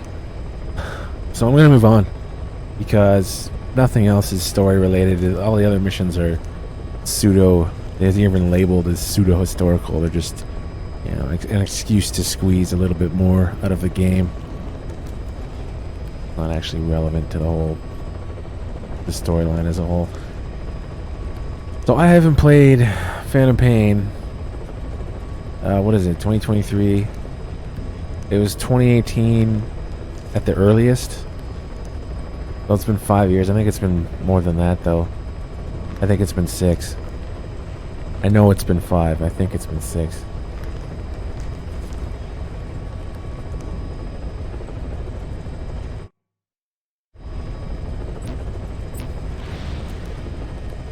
Oh man, I just like